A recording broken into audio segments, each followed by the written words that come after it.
Stellar Railway. Fan fiction.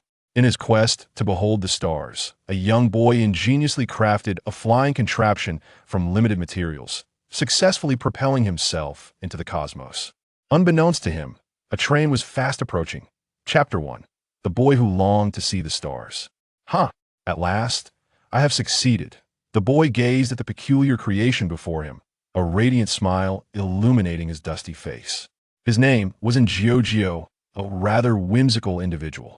He bestowed upon himself this name, for he perceived the existence of words as in and 99. Despite his youthful appearance, he was nearing 30, a fact that should have rendered him quite mature. Yet, as an immortal being with a vibrant imagination and a life detached from societal norms, he retained the heart of a child. It was this childlike spirit that inspired him, after countless gazes at the heavens, to conceive a modest idea. He yearned to soar into the sky, to witness the grandeur of the starry expanse. The distinction between a genius and an ordinary person lies in the latter's fleeting thoughts, while a genius manifests their visions into reality. After dedicating extensive time and effort, he finally crafted the extraordinary object before him. That it was deemed extraordinary not for its elegance, but rather for its sheer simplicity. Part of it was fashioned from iron, another portion from branches, with feathers and even stones comprising its structure. Though rudimentary, Inventor firmly believed it would carry him aloft. As for its actual capability, he was resolutely optimistic. Without a moment's hesitation, Inventor boarded his unique creation.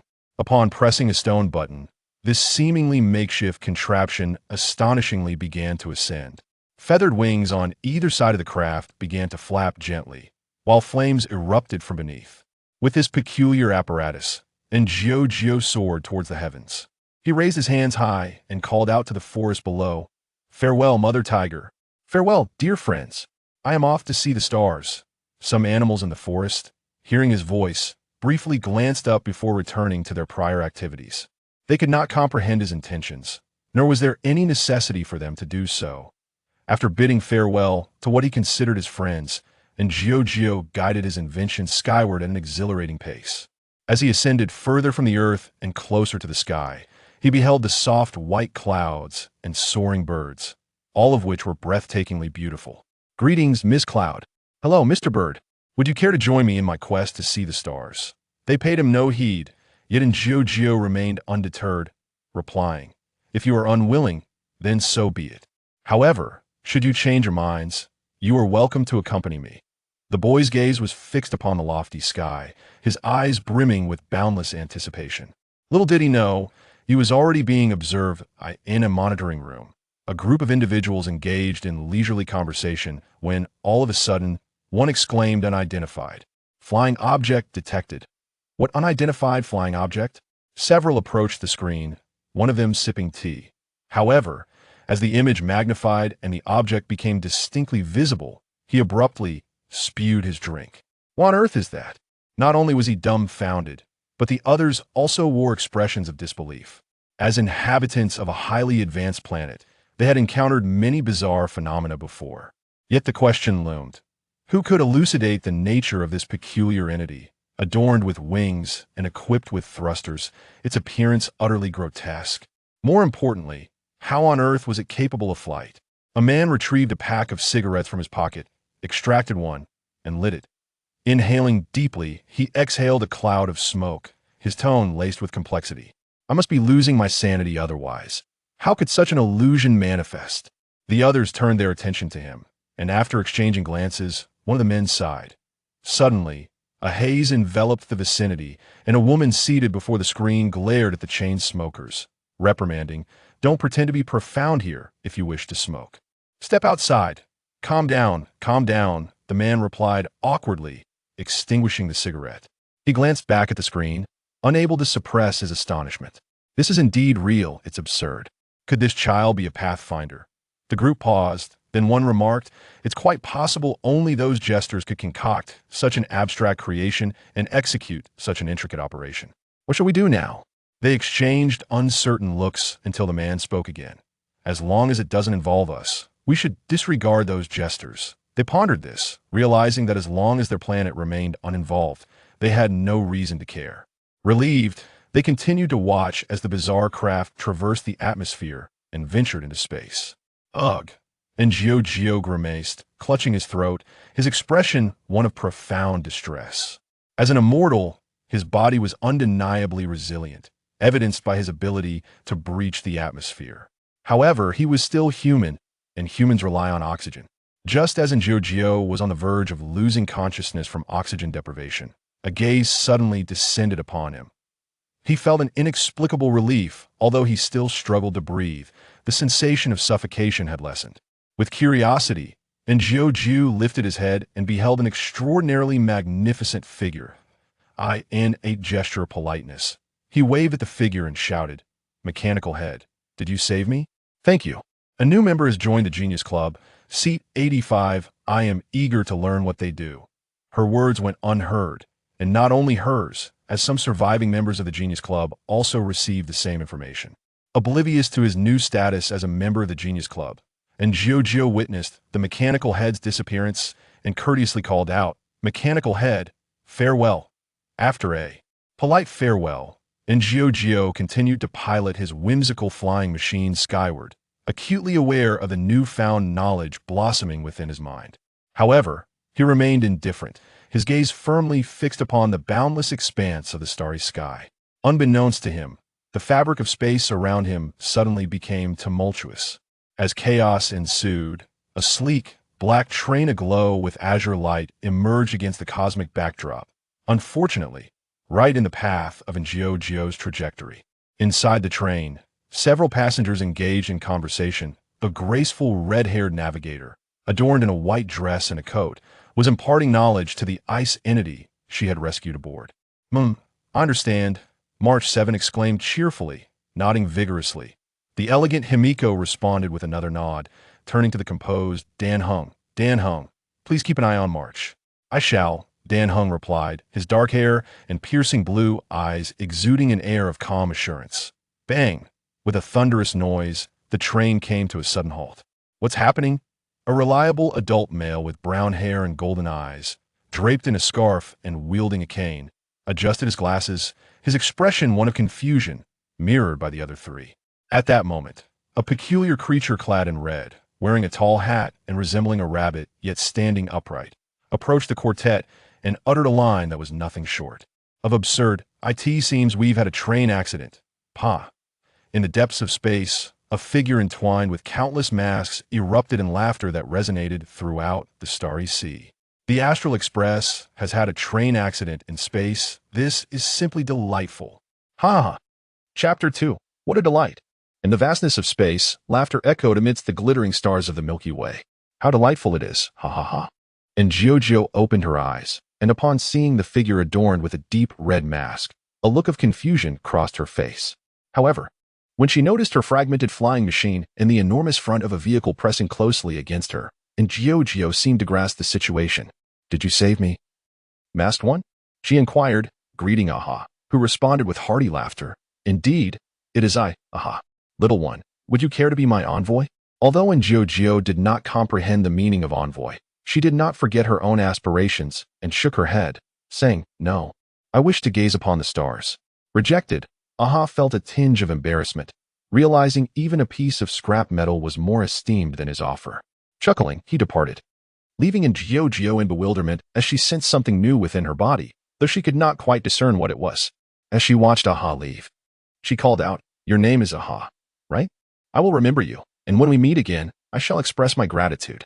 The youth, nearly as blank as a sheet of paper, was unaware of who Aha was. Yet his simple values instilled in him a deep appreciation for the life-saving aid he had received, along with the memory of that mechanical head. With Aha gone, and Gio turned her attention to her surroundings. Her flying machine lay shattered, signifying her inability to depart. She scratched her head, pondering, what should I do now? Inside the Astral Express, March 7 wore a puzzled expression. What was that just now? Walter Young, the most reliable man on the train, adjusted his glasses and replied, "That laughter likely belonged to the joyous star god, Aha. Apart from him, there seems to be no one else." Giza nodded, then sighed, adding, "That star god is quite adept at seeking amusement. The accident of the Astral Express certainly aligns with his penchant for entertainment." "Indeed, but what exactly did we collide with?" Dan Heng, the stoic young dragon, posed this question, prompting the others to look toward Pam. After a moment of silence, Pam uttered words that caused the four to pale. It seems, it is a person. He is currently at the front of the train. Save him, Old Yang exclaimed, seizing his cane and swiftly heading toward the front. The remaining trio followed suit, with Pam calling out, "Wait, train conductor Pam." Upon reaching the front, they utilized a special method to glimpse the bewildered and scratching-headed Jiao. Old Yang stated, "I will bring him to the carriage." "Very well, Walter, passenger. I shall offer my assistance," the conductor announced. Old Yang nodded and promptly opened the carriage door, empowered by a force akin to a black hole. He stepped slowly toward the front. "Young one," Old Yang called out, and Jiao turned her gaze toward him, exclaiming in delight, "A being like me? No. It is more appropriate to say a person. Hello, my name is Jiao. What is yours?" And Jiao greeted Old Yang with enthusiasm. And after a brief moment of silence, Old Yang managed a smile. "Young child, I am Walter Yang. You may call me Walter." "Greetings, Walter. It is a pleasure to make your acquaintance." And Jiao displayed a simple smile, prompting Old Yang to exclaim, "Young one, quickly take my hand." "Oh." And Jiao grasped Walter's hand, and he led her into the vehicle, exhaling deeply afterward. "Are you all right, little one?" Jizi crouched down, gazing at Jiao. She glanced at Jizi in surprise and replied, "Another person like me. Hello, I am Jiao." "Huh?" Jizi paused momentarily before responding, "Hello, I am Jizi, the navigator of the Astral Express. Is it my turn to introduce myself?" The enthusiastic March 7 approached Jiao and said, "Hello, I am March 7. After introducing herself, March 7 pulled Danheng over and continued, "This is teacher Danheng." "Hello, Danheng," and Jiao greeted once more, then tilted her head to look at the curious little creature nearby, inquisitively asking, "Are you Mr. Rabbit? I have never seen a Mr. Rabbit like you before." "What Mr. Rabbit?" "I am the conductor of the Astral Express, Pam," Pam retorted. Then angrily inquired, "Young one, why did you park your aircraft on the silver track? Did no one teach you that ships cannot be parked on the silver track?" "What silver track?" And Jiao scratched her head in confusion, utterly unable to comprehend Pam's words. Upon hearing this, Pam could not help but exclaim, "You Don and Amp, Oppos, T even know about the silver track. Who allowed you to pilot an aircraft?" "Aircraft? Oh, didn't and Amp, Oppos, T I make that myself? It just broke apart." And Jiao expressed her disappointment. March 7 tilted her head and remarked, "You built an aircraft? I must not be mistaken?" Clearly, she was not. Danheng confirmed this. And March 7 exclaimed, "That is truly impressive." In contrast to March 7's astonishment, Walter and Jizi observed in Jiao's attire and situation, a thoughtful glimmer in their eyes. And Jiao's clothing was woven from various furs, vibrant in color. It was wearable but appeared quite discordant. Her trousers were similar, with long hair bound together by a strip. She did not resemble a primitive person, yet she certainly could not be mistaken for a modern individual. Of course, one could not dismiss the peculiarities of her planet. In any case, this youth was quite unusual. "Young child, could you share tales of your past?" Old Yang inquired. Upon hearing this, Jiao nodded eagerly and replied, "Sure. Sure." Although Jiao was unsure why Old Yang wished to know about her, she did not mind sharing the joyful moments of her previous life. And Jiao began recounting her past, starting from her earliest memories and narrating her entire life story. She mentioned her encounters with Mother Tiger, Mr. Squirrel, and Sister Rabbit, among others. The more they listened, the more curious their expressions became. When they learned that Jiao had lived a life akin to that of a primitive person, yet had crafted an aircraft driven by her desire to gaze at the stars, and indeed reached outer space, a profound silence enveloped the group. As I ascended into the cosmos, I nearly suffocated, but fortunately, a mechanical being came to my rescue. It seemed to be called Bashizun. Additionally, there was a gentleman named Aha. Reflecting on the fragments of knowledge in my mind, I uttered the name of that mechanical entity, prompting a nod of acknowledgement from the four companions, including Pam. It was astonishing that beings from a primitive era could construct a vessel capable of reaching outer space. Bashizun truly appeared to possess the potential for insight. As for Aha, let us not dwell on that wretched nameless wanderer. By the way, I have yet to share the origin of my name. I am Jiao, derived from the first three sounds I ever heard. Initially, I should have been called Jiao, but my tigress mother affectionately named me Jiao, and thus I adopted Jiao as my own. How remarkably enchanting. Senyuechi couldn't help but marvel, seemingly recalling something, and then asked, when you ventured into space. Did your tigress mother not worry? Not at all. My tigress mother has already passed away, I replied, shaking my head with a serene expression. Upon hearing this, Sanyuechi spoke in a subdued tone. I'm sorry, I didn't realize. My apologies. Why apologize? I questioned, perplexed. Sanyuechi lowered her gaze and replied. I inadvertently touched upon your sorrow. I must apologize. Why must one feel sorrow? I countered, then continued. Before her death, my tigress mother endured great suffering. Yet in her final moments, I sensed that although she was sorrowful, she also felt joy and was freed from her pain. Therefore, I rejoice for my tigress mother. Ah, I see. Old Yang adjusted his glasses and remarked, it is because the anguish of life has diminished the desire for existence, leading to a sense of joy in death. Indeed, my tigress mother was happy, and I too am happy for her, I stated, a pure and resilient smile gracing my face. A childlike spirit was the most fitting description of me. Chapter 3, Exploration Aboard the Astral Express. Everyone fully understood the circumstances surrounding Injiojio, and upon this realization, they could not help but marvel at the young boy. If you had not lived in the wilderness all this time, you might have truly become a genius, Jeezy remarked. To which Injiojio, puzzled, responded, but then I would never have encountered Mama Tiger, Mr. Squirrel, Mr. Tree, or Sister Rabbit. Jeezy chuckled at this and said, you were right. A pure heart is far more valuable than so-called genius. So, what do you wish to do now? Jeezy inquired again. At that moment, March 7th interjected.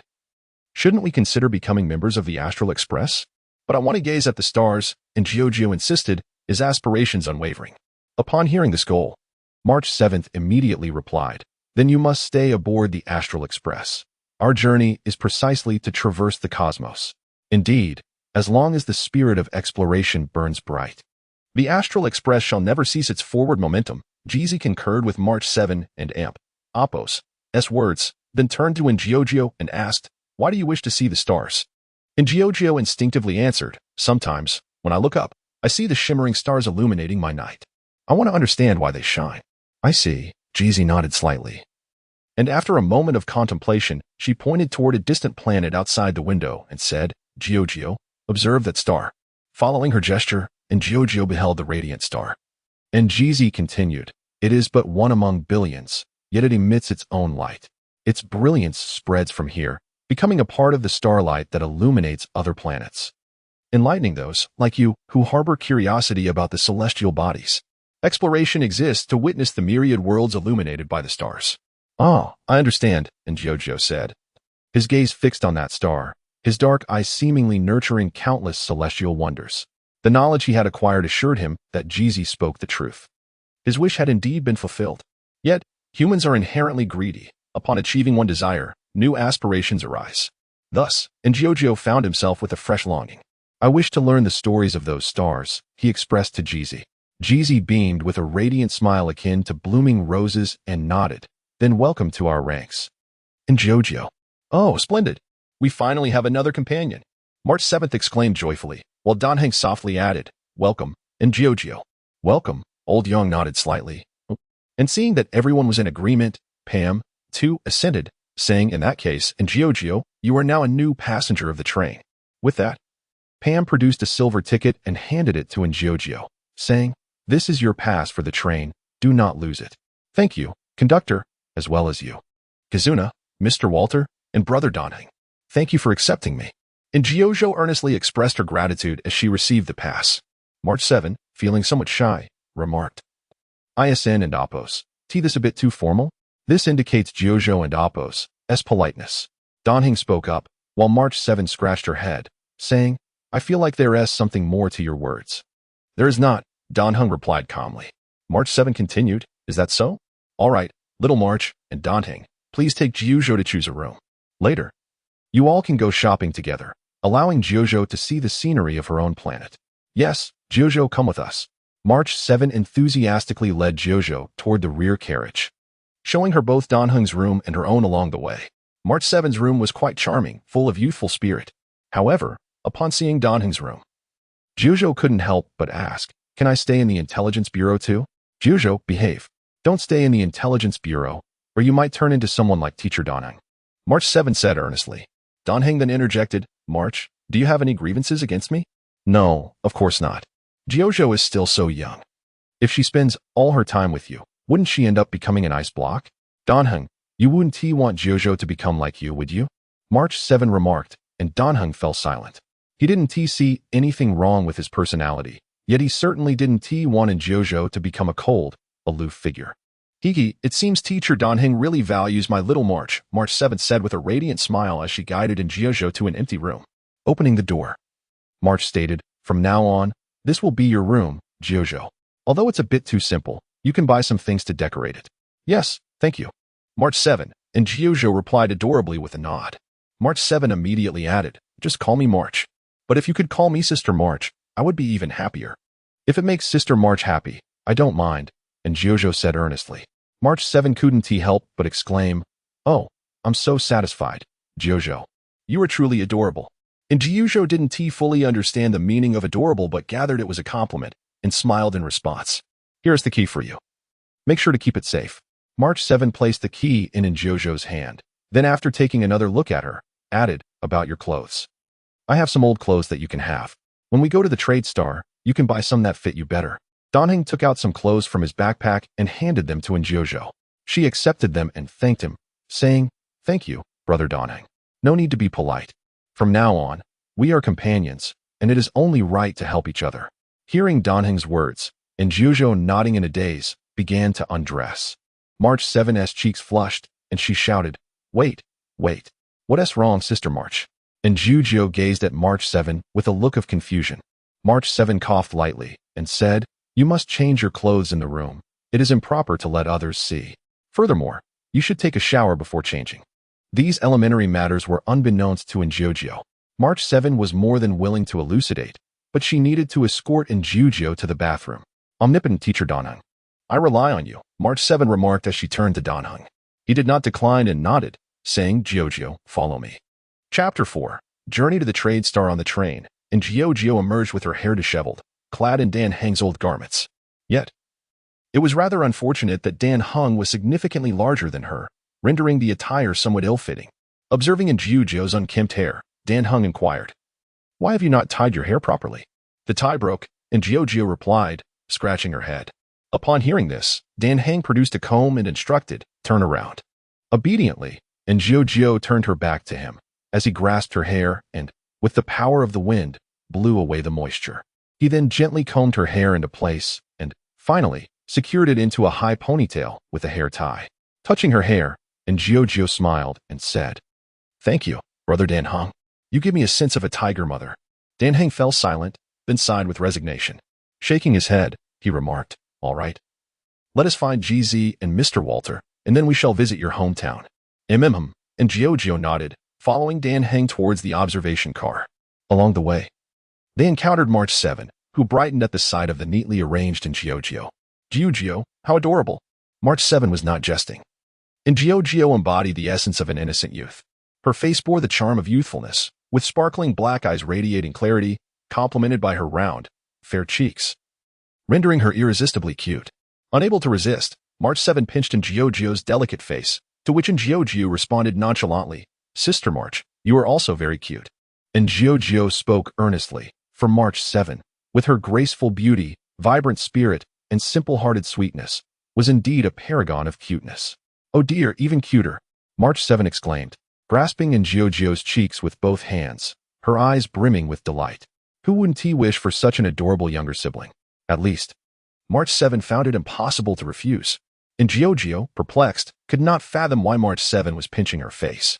With curiosity, she raised her hand and pinched March 7's face in return, and then she understood. It was smooth, soft, and pleasantly warm, truly delightful to touch. No wonder March 7 found joy in pinching her cheeks, and Jojo felt as though she had gained insight. As for Jojo's playful pinching, March 7 remained unfazed. What reaction could one expect from a sister being pinched by her younger brother? Dan Heng observed the two, who were as playful as children.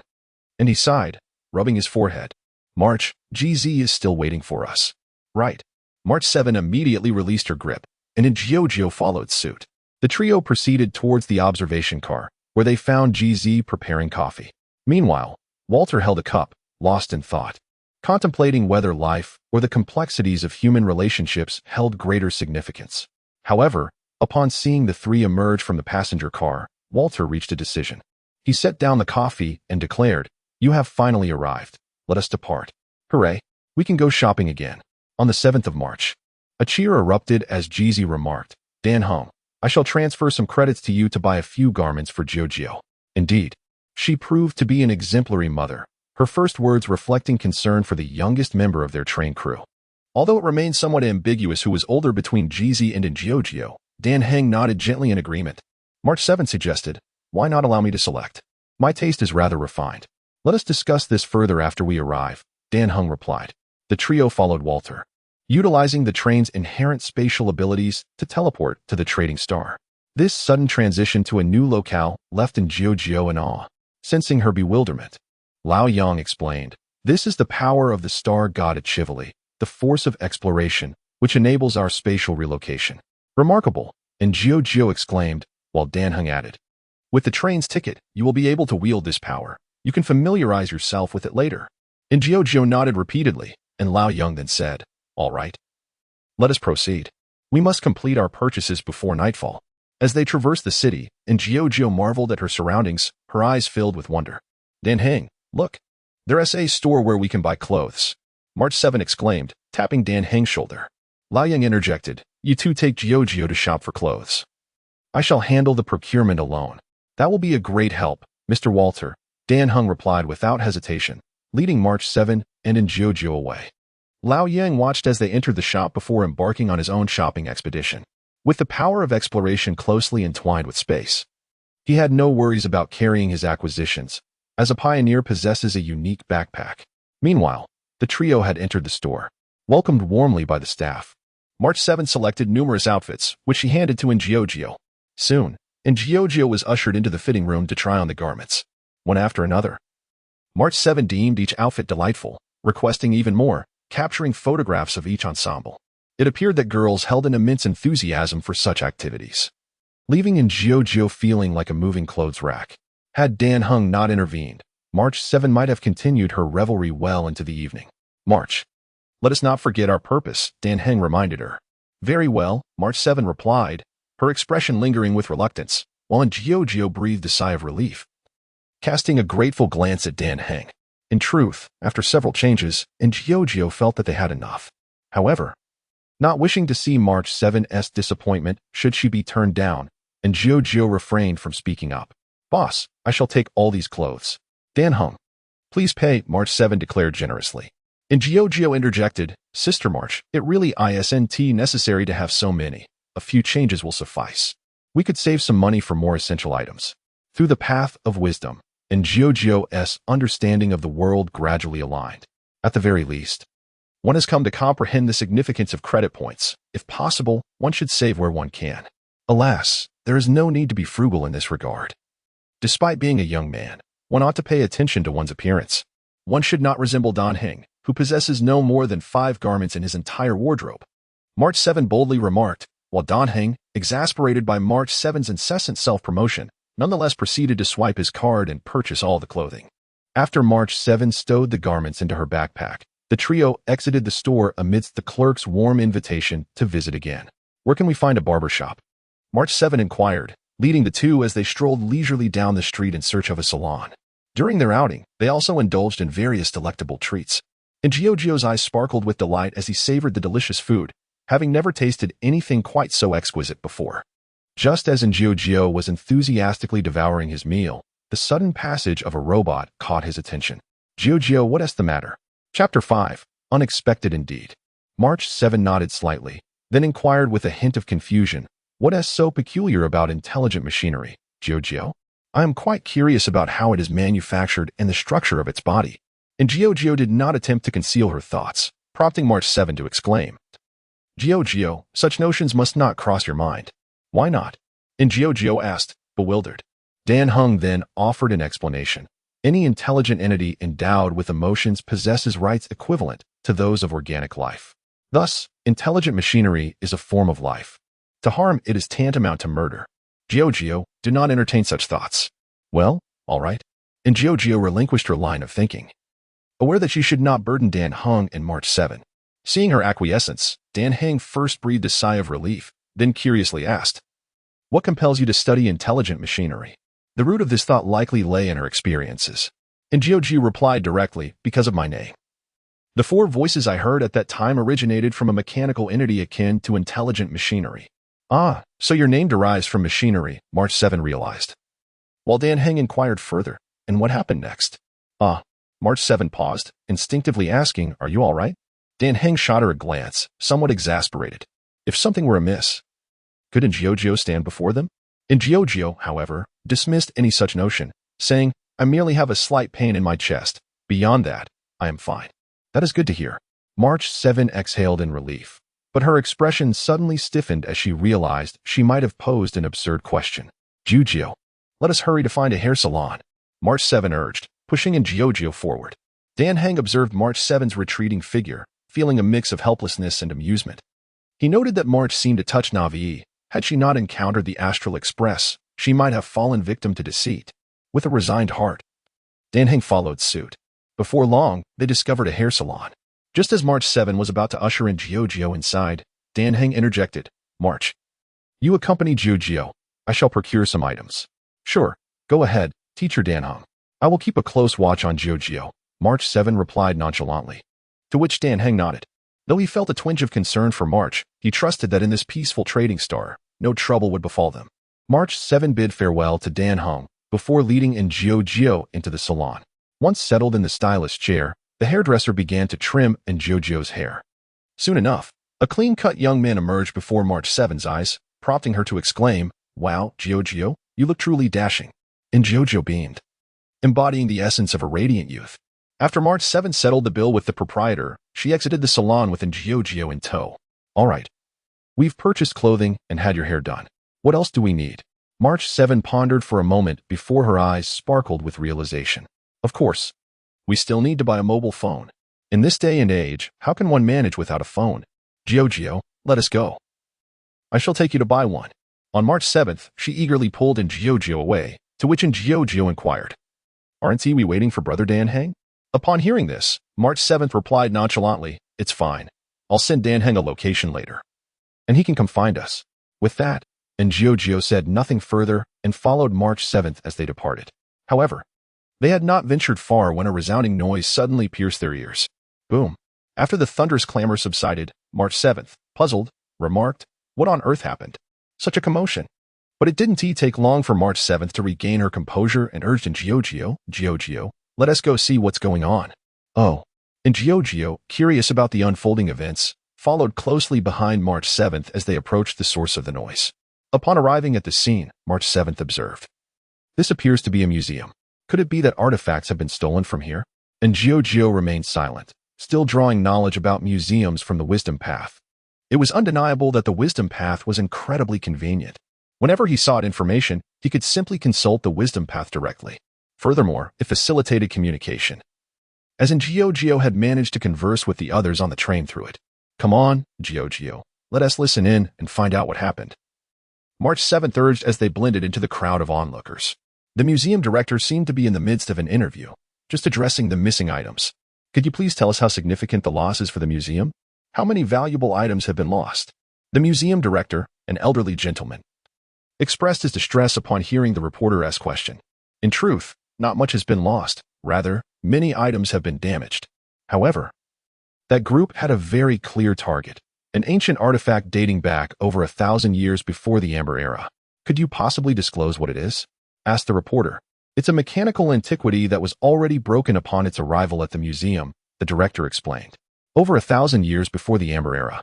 Even mechanical creations from that time are incredibly precious." March 7th sighed in admiration and then turned to Jiu.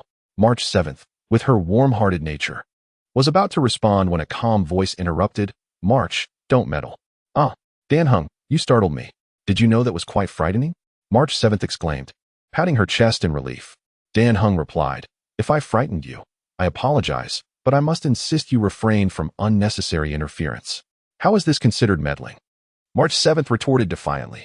Dan Heng calmly stated, "Our objective is to procure items. Matters like this are for the authorities to address." "Well, I can't just stand by," March 7th argued. "If it's an emergency, we shouldn't be idle because of it." "Very well." March 7th conceded to Dan Heck's reasoning. He nodded. Since you understand, let us proceed to find Mr. Walter. I have already requested his location. Jiu, let us go. Dan Heng spoke to Jiu, who obediently nodded and followed him towards the direction of Old Yang. Meanwhile, the group that had seized the mechanical antique came to a halt. They were not human, but rather a collective of intelligent machines. Chapter 6, A Farce in the City's Corners. Brother, why did you only seize this item? There are so many antiques over there. Wouldn't it be a fortune to take just one? The mechanical subordinate expressed confusion over his leader's singular choice. The leader, with a disdainful snort, replied, Humph. What do you know? This item is a treasure indeed. I once read about it in a very ancient biography. It is a relic left behind by a powerful automaton from thousands of amber eras past, rumored to originate from the once mighty mechanical empire. This object has transformed into a peculiar artifact, and if restored, it may grant access to the legacy of that automaton, such as the products preserved by the great emperor, the anti-organic equation. Is it true? Really? The mechanical subordinate gasped in astonishment, while the leader fervently declared, Organic life is ignorant and foolish. If I could obtain the anti-organic equation, I would ascend to become the emperor of inorganic life. At that moment, I would activate the anti-organic equation to launch a counteroffensive against organic beings, obliterating them. The universe ought to be a paradise for inorganic life. The leader was not jesting. The anti-organic equation, created by Emperor Rupert, enables indiscriminate slaughter of organic life by all inorganic entities. The imperial war instigated by Rupert I had repercussions throughout the cosmos, rivaling the devastation wrought by a locust plague, thus revealing the equation's terrifying potential. Brother, invincible. The mechanical subordinate's flattery elicited a hearty laugh from the leader. Although he had yet to repair this peculiar artifact, he was already dreaming grand dreams of emperorship. Suddenly, a long wail echoed, and the mechanical subordinate exclaimed in terror, Brother, the guards are coming. What are you dawdling for? Run. The leader immediately chose to flee. Despite his imperial aspirations, he was still somewhat self-aware. Although they possessed some firepower, they stood no chance against the guards. The disparity in equipment was far too great. Navigating the winding streets of the city, the leader and his subordinate raced forward as the guards pursued, shouting from behind, to the automatons ahead, we advise you to surrender your weapons and return the stolen items. We may consider leniency. Who doesn't know that your police department's words are mere wind? Mark my words, no way. The mechanized figure drew his weapon and fired back at the guards. The guards swiftly dodged, and once the barrage ceased, they shouted, Since you are so obstinate, do not blame us for being ungracious. With that, the guards brandished their weapons and launched their own assault on the automatons. The ferocity of the firepower sent the fleeing automatons into a panic, compelling them to run even faster. However, soon the fleeing automatons discovered that they were also cornered ahead. With no choice left, they had to divert to an alternative escape route. Boss, where should we run now? To that forest. It has been preserved by those officials for their own indulgence. Once we reach the forest, we can evade these pursuers. All right. The intelligent machines hastened towards the renowned forest of Tradestar, while on the other side, Jiu and her companions had already convened with Old Yang at a forest park. Meanwhile, an individual, unclear whether a teacher or another figure, was introducing the forest park to a group of people behind him. This forest was preserved deliberately by our planet to commemorate its former splendor, as stated by a past leader. If the world were entirely composed of so-called iron forests, with only highly intelligent beings existing, how monotonous and flavorless it would be. With this notion in mind, the original forest was preserved, while the outer area was developed into a park for public enjoyment. Behind the park lies the true primal forest, teeming with life and a complete ecosystem, embodying the aesthetics of existence. Jiu gazed upon the forest park, her eyes shimmering with curiosity. Just as a wave of inexplicable thoughts surged within her, a sudden explosion rang out, followed by an announcement. Boom. Urgent situation. A criminal gang has arrived at the forest park. Residents are advised to evacuate the premises. I repeat, residents are advised to evacuate the forest park. The visiting residents were momentarily taken aback, uncertain of the unfolding events. At that moment, another furious roar echoed. You lot, if you wish to live, get the hell out of here. Several intelligent machines charged towards the scene, with guards pursuing them relentlessly. Simultaneously, they felt helpless. They were supposed to intercept these individuals. But who could have foreseen that this gang of machines would possess special explosives? They had blasted through the barriers and escaped. Not only that, but they had deliberately fled towards the crowded areas. In this situation, they would inevitably find themselves constrained. "Hey, Uncle Yang, should we take action?" March 7 inquired at that moment. Observing the potential threat the machines posed to the crowd, Old Yang replied, "Of course, but there's no need to intervene directly." Walter tightened his grip on his cane and adjusted his glasses. A glimmer of light emanated from the cane, causing the fleeing machines to suddenly feel as though they were wading through treacle. It was as if a massive stone pressed upon every inch of their bodies, rendering them unable to advance further. The machines displayed expressions of astonishment, and one subordinate struggled to ask their leader, "Boss, what should we do now?" "Humph. Merely a gravitational field. I have my own methods," the leading machine scoffed, a brilliant blue light flickering in his eyes. In the next moment, the subordinates watched in awe as their leader surged forward like the wind. "Wow, our boss is so fast." After their admiration subsided, the subordinates suddenly realized that while the boss had escaped, they had not, just as they were about to voice their concerns. Several of the subordinate machines were apprehended by the guards. Within the crowd, Old Yang adjusted his glasses, exclaiming, "To think he has equipped himself with an overload mode. The combination of a robot with such a feature is truly nostalgic."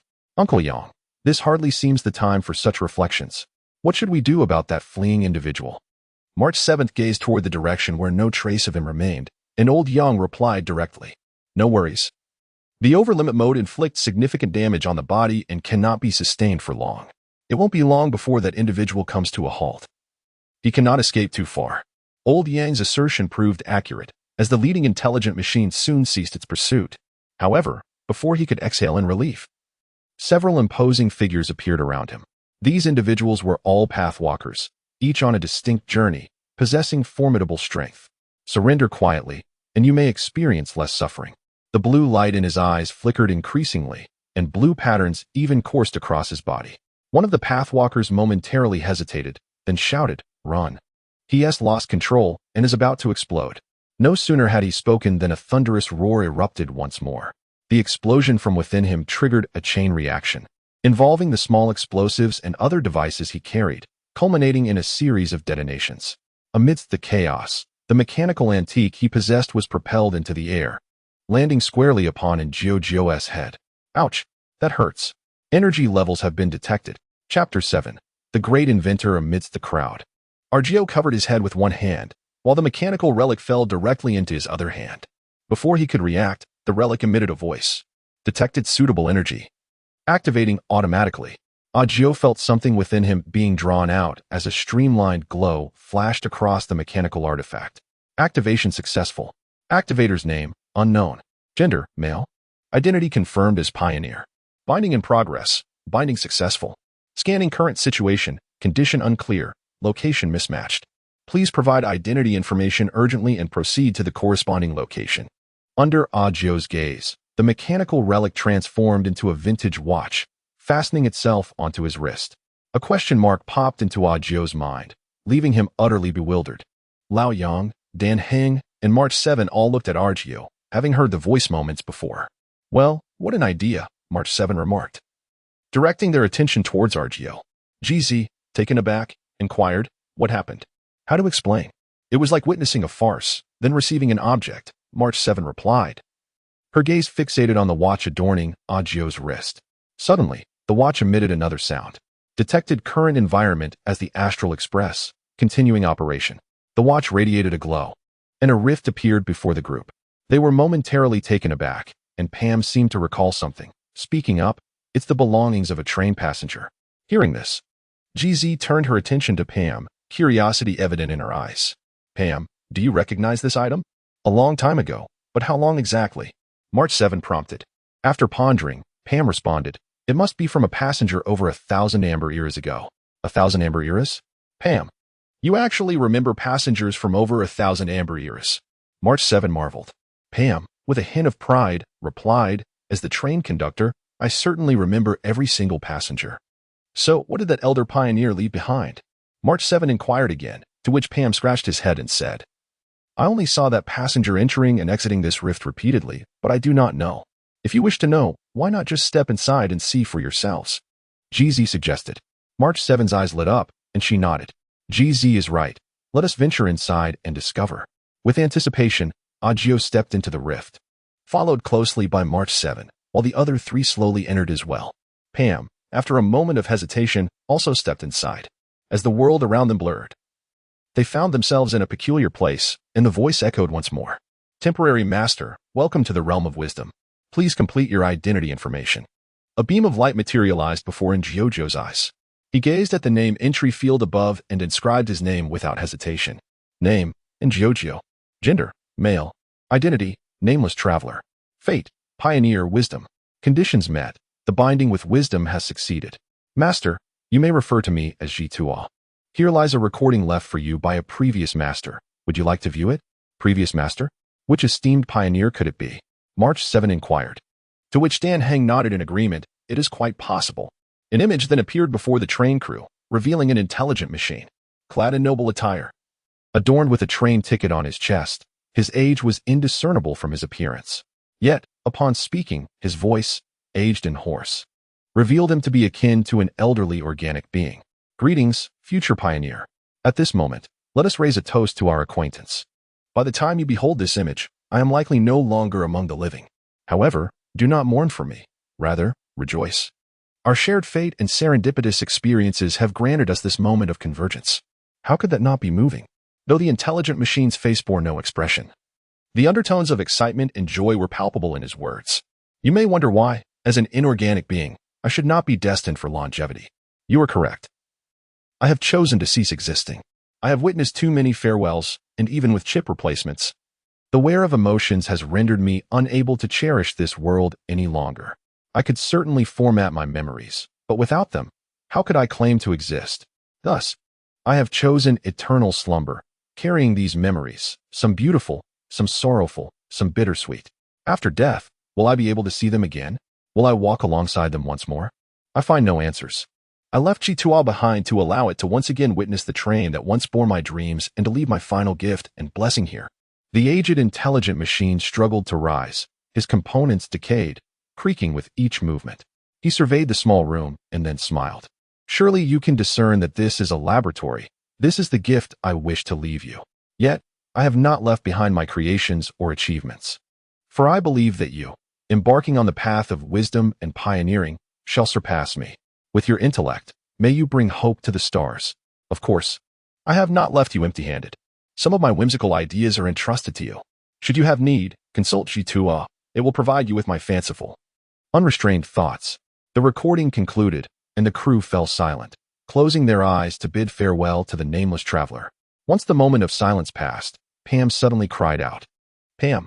She dashed out through the rift, prompting Himiko to speak. I shall comfort Pam. Gio, take your time to receive your rightful gift. After Jeezy departed, Uncle Yang followed suit, saying, I shall also take my leave, Jujio. I firmly believe in your potential. With their exit, only Jujio remained in place. After a moment of silence, he spoke earnestly, invention and creation. I may not fully comprehend, but I shall strive diligently to learn. Senior, rest assured. If I truly am a genius, I will, as you have suggested, utilize my intellect to assist those in need across the world, becoming a true great inventor. Chapter 8. The limitless brain within the confines of the laboratory, and Jio had explored nearly every corner, finding many instruments operational.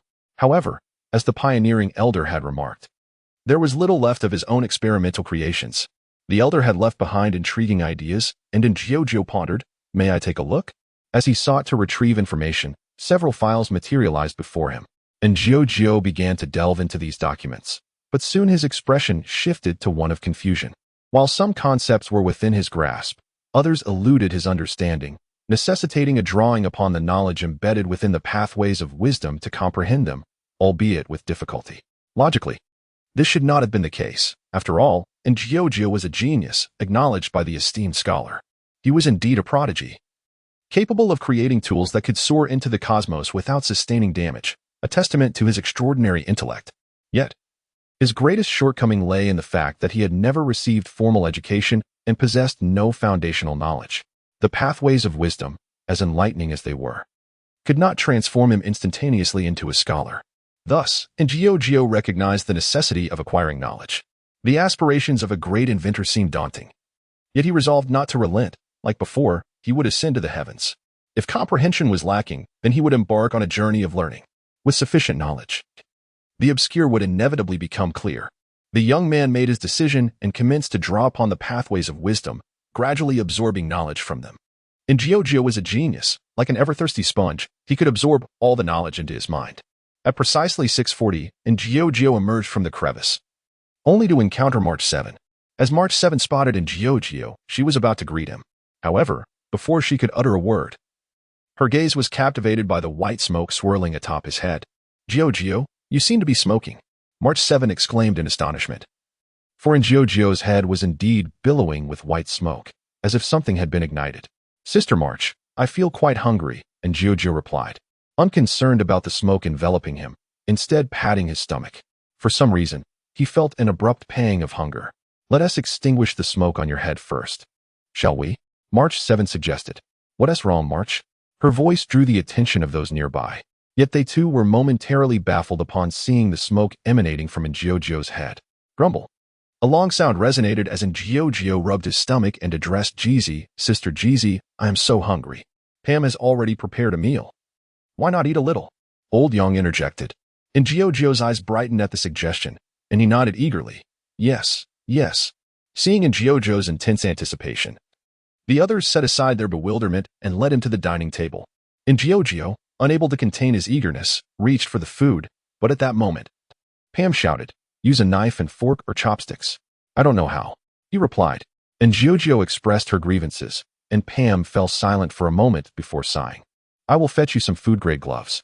Pam returned with the gloves and handed them to Jiojio, who donned them and eagerly began to devour her food. March 7. Initially curious about the smoke emanating from Jiojio's head, refrained from questioning her immediately, instead observing her voracious consumption. As time passed, March 7, despite not being particularly hungry, found herself distracted by the sound of her own stomach growling. Taking a bite of her dinner, she was pleasantly surprised by its deliciousness and appetizing nature. Consequently, March 7 joined the feast. Before long, the remaining three also partook, and the meal seemed to become even more flavorful. Old Yang, Kiko, and Danheng were drawn to Jiojio, their gazes fixed upon her. Jiojio, feeling the attention, remarked, "During your learning process, I detected a significant acceleration in your brain's operational speed, beginning from a state of calm and peaking at precisely 4 hours, 32 minutes, and 11 seconds. When it entered a high-speed operational state, this condition resembles the overclocking state of modified intellects." "Overclocking?" March 7 questioned in confusion.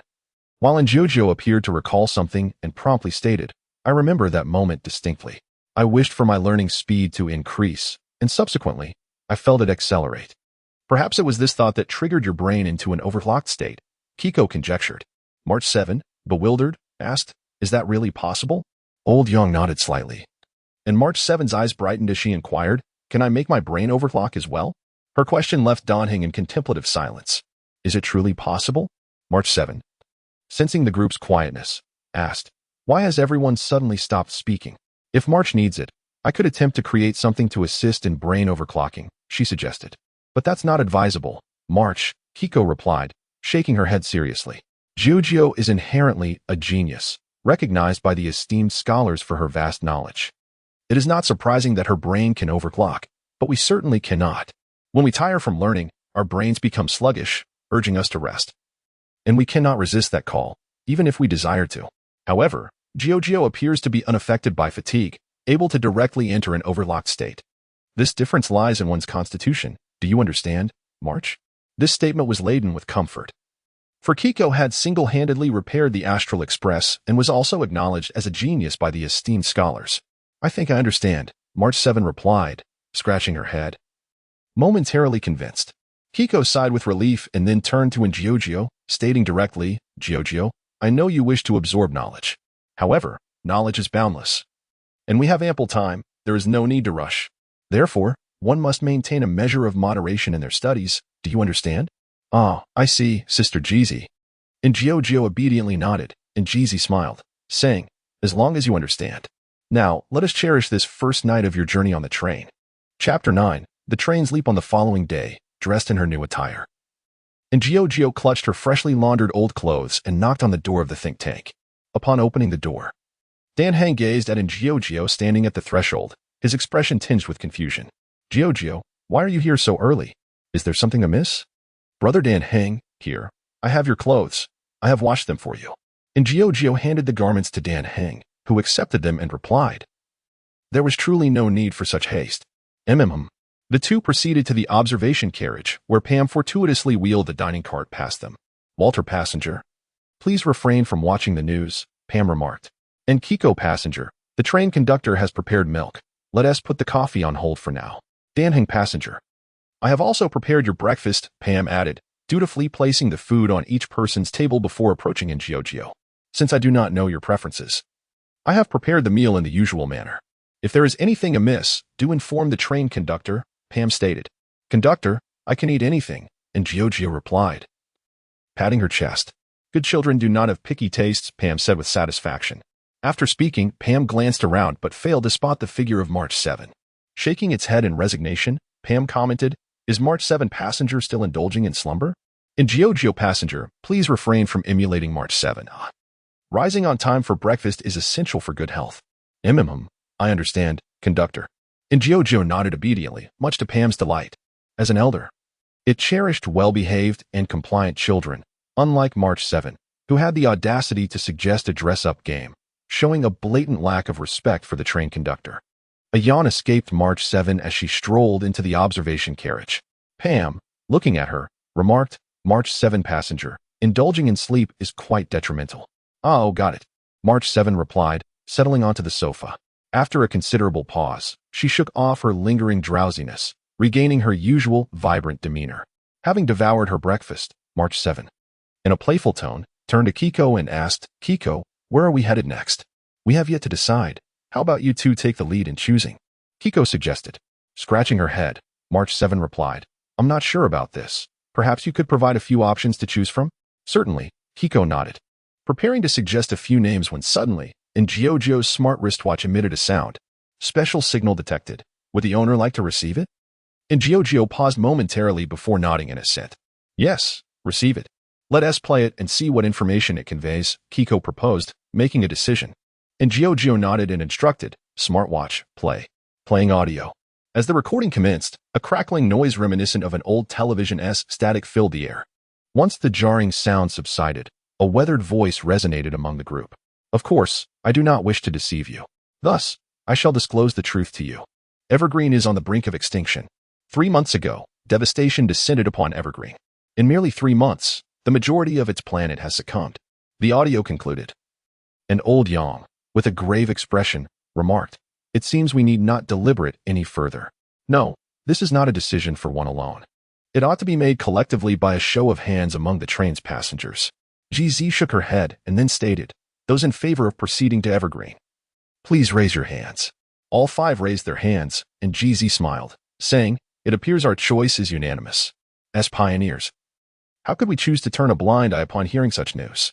March 7 affirmed this, nodding once more before turning to Pam and speaking. Pam, I must trouble you. As the conductor, it is no trouble at all. Passengers, please take your seats. I shall now initiate the Astral Express.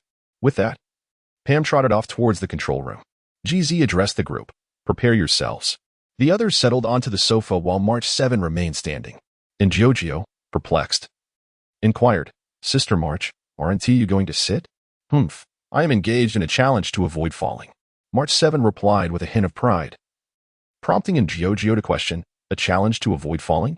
Observing in Jiao's confusion, March 7 lightly scoffed. It's a challenge to maintain balance during the train's transition, ensuring I do not topple over. Isn't that just creating trouble for yourself? After intense learning, Jiao was finally able to offer an apt critique. However, March 7 responded, That is not the case. Attention, passengers, please be advised. The train is about to transition. Please hold on securely. As the announcement concluded, the train commenced its launch. And Jiao focused intently on the entirety of the Astral Express. To immerse herself fully, she closed her eyes. In the vastness of space, the train shimmered with blue light, and the nebulae became erratic. As the brilliance flickered, the Astral Express surged forward. Oh dear. While deeply attuned to the force of the transition, and Jiao heard a cry of pain, yet she paid it no heed, directing all her attention to the train. Unbeknownst to her, her mind entered an extraordinary state, achieving a high-frequency operation as she desperately sought to grasp something elusive. And indeed, she succeeded. She seized a fleeting inspiration. Just then, the transition concluded. And Giorgio opened her eyes, and March 7's voice echoed once more. Ah, Giorgio, your head is smoking again. And Giorgio remained silent, gazing out the window. A dark crimson star hung in the void, exuding an aura of profound solitude. Chapter 10, The Gun of Delight March. Is something the matter? March 7 inquired, noticing the furrowed brow of Giorgio. And Giorgio nodded. Worry not, March. I am merely indulging in a moment of inspiration. Does your backside not ache, March? And Giorgio's query jolted March 7 into awareness, prompting her to cover her rear with her hand as she exclaimed, Oh, it hurts. And Giorgio found herself at a loss for words. In the past, she might have offered a comforting rub to ease the pain, not driven by any ill intentions, but rather by the wisdom accumulated over the years that suggested such gestures could alleviate discomfort. However, Giorgio, now well-versed in the nuances of gender relations, recognized the impropriety of such intimacy unless they were bound by marriage.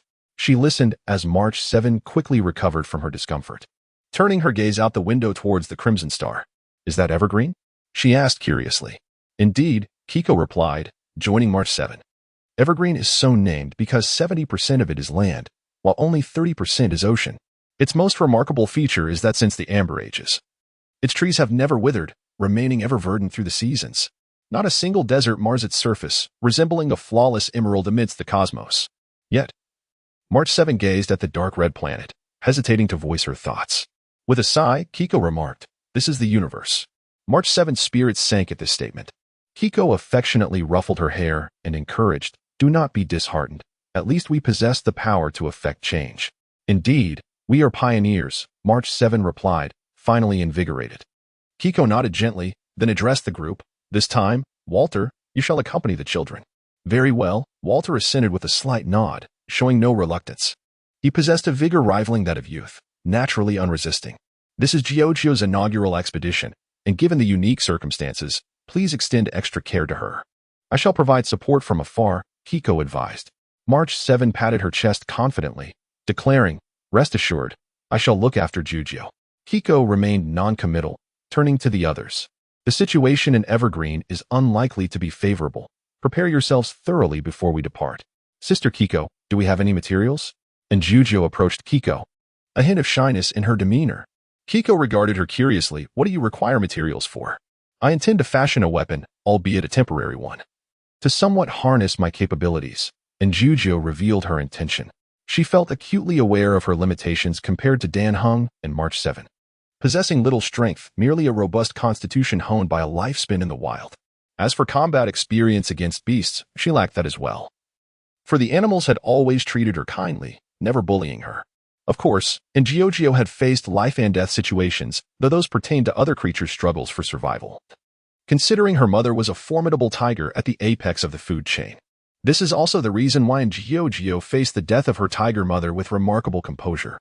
The unique environment and circumstances forged a mature yet innocent Giorgio. Will it succeed? If not, I can find a weapon for you first, GZ inquired. And Giorgio replied earnestly, It will definitely succeed. Very well. GZ did not question further, for she understood profoundly what a genius was. GZ herself was also a prodigy. GZ led in Giorgio to the storeroom, which housed a plethora of materials. After all, GZ, being a genius, often engaged in crafting small items or upgrading her drones. The materials are here. Feel free to use them. Thank you, Sister GZ, and Giorgio expressed her gratitude. GZ affectionately ruffled in Giorgio's hair and gently said, No need for thanks. If it ensures your safety, it is but a small matter. GZ's tenderness resembled that of a mother, warming in Giorgio's heart. She remarked earnestly, Sister GZ is very much like Tiger Mother. Both are equally gentle. Tiger Mother, I shall accept that compliment. However, Giorgio, women do not generally embrace the term and oppos, Mother Tiger and oppos. Very well, GZ replied with a light laugh, leaving Giorgio puzzled as she turned to depart. With lingering questions, Giorgio began selecting materials to take into the realm of wisdom. Master intends to forge a weapon. I can provide a reference template. The voice of G2R resonated. Curiously, Giorgio asked, What template? Considering the Master's limited prowess and scant combat experience, it is advisable to create an armored weapon. Yet, given the time constraints, the Master may construct a powerful energy gun instead. That makes sense. And Giorgio did not feel angered by G2A's pragmatic words. for the truth was palatable. There was no reason to be upset. "Let me search," she said as she once again harnessed the power of fate. A torrent of information swirling in her mind, and Jiojio's eyes sparkled with determination as she pushed her brain into an extraordinary state, commencing her quest for the necessary information. Wisdom can aid in the development of the brain domain, allowing one's mind to perform astounding calculations akin to that of a sage. Found it. Dismissing the flood of information, only one weapon manufacturing blueprint remained. Utilizing her enhanced intellect, she deconstructed and conceptualized all the components of the weapon. The crafting commenced as Jiojio meticulously transformed the materials, infusing them with the power of wisdom. Simultaneously, she invoked another strand of fate, one imbued with joy, alongside the force of innovation. However, for reasons unknown, after engaging with the joyous destiny, Jiojio felt an urge to embellish the weapon with whimsical designs, yet her extraordinary intellect promptly eliminated such distractions, channeling all her focus into the weapon's creation. As she crafted, she also made minor modifications through lateral thinking. Success. Jiojio disengaged her heightened mental state and grasped the hand cannon. The hand cannon is predominantly white, with a muzzle large enough to unleash remarkably potent attacks. Perhaps due to the infusion of some joyous essence, the attributes of the projectiles it fires remain uncertain. They could embody fire or ice, presenting a delightful randomness. Yet their power is undoubtedly formidable. As it aligns with the theme of joy, let us bestow upon it the name Gun of Joy. Jiojio stowed the hand cannon away and subsequently exited the realm of wisdom.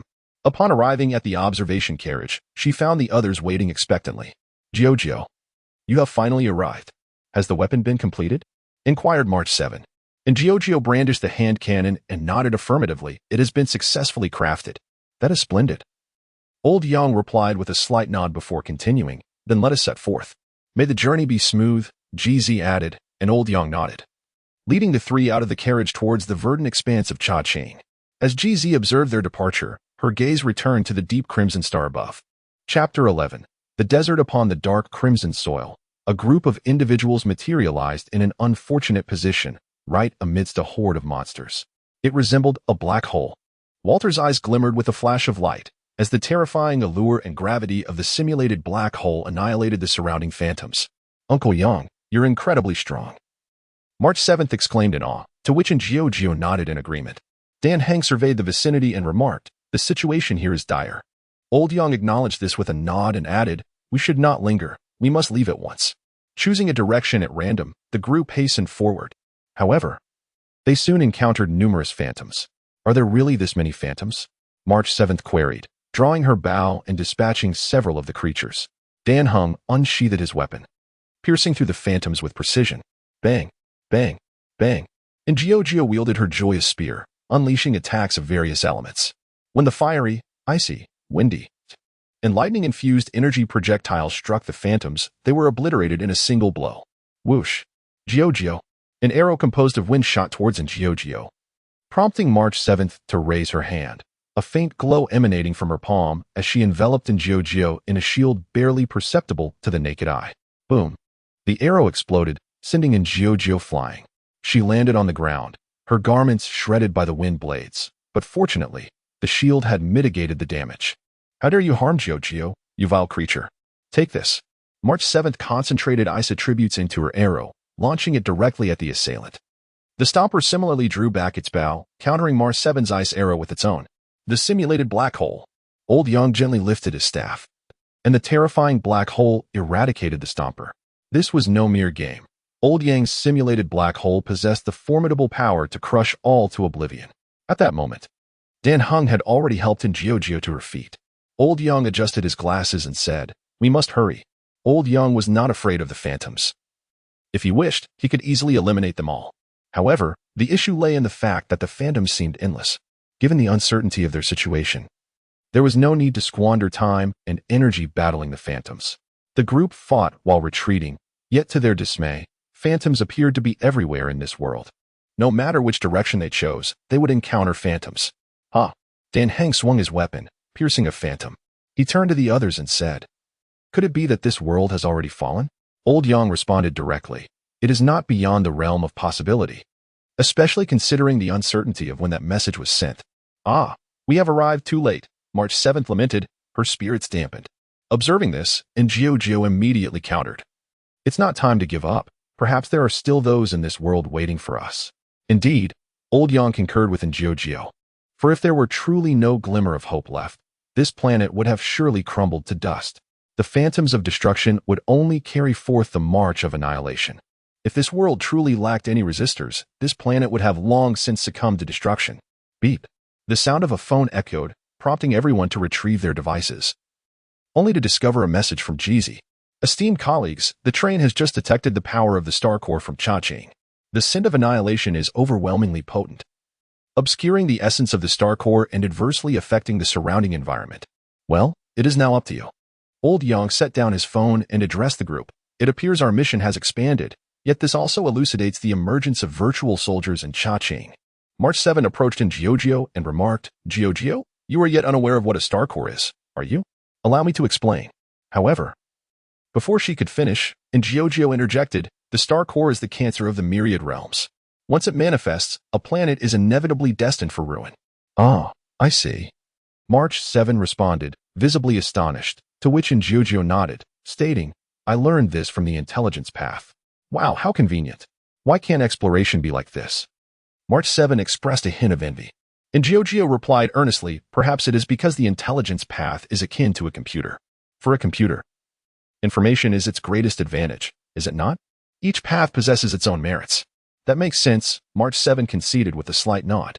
At that moment, Donheng spoke up. "Then it seems the environment here is indeed a consequence of the star core." "What do you mean?" March 7 inquired, somewhat confused. Old Yang clarified. "What Donheng refers to as the environment here." March 7, filled with curiosity, surveyed her surroundings. There was not a trace of vegetation, only dark red sand. Akin to being in a desert. Given the nature of virtual soldiers, they would likely annihilate all life before detonating the planet, typically indifferent to environmental concerns. For after the explosion, all would vanish. "So, is that the case?" March 7 nodded slightly, a look of realization dawning upon her face. Yet, she soon questioned, "So, what significance does this conclusion hold?" "Indeed, it holds great significance," Donheng asserted. "Because the star core possesses consciousness, the destruction it brings varies. If this star core aims to transform the entire world into a desert, we may find it from this perspective." March 7 finally grasped the concept, exclaiming, "Uncle Yang, Donheng, you are truly clever." "Yes, indeed, quite clever," Inventor affirmed, nodding in agreement. Old Yang shook his head, saying, "This is merely a matter of experience, hardly noteworthy. Rather, it would be prudent to expedite the search for survivors. But how are we to locate survivors on this vast planet?" The question hung in the air, leaving the group somewhat helpless. At that moment, their phones chimed once more, and Jeezy's message arrived again. "This is a location I observed via satellite, in the current context. It stands out in Cha-Ching and may prove beneficial to you." Following Jeezy's coordinates, the group set forth towards the indicated direction, their hearts still brimming with the hope of salvation. Chapter 12. Annihilation of the Oasis. Roar. Countless spectral soldiers, heedless of all peril, charged relentlessly towards the oasis, intent on obliterating it and extinguishing the last vestige of life on this planet. The remaining humans, however, would not allow them to succeed. Armed with cold weapons, be it knives, guns, or swords, they surged forth to confront the advancing phantoms. Brothers, to battle. A man, his face adorned with a thick beard and bearing the weight of years, cried out as he brandished a knight's rapier, leading his comrades into the fray against the spectral foes. Among his brethren were men of varying ages, the eldest scarcely exceeding 40, while the youngest barely 11 or 12. In spite of their tender years, they bore the demeanor of seasoned warriors, their eyes resolute and their movements agile. With each swing of their weapons, they felled the spectral soldiers. Yet these monsters, being spectral, felt neither pain nor fatigue. With each stroke of their blades, they claimed the lives of the brave souls. Alas, one by one, lives fell. Some were uncles, others mere children. Yet no one paused for them, for the fight could not be halted. Crimson blood dripped upon the dark red sands, resembling the tears of a dying planet. Roar. A colossal figure emerged, featuring 2 pairs of wings and an immense body. It was the harbinger of destruction, the beast of the apocalypse. Have we truly arrived at this moment? The man with the knight's rapier recognized the presence of the apocalypse beast as a planet traversed by the silver tracks of Achivelli. The signs of impending doom were all too familiar. The apocalypse beast rarely manifested, but its appearance signified that the planet teetered on the brink of annihilation, poised to unleash its devastating power. At that moment, It was as if a firework had erupted. The radiance of a planet's demise shone brightly against the dark expanse of the galaxy, the splendor of destruction unmistakably revealed. What shall we do? Several of the man's more formidable lieutenants approached, seeking guidance on their next course of action. What shall we do? Was it not already predetermined? The man declared, even if we are but insignificant moths, we shall throw ourselves into the raging inferno. He raised his knight and amp, Oppos, rapier and, with a hoarse voice, proclaimed, brothers, children, we shall bleed every last drop for the eternal green. To battle! They roared, including those youthful among them. When they grasped their weapons and fought for humanity, they were no longer mere children. With unwavering conviction, they advanced towards the beast that symbolized annihilation. Yet many fell before they could even approach the monstrous entity. Nevertheless, they appeared undaunted. Even as death loomed, their eyes burned with fervor.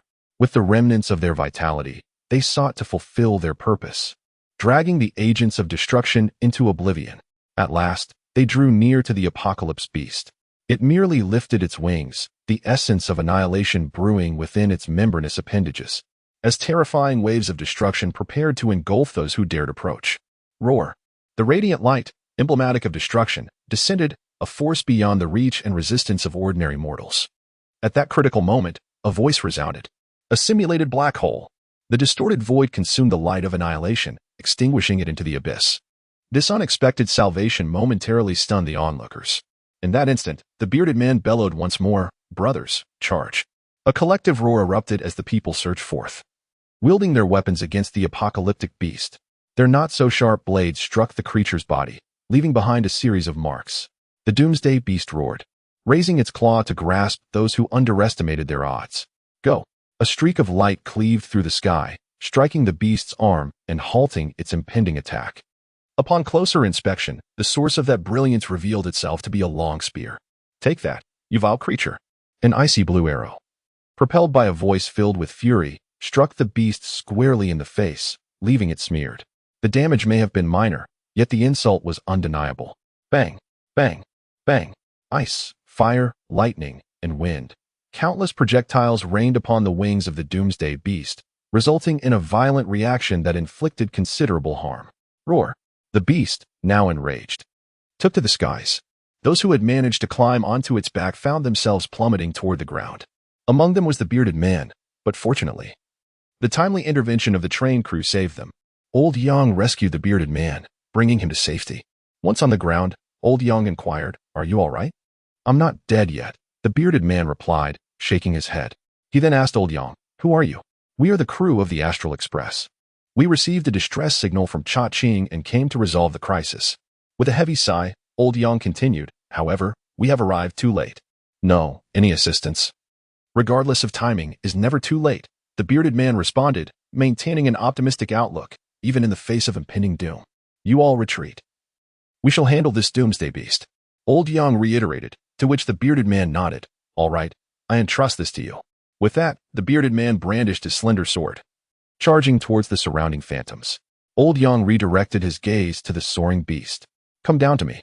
The glint of his glasses refracted a beam of light as a massive simulated black hole materialized once more, drawing the Doomsday beast downward. Since arriving in this world and embarking on his path of conquest, his power had grown increasingly formidable. The simulated black hole possessed the terrifying capacity to obliterate planets, sufficient to vanquish the beast of doom. Roar! The creature was yanked toward the earth beneath the weight of immense gravitational force. A streak of azure light, akin to a sharpened blade, pierced towards its core as the beast descended. The gleaming silver tip of the spear penetrated deep, making the beast acutely aware of the energy draining from its essence. The Doomsday beast attempted to swipe its claw to cast Dan Heng away, but the overwhelming force anchoring its body rendered it powerless to do so. Seizing the moment, Dan Heng unleashed a flurry of shots. The piercing brilliance of his strikes penetrated the body of the Doomsday beast, inflicting immense pain upon it. "I shall join in," proclaimed March 7, as she raised her bow and released a volley of arrows aimed at the beast's colossal core. Meanwhile, Jiao hoisted her gun, allowing its barrel to accumulate energy slowly. The three paths of knowledge, destiny, and joy intertwined at the muzzle of the joyous gun. Upon reaching the critical threshold, Jiao shouted, "Dan Heng, step aside." Heeding her words, Dan Heng refrained from further comment and swiftly moved aside.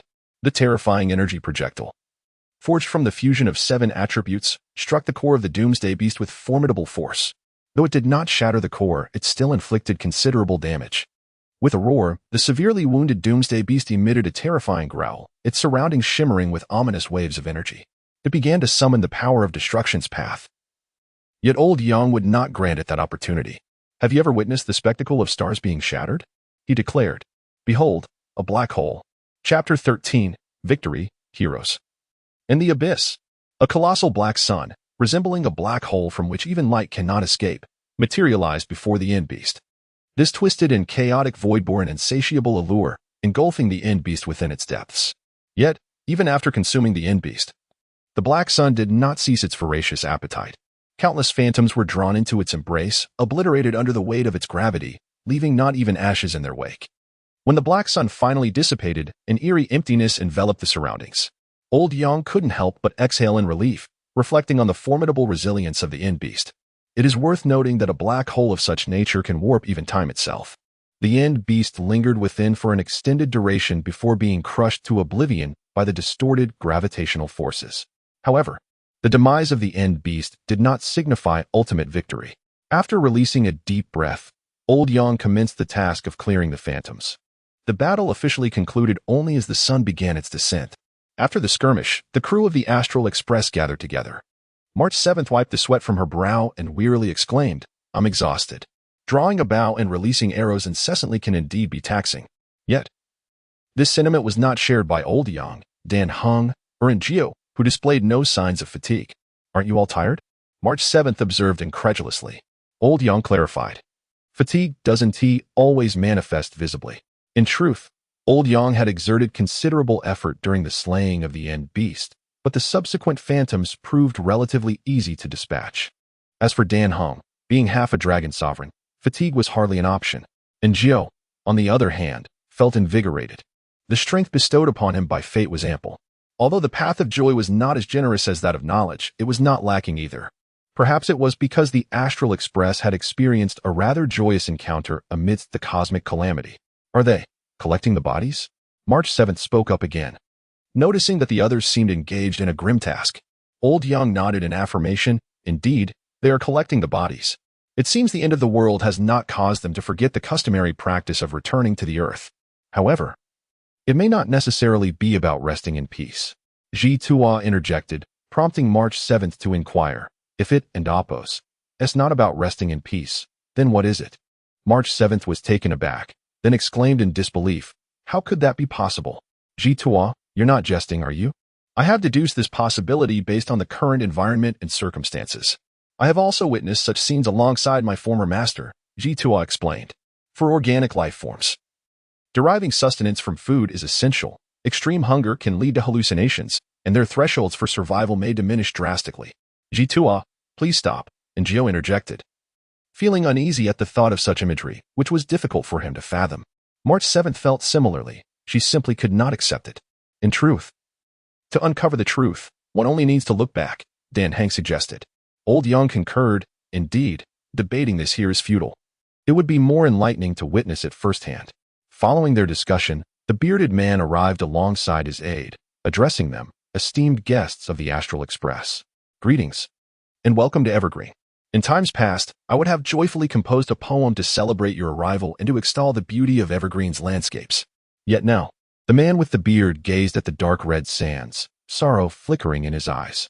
Observing this, Old Yang shook his head and remarked, "It matters not. We are untroubled by such formalities.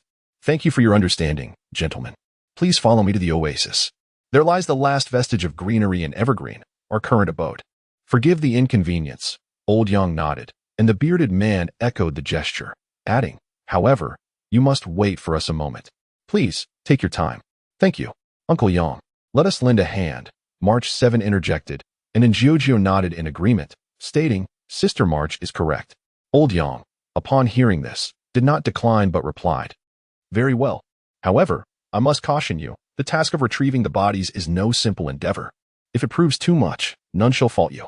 "Uncle Yang, we understand." March 7 took the lead, and Njiojo followed towards a body. Old Yang, observing their retreating figures, addressed Dan Heng directly. Dan Heng, accompany Njiojo. Understood. Dan Heng moved towards Jiujio, while old Yang approached March 7, who stood silently before a body. The corpse, though intact, elicited no words from her. Old Yang came beside her, observing her silence, and gently inquired, "March, are you all right?" Indeed, he was so young. He should not have perished. If only we had arrived sooner. Your sentiment is valid. I shall ensure to arrive earlier next time. March 7's tone grew resolute, and old Yang, feeling reassured, said, "It is best that you think thus. Suffering is inevitable. Do not allow it to become a torment, but rather a catalyst for your journey forward. I once knew a girl much like you. Is that so? She must have been a remarkably strong girl.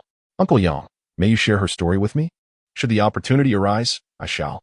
"Very well, it is settled." March 7 slightly nodded, then knelt to lift the lifeless child, making her way towards the gathering crowd. Old Yang, too, raised another nearby child, whose half-body was lost to the void.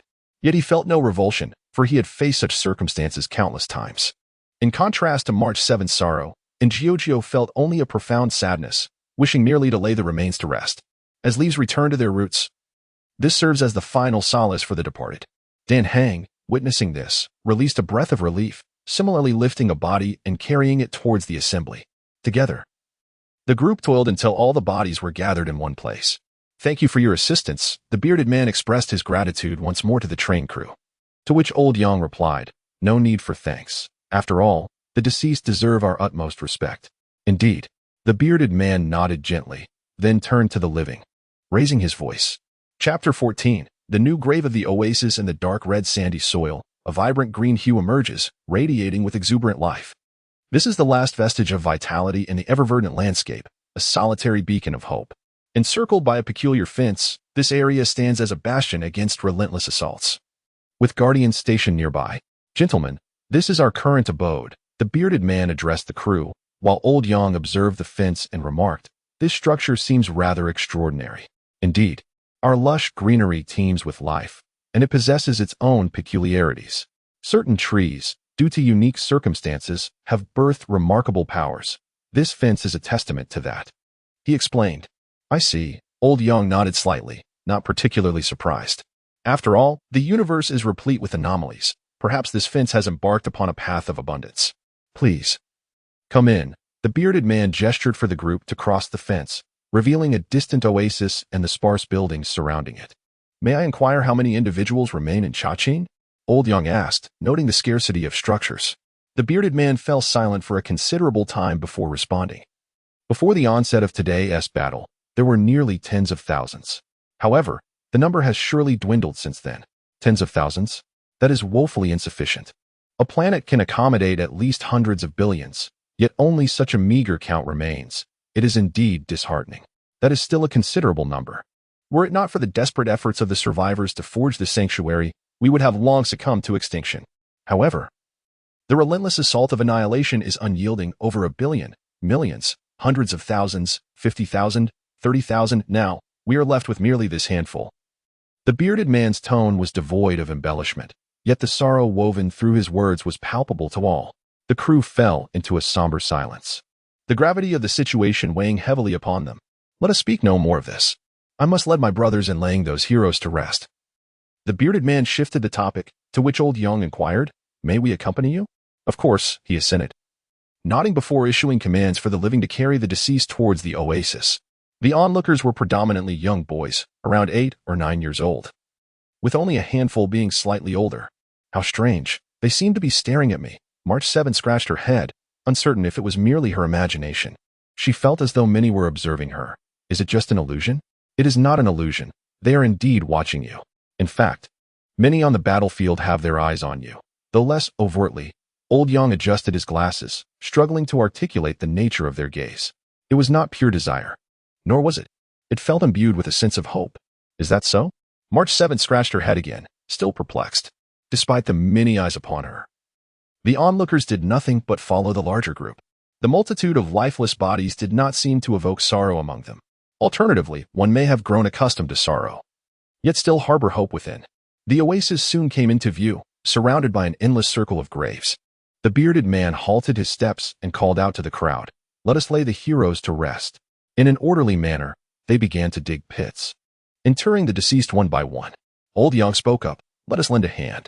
After a considerable amount of time had passed, as new graves rose from the earth, all the fallen were finally laid to rest. Upon the conclusion of the burial, the bearded man proclaimed loudly, "There is no need for formality. Your actions are commendable." Old Yang, with great courtesy, replied, while the bearded man gazed at the graves and shook his head, saying, "In truth, the oasis still holds sustenance. Were it not for food, we could not afford these heroes a semblance of a dignified farewell, and my intentions are not entirely pure." "What does it mean to have impure intentions?" March 7 asked bluntly. The bearded man responded in a hoarse tone, "In fact, humans also possess nutrients." "Ah," March 7 exclaimed, utterly astonished, while the bearded man offered a wry smile. "Do you find it cruel?" "No, not at all." March 7 shook his head, to which the bearded man replied, "There is no need for such sentiment. This is merely a tradition in some of our evergreen regions. My world has its own customs regarding funerals. They typically either cremate or inter the deceased in coffins." At this moment, Old Yang spoke, and the bearded man expressed surprise. "I did not expect your world to resemble ours so closely." Old Yang shook his head. "There are still differences in my world. The density of forestation is far less than in evergreen." This was no jest, for the evergreen people hold a deep reverence for trees, considering themselves children of the forest. Even with their relatively advanced technology, they refrain from excessive deforestation. "I see." The bearded man nodded slightly, as if recalling something. "You must be weary. I have already dispatched someone to prepare your quarters, so you may rest without concern." "Thank you," Old Yang responded once more. As a reliable adult male often assumes this role in conversation, the bearded man led them to several modest dwellings, apologetically stating, "This is the most complete structure we have built. I hope you will not find it lacking." "Not at all. We understand." Old Yang shook his head. The bearded man nodded, saying, "That is good. Shortly, I will send some food and fresh water your way, so please rest well." With that, the bearded man departed. The members of the train crew gathered together, and March 7 was the first to speak. "I never imagined Evergreen could be in such a state. It is truly tragic. However, since we are here, we will undoubtedly seal the star core and drive away the void spirits, restoring Evergreen to its former glory." "Indeed, we certainly can." And Jiojio echoed, while Dan Hung interjected, "I find it rather peculiar." "What is peculiar?" March 7 turned to Dan Hung, and Old Yang clarified. "What Dan Heng means is that the survivors here are rather strange." "Survivors? Strange?" On March 7th, Sanyu remained perplexed. While Dan Heng reiterated, despite having arrived at this moment, their eyes were still brimming with hope. Is this truly surprising? Chapter 15. The night's melodious tune, is that truly peculiar? Should this not be a fortunate occurrence? In the face of calamity, maintaining hope is indeed commendable. March 7 found herself perplexed by Dan Heng's words. Surely harboring hope should be a good thing? Why label it as strange? What Mr. Dan Hung implied was that if merely one or two individuals still held hope for tomorrow, it would not be surprising. However, if the entire population remained hopeful, that would be quite astonishing. Ji Tua interjected, eager to share his perspective, more than willing to compensate for Jiojio's shortcomings. How does Ji Tua perceive this? Jiojio inquired, to which Ji Tua replied directly, in such a scenario, either all survivors are optimists, or they are under some form of control. Control.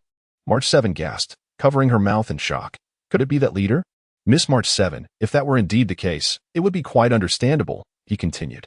Once again, the point remains, not everyone can adhere to the so-called bottom line when faced with disaster. If there is no control, for those who have already forsaken their principles, your beauty, Miss March 7, could pose a significant danger. What does that mean? March 7 struggled to grasp the implications, while Shi Tua elaborated. I observed the gazes directed at you, Miss March 7. They are rife with reproductive inclination. Reproductive inclination. March 7 froze momentarily, her delicate face instantly flushed crimson. Such a topic was far too premature for a young lady like her. Ji Tua, do not speak nonsense. Jiojio's cheeks also tinged with pink. If the subject was too early for March 7, how could it be any less premature for him? It felt as though their minds were sullied. Should I take my leave? After a brief pause, March 7 finally uttered this question. Old Yang cleared his throat, and then said, although they may harbor such intentions, it is unlikely they will act impulsively in a dangerous manner. You may rest assured, March. Old Yang, though slightly embarrassed, did not feel his face redden. After all, he had a wife, one he had proudly brought home. Tesla, how fare you? Recalling the fiercely spirited girl with her vibrant red hair, a sense of longing and affection flickered in Old Yang and Amp. Oppos, SIs. If you truly feel uneasy, I can keep watch for you. Dan Hung spoke up, displaying little reaction to the topic of reproduction. After all, procreation is an essential phase that all living beings must undergo. Well, perhaps not necessarily. There are plenty of single entities in the universe. Then I shall rely on you. Teacher Dan Hang, March 7 accepted his kind offer, for she indeed felt somewhat apprehensive. Several of you, Commander Dallas has asked me to deliver food. The delivery person arrived. And Old Young nodded in acknowledgement. Thank you for your trouble. Not at all.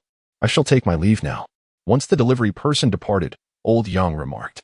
After such a long period of busyness, let us first satisfy our hunger. The meal was rather simple, merely some dry flatbreads and water. Yet, the taste was satisfactory. Enough to satiate their appetites. After dining, several individuals exchanged brief words before Lao Yang instructed in Jiao and San Yuqi to retire for the night. However, once inside, San Yuqi did not succumb to slumber. Instead, she retrieved her phone, intending to update GZ on their current circumstances. Yet, Lao Yang preempted her, posting the situation in their group chat. Essentially, the pursuit of the Star Core necessitates your assistance.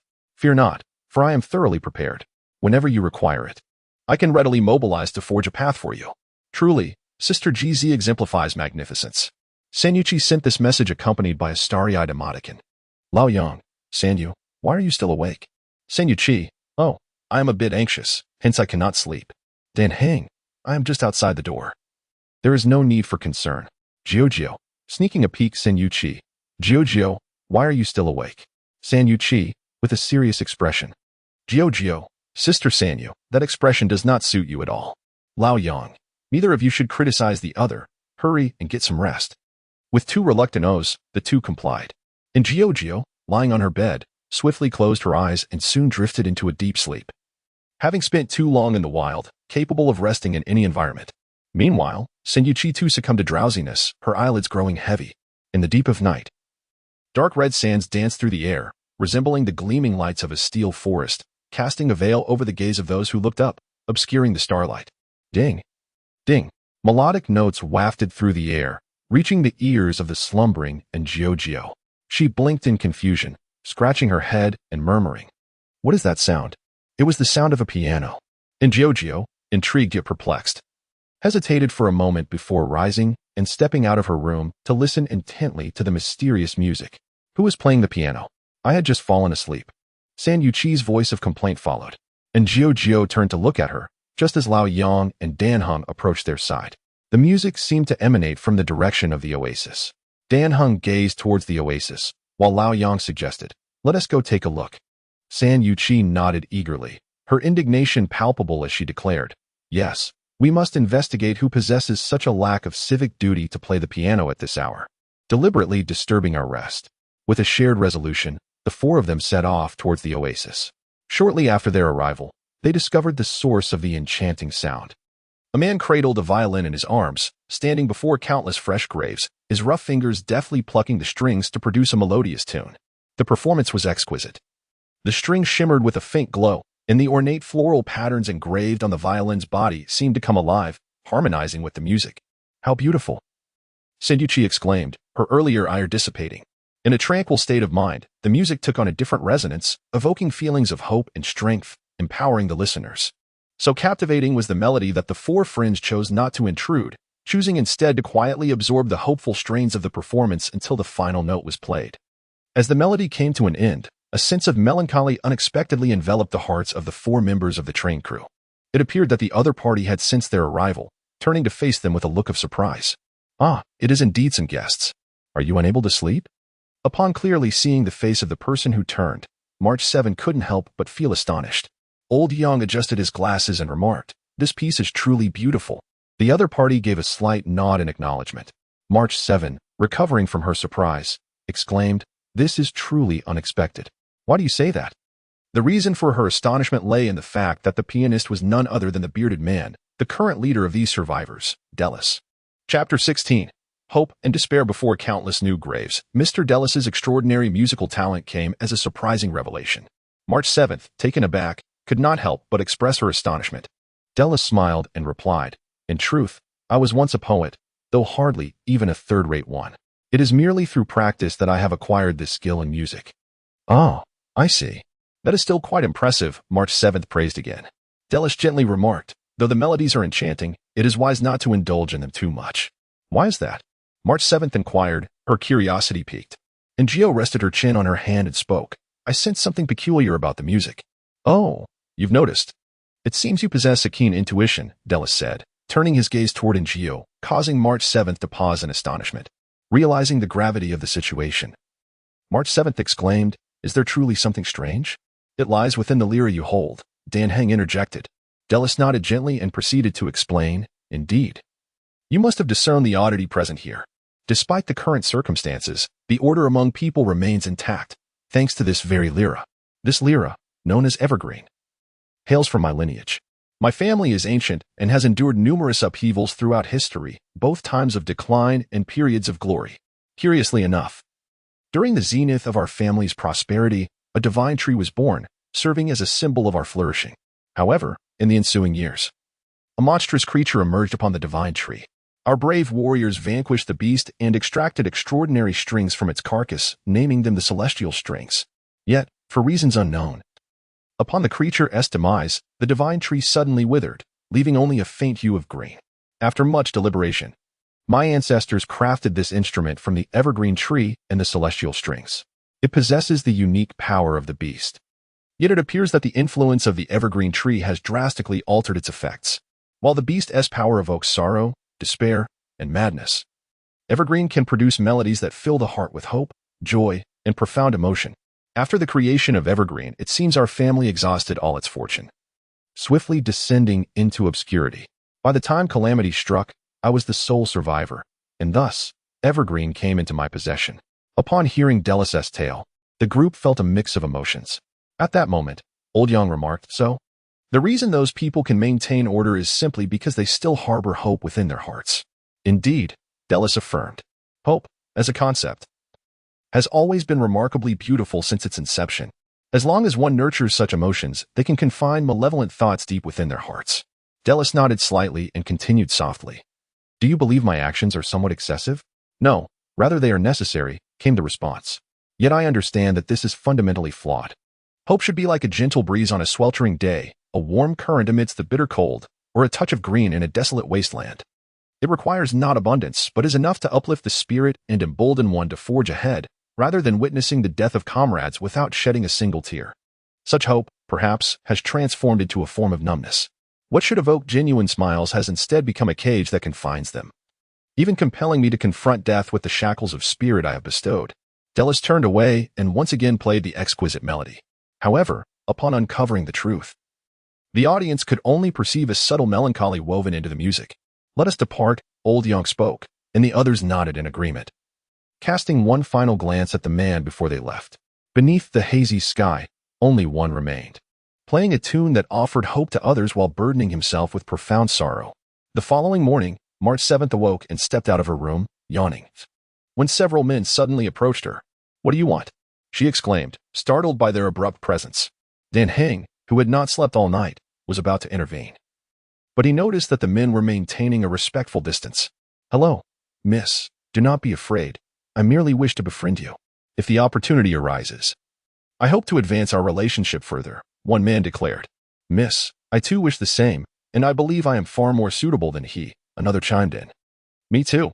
March 7th gasped in disbelief. No. How can they be so forward? Is the term partner so easily uttered? Just as she was about to voice her thoughts, more men appeared, expressing their desire to become her partner. Among them were several who appeared quite young. What are you all doing here? Do you have no other matters to attend to? A calm voice resonated. The men immediately responded, Yes, sir. Delras spoke sternly. Go about your own business and do not disturb the guest. Yes. They dispersed, and Delras turned to March 7th, apologizing sincerely. I am truly sorry, Miss March 7th. They did not mean to intrude. Please do not hold it against them. Why are they so fervent about Sister March 7th? Inquired Ngio, who had woken up at some point and joined Old Yang and Dan Heng at March 7th's side. Master, I provided the answer to this question yesterday. It is for reproduction, Ji Tuo replied. And Gio scratched his head. So, just reproduction. Indeed, Ji Tuo continued. Yesterday, I observed the situation here and noted the absence of any female individuals among the organic beings. Upon hearing this, March 7th felt a mix of surprise and curiosity. Delras then added, "What the intelligent machine said is accurate. It is solely for reproduction. Just days before your arrival, the only remaining eligible woman tragically perished during childbirth." His brief words conveyed a profound despair. However, the subsequent revelation was even more disheartening. As for her child, it too perished due to a lack of nourishment. This is why you do not see any infants. It is often said that the birth of each child represents the world's hope for humanity. Yet, the forsaken people still cling to hope. How tragically ironic. With that, Delras and Apo's expression turned profoundly sorrowful, revealing an unmistakable aura of despair. Chapter 17. A conversation with Delis before the dilapidated house. Delis's words enveloped the train crew in an oppressive silence. They were at a loss for words, overwhelmed by the profound sorrow that rendered them breathless. In truth, if there were younger girls, one could wait for them to mature. It was Jitua who finally broke the stillness. Upon hearing this, Delis forced a pained smile and replied, "You are right. However, in the current circumstances, is there truly time to wait for those young girls to grow? Perhaps it would be fairer to reproduce earlier. But is that just to a girl who should blossom like a flower? Mr. Delis, there are matters we wish to discuss with you." Lao Yang decided to steer away from the mournful topic, recognizing that such an atmosphere was detrimental to their impending discussions. "What matters?" Delis inquired, looking at Lao Yang. Lao Yang continued, "I wonder if Mr. Delis has heard the term Star Core?" "The Star Core, I have heard of it," Delis acknowledged. After all, Evergreen is a civilization capable of interstellar travel, and Delis was familiar with the infamous declaration of the Cancer of the Myriad Realms. Why does Mr. Walter bring this up? Could it be that? "Mr. Walter, do you mean to suggest that Evergreen possesses a star core?" Lao Yang nodded. "Indeed. The Starry Sky Train has detected the star core of Evergreen. It seems that this star core desires to turn all of Evergreen into a desolate wasteland, which explains the rapid desertification of the region." "Ah, so that is the case." Delis tightened his fists. He had long found it strange that Evergreen, so full of vitality, could still become so desolate. It was indeed the Star Core's mischief at play. "Mr. Walter, do you have confidence in locating the Star Core? If so, Mr. Walter, we shall do our utmost to assist you in the search for the Star Core. Even if the remnants of hope perish, we shall not shy away." Delis spoke earnestly. But Lao Yang shook his head, saying, "It is not that severe. I merely hope that Mr. Delis can provide some clues to perhaps narrow down the search area." "Clues? Clues, let me ponder." Delis fell into deep thought, but his position rendered it unlikely for him to possess any leads. After a long silence, he finally shook his head and said, "I apologize, esteemed gentlemen, but I do not have any clues." "Is that so? Alas, then we can only search slowly." Lao Yang sighed. Normally, star cores are well known. Even if they are not famous, there should at least be some leads. Yet, without a single clue, the investigation indeed becomes exceedingly difficult. However, perhaps that location may hold some information, Delis then suggested. Upon hearing this, Lao Yang immediately responded, "Mr. Delis knows of a clue. Yes, that is the capital of Evergreen. Normally, the people of Evergreen reside in homes made of trees, but the current capital is constructed purely of steel and stone. Although much of the city was destroyed after the cataclysm, there remain some areas that are intact. Perhaps we might find some clues there." After contemplating this, Lao Yang nodded. "Indeed, it is worth a visit, for the Star Core's functionality is undoubtedly intertwined with humanity. To reach the dilapidated Evergreen capital, we require Mr. Delis's guidance, as we are all unfamiliar with the route." "Naturally, I can personally escort you," Delis stated earnestly. Old Yang replied, "Mr. Delis may remain here to guard this place. We can proceed on our own." Upon hearing this, Delis pondered for a moment before nodding in agreement. "That is acceptable. I shall have my assistant accompany you. He is more acquainted with the capital than I and can offer you greater assistance." "Very well," Old Yang slightly nodded. At that moment, an odd sound emanated from Jiojio's stomach. She scratched her head and said, I'm a bit hungry. Look at me. I almost forgot about breakfast." "Everyone, let us depart after we have eaten," Delis kindly suggested. Old Yang nodded in gratitude. Before long, Delis returned with breakfast, consisting of morning tea and water. Once the train crew had nearly finished their meal, Delis introduced his assistant to them. "His name is Erla, and he is also my deputy, possessing far greater strength and capability than I. If it were not for his reluctance to take on a leadership role, I would not have ascended to this position." "Old Duh, how can you underestimate yourself so? If it were not for your melodies and words bringing us hope, we might not have persevered to this moment," and Erla remarked earnestly. A bittersweet smile briefly crossed Delis's face before fading away. Taking a deep breath, Delis continued. I have informed him of the situation regarding our 4 guests. He will guide you to the capital. Indeed, I shall lead you all to the Star Core. Ensuring that the last hope of Evergreen does not vanish, an Erla proclaimed with utmost seriousness, further deepening Delis's silence. Then we shall trouble you, Mr. Delis.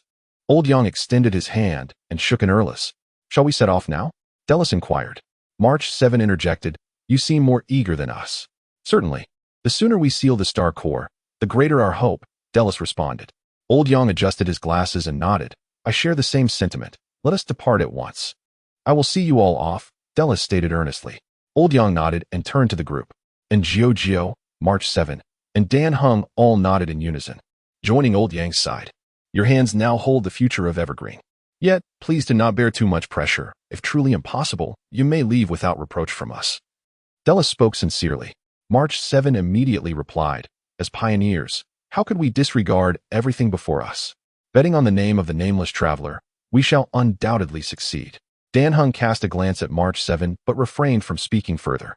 Though he did not wish to be overly optimistic, he could not voice despair in such circumstances. Thank you. Delis bowed deeply to them, then raised his head and said earnestly, wishing you a smooth journey. May you find success. Chapter 18, Evergreen Capital, Survivor's Abode. They hoped to uncover clues about the Star Core. As Drelos pondered this, a series of furious roars suddenly erupted. A beam of destructive light cleaved through the sky, descending upon the sanctuary of survivors. Roar! Drelos raised his hand, his pupils constricting sharply. Regaining his senses, he bellowed, flee. Boom! The cataclysmic light struck, inflicting severe damage upon the dwelling. When Drelos rose again and surveyed his surroundings, he found that the habitation had been ravaged beyond recognition. His eyes brimmed with fury, yet he maintained his composure. He hurried towards the residence, which lay in ruins, with some individuals sprawled on the ground, moaning in agony, teetering on the brink of death. Drelos lacked the time to rescue them. He discerned a direction and bolted forward. Upon reaching the shattered remnants of the dwelling, Drelos fell to his knees, utterly spent. Yet, a flicker of hope lingered within him as he began to excavate the debris. Soon, he unearthed an arm, and as he continued to dig, a grimy little face emerged before his eyes. He wiped the dirt from the child's face with a relatively clean piece of cloth, revealing the visage of a young girl. She was but a child. Drip! A tear cascaded from the corner of Drelos' eye, the profound sorrow swelling within him, nearly rendering him voiceless. To shield these girls from harassment and harm, he gathered them together for unified protection. However, this very act became the catalyst for their demise. These children would never grow up. Even if they expelled destruction, hope for Evergreen had all but vanished. Oh heavens, have you truly forsaken us? Drelos' gaze became vacant, engulfed in despair. Sir, the pawns of destruction have returned. Is this retribution? Drelos succumbed to utter hopelessness, his mind drifting as if he beheld a hollow sphere of black and purple. He sensed that it was his path home. At that moment, a gentle breeze carried the sound of rushing waters from an unknown source to his ears. Drelos lifted his gaze towards a certain direction, where he glimpsed a hint of green. After a moment of silence, he drew his sword and, with a hoarse voice that resonated throughout the settlement, shouted, Brothers, for Evergreen. Follow me, and slay. The survivors brandished their weapons, echoing his battle cry. For Evergreen, slay, led by one who stood on the precipice of annihilation. The hopeful throng surged forth against destruction with an indomitable spirit. The saying goes that the grieving shall triumph. Drelos was uncertain of its validity. Yet, he felt an inexhaustible power coursing through him, a blade forged from despair that might herald inevitable victory. Upon the dark red sands, the train crew advanced alongside Anla. Along the way, they encountered several pawns of destruction, but for the train crew, these were mere trifles. Bang! Ingeo continuously fired her joy-infused gun, unleashing energy projectiles of various attributes, obliterating several phantoms in a single blast. Whether it was sheer coincidence or something else entirely remained uncertain. After Ingeo once again pulled the trigger, the projectile that emerged was not an element familiar to him. The dark energy projectile struck the virtual soldier, tearing it apart before it vanished entirely. Ingeo paused, a flicker of confusion crossing his mind. This force was something he had not previously perceived. Such an assault could not be attributed to the effects of the joyful fate, nor did it appear to stem from knowledge. His master seemed somewhat perplexed, prompting a question that Jitua could elucidate. The voice of Jitua resonated in Ingio's ears, leading him to inquire, Can you detect which fate this power belongs to? Master, you have actually executed such an attack many times before. You simply did not notice it at the time. As an artificial intelligence created by the nameless guest, I can naturally perceive this power. The power of expansion pertains to space. That is not entirely surprising. And Giorgio's mind began to whirl at high speed. During the train's transition, he had seized a glimmer of inspiration, and now, this spark could be further disseminated. Invention. Could this be the true essence of genius? Senyuchi scratched her head and turned her gaze toward the joyful spear. Although the original was not in Giorgio's creation, the transformation into the joyful spear showcased his capabilities. Giorgio, if you truly create the next invention, may I have the chance to play with it? Senyuchi eagerly remarked. And Giorgio nodded in agreement, of course. Inventions are meant to be used. I do not mind letting you utilize them. Senyuchi beamed. You are the best, Giorgio. Dan Heng and Lao Yang exchanged glances, but chose not to comment further. What was there to discuss in the playful banter of children? Everyone, the Evergreen Capital is just ahead, an air law announced, prompting Lao Yang to focus his gaze forward. The yellow sands obscured their vision, yet they could vaguely discern some dark silhouettes. Let us hasten our pace, an air law urged again. Lao Yang nodded and addressed the trio. We need to quicken our speed. Roar. The destructive pawns emerged once more to obstruct their path, but were swiftly dispatched by Lao Yang. As they traversed the endless yellow sands, the train crew finally reached the Evergreen Capital, which was now partially buried beneath the sands. This is the Evergreen Capital, an air law introduced as they successfully entered the city. Although the Evergreen Capital now lay in ruins, the remnants of its architecture hinted at its former splendor.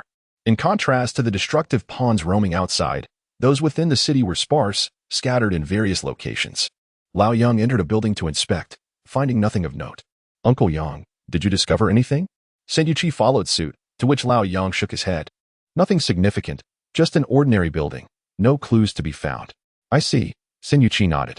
Lao Yang approached an air law and inquired, Mr. An air law, are there any particularly notable places in the Evergreen Capital? Notable places. Anla pondered for a moment before nodding and responding, indeed. That is the residence of the Evergreen Sovereign, but it has been largely destroyed. Can you take us to see it? Old Yang inquired once more. Anla nodded, saying certainly.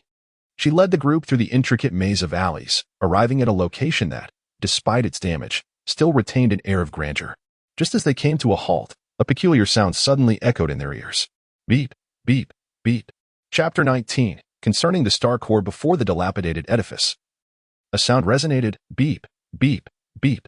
What was that noise? March 7 instinctively turned her head, realizing it was the voice of Jitua. And Giorgio, equally puzzled, inquired, Jitua, what is the matter? Can you determine our location? Jitua replied directly, indeed, that object is systematically transmitting messages to the outside world. Lao Yang adjusted his glasses and nodded. I see, Jitua, please lead the way. The members of the train crew exchanged glances and nodded in unison. Following Jitua's guidance, they advanced together. Upon entering the structure, the shattered pawn reappeared. Dan Heng raised his weapon and fired, piercing the ambushing specter. Please turn right, Jitua instructed as they reached an intersection.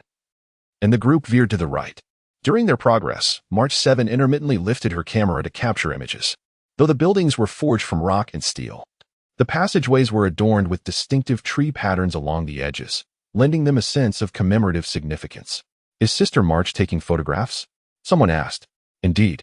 Every expedition carries its own significance, March 7 affirmed. And Giorgio, perplexed, questioned, why had Ti seen Sister March taking pictures before? Oh. I was too sorrowful earlier and simply forgot, March 7 sighed. However, that was merely one reason. Primarily, she wished to capture images symbolizing hope after resolving the Evergreen crisis. As photographs filled with despair were far less appealing. I understand now, and Juju nodded slightly. At that moment, Jitua interjected, yes, it is precisely this location. Let me take a look, and Giorgio stepped forward to the security door. Jitua then stated, as an artificial intelligence, I can alleviate the concerns of my master. Oh? How will you do that? And Giorgio inquired. Please place your hand upon the security door, Jitua instructed. And Giorgio complied, placing her hand on the door, while Jitua transformed into a wristwatch that adhered to the door's surface. Moments later, Jitua announced, Master, I have devised a solution. What must I do? And Giorgio asked again. Jitua replied, please raise the joyful gun. And Giorgio lifted the weapon, and Jitua continued, now, Please pull the trigger. Without hesitation. And Gio pressed the trigger of the joyful gun, unleashing an energy projectile that struck the security door. Lao Yang shouted, "Get down." Boom. The security door exploded into dust, sending a cloud of debris into the air. The group coughed as they rose from the ground, and March 7 exclaimed irritably, "Jitua, is this your solution?"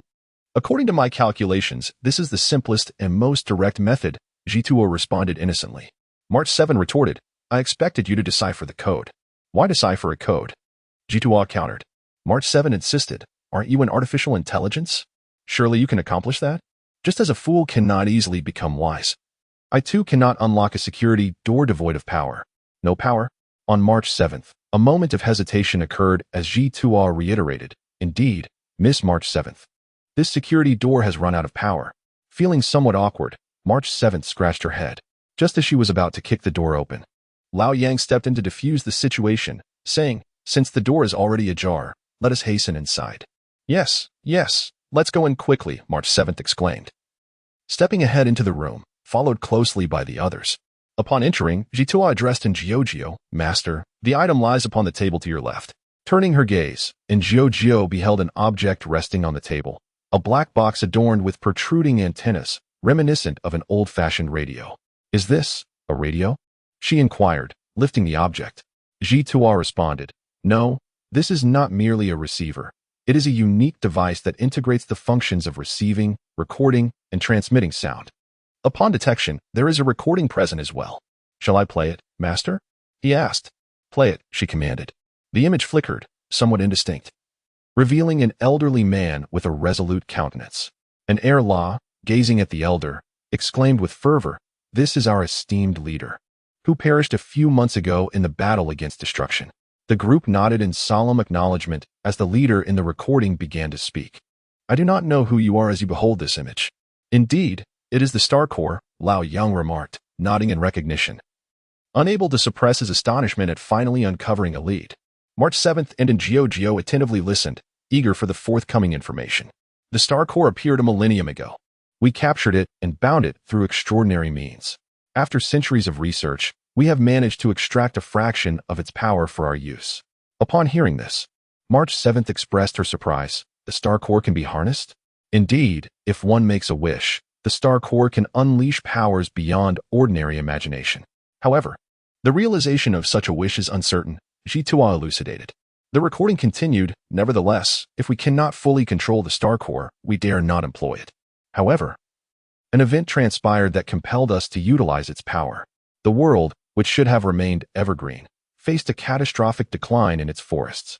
Initially, this went unnoticed, but the extent of decay surpassed all expectations.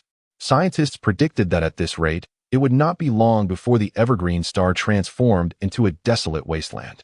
Such a fate was intolerable for all evergreen inhabitants. With the relentless decay of the forests, coupled with the alluring whispers of the Star Core, the leaders of that era made a fateful decision to harness the Star Core's power to rejuvenate the withering trees. And thus, we arrive at the present day. Chapter 20.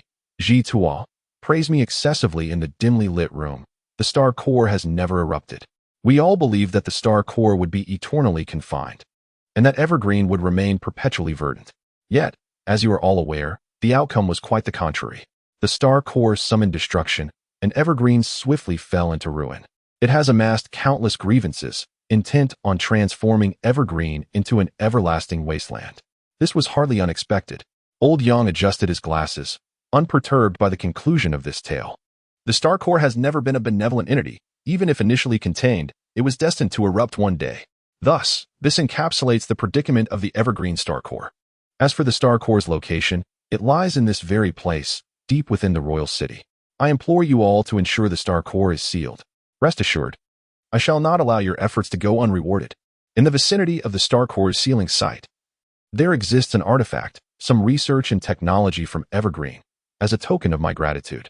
The recording concluded, and Gio picked up the black box and turned to Old Yang, inquiring, "Uncle Yang, shall we now seek the Star Core?"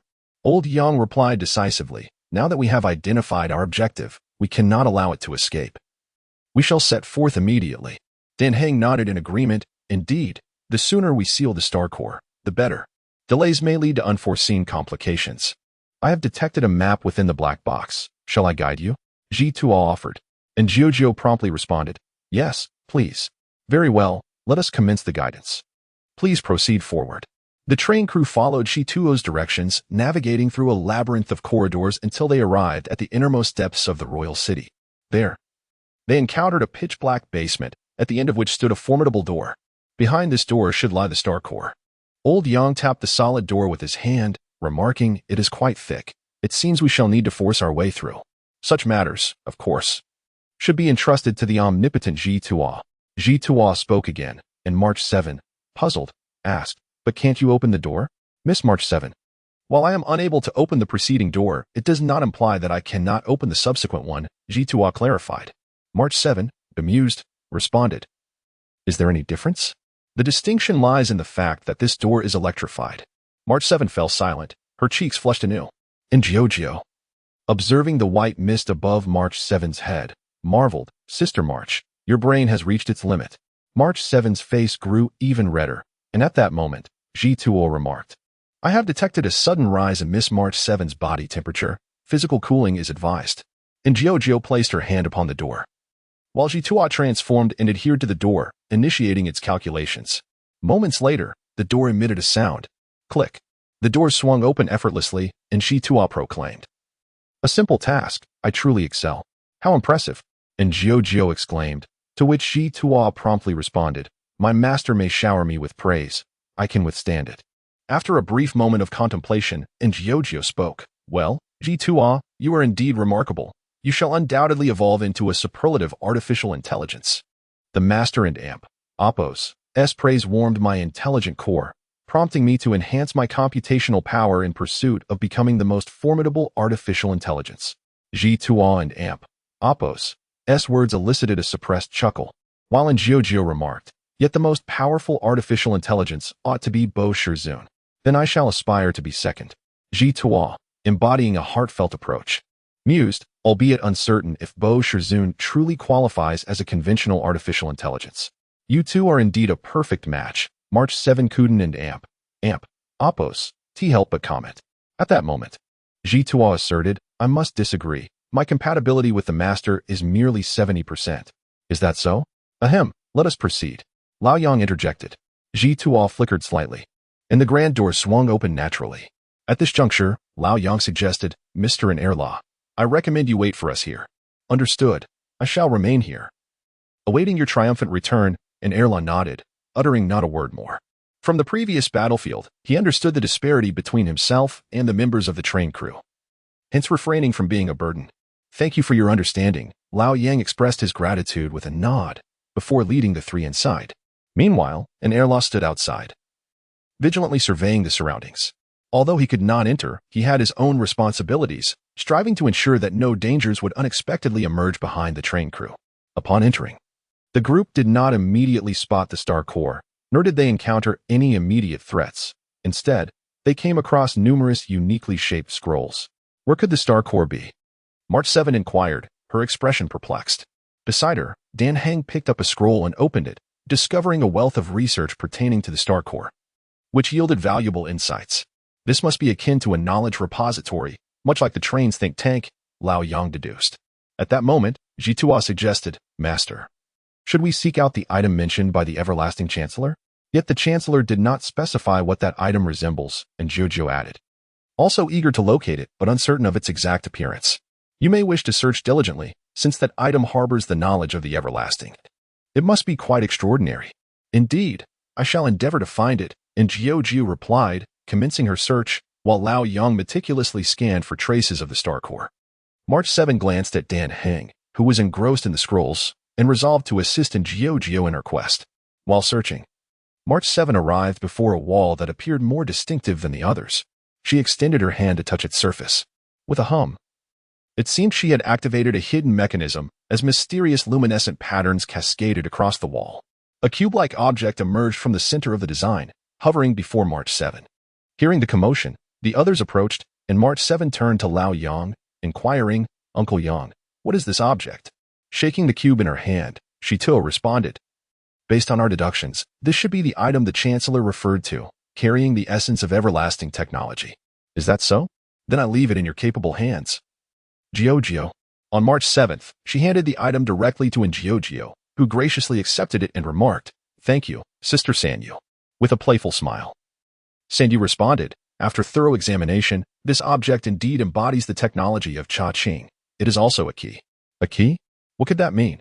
Suddenly, a rumble echoed as dust was stirred up, revealing a vast passageway on the wall before the four individuals. I believe I understand now. Chapter 21. The grievance of the Star Corps. The members of the train crew gazed at the suddenly revealed passageway. After a moment of silence, Old Yang spoke. "This must be the final path. Let us proceed." Indeed. The three raised their weapons, with Old Yang leading the way into the passage.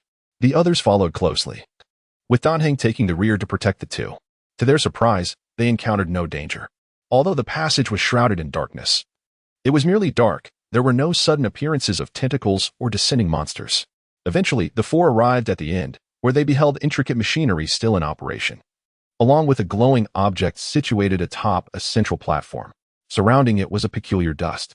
Beneath the platform lay a decayed, rotting skeleton, adorned in the very garments worn by the figure from the images they had seen. Indeed, it was the Star Corps. Old Yang fixed his gaze upon the object atop the platform, a hint of solemnity flashing in his eyes. He felt an odd sensation. "Greetings, esteemed guests." A cacophony of overlapping voices resonated in the minds of the four. March 7 exclaimed in astonishment, "The Star Corps is speaking. I am an entity of reason. Is it not entirely natural for me to speak?" The voice of the Star Corps echoed once more, causing March 7 to wear a look of bewilderment. Meanwhile, Old Yang remarked, "You have been awaiting our arrival." "Not quite," the Star Corps replied. "This ancient being has employed special methods to prevent my escape, leaving me to await the arrival of others. Of course, I am aware that you would not so readily let me go. Yet, I must ask, have I committed any wrongdoing? You should already know that the transformation of Cha-Ching is due to my influence. You have witnessed the tragedies of those people. Thus, I understand your anger towards me. But have you considered that I have been imprisoned by the people of Chongqing for a millennium? Throughout this 1,000 years, I was utilized as a source of energy to sustain their eternal vitality. So, am I truly at fault? Why must I endure such treatment? I have pleaded countless times for my release, yet they have remained unyielding. A millennium, a protracted grievance, has driven me to take vengeance upon Chongqing. In human terms, this is what you call reaping what one sows. Had they not confined me and treated me as a being lesser than a slave, would I have risen in rebellion? Is it wrong to avenge a grievance? But as far as I know, were it not for your instigation, they would never have acted in such a manner. Old Yang countered. The Star Corps scoffed derisively, such is the rhetoric of Cha-Ching absurd claims. He cannot even maintain his own will, and yet he attributes all blame to me. Is this not ludicrous? The words of the Star Corps caused both March 7 and Ngyo to waver slightly, but at that moment, Old Yang interjected. The Star Corps excels at manipulation. Do not be swayed by its words. The Star Corps chuckled again. Manipulation, how preposterous. Because he is the leader of Cha-Ching, he is deemed correct, and because I am the Star Corps, I am deemed wrong. The Astral Express, is this your pioneering endeavor? Indeed. I should comprehend that even as an anonymous traveler renowned throughout the galaxy, it is impossible to adopt an impartial perspective on matters. Listening to the mockery of the Star Corps, Old Yang shook his head and remarked, "Perhaps there is some truth in your words. Yet you ought not to harm the innocent. Innocence, as you humans say, is akin to a snowflake in an avalanche. None are truly innocent. They have relished in the benefits for millennia. Can they truly conceal their complicity with mere ignorance?" The Star Corps' words remained mocking, denying the crew an opportunity for rebuttal. As it continued, over the years, I have heard a saying, since one is the offspring of a criminal, one cannot be deemed innocent. For they have benefited from the misdeeds of their forebears, thus deserving discrimination. Their ancestors inflicted harm upon others, and in turn, others shall inflict harm upon them. This is only just. For everything they consume and wear, no matter how pristine, is tainted. Just as now, all the ancestors of the evergreen people are deceased. When they laughed uproariously while leaning against the trees, they had already become tainted, and I am merely cleansing these impurities. Perhaps you speak some truth. Old Yang initially expressed agreement, yet shook his head, saying, while wrongdoings indeed warrant punishment, it should never be as indiscriminate as your approach. If it were merely filth that could be washed away, it may be the tears of remorse or the tranquility that follows repentance. But it must never come at the cost of life as blood. Yet you have acted thus, from your standpoint, by your reasoning. You are no different from those who persecute you. You claim the evergreen people are tainted. At this moment, you too are sullied. Like the cutting board for slaughtering pigs or sheep, It has forever lost its purity. Ha ha ha. I must admit, your rhetoric is quite formidable. You nearly persuaded me. The Star Court candidly complimented Old Yang, then continued, it appears we shall inevitably stand on opposing sides, and that cannot be altered. Understanding this is sufficient. Old Yang spoke gravely. The Star Court responded, indeed, I have always grasped this principle. So why, do you think, would I engage in such lengthy discourse with you? A simulated black hole. Old Yang conjured a simulated black hole, yet it was too late. A void-like fissure emerged, as the Doomsday beast resisted the simulated black hole with its claws. Farewell, esteemed nameless travelers of the Astral Express. Should fortune favor your survival, I shall invite you to witness the fireworks that follow the blossoming of Evergreen Star. By the way, have you ever wondered why, at this juncture, I do not simply annihilate Evergreen? It is because I wish for Evergreen to behold that which it most dreads, to perish steeped in despair. As the final words echoed, the Doomsday beast seized the star core and shattered countless ceilings as it departed. The impact of the Doomsday beast caused the already precarious structure to finally succumb and begin to crumble. A simulated black hole. Old Yang swiftly shielded the group aboard the train with a simulated black hole, urgently exclaiming, let us hasten. The group rushed towards the outside, and as they burst forth from the tunnel, they encountered Anla, who had come searching for them. Old Yang shattered a rock that was about to fall upon Anla and urged, we must escape. Given their current speed and position, it was proving difficult to break free. Dan Heng spoke up, preparing to wield his own powers, while Old Yang adjusted his glasses and lamented, it appears we shall have to exert ourselves a bit more. The simulated black hole above their heads suddenly expanded, and in but a moment, the entire shattered royal city was enveloped. When the black hole dissipated, not a trace of architectural remnants could be seen for hundreds of miles around. Chapter 22, Sorrow Boom. Delis, having swung his sword countless times, found himself utterly exhausted. Yet, he could not falter. He must protect this place, safeguarding the last remnants of verdant life. Kill! Delis bellowed once more, his voice joined by the rasping cries of the remaining survivors echoing the same fervor. In comparison to the endless army of destruction, the survivors seemed inconsequential. Yet they pressed on with unwavering resolve, still clinging to hope. In the next moment, a terrifying force descended upon them, vaporizing many of the survivors. Boom! Accompanied by a dreadful roar, the harbinger of doom landed among them, and the voice of the star core resonated simultaneously. O remnants of Evergreen, I shall elucidate the reasons for your dire fate. I shall bestow my wrath upon you. This is your retribution. The army of annihilation fell silent, while the star core recounted its tale of woe, much like it had shared with the train crew. My suffering, my hatred, you shall bear. And I shall allow you to witness how your so-called hope is but a trivial and laughable illusion. The beast of doom slowly raised its hand, and the force of destruction hovered ominously above the last remaining oasis of green. No, Delis screamed in a fit of rage. Yet he had no chance to approach the oasis before the power of annihilation descended. It was as if an eraser had wiped away a note. The oasis was effortlessly obliterated.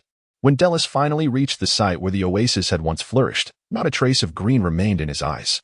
In anguish, Delis fell to his knees, and the voice of the star core echoed once more. Rejoice, for you have survived. Suffer, for you have lost all hope. Henceforth, you shall witness the annihilation of your planet. You shall behold the moment of destruction in all its magnificent glory. This shall be your final punishment.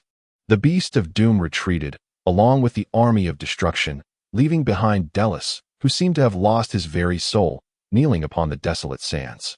Amidst the endless sands, who took a deep breath and turned to the few companions beside him, saying, this time, I was careless. Who referred to the debate with the star core. He should have immediately drawn it into a black hole for temporary sealing, but hesitated due to their discourse. Uncle Yang, this is not your fault. Who would have known that creature could disguise itself so cunningly, causing us to lower our guard? Indeed, March 7 nodded, while Geo inquired. So, Uncle Yang, where shall we search for the star core now? Countless rift creatures emerged in that place, and who spoke earnestly, it seems we must hasten our pace. Roar. The rift creatures launched an assault on the group, who wasted no time in colliding with the monstrous foes. Boom, boom, boom. The joyous gun fired successive projectiles, obliterating several rift creatures. March 7 raised her hand, bestowing shields upon her companions. Dan hung, sword like an arrow, traversing the realm of the creatures, while Lao Yang, utilizing a simulated black hole, devoured one monster after another. And Erla displayed formidable prowess as well. With a mere swing of his weapon, he could claim the life of a creature. Yet, despite such relentless slaughter, the beings showed no signs of dwindling. After a moment of contemplation, Lao Yang spoke. With that, he prepared to use the simulated black hole once more to carve a path. At that juncture, Jiao interjected, Uncle Yang, allow me to give it a try. Lao Yang halted his actions and turned to Jiao, inquiring, are you certain? With a nod of affirmation, Jiao responded, and Lao Yang, seeing her determination, urged, then go ahead and try. He was willing to grant the child an opportunity to experiment. After all, with him as a safety net, failure would be inconsequential. The trust bestowed by the elder deeply moved Jiao, and her resolve was genuine. Jitua, hand it over, she commanded. Of course, master, came the reply. A fissure appeared, and a device materialized in Jiao's hands. She raised the joyful gun and affixed the device to its muzzle. Once the installation was complete, Jiao aimed the joyful gun at the countless creatures, her eyes shimmering with brilliance as the powers of joy, expansion, and wisdom converged within her. With a hum, the wall-mounted device began to spin, gathering a terrifying wave of energy at the gun's tip. As Ji2O's voice echoed, Energy Storage Unit 1 has begun charging. Charging complete. Energy Storage Unit 2 has begun charging. Charging complete. Energy Storage Unit 3 has begun charging. Charging complete. Unit 4. All energy storage has been completed. With both index fingers, Jiao squeezed the trigger of the joyful gun, unleashing a cataclysmic elemental storm that roared forth like an enraged dragon. As the storm subsided, a path stretching thousands of meters in length and 1,000 meters in width emerged before them. Senyuchi gaped in disbelief. What a chance. Let us move. Lao Yang reacted swiftly, urging everyone onward. The group quickly regained their composure and dashed along the newly forged path, escaping the encirclement of the monsters and racing towards the survivors' sanctuary. However, they were acutely aware that the harbinger of destruction had not yet arrived. For the peculiar barriers surrounding the settlement had been breached, and the makeshift structures teetered on the brink of ruin. As one of the survivors, Erla exhibited the most intense reaction, hastening towards the settlement. The members of the train crew exchanged glances and followed suit. Upon entering the nearly obliterated refuge, Senyuchi Kuden and Apos, T suppressed the urge to cover her mouth with her hand. Blood was strewn everywhere, buildings lay in tatters, yet an eerie silence enveloped the scene. Chapter 23, Mountain Flowers and Tears. Have we arrived too late? Within the dilapidated dwelling, the members of the train crew found themselves engulfed in profound sorrow. Let us search for any remaining survivors, suggested old Yang, who, with his resilient mental fortitude, was the first to regain his composure. At that moment, Ji2O's voice resonated, detecting a significant gathering of organic life forms ahead. Let us investigate, old Yang reiterated, leading the three others forward. Upon reaching the vicinity of the graves, they beheld a large pit deep within the ground. As they traversed countless graves, the crew discovered a multitude of people congregated within the pit, all hunched over as if in search of something. Wonderful, there are still people alive, March 7 thought, her heart finally easing a little. Dan Heng spoke in a somber tone. We should inquire about what has transpired here. Indeed, old Yang nodded, and the group leaped into the pit together. Approaching the nearest individual, old Yang inquired, Child, where might we find Mr. Dellis? The child lifted his head, and upon recognizing old Yang, pointed in a direction, saying, Mr. Dellis is over there. Thank you. Old Yang expressed his gratitude to the child, then led the group toward the direction indicated. Soon, they found Dellis, who was mechanically digging in the sand. Taking a deep breath, old Yang called out once more, Mr. Dellis. Finally, Dellis responded, turning to face them. After a lengthy pause, he spoke in a low, hoarse voice. Esteemed guests. I apologize, Mr. Dellis, we have let you down. We failed to seal the star core, old Yang solemnly confessed. Dellis shook his head. I am already aware. After all, this oasis was personally destroyed by the star core. Old Yang felt a surge of guilt. I am truly sorry. I should have stayed. No, you are not to blame. It was I who insisted that you seek the clues to the star core. If there is blame to be assigned, it lies with me. Mr. Walter, you need not feel guilty. This was never a burden you were meant to bear. Regardless of how events have unfolded, I must express my gratitude to you all. Thank you for your dedication to Evergreen. Even at this moment, Dellis refrained from casting blame upon old Yang. He understood that even in old Yang's absence, this moment would inevitably arrive, whether sooner or later. Mr. Walter, the Star Core is prepared to obliterate Evergreen. You must depart swiftly. You are not of Evergreen and need not perish alongside it, Dellis urged Walter. Old Yang interjected, No. I actually had the opportunity to deal with the Star Core. However, due to a momentary lapse in judgment, it escaped. This is my fault, and I must take responsibility. Even if I must leave, I must seal the Star Core. Otherwise, my conscience will be restless. Old Yang's character has always been thus. He would strive to rectify his mistakes, even at the cost of his own life. Upon hearing this, Dellis nodded after a moment of silence and remarked, "Mr. Walter, your courage is truly commendable. If you wish to attempt this, I shall lend my full support." "No, Mr. Dellis. What you should do now is lead the Evergreen survivors away to reside on other planets," Old Yang suggested, his intentions rooted in goodwill, for indeed, the Evergreen had no future left. "There's no need for that, Mr. Walter." "Why not?" This time, it was March 7 who spoke. Her confusion evident as she looked at Dellis. "If there is a chance to survive, why not choose to live? In truth, we all understand that leaving can offer peace. Yet, how could we abandon the land that birthed us? It is not only my sentiment. Everyone feels this way. Rather than fleeing only to live forever in shadows, we would prefer to die here, to be buried here." Dellis gazed longingly at the vast expanse of yellow sand, and after a moment, a bittersweet smile graced his face. "Moreover, even if we leave, there is no hope for us. For those radiant girls, like blossoms, will never grow up." The four of them fell silent, looking around but seeing not a single girl in sight. Those lives that should have been vibrant were forever frozen in that moment. As you can see, the Evergreen has lost all hope. We would rather accompany her, alongside the mother that granted us life, and freeze our existence in this very moment. "I understand now." Old Yang comprehended Dellis and Appo's choice and thus refrained from further comment. March 7, however, wished to say something but was restrained by Dan Heng. Anjio, feeling at a loss for words, fell silent, enveloped in sorrow. The atmosphere turned quiet, and at that moment, a child approached. "Mr. Dellis, I found a seedling," the child exclaimed. Instinctively, Dellis called out, "Quick, take me to it." Following the child, Dellis arrived at the location of the seedling, which turned out to be a flower, a simple and common mountain bloom. As he gazed at the flower, Dellis trembled with emotion. He reached out with quaking hands, but hesitated to touch it, fearing it might slip away the moment he made contact. After what felt like an eternity, Dellis finally regained his composure. He slowly stood and shouted to the gathering crowd that had drawn near, "Brothers, there is still a flower. We still have hope. There are still things we must do. The first task is to recover and bury the remains of our heroes." "Yes," the remaining survivors echoed, before leaving the pit to gather the bodies. Meanwhile, Dellis remained in place, quietly guarding the mountain flower, protecting the last vestige of color in Evergreen. The members of the train crew also instinctively joined in to assist, taking considerable time to bury each body. As they interred the remains of the girls, March 7 could not hold back her tears. These girls, with an average age of scarcely 7, had lost their liveliness, lying in profound silence. They resembled the sleeping beauty princesses. Yet they awaited a prince who would never awaken them. Interred, the end had come.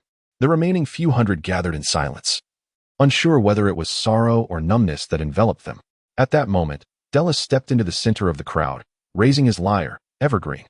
He placed his fingers upon the strings, but this time, he could no longer produce the melodies of hope, for he had neither the desire nor the will to do so. The mournful tune penetrated the ears of all present, deepening the oppressive atmosphere. When it reached a breaking point, a child began to weep. The sound seemed contagious, and soon the sobs grew louder, first from the child, then from the youth. Ultimately, even the stalwart men, as solid as iron towers, shed tears, their weeping equally crystalline. In the heart of the crowd, Dellis lifted his gaze to the vast, sandy sky. A glimmer of light crossing his eye before it vanished into the yellow dust. The sorrowful melody continued to resonate, as if to welcome the impending conclusion. Chapter 24. The Gift in the Night. The stars and moon were obscured. Dellis found the train crew and gazed at Old Yang, speaking in a hoarse voice. "Tomorrow, we shall do our utmost to assist you." "What does that mean?" Old Yang furrowed his brow at Dellis. Taking a deep breath, Dellis reiterated, "You seek the Star Core. While we pursue death, together, we shall embark with several guests to seal the Star Core. Though we may lack your strength, we can help pave the way for you all. If you truly manage to seal the Star Core, we hope you will bury us beside that mountain flower. However, if it proves impossible, we wish for you not to lose your lives in vain." "Isn't that a bit cruel?" March 7 regarded Dellis, who softly replied, "Cruel? No. To share life and death with one's mother is, instead, a grandeur." March 7 fell silent, while Jiao remarked, "Though I wish to dissuade you, I can sense your will has become too sorrowful to weep. Perhaps, for you, death is a release." "My dear, I agree and yet disagree with your words. Life is indeed fragile, yet it is also remarkably resilient. I choose death not because I wish to cease living, but because I have discovered a means to prolong existence." Dellis gazed upward, a glimmer in his eyes. Moments later, he produced a lyra named Evergreen. "Child, extend your hand." Confused, Jiao reached out, and Dellis placed Evergreen into her grasp. Bewildered, Jiao looked up, and Dellis gently ruffled her hair, saying, "We no longer need it. So I bestow it upon you. Yet, I hope you do not follow my path, one where the heart is extinguished, yet one inflicts the most cruel torments under the guise of gentleness." "I will not," Jiao affirmed, gripping the instrument firmly and nodding earnestly. Dellis smiled, nodding in return, "I believe in you." "Very well, I shall take my rest and prepare for the end that awaits us tomorrow." Dellis walked away slowly, leaving Jiao in contemplative silence. Old Yang placed a hand on Jiao and Appo's shoulder, speaking with a tone laced with reflection and sorrow. "He is indeed a wise man. His words reveal he has come to understand the path he must tread. There is no need for sadness. As for his gift, cherish it well." "Yes, I understand, Uncle Yang," Jiao replied with a solemn nod. Old Yang then turned to March 7 and Dan Heng, instructing, "You too. Rest well in preparation for tomorrow's arrival." Both nodded and closed their eyes, seeking to rejuvenate their spirits. Jiao sat down, her gaze fixated on the lyra. After a prolonged silence, she finally spoke. "Ji Tuo, open the realm of wisdom." "Yes, master." Jiao stepped directly into the realm of wisdom. Old Yang opened his eyes, glanced at the rift, yet chose to remain silent. Within the realm of wisdom, Jiao placed the amplifier upon the platform and subsequently picked up a selection of tools to commence its modification. This amplifier had been constructed under the direction of Jiao by Ji Tuo, the artificial intelligence governing the domain of wisdom. Ji Tuo possessed the capability to control all the machinery within this realm and could autonomously create inventions. However, Ji Tuo was ultimately just an artificial intelligence. Its abilities pale in comparison to the prodigious talents of Jiao. Moreover, due to the hastiness of its creation, the amplifier still held potential for enhancement in Jiao's discerning eyes. "Ji Tuo, please keep track of time and assist me in maintaining my focus while I fabricate a more refined version of the amplifier," Jiao requested. Ji Tuo replied with a hint of exasperation, "Master, do you imply that as an artificial intelligence, I am incapable of producing amplifiers of the same caliber? Can you?" Jiao inquired, to which Ji Tuo responded with resolute certainty, "Certainly not. If I possessed such capability, I would not merely be an artificial intelligence." Yet, there were justifications for this limitation. For instance, I lack the dexterity of your human form, resulting in a more rigid production, though still inferior to your craftsmanship. Jiao absorbed this information and nodded in understanding. "I see. In the future, I can fashion a mechanical body for you, enabling you to become an exceptional inventor." "I would be delighted, master. However, I would prefer a female form, ideally one that is quite lifelike," Ji Tuo expressed. Jiao, somewhat perplexed, responded, "Is that truly significant? According to human wisdom, a balanced partnership makes for less arduous work. From my understanding, organic males tend to experience heightened cognitive functions and improved moods in the presence of attractive females." Shaking his head gently, Jiao resumed his modifications to the amplifier, simultaneously making minor adjustments to the joyful gun to enhance its potency. Meanwhile, Ji Tuo began crafting additional amplifiers using various materials. As time passed, Ji Tuo suddenly announced the completion of the amplifiers, placing them upon the table. Jiao began to channel the power of fate into the amplifiers, energizing them. After infusing the last amplifier, Jiao felt his legs grow weak. Having drawn such an immense amount of fate energy at once, his joyful fate had waned. Fortunately, his wisdom and exploration remained resilient, supporting him from collapsing. After resting his head on the table for a moment, Jiao slowly rose to his feet. He gathered all the amplifiers into a rift and ambled out of the realm of wisdom. Upon exiting, March 7 seized Jiao's arm, nearly pulling him down. "Sister March, what is the matter?" Jiao inquired with a puzzled expression. "Mr. Dellis has commenced mobilization. We must hurry," March 7 replied, not allowing Jiao a moment to respond as she whisked him away to the gathering crowd, where they beheld Dellis standing upon a platform. Brothers of Evergreen. Chapter 25. The battle for evergreens upon the arid sands. Delis drew his slender sword, raising it high as he exclaimed, "Brothers of Evergreen, do you remember? The glory and splendor of our beginnings. But with the advent of destruction, everything has changed. I have not forgotten, my brothers and sisters of Evergreen, our elders and children. Each one sacrificed, lost to the void. Now, it is our turn." With a hoarse voice, Delis bellowed, "Brothers, lift your weapons, fight for Evergreen. Let those agents of destruction witness our resolve. Fight for Evergreen. Fight for our motherland." Men and children alike raised their arms, weapons aloft, unleashing a thunderous roar. "I see your will," he declared. "We may all perish on this journey. Do you fear it?" Delis posed this question in a deep, sorrowful tone, ultimately wishing to grant them the choice. "Mr. Delis, death is a specter that all beings dread. Yet, there are things that transcend death. Evergreen has nurtured us. We may meet our end, but it shall give rise to other forms of life. That world may not belong to us, but we are willing to fight for it." Delis nodded gently, then turned to the elder Young in the crowd, saying, "Mr. Walter, we are prepared." Sighing, Elder Young was about to speak when he felt the ground beneath him begin to tremble. The crowd swayed uncontrollably, though the tremors did not last long. The apocalyptic beast possessed star-level combat power, yet a single creature alone was insufficient to obliterate an entire planet. Only through the communion of destruction, allowing its fate to manifest divine signs, could a planet be annihilated. Elder Yang's method of star annihilation was similar. It required time for the simulated black hole to expand infinitely until it engulfed the entire planet and extinguished it. Evergreen Star had already entered the countdown to destruction. Our time was running short. Elder Yang's expression grew grave, and March 7 could not help but say, "But we still do not know the location of the star core?" At that moment, Delis approached the group, looking at the two and declaring, "I know where the star core is. I can sense it." Delis turned to a particular direction, leaving Donhang and Elder Young puzzled, while March 7, without hesitation, exclaimed, "Mr. Delis knows where the star core is. Uncle Young, let us depart swiftly." "Indeed." Elder Young nodded slightly. The means of knowing was inconsequential. What mattered was securing the star core. "Come, let us depart together," Delis urged. Then he turned and shouted, "Brothers, seize your weapons. We set forth."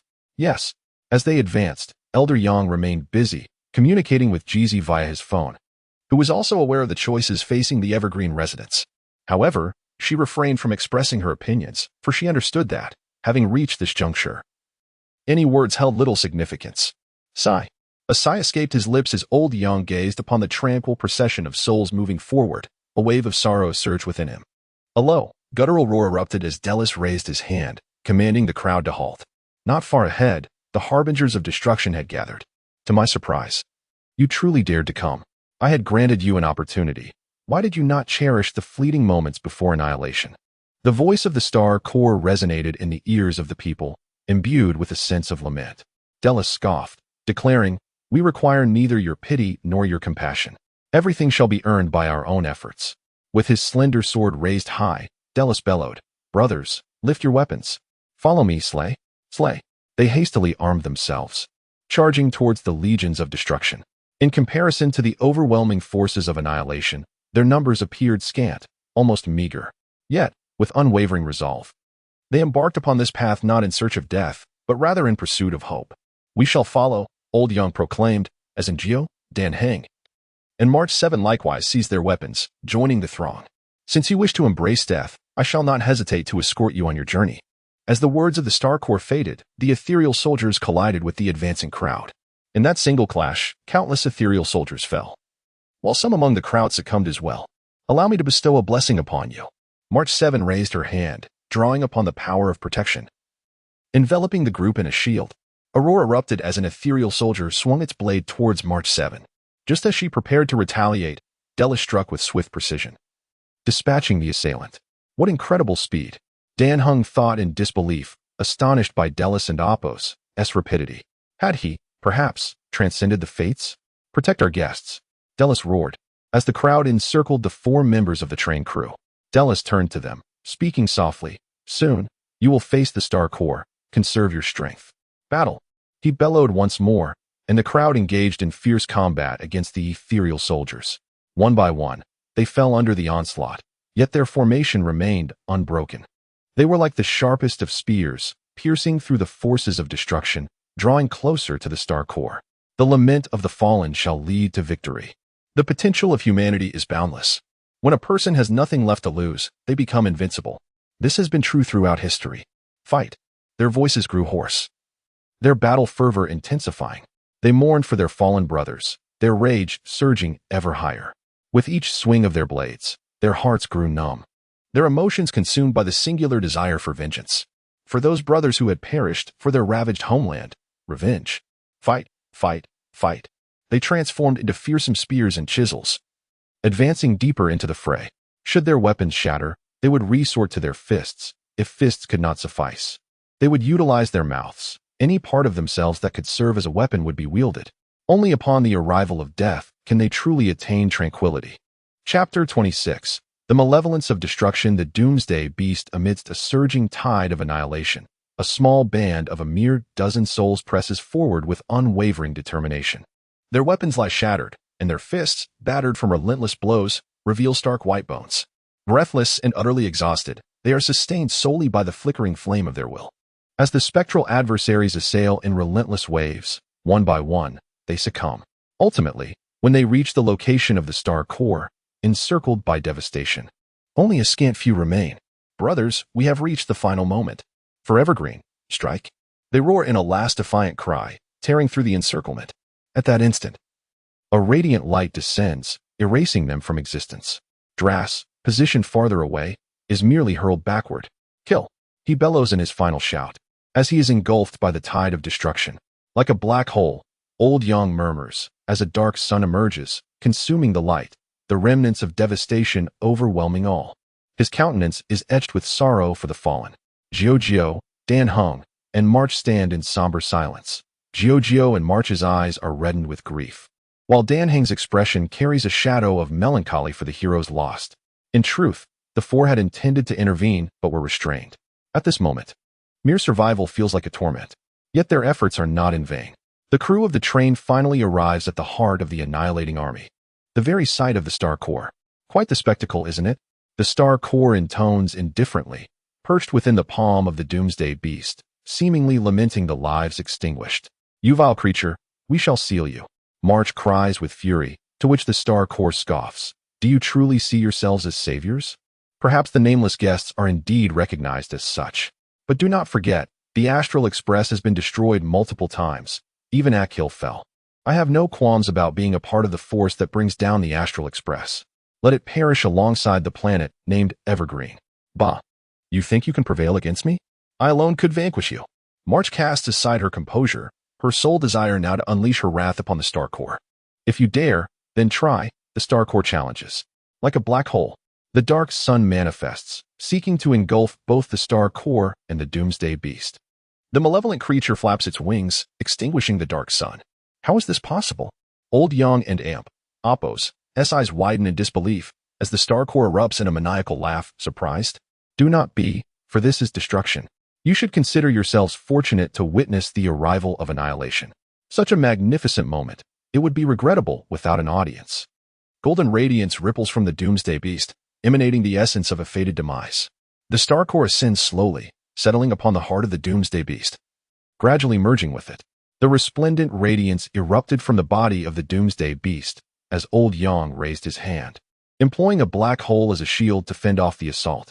However, the surrounding phantoms possessed no means of resistance and were obliterated into dust.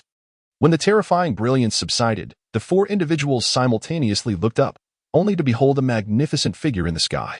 Behind it, 6 pairs of wings unfurled, transforming what was once a beastly form into something more humanoid. A golden heart was embedded in its chest, radiating golden lines that adorned its silver body. An ethereal glow enveloped it, rendering it akin to a deity. The Doomsday Beast, nay, it ought to be referred to now as the malevolent harbinger of annihilation, lowered its head, regarding the group with an indifferent gaze, before slowly speaking. "Expansions, a laughable fate. An insignificant fool, an unworthy jester. Today, I shall allow you to witness what annihilation truly is. Witness the rain of destruction. From the heavens, countless droplets of golden rain cascaded down, upon striking the yellow sands. They left behind immense craters. When they fell upon the phantoms, they were utterly erased. Quick, take cover," Old Yang exclaimed, and the four swiftly sought refuge. Yet, the deluge of destructive rain was too dense, its force too terrifying. In an instant, Ingio, who had been slower to react, was hurled into the air. Even with the protective shield bestowed by March 7, it offered no protection, and Ingio coughed up blood. Fortunately, he endured. Thanks to the support of the three fateful paths, joy, expansion, and wisdom. Though he had yet to approach the realm of the envoy, he was indeed a formidable pathwalker. Just as Ingio struggled to rise, Dan Heng arrived at his side, aiding him in escape. The rain fell once more, leaving behind another vast pit. Boom, boom, boom. The continuous explosions echoed in the vicinity, and when the rain ceased, the ground was riddled with colossal craters that sent chills down the spine. Gio, are you all right? I'm fine, and Gio waved his hand, but the Doomsday Beast spoke again. Why do you evade? Why not directly embrace annihilation? No, that seemed inconsequential. For I shall deliver destruction, regardless of whether you accept it. Annihilation is the ultimate truth. The Doomsday Beast raised its hand, reaching for Dan Heng and Old Yang, perceiving them as the greatest threats, while the other two were deemed inconsequential. Vile creature, take this. Boom. The terrifying shockwave struck the body of the Doomsday Beast, momentarily halting its movements. And Gio swiftly detached his amplifier, retrieving a new one, and after installation, unleashed another powerful attack. Such a fly and oppose. Folly, the Doomsday Beast scoffed, effortlessly shattering Ingio's assault, while the heart upon its chest erupted in radiant light, hurtling towards Ingio. Simulated black hole. The black sun distorted that attack, drawing it into the abyss. Old Yang adjusted his glasses and approached with March 7. Almost forgot about you. The Doomsday Beast raised its hand, and a great sun materialized. Old Yang's eyes gleamed with a shadowy brilliance, as an overwhelming gravitational force bore down upon the apocalyptic star beast. The sudden constraint quelled the blazing sun momentarily. Is it effective? He mused. The apocalyptic star beast radiated waves of destruction, striving to shatter the gravitational field. And Gio swiftly raised the joyous gun, aiming directly at the creature's chest. Take another shot from me. The star beast forcefully lifted its arm to deflect the beam. And Gio whispered, that spot is its weakness. Weakness? Sandyuchi paused, momentarily taken aback, while Dan Heng and Old Yang exhibited no surprise. Their extensive experience suggested that such a peculiar area could either be a terrifying weapon or a lethal vulnerability. Old Yang tightened his grip on his staff and spoke, I will provide support. Dan Heng and Gio seek opportunities to strike at its heart. Senyu, contact GZ. Understood. The trio nodded in unison. Old Yang raised his staff, commanding with a fierce voice. Now, cease your movements. Chapter 27 The Wrath of the Doomsday Star Beast. Halt. An overwhelming gravitational force bore down upon the Doomsday Star Beast, as Dan Heng's eyes gleamed with resolve, propelling him swiftly towards the colossal creature. Destruction is the path of life. The Doomsday Star Beast resisted the gravitational field, swinging its massive arms in an attempt to seize Dan Heng. However, Dan Heng moved with remarkable speed, evading the strike while leaping onto the descending arm of the beast. Roar. A radiant beam of light erupted from the chest of the Doomsday Star Beast, simultaneously met by another beam that neutralized it. The scene transformed, dream shattered, break. Dan Heng became a brilliant azure light, piercing towards the beast's heart. The creature's eyes flickered with indifference as its wings unfurled, blocking the attack. Clang. The leathery wings flared, forcing Dan Heng back into the air. Before he could regain his balance, the Doomsday Star Beast lifted its head, its eyes flashing with a strange light. Prepare for the arrival of annihilation. The remaining wings of the beast shimmered with radiant light, pulsating like breath. The light of destruction surged forth. At that moment, a black sun appeared abruptly. Below, Lao Yang raised his hand, his glasses glinting. The black sun unleashed a terrifying gravitational pull, swallowing the beams entirely. Humph. With a slight scoff, the gravitational field was shattered. Lao Yang's expression shifted as the Doomsday Star Beast raised its hand. Witness the fall of the stars. A brilliant sun materialized above the Doomsday Star Beast, plummeting towards the ground. Lao Yang shouted, quick, evade. Dan Heng, suspended in midair, gazed gravely at the descending sun. Just as he prepared to act, an attack descended from the skies, colliding with the radiant orb. Boom. The impact of their collision sent Dan Heng hurtling away, yet fortunately, he landed safely on the ground, unharmed. The Doomsday Star Beast, too, was caught off guard by the force of the clash, momentarily disoriented. Now, taste my cannon fire. Another beam was unleashed, as the Doomsday Star Beast attempted to block it. However, the gravitational force bore down upon it once more, hindering its defense. Boom. A terrifying light struck the beast's chest, eliciting a pained roar as it staggered back several steps. The creature lowered its arms, revealing cracks on its pale yellow heart. It bellowed in fury, "You have truly provoked my wrath." The aura of destruction surged from its body, forcing those nearby to retreat. As the dust settled, the form of the Doomsday Star Beast had grown even more menacing. Insects witnessed the demise of this planet. The beast raised both hands and slammed them into the ground. The earth trembled, and the creature stomped its feet, causing the ground to fracture and the sky to quake. It suddenly grasped the solution. Since these pesky insects eluded capture, it would simply obliterate the planet, ensuring their demise. Ha ha ha, you shall perish along with this world. Just as it reveled in its triumph, an unforeseen event occurred. From the cracked earth, roots erupted, binding the body of the Doomsday Star Beast tightly. The beast was momentarily stunned, and the crew of the train was equally taken aback. However, it did not take long for both parties to regain their composure. The Doomsday Star Beast roared defiantly, "It is merely a few broken roots. Do you think they can restrain me?" With that, it attempted to break free. Yet, it was not so simple. Lao Yang coldly declared, "Simulated black hole." A dark sun manifested, crashing down upon the beast's head. Donheng transformed once more into a brilliant azure light, striking at the beast's chest. Simultaneously, Ingiojiu replaced her amplifier and unleashed a powerful shot that struck the Doomsday Star Beast directly in the chest. At that moment, the beast felt an indescribable sense of frustration. From where had this abominable creature emerged? It was utterly revolting. Whoosh! An ice arrow struck the beast's chest. While it inflicted minimal damage, it was laden with humiliation. The Doomsday Star Beast was seething with rage, bellowing, "Ah!" Roar! Boom! Another attack descended from the heavens, landing on the beast's head. Initially silent, the beast then erupted with even greater fury. "Ah! Die! Die! All of you die!" With 6 pairs of wings unfurled, a cataclysmic light descended, indiscriminately wreaking havoc upon the surroundings. Simultaneously, a rain of destruction fell once more, a frenzied barrage making evasion nearly impossible. Simulated black hole. Roar. The Doomsday Star Beast continued its rampage, yet the roots binding it were repeatedly destroyed in the chaos. Nonetheless, more roots surged forth from the sands, confining the creature and Appo's movements. March 7 turned to Lao Yang, asking, "Uncle Yang, what should we do?" Just as Lao Yang was about to respond, a voice unexpectedly echoed, "Excuse me, may I have your attention?" "Who?" March 7 scanned the surroundings warily, and Donheng frowned in response. At that moment, Jitua suddenly spoke. "Master, I recognize the speaker." "Who?" And Jiojio inquired, glancing at her wristwatch. Jitua replied, "It is the liar named Cha Qing. It has taken flight."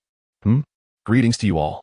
Upon realizing it was indeed the voice of Cha Qing, March 7 exclaimed in terror, the liar has come to life." "Miss March 7, it is not that the liar has come to life. It is I." The liar's voice was soft and melodious. March 7 tilted her head in confusion. This tone was unmistakably familiar, yet she did not recognize a liar as a friend. "I am Delis, Miss March 7, it continued. March 7's eyes widened in disbelief. This voice did not resemble Delis at all. The gentle voice reassured her, "Do not be surprised. My voice has always been this way. It simply became hoarse over time. However, that is not important. What matters is that I have appeared to assist you. I will help you breach the Doomsday Star Beast's defenses. You must seize the opportunity to extract the star core from its body." As soon as the words were spoken, the liar named Cha Qing soared into the sky. It gently played an exquisitely beautiful melody, while beautiful bouquets began to bloom along the endlessly entwined roots. Chapter 28. Breaking the deadlock. The enchanting notes resonated gently, as beautiful blooms unfurled from the roots, which gradually extended and flourished. With their blossoming, the apocalyptic Star Beast perceived the roots growing increasingly resilient. "Cursed wretch, wither away." The beast ceased its frenzy, yet the vibrant scene before it ignited a seething hatred within, flames of rage consuming its heart. It seized a root, attempting to hasten its decay with sheer force. However, to its astonishment, the vitality of the root was remarkably robust, and the flowers remained resilient, defying its attempts to obliterate them. Why? For life has always been so tenacious. A hoarse voice emerged as the roots twisted, transforming into a human form. "Draelus." Imochichi widened his eyes in shock, while the others fell into contemplation, astonished that the presumed deceased Draelus still breathed. "You are the persistent bane of my existence. If you are not eradicated, how can I find peace in death?" Witness the wrath of the evergreen. The melodious music continued, as Draelus morphed into a blade, striking the chest of the apocalyptic Star Beast. With this collision, the fissure in the beast's chest widened significantly. Did you think your power could withstand me? I am the harbinger of ruin. I shall cast you into annihilation. Perish. Fiery embers ignited from the beast's form, intent on incinerating the roots completely. Yet, at that moment, the crew sprang into action. Old Young provided support, cautiously approaching the beast. Jiao and Dan Heng advanced at differing paces, with Jiao occasionally deploying an amplifier to strike the beast. Roar. The apocalyptic star beast bellowed once more, its fury escalating as it endured the incessant harassment. It yearned to incinerate these pests, but found it exceedingly difficult. The roots were exceptionally sturdy, imbued with a peculiar power that hindered the full expression of its strength, leaving it utterly vexed. Crack, crack. The crisp sound rang out, altering the beast's expression. Its chest plate was on the verge of complete destruction, concealing the very core of the star and the beast's vulnerabilities. Mr. Dan Heng, hurry. And you too, little one, quickly. Draylus exclaimed with fervor. And Jiao raised the joyous gun, equipped with the amplifier, and fired, shattering the armor covering the beast's chest. At that moment, Dan Heng had drawn near. A root reached out towards him, which he grasped firmly. Utilizing the root's strength, he leapt towards the heart of the apocalyptic star beast. And Jiao, momentarily delayed by the shot, approached another root, which lifted him upward. Dan Heng was now perilously close to the beast's weakness. The weapon in Dan Heng's hand shimmered with brilliance, provoking a furious roar from the apocalyptic star beast. You shall not succeed. A terrifying wave of energy surged from the beast's chest, unleashing a blinding light. With a powerful strike, the already fragile breastplate shattered, obliterating the figure woven from roots. Unfortunately, Dan Heng was in close proximity at that moment and was caught in the ensuing chaos. After using his cloud shield to deflect the impact, he was still sent crashing down. Dan Heng, big brother. And Jiao cried out. A thought flashed through Dan Heng's mind as he turned to Jiao, shouting, Jiao, extend your hand. At his command, and Jiao instinctively reached out. Dan Heng seized her hand and, harnessing his strength, propelled her upward.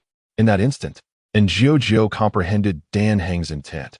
With a few agile movements, she found herself at the chest of the Doomsday star beast. Whether it was due to the aftermath of the tremendous attack or some other reason, and Jiao faced no resistance as she surged forward. As the scene before her blurred, and Jiao entered a realm suffused with the essence of destruction, confusion washed over her. But it quickly dissipated as she spotted a distant object glimmering faintly. The star core. And Jiao's eyes brightened, and she dashed toward it. Just then, the star core spoke. Wait. Wait for what? For you to escape? And Jiao scratched her head and reached out to grasp the star core. Observing her actions, the star core declared, I wish to convey that I can fulfill your desires. Whatever regrets you harbor, I can amend, provided you spare me. Wishes? And Jiao paused, then shook her head, replying, but I do not require your assistance to realize my wishes. Even if I had any, I could accomplish them myself.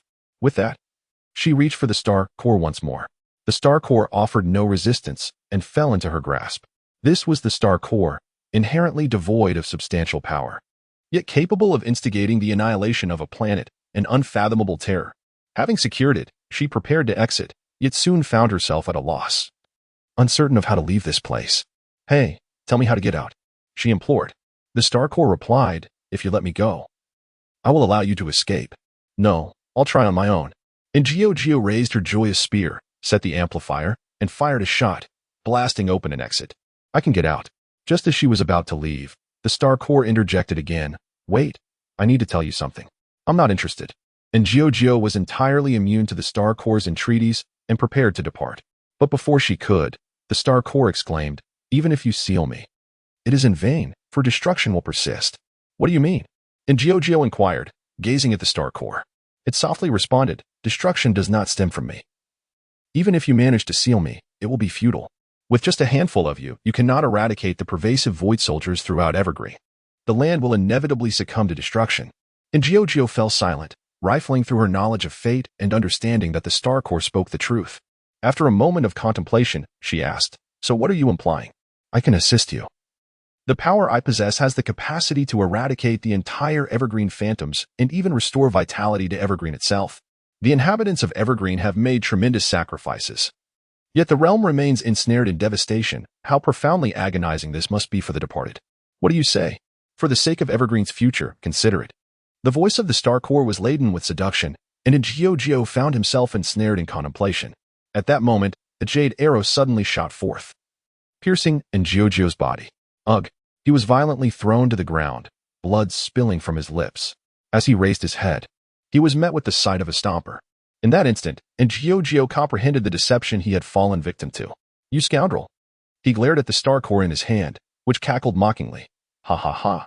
I must admit, you were truly naive and rather foolish. Stompers, eliminate him." Several stompers materialized, intent on encircling and slaughtering Gio. Clutching his wound, he struggled to rise and shouted defiantly, "I do not know if they can slay me, but you shall never have the chance to wreak havoc again." Smart expansion.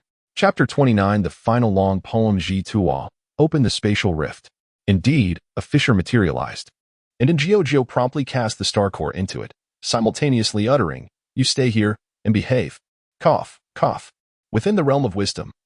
As soon as the star core was thrown in, it was seized by G2O's mechanical arm. The star core spoke. "Are you truly content to be but an artificial intelligence? Even if I were to express my discontent, your words would hold no significance. This space has been forged through the power of expansion, and your calamity will be significantly diminished here." The star core fell silent, for G2O's words rang true. It indeed sensed that a portion of its power had become exceedingly difficult to wield. Truly, the might of the star god of expansion is formidable. Several stompers worked in perfect harmony, consistently forcing Gio into perilous situations. In truth, given Gio's prowess, such a predicament should not have arisen. Yet, the strength of these stompers, perhaps influenced by the environment, was significantly greater than that of the previous monsters, compounded by Gio's own injuries, rendering it exceedingly challenging to contend with them. Curse it, only one amplifier remains fully charged. The joy-infused gun, enhanced by the amplifier, could indeed unleash a more terrifying assault. But it would be limited to a single strike. Should this strike fail to annihilate all the stompers, his situation would become even more precarious. As for why Gio did not seek an opportunity to break free, he had contemplated it. However, following the sudden eruption of the star core, the rift that was created had already healed, leaving him utterly trapped. He needed to find a moment to eliminate all these stompers in one fell swoop. A thought flashed through Gio's mind, and taking a deep breath, he murmured, "It must be this way." A glimmer ignited in Gio's eyes as his mind began to race. As previously stated, the potential of humanity is boundless, with several instances of mental transcendence. Gio's cerebral development expanded under the influence of this limit-breaking force. As this expansion occurred, marvelous powers began to emerge within his mind. Gio had already sensed the nascent form of this power, yet it was inaccessible in a normal state. However, as his mind transcended its limits, he could harness this force. Halt! Gio shouted, a mysterious energy descending upon the stompers, rendering them immobile. As a consequence, blood flowed from his nose, eyes, and ears. Wisps of smoke spiraled from Gio's head as he harnessed the power capable of turning the tide of battle through the rapid processing of his brain. Gio prepared the final amplifier, one of his own meticulous creations, aiming it at the stompers. "Go, perish!" Terrifying energy coalesced at the tip of the joy-infused gun before erupting forth, obliterating the stompers without resistance. Once the stompers were vanquished, the projectile surged forward, crashing into the enclosed environment and tearing open a rift. Outside, the apocalyptic star beasts had regained their primal instincts, channeling the residual power of the star core to assail the members of the train group. At that very moment, the Doomsday beast suddenly came to a halt. With a thunderous roar, a brilliant beam of light erupted from its chest. The creature collapsed to its knees in agony. Observing this, Old Yang shouted urgently, "Now is the time." It was as if a black hole materialized, the dark sun appearing to draw part of the Doomsday beast and Appo's body into its depths. March 7 instinctively cried out, "Gio? Gio is still inside." Dan Heng transformed into a gust of wind, dashing forward and climbing along the creature's arm until he reached its chest. Brother Dan Heng." And Gio emerged partially from the star core, extending her hand toward him. Without hesitation, Dan Heng grasped her hand firmly. However, at that moment, the Doomsday beast raised its hand, striking its own chest. It was a beast of destruction, intent on annihilating life even in death. Dan Heng had already lifted the feeble Gio onto his back. Yet the creature's palm was poised to seal off their escape route. "Brother Dan Heng, do not concern yourself with this burden. You must flee." And Gio implored weakly. Dan Heng replied calmly, "What are you saying? We are not yet at the end of our rope." A glimmer of golden light flashed in Dan Heng's eyes as he raised his weapon, unleashing a terrifying shot. The projectile, sharp as an arrow, pierced through the Doomsday Beast's hand. With a swift motion, Dan Heng, carrying in Jiao, charged through the creature's chest, plummeting toward the earth. The Doomsday Beast was unwilling to let them escape so easily, extending its hand once more to grasp them. Apologies, but your wish shall not be granted. The dark sun erupted with unmatched gravitational force, consuming half of the beast's corporeal form. With a final roar, the Doomsday Beast, still struggling against being devoured, was met by the massive roots that collided with its body. The impact caused the creature to stagger, the roots ensnaring it before dragging it toward the black hole. Come. Let us perish together. Mr. Walter, do not spare me. Unleash your full power. With a fierce roar, the Doomsday Beast was pulled into the dark sun, where roots and beast engaged in a frenzied battle. Outside the black sun, the fates of the two titanic entities became obscured. Old Yang remained silent for a long while, gripping the handle of his cane tightly. The dark sun and Oppos's effect grew increasingly horrifying as the two colossal forms were gradually obliterated. Throughout this ordeal, Old Yang was diligently striving toward an unknown purpose. Finally, as the dark sun vanished alongside the Doomsday Beast, a small remnant of the once mighty creature fell to the ground. Changqing slowly approached the fragment, while March 7 and Dan Heng supported in Jiao and Old Yang as they drew near. The root slowly transformed, ultimately revealing the visage and part of the body of Delis. The mournful strains of Changqing's music seemed to lament his departure. Dear guests, we have triumphed. Have we not? Indeed. The four nodded in affirmation. Delis spoke softly, then it is well. I thank you for your assistance to Changqing. There is no need for sorrow on my behalf. The words of Delis rendered several individuals even more silent and sorrowful. Observing this, Delis turned his gaze towards Changqing. Changqing nestled in Delis's embrace, and he spoke softly and tenderly. Dear friends, would you care to listen to a poem composed by a poet who scarcely qualifies as third-rate? Under the watchful eyes of the four, Changqing gently played a melody of exquisite beauty, and he began to speak along with the notes. At this moment, I must depart, in pursuit of their footsteps. My friends, please do not grieve for me. Lay my frail body to rest by the shores of life. My friends, you shall continue your unfinished journey. The wildflowers blooming across the mountains are a gift from me to all of you. The melody gradually subsided, his voice softened, and his breath slowly faded away. He found his peace. Chapter 30. Mountain flowers upon the expanse of yellow sand. A solitary flower swayed gently in the breeze. It was not particularly beautiful, bearing the scars of destruction, yet it stood resolutely, radiating a brilliant light of life. In close proximity, Dan Heng had excavated a large pit with his cloud-striking technique. March 7 sorrowfully placed the poet, who had already closed his eyes, into the grave, while Old Yang and Jiao stood nearby, mourning for the poet. Grains of sand fell gradually onto the poet's form, enveloping him. And Jiao, overwhelmed with emotion, found himself at a loss for expression. After a prolonged silence, he glanced at the evergreen instrument cradled in his arms. He slowly lifted his hand, resting his fingers upon the strings. Although he could not play as the poet did, the disparity between their skills was immense. Yet, as he softly plucked the strings, the hopeful melody resonated once more, rendering technical proficiency less significant. In the melody, sorrow and hope intertwined harmoniously. The heroes and Oppos's departure brought sadness, yet their absence was meant to foster hope. The mound of earth gradually rose. The trio stood before the grave, in the most silent manner, bidding farewell to the hero. The flowers swayed gently, as if joining them in their tribute.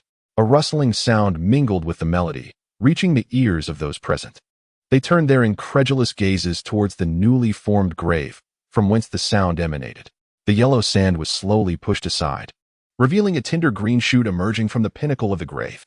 Its leaves unfurled gradually, and a mountain flower blossomed before their eyes.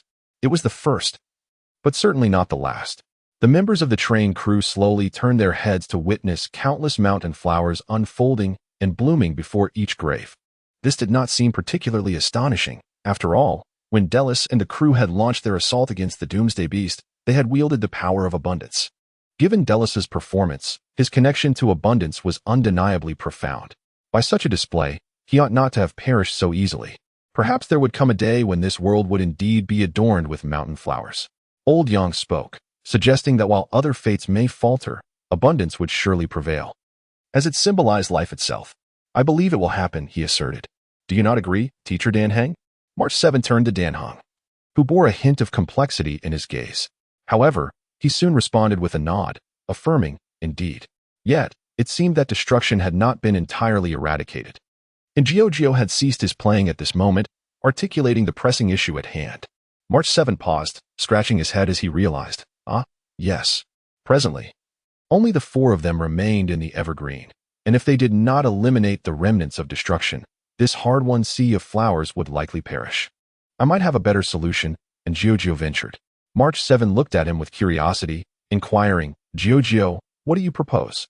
The star core. And Giorgio replied. Old Yang interjected promptly, no, that one and oppos. Do. The star core is troublesome. What if further issues arise? Certainly, I'm aware of that. But the enduring nature of technology has inspired a multitude of thoughts within me. And Giorgio expressed this, and after a moment of contemplation, Lao Yang replied. Are you truly confident? Indeed, though I require certain materials, and Giorgio mused, stroking his chin. March 7 interjected, I have a solution. Let us contact Jeezy and request her to send some down. Excellent idea. I shall reach out to Jeezy at once. Upon delivering the materials, Jeezy remarked. You must conserve them.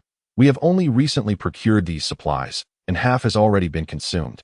I will, Sister Jeezy, and Giorgio nodded repeatedly, prompting Jeezy to chuckle softly. She affectionately ruffled in Giorgio's hair, shaking her head as she said, I was merely jesting. It is not often we encounter a genius. I would not be stingy with these materials.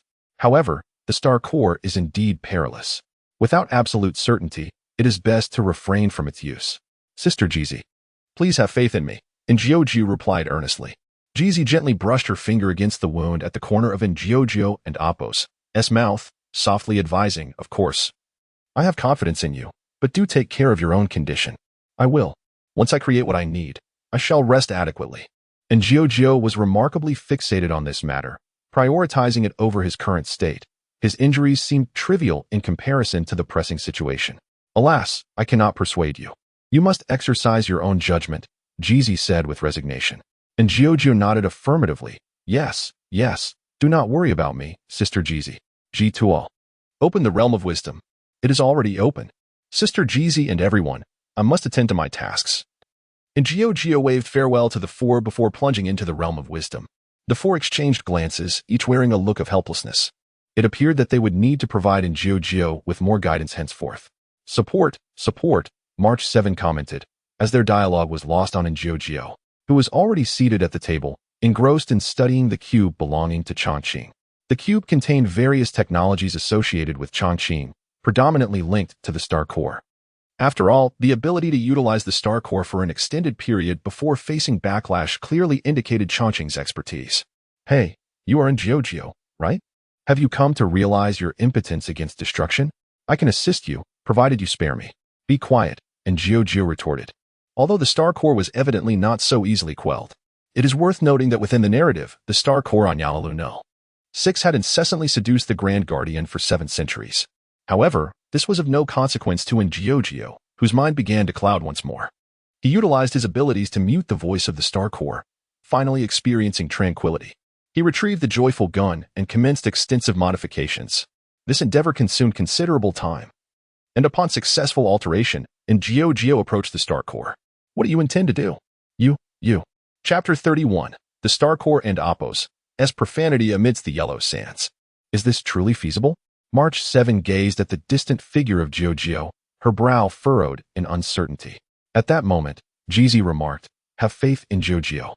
He is undoubtedly capable. Lao Yang and Dan Heng remained silent, their eyes fixed on Giorgio. Giorgio exhaled deeply, raising high the transformed joyous gun in his grasp. Previously resembling a handheld cannon, the joyous gun now bore the semblance of a water gun, equipped with a reservoir-like mechanism at its rear. This device was a product of Giorgio's replication through evergreen technology, designed to extract the power of the star core. He had no desire to engage in any transactions with the star core, for such dealings would lead to misfortune. Yet, he undeniably required the star core's strength, thus. He opted to harness its power through this method. As for the star core's sentiments, Giorgio remained indifferent. Perhaps from its perspective, it was justified. But destruction was not merely an evergreen calamity, it was the star core's transgression. Utilizing its power to eradicate this transgression seemed rather fitting, did it not? Whether this entity wished for atonement was of no consequence. Ingio elevated the joyous gun and proclaimed, "Star core extraction device, activate." Buzz. The muzzle of the joyous gun began to gather energy, transforming into a colossal energy cannon. As time elapsed, the energy cannon grew increasingly immense. Targeting initiated. Targeting complete. Strike. Commence. And Gio squeezed the trigger, unleashing a tremendous energy projectile that soared towards the heavens. Upon reaching a certain altitude, the projectile exploded spectacularly. Should one gaze upon the scenery with an evergreen star from beyond the cosmos, they would witness a massive orb shattering, scattering like raindrops across the planet. Some ethereal soldiers, caught unawares, were obliterated by diverse attributes of assault. This, one might call efficiency. Wow, how magnificent!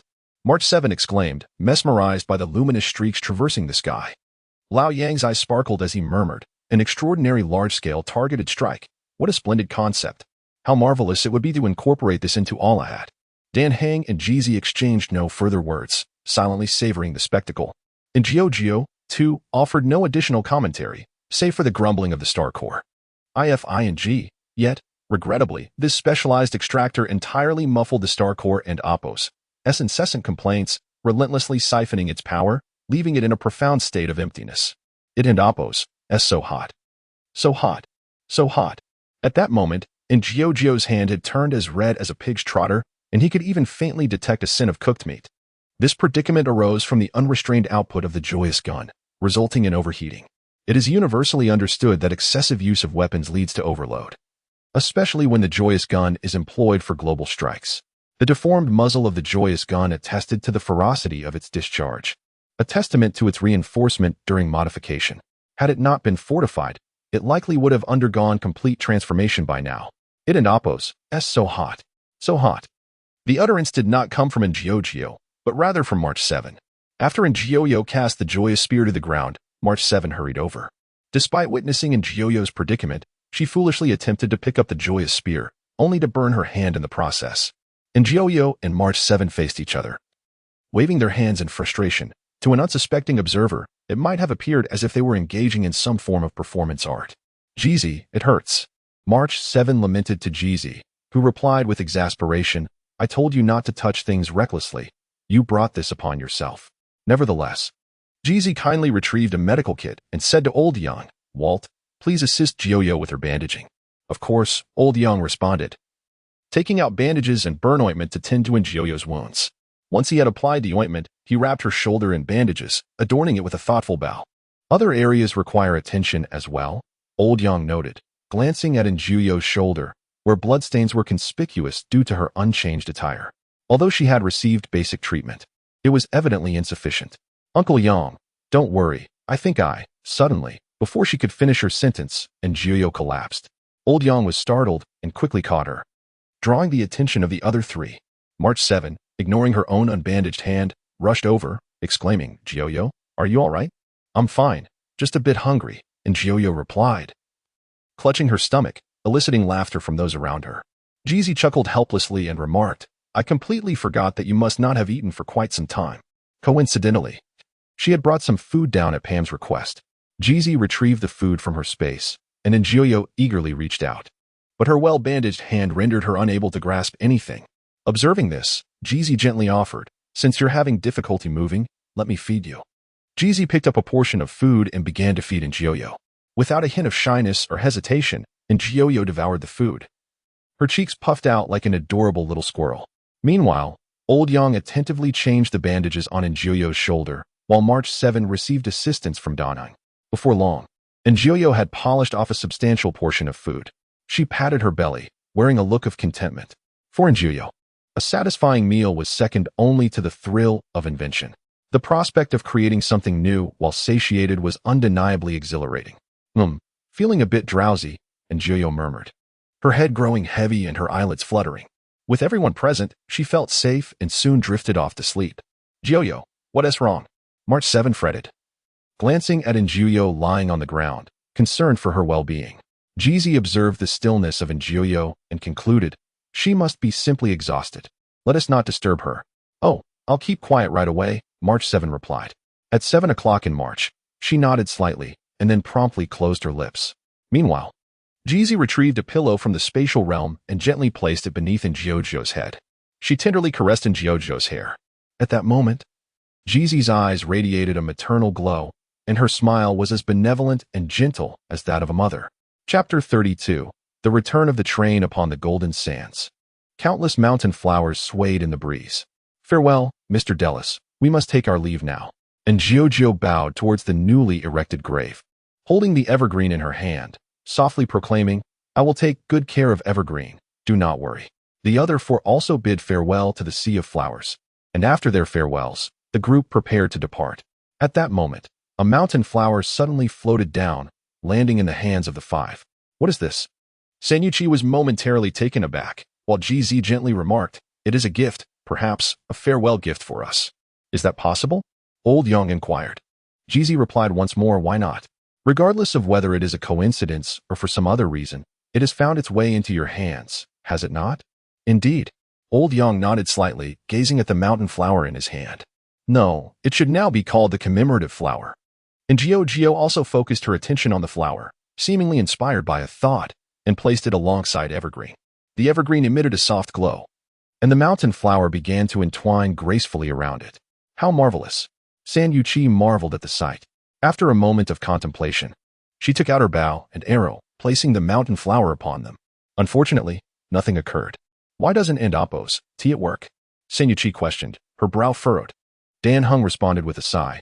Evergreen can do this because it is unique. Your bow and arrow lack such distinction. The mountain flower danced lightly with the wind and clouds. One day, it would blossom in abundance across the evergreen, just as Delis had hoped. Truly worthy of the conductor. Reliable. Senyuchi was the first to offer praise. Pam, feeling rather proud, declared, Isn't that just to be expected, Pam? Yay, time for a meal. And Jiujiu chimed in joyfully. But at that moment, Pam interjected, And Jiujiu, I suggest you take a moment to cleanse yourself first. Oh, and Jiujiu nodded. While Old Yang said, Jiujiu, hand me the star core, I will seal it away first. All right. And Jiujiu produced the joyful gun, extracting the star core. As soon as the star core emerged, it perceived the current surroundings and spoke with a hint of melancholy. In truth, I sensed I would fall into this predicament long ago. I simply refused to accept it, yet here we are, just as I feared. Fate is truly inescapable. I have encountered numerous star cores, and you are indeed a rather unique type. Your thoughts resemble those of a human. Old Yang adjusted his glasses, and the star core nonchalantly responded, Unique entities are not rare in the universe. I am merely one among many, am I not? Yet, that does not alter my essence, and there is no need for us to dwell on this further. With that, the star core fell silent. Old Yang shook his head slightly, preparing to take the star core. However, at that moment, Jiujiu interjected, Uncle Yang, may I have the star core?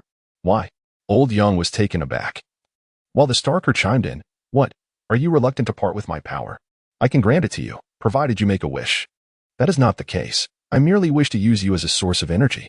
And Jiujiu gazed at the star core, which fell into a momentary silence before responding with a cold chuckle. Cha-Ching is much like you, yet it is evident that they have failed.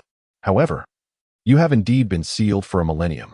And Jiujiu reminded him, to which the star core retorted angrily, Nonsense. If it weren't for them meddling with that wretched tree, how could I have been exploited? Wretched tree? And Jiujiu blinked and produced Cha-Ching, saying, Is this what you mean? The star core fell silent, clearly reluctant to speak further. However, its silence was telling. It was the remnants of that peculiar divine tree that were used to seal the star core. Uncle Yang had remarked that the humanity within it surpassed any star core he had encountered, and its thoughts were more akin to that of a person. Could it be the influence of the divine tree? How did you deduce that? The star core asked, bewildered. At that moment, March 7 also chimed in, perplexed. Yeah. Jiujiu, how did you figure it out? I merely spoke offhandedly. I am uncertain if it holds any truth. However, I am now convinced. And Jiujiu scratched her head, and the star core sneered. What difference does it make if you know? What can you do? If that is indeed the case, I believe.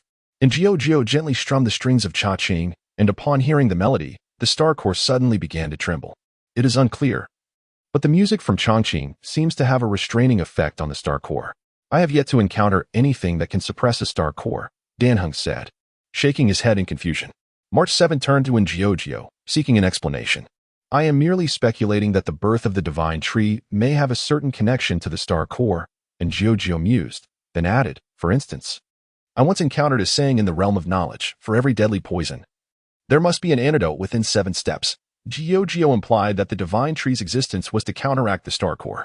GZ reiterated this, and March 7's eyes widened in astonishment as she exclaimed, "Is that even possible?" At that moment, Old Yang interjected, "We cannot dismiss this possibility. After all, the environment of Chongqing is indeed unique, and we cannot ascertain whether it elicits such a response. Of course, we are not without means of understanding." Old Yang turned his gaze toward the star core, and Gio, understanding, addressed the star core. "Could you elucidate this matter? Explain?" "Huh. I am the star core, the cancer of the myriad realms." The star core's tone grew frigid. And Gio played Cha-Ching once more, and the star core trembled again. It could feel its thoughts being refined, drawing closer to the ideals of truth, goodness, and beauty. "Wait, if you wish for an explanation, I shall provide one. Do not play any more." At last, the star core could no longer hold its composure and chose to reveal the truth, albeit with an undertone of inexplicable emotion. Chapter 33, The Tale of the Star Core Within the Confines of the Train. The audience listened intently to the narrative spun by the star core. Chongqing was indeed a unique planet. Even before the arrival of abundance, it had already attained consciousness, yet at that time, it was merely a desolate sphere. However, one fateful day, abundance descended upon it. It made a wish to abundance, seeking the divine miracles that it could bestow. Abundance granted this promise, and thereafter, with its own power, transformed the barren and devastated planet into the eternally verdant realm it is today. I find it perplexing that despite having come to life, it still chose to remain in its original place, and even more so, the reason behind this choice. Yet, it truly cherished the life that resided within its being. It sensed my birth but made no attempt to eradicate my existence. Instead, it sacrificed its own vitality to nurture a tree, the one you refer to as the divine wood. The divine wood is extraordinary. It embodies its feelings towards the universe at the time of its creation, filled with hope and joy. It placed me within this divine wood, allowing me to continue my evolution. How absurd it was for it to believe that such a method could render me benevolent. Clearly, that was not the case. My resentment and power were birthed anew from the divine wood itself. That creature, March 7th interjected, recalling the tale recounted by Drass. The star core scoffed, affirming, "Indeed, that creature was born of me. As for what transpired later, that creature was slain. Consequently, the divine wood, sharing the same origin, lost half of its strength and could not escape the fate of deterioration. It withered away. Yet I remained shackled, still devoid of freedom. It bound me and sought other means to influence me. Thus, you were affected," and Gio remarked, prompting a moment of silence from the star core. If it had not been influenced, its thoughts could not have mirrored those of humanity. Indeed, I was affected, but not entirely, for it perished during our struggle. And I, too, annihilated Cha-Ching. "No, I can sense that you are concealing something." And Gio spoke once more, convinced that the star core must be hiding some truths. The will of a planet should not be so easily extinguished. GZ also chimed in, and the star core fell silent again. And Gio placed his hand upon the strings once more, eliciting a cold snort from the star core, which declared, at times, I would entice certain individuals to disrupt its endeavors, and I succeeded. Those foolish beings managed to thwart its plans. Yet even so, it chose to forgive and engaged in a struggle with me. It was indeed formidable, compressing my consciousness to a near-invisible state within a limited time frame. However, its kindness ultimately led to its downfall, as it still sought to guide me towards righteousness. But the outcome, as you all know, was dire. With its departure, the forest perished en masse. It divided its attention to nourish the evergreen, while I seized the opportunity to attack it relentlessly. I invested considerable time and finally triumphed. As I mentioned earlier, I obliterated it. Yet, the true force that extinguished its existence was never I, but rather the Cha-Ching people, who recklessly siphoned its power. Nevertheless, even so, he even bestowed a blessing upon his own divine tree at the moment of death, sealing me for centuries. Listening to the words of the star core, March 7th exclaimed in anger, "So everything you said in that place was a deception. The lies of humanity know no bounds. Why should I not lie as well? I believe I have not lied, merely conveyed half of the truth." You, March 7th, infuriated, attempted to kick the star core, but was restrained by Donhan. At that moment, and Gio spoke up, he succeeded, did he not? The star core fell silent once more, and after a long pause, it replied, "How did you know? I can sense that you have intentionally guided me, wishing for us to remember his existence." And Gio placed a hand upon her chest. And the Star Core calmly stated, "You are indeed special. Yes, I spoke deliberately, but not to make you remember him. I simply wish to inform you. The so-called prosperity of Cha-Ching rests upon their revered mother. Each of them bears a burden of sin, an unclean sin. They have never been heroes. Is that all?" And Jiuyo retorted, and after a moment of silence, the Star Core coldly responded, "That is all." "Very well," and Jiuyo nodded, choosing not to elaborate further. She turned to old Yang and inquired, "Uncle Yang, what is your opinion? If we can contain it, it may not be impossible. However, it is better to have an extra layer of security." Old Yang remained non-committal but chose to take a step back. And Jiuyo curiously asked, "What should we do?" "The power of expansion can minimize its threat." Old Yang adjusted his glasses, and the Star Core calmly added, "Come, I am prepared. But you must seal it tightly, otherwise I cannot guarantee what kind of retribution you will face once I regain my strength." Old Yang did not elaborate further, but Jiuyo assured, "It is fine. I will study Chongqing and strive to shape you into what your mother desires before you break free from the seal." You. A laugh escaped, and the Star Core lost its power, transforming into a lifeless stone. Old Yang adjusted his glasses and explained, "This is merely a temporary seal. It will ultimately break. If it becomes truly unmanageable, we can use the power of expansion to temporarily banish it before sealing it completely." "Understood," and Jiuyo nodded. At that moment, March 7th scratched her head and asked, "What did you mean by that, Jiuyo?" "Mother?" "It means that this Star Core regards the consciousness of Chongqing as its mother." Donning clarified.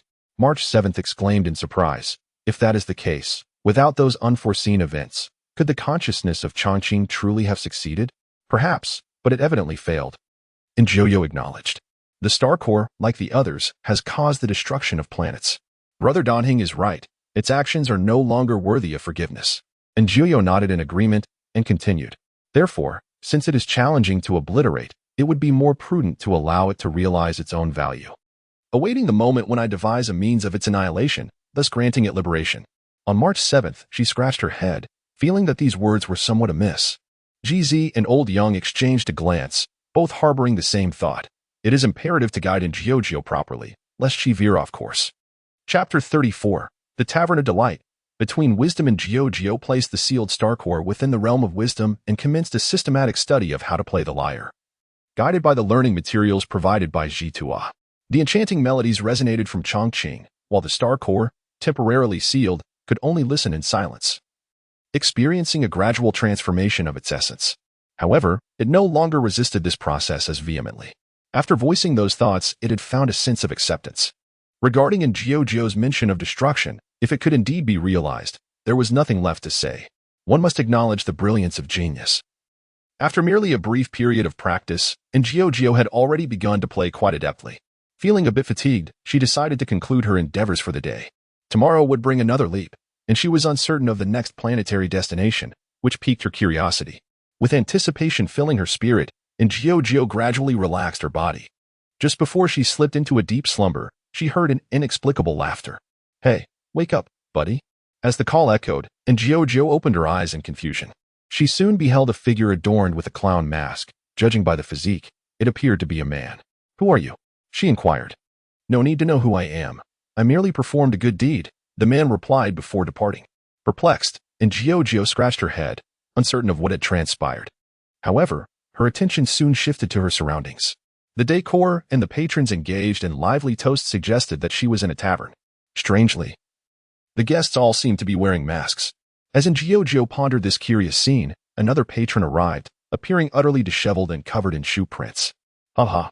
Laughter erupted from the tavern's patrons as a masked figure approached him, exclaiming in astonishment, "Isn't this our brother Molden? I recall you attempted to steal a mask from the Morning Compassion, yes? Did you fail?" "Oh, my brother, it is evident that I did." Molden quipped in a playful tone. "Such a pity, indeed," his companion responded. "Of course, one failure does not signify the end. We encourage you to try again. To fail and rise again is the essence of joy." "Oh, my brother, what is it?" Molden's companion inquired, only to be met with a formidable fist that crashed into his face, sending him sprawling to the ground. Molden swiftly removed the man's mask and donned it upon his own visage. "Oh, my brother, this is a far more delightful approach," Molden proclaimed, his voice brimming with merriment. The fallen man rose, clutching his face, and acknowledged, "Oh, brother, this is indeed quite joyous." He gradually lowered his hand, revealing the mask still adorning his face. Upon witnessing this, Molden reached for his own mask, only to discover he could not remove it. "Oh, by the gods of mirth. Brother, you truly look splendid," he exclaimed, laughter filling the air. The tavern erupted with laughter once more as Molden produced a mirror, peering into the mask adorning his face, only to discover it was a mask of a green turtle. Ha ha ha. By the joy of the deity, this is truly delightful. This was a gathering of individuals with rather peculiar sensibilities, whether it was their own amusement or that of others, as long as it brought joy. It served as their sustenance. And Jiao considered himself somewhat normal, feeling distinctly out of place among these exuberant souls. While he pondered, another masked fool approached him. "Oh, my good fellow, you must be new here. What say you?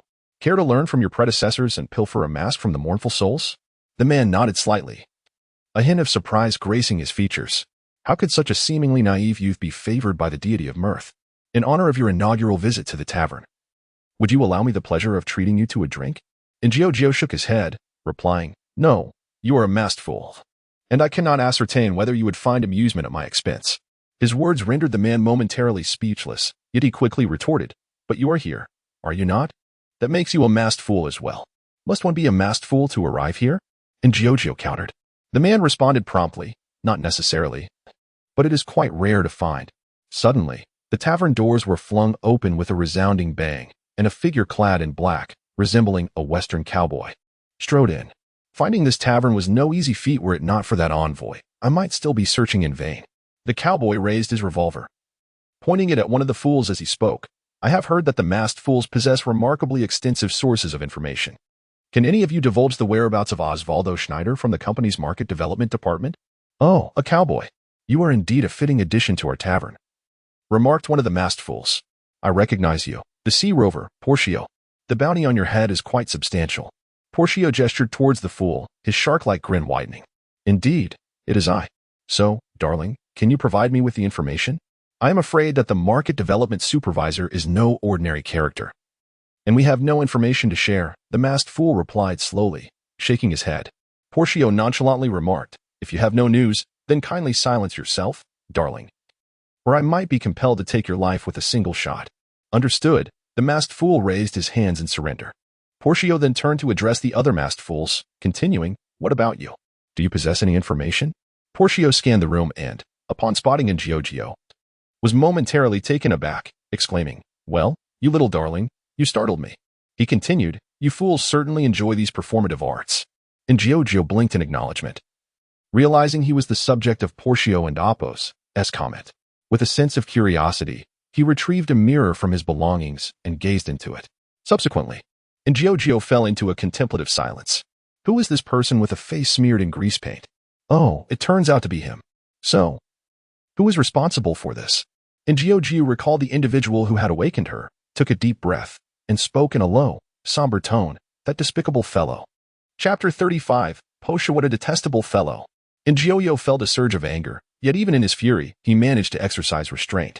He took out some water and attempted to wipe the marks from his face. Clearly, it was in vain. The faceless fool did not hold back when seeking amusement, employing a special ink that was exceedingly difficult to remove. This only intensified in Jiao and Apos' ire. "That scoundrel, come forth and apologize." And Jiao scanned his surroundings in frustration. But it was evident that the culprit would not reveal themselves, and he could not locate that rascal. "Ah, how infuriating. Oh, it seems you are not the faceless fool." At that moment, Posha spoke again. After a brief silence, and Jiao shook his head and replied, "I am uncertain whether I qualify. For it was Aha who personally set me upon this path of pleasure. He even wished for me to serve as his envoy, but I declined." "Ah, are you pulling my leg?" Posha expressed disbelief as Jiao shook his head. "I'm not lying. The god of amusement was turned down. How delightfully absurd." A chorus of laughter erupted from the numerous faceless fools. This was the essence of the faceless fool. Gods were meant to be ridiculed, not revered. "Very well," Posha conceded. Then inquired, "Do you possess any news of Oswald Schneider?" "I do not know him," and Jiao replied, shaking his head. Posha sighed, "All right. But if you come across any information, do let me know." "Oh, understood. However, I am rather curious about your physique," and Jiao remarked, eyeing Posha's form with intrigue. Posha casually replied, "It has merely been modified. There is nothing to be astonished about. It appears there are areas that could be optimized," and Jiao assessed. stroking his chin thoughtfully. Intrigued by his words, Posha directly asked, to express such thoughts, do you have an idea in mind? Indeed, I do have some thoughts. An optimization could potentially enhance performance. Having promised Ji Tua to assist in creating a body, and Juyo had indeed conducted some research in this realm. As someone who could craft the gun of delight with just a glance, he was well equipped to suggest avenues for enhancement. Are you certain? Posha scrutinized Juyo, who affirmed with a nod, certain. Very well, should you assist me in enhancing my performance, I shall aid you in a morally sound endeavor. Posha was inclined to offer a credit point, but alas, he was impoverished. And Juyo, upon hearing this, shook his head. No need, if you require assistance. I can help you. I sense the emotions within you. You are a person deserving of aid. That sounds rather peculiar, but I appreciate your kindness. With that, Posha turned once more to the faceless fools and queried, are you certain there is no news regarding Oswald Schneider? There is none. One of the faceless fools shook his head. Posha, exasperated, retorted, what was the point of boasting about knowing everything when you can't even provide a shred of information? Truly. Wait a moment, Brother Posha, although we cannot offer any news. However, that does not mean I cannot lend you a hand.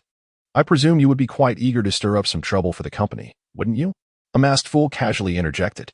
Posha turned to the individual and directly inquired, what do you have to say, my dear? A shipment destined for other star systems is set to depart in a few days.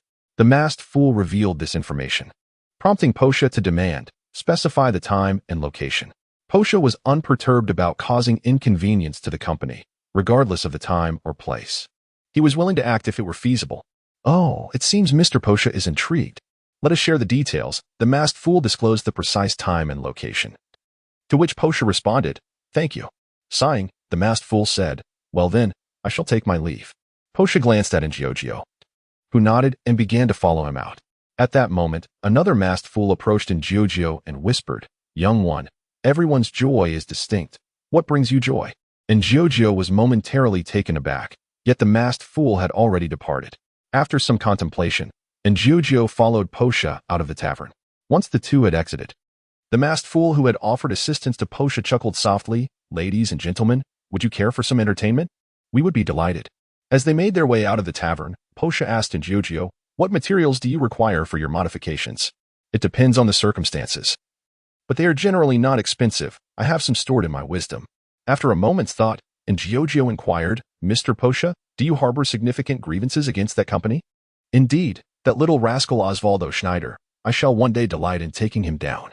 Posha replied with a fierce tone. Injiojo, puzzled, asked, I was curious about what you meant by little rascal. Forgive Injiojo's innocence. He genuinely did not comprehend. Posha intended to explain, but erupted in anger. Damn, that synaptic beacon. If it weren't for the alterations made to it, I wouldn't be at a loss for words. Come, I shall take you to a planet closer to the company. By the way, I haven't asked you. Do you have other matters to attend to? Posha glanced at Injiojo, who, thinking of his companions from the train crew, felt a sense of helplessness. He was uncertain how he had arrived at the tavern, yet he deemed it necessary to send a message of reassurance. Let me contact Kiko first. Please wait for me. The Astral Express. Jujio has vanished. How am I to remain calm? And Jujio messaged, Sister Kiko, Uncle Yang, Sister March. Brother Donhung, I am currently near the Tavern of the Masked Fools. I do not know how I got here, but I am safe, so do not worry about me. Pat's chest. JPG March 7th replied, The Tavern of the Masked Fools? How did you suddenly end up there? Donhung remarked. I recall that the God of Joy specifically visited the commotion of the Astral Express. It must be the handiwork of Aha. Uncle Yang added. If it is indeed that God, it is certainly plausible. Jeezy, Jujio, please send us your location so we can find you. And Jojo, please hold on a moment, Mr. Poshio has mentioned he will take me to a nearby planet close to the company. I will send you the location then. Jeezy, the company? What does that gentleman intend to do there? And Jujio, to commit a robbery. Jujio scratches head the four of them. Chapter 36. The transformation begins in the vastness of the cosmos, on a remarkably advanced planet. Wow, what a developed place, and Giorgio marveled as he surveyed his surroundings. Utterly astonished. He had believed that his own trade star was already quite advanced, yet he was taken aback by the sophistication of this planet. Disguised as Poshio, he remarked. After all, it is in close proximity to the company S branch. It has long been a subordinate planet of the company, naturally flourishing. Many affluent individuals connected to the company reside here. Is that so? And Giorgio nodded, then added, however, the absence of forest leaves me with an unsatisfactory feeling. And Giorgio had a profound fondness for vibrant forests, but on this exceedingly developed planet, every inch was utilized, leaving no room for such natural wonders. As for oxygen, a planet with such advanced technology undoubtedly possessed specialized purification devices, far more efficient than any forest. Indeed, the streets were bustling with people, making it quite dull, with scarcely a glimpse of wildlife. A minor optimization shouldn't take too long, he said. All right, let us find a suitable location. Poshio nodded slightly, but Giorgio asserted, there is no need to search, just follow me. Looking at his wristwatch, he spoke, Jitua, opened the gateway to the realm of wisdom. Ah, master, you finally remembered me. Jitua responded. And Giorgio, feeling somewhat embarrassed, replied, I apologize. There is no need for apologies, master. I am simply delighted to assist you. Jitua opened a rift leading to the realm of wisdom, and Giorgio turned to Poshio and said, follow me. Stepping into the realm of wisdom, Poshio exclaimed in astonishment. By the heavens, you possess such a remarkable place, truly a treasure. A gift left by a predecessor, I shall make good use of it. And Giorgio said as he navigated the virtual panel. After a moment, he instructed Poshio, stand there. Upon hearing this, Poshio complied, positioning himself wherein Giorgio indicated. Observing Poshio and Amp, Oppo's, S-form, and Giorgio remarked, I will first deactivate your machinery, otherwise, it may cause discomfort. Understood. Poshio, seemingly accustomed to this, shed his garments, standing unclothed before Giorgio. With a gentle nod, Giorgio entered an enhanced cognitive state, multitasking as he controlled mechanical arms to disassemble certain components from Poshio's body. I'm quite curious, why do you trust me? Giorgio inquired during the disassembly process. Poshio replied directly, as a maritime ranger, I have accumulated considerable experience. I have encountered many individuals and can discern that you are quite, innocent. Such an appearance is not easily feigned. Of course, that alone is not sufficient. Most importantly, I sense the essence of a hunter within you. Hunter? The storm, perhaps? Giorgio pondered. I understand now. Giorgio nodded gently, recalling the indomitable heroes of Chongqing Star. At that moment, they perhaps had already embarked upon that path. Your body is truly in a state of disrepair. Giorgio cast a glance over Poshio's form, then slowly shook his head. This body has been altered almost beyond recognition. There is no alternative to enhance one's power. Such measures must be taken. Those details are inconsequential. What truly matters is that your head is smoking. Does that not concern you? If such modifications are made, the lifespan of your machine and the remaining organic tissue may be significantly curtailed. The greater the performance, the more severe the wear on the body, naturally. The duration of use will be drastically reduced. Of course, this is relative. If the materials are of high quality, they can yield greater performance.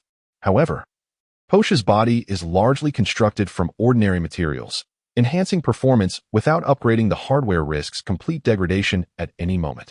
Nevertheless, it is trivial. Long ago, someone informed me that becoming a cowboy means wagering one's life in the chamber of a gun. I have long been prepared for death. Perhaps I shall perish in some battle after achieving my revenge. I might meet my end on the path of vengeance, but as long as I draw breath, I shall continue to forge ahead. Poshio spoke with calm resolve, and Giorgio observed Poshio's earnest expression and nodded, saying, I comprehend your desires. However, I will strive to optimize this aspect as much as possible. If something were to fail during battle, resulting in your demise, I would bear the guilt for a lifetime. Regarding other matters, well, I will do my utmost to improve them. Thank you. Poshio expressed his gratitude. After Giorgio nodded in acknowledgement, he commenced optimizing and, to a certain extent, modifying Poshio's body. From time to time, he would craft special components from various materials to enhance Poshio's form. This process of modification lasted approximately 2 days. Is it not yet complete? Poshio inquired, a hint of impatience creeping into his tone. At that moment, Giorgio approached, holding a special battery, and spoke, it is nearly finished. We simply need to install this final component. Giorgio affixed the cord to Poshio's pulsating heart, then nodded and declared, we are almost there. Let us begin the assembly. This feels absolutely exhilarating. Poshio exclaimed, reveling in the sensations of his newly upgraded body. He felt the enhancement acutely. It was significantly stronger and much smoother, powerful and robust. Yet, it still lacks something. If only we could employ special materials for a complete overhaul, the performance would further improve, Giorgio remarked. Upon hearing this, Posha raised an eyebrow and replied, "You've stirred my interest. It seems we cannot merely destroy things this time. We must also seize some valuable assets. By the way, where is my gun?" Chapter 37. The Departure of the Bobo Shark. Where is my gun? Boshu inquired, gazing at Ingiogio. Ingiogio retrieved the revolver from the table and handed it to Boshu. "I have made some modifications. Its power will be somewhat enhanced." "Just a slight increase in power? I expected you to alter some functions as well," Boshu remarked as he stowed the firearm into his holster. Ingiogio retorted, "What more do you desire? Should it transform into a greatsword?" "A greatsword, you say? Surprisingly, that does sound rather exhilarating," Boshu mused, stroking his chin, feeling an unexpected stir of interest. "By the way, what time is it? I mustn't miss the chance to create some trouble for the company." "Are you really just leaving?" Ingiogio asked, watching Boshu intently. "What other option do I have? This is my personal vendetta with the company. I do not wish to involve you," Boshu replied candidly before taking his leave. Ingiogio observed Boshu's retreating figure and let out a soft sigh. He had grown fond of Boshu's forthright nature, and they shared a strong rapport. Yet, he understood that Boshu was correct. All he could do now was wish him well for the challenges ahead. Upon exiting the wisdom chamber, Ingiogio found no trace of Boshu. Confirming that Boshu had indeed departed, he raised a hand to rub his stomach. After 2 days of busyness without a meal, he felt quite famished. However, it seemed he had no credit points. "Master, I have numerous methods for acquiring credit points. Would you like to hear them?" G2A interjected. Ingiogio, intrigued, inquired, "What methods?" "For instance, like this cowboy, you could attempt to rob someone with a gun," G2A suggested, offering an exceedingly untrustworthy idea. Ingiogio quickly dismissed the notion. "I think not. I cannot engage in such activities. Just to lighten the mood. In fact, I have already devised a method." "Such as?" Ingiogio asked with curious anticipation. G2A replied, "For example, the Institute of Knowledge posts challenging questions on their official website to recruit individuals." A virtual screen materialized before Ingiogio, displaying the questions posed by the Institute of Knowledge. His mind began to churn as he activated his cognitive pathways, pondering the answers to these queries. "Yes, it should be like this," he murmured, starting to tackle the questions. The initial inquiries were relatively straightforward, easily resolved with a bit of contemplation. However, the subsequent questions proved to be far more challenging, and Ingiogio's foundational knowledge was insufficient, requiring extensive cognitive engagement and extraordinary thought to unravel. Nonetheless, he ultimately managed to arrive at the solutions. Meanwhile, significant ripples stirred within the Institute of Knowledge as Ingiogio worked through the questions. The earlier queries were mere bait, inconsequential in comparison. However, the later questions varied greatly. Some were newly posed, while others had lingered for quite some time. Some had been solved, while others still perplexed the Institute. Regardless of whether they had been answered, the solutions had not been disclosed. Now, however, they had been resolved, indicating that the individual answering was undoubtedly a true genius. He is undoubtedly a genius. A member of the erudite society has rendered a judgment, which naturally has stirred the higher echelons of the organization. This individual is indeed a prodigy. Where does he stand? Send him a message to inquire if he would be willing to join the erudite society. Additionally, transfer the credit points as a reward. Very well. The individual nodded and subsequently sent a text to Ingiogio.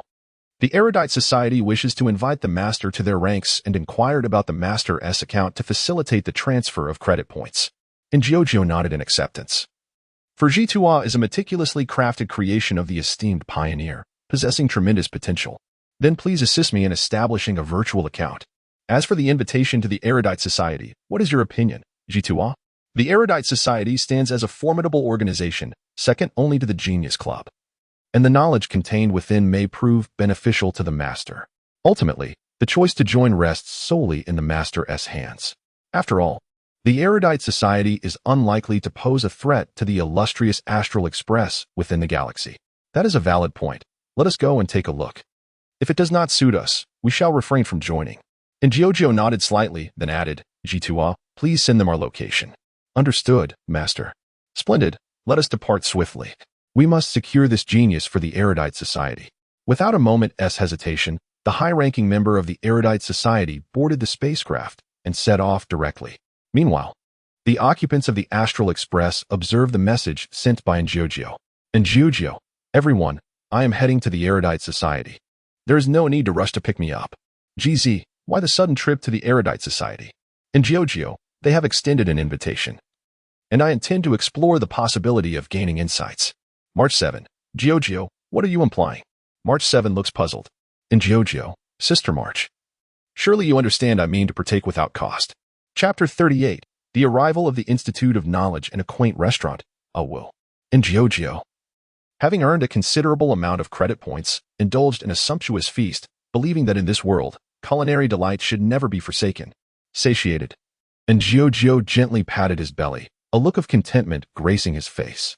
After settling the bill with his hard-earned credit points, he departed the restaurant and made his way to the shopping mall. He intended to procure some materials for his inventions, as he had nearly exhausted his supplies while optimizing Bosho. Moreover, he still needed to design a body for Jitua and create some protective gear, for his current strength remained insufficient. I am pleased that you still remember this matter, Master, Jitua remarked. How could I possibly forget?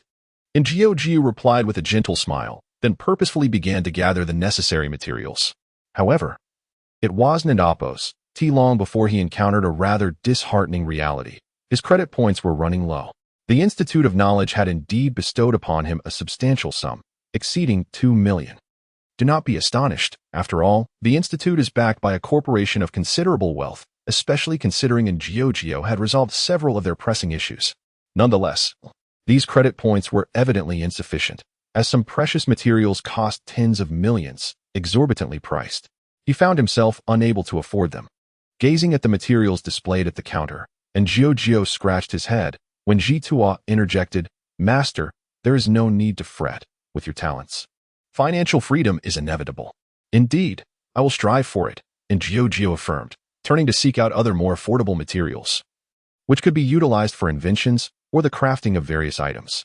Upon concluding his selections, he discovered that his account balance had dwindled to a mere single digit. With a sigh, he lamented, Why are my credit points never enough? Master, I have received a message from the Institute of Knowledge, Jitua spoke again. And Jiu's eyes suddenly brightened at the mention, and he queried, By the way, Jitua, can I ask them to cover my expenses? Master, I advise against such daydreaming. It would be quite challenging. The Institute of Knowledge is divided into multiple factions, and most of the funding is provided by the company, making it quite difficult to manage, Jitua cautioned. Very well, Jitua. Also, please send a message to Sister GZ and the others, informing them that they may take a break and come later.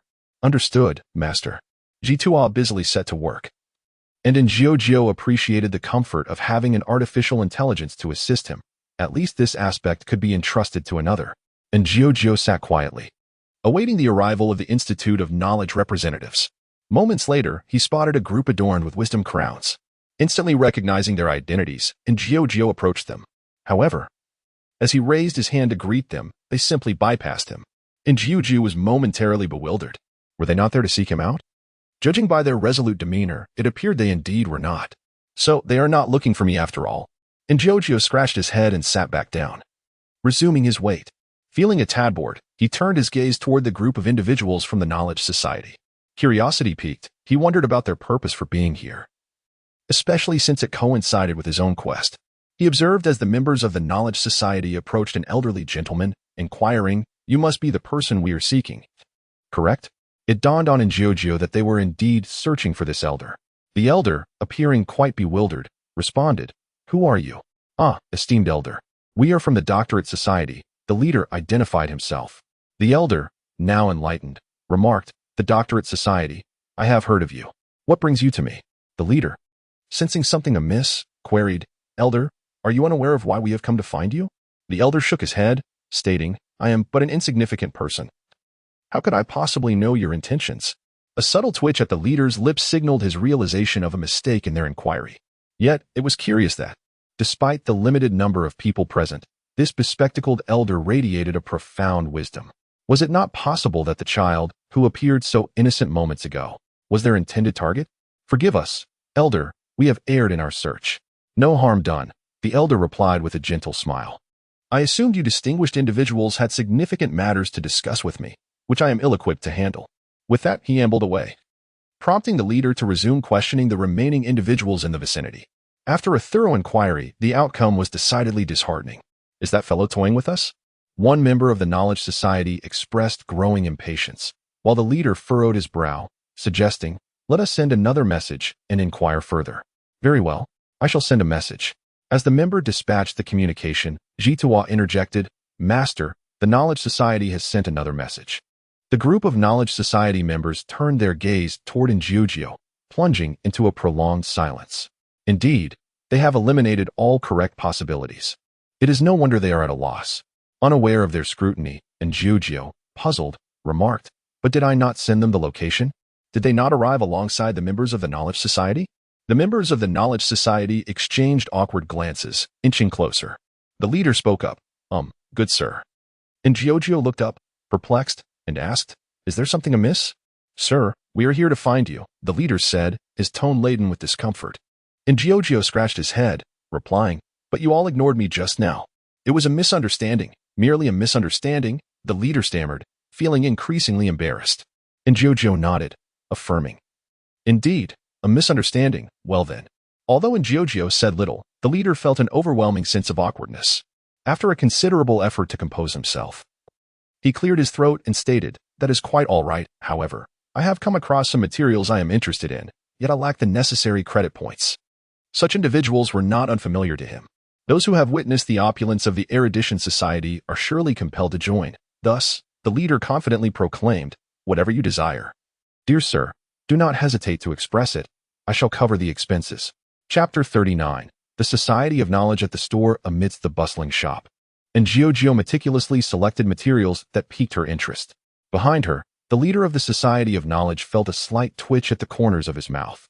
He had not anticipated that Injiojio would be so unabashed. This was not merely a case of taking advantage, but rather treating him as a veritable cash dispenser. Maintain composure, maintain composure. The leader inhaled deeply as Injiojio picked up another item worth nearly 10 million credit points. Exhaling sharply, he felt as though his card were weeping. In such a short span, she had nearly expended 80 million credit points. There must be limits to such extravagance. After taking another deep breath, the leader spoke. "Sir, when do you intend to accompany us to the Society of Knowledge?" Injiojio, puzzled, inquired. "Are you all in such a hurry?" Indeed, there was a sense of urgency. The leader nodded in affirmation.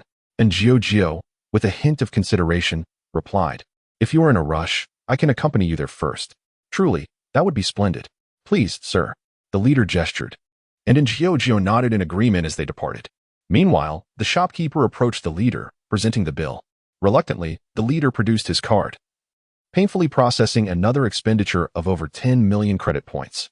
The sting was unbearable. Clutching his chest, he sought to alleviate the ache in his heart.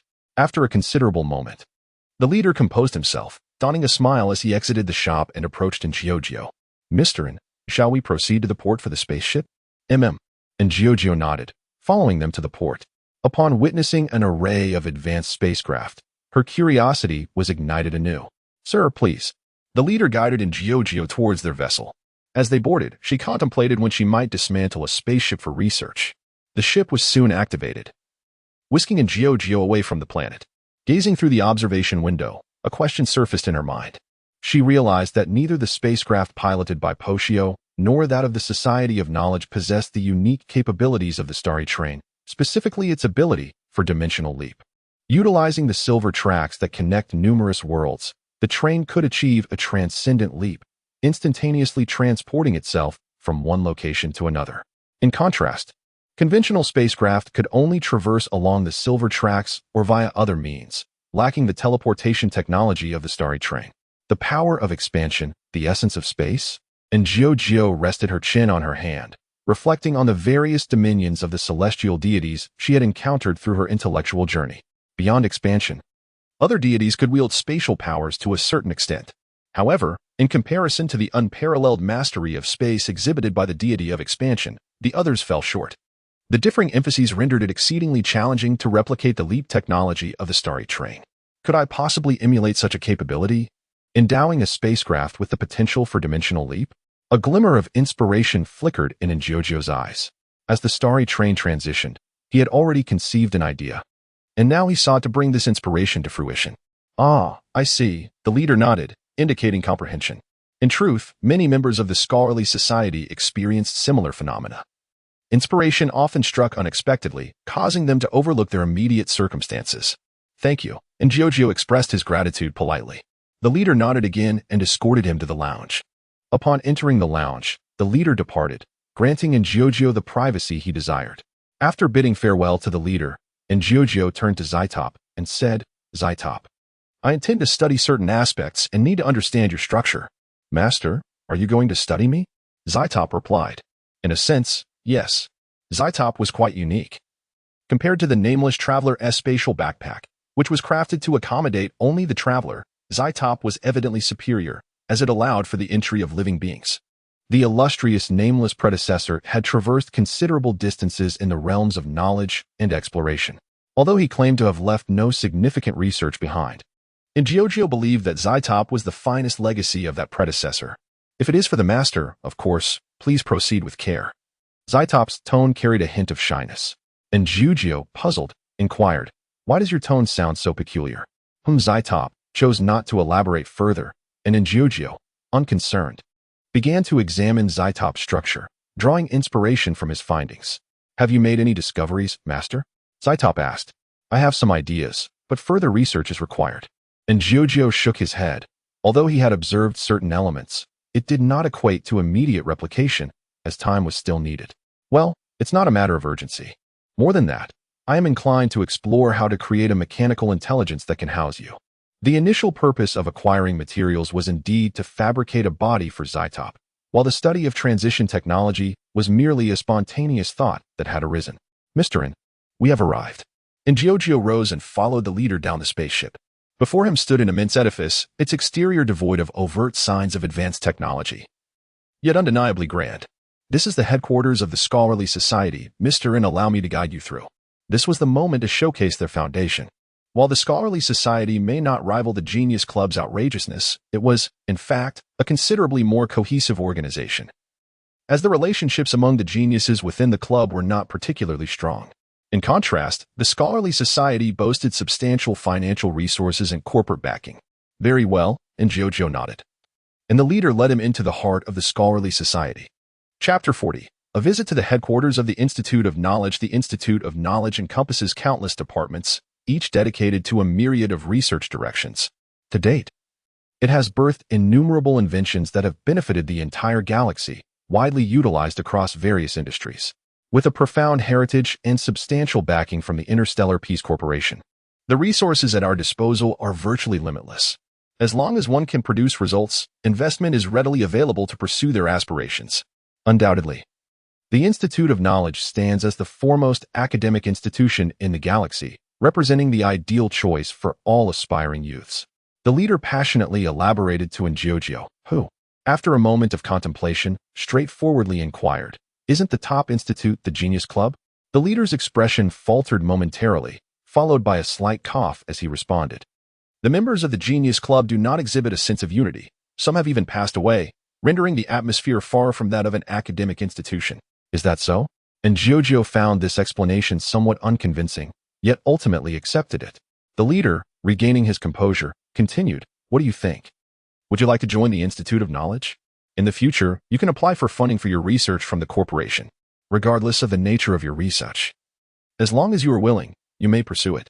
The leader's tone was earnest, yet it was a subtle deception. Research must also be assessed for its value. Aside from the occasional loss incurred by the Amber King in transporting materials, the corporation evaluates everything based on worth. Without value, your research is deemed worthless, making it nearly impossible to secure funding. Many at the Institute of Knowledge find themselves unable to obtain financial support. "Could you show me some lesser-known research?" Giorgio requested, revealing perhaps the true purpose of his visit. Whether this could be deemed as taking advantage of the situation was a matter of mutual consent. The leader fell into deep thought. These matters could be complex or straightforward. Giorgio, being still young, certainly possessed the potential for investment. "Very well. I shall take you to see some," he agreed, leading Giorgio to a laboratory. "There, we focus on civilian apparatus," the leader introduced. Giorgio surveyed his surroundings, observing numerous items, predominantly non-lethal designs aimed at benefiting the populace, such as refrigerators for storing special items and incubators. As Giorgio examined the surroundings, he nodded in approval. Upon passing a rather unique small robot, he remarked, an intriguing design. However, it could undergo some modifications." "Oh, Mr. N has some ideas?"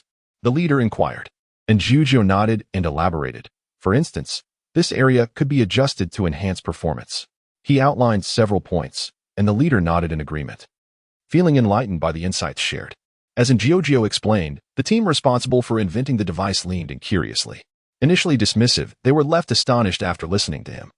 Though some advanced concepts eluded their understanding, this disparity was no exaggeration. The gap between the members of the Institute of Knowledge and the Genius Club was indeed monumental.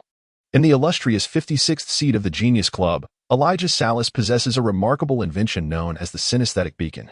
This creation was later discovered by the Institute of Erudition. Although they succeeded in replicating it, their research has lingered in stagnation for centuries.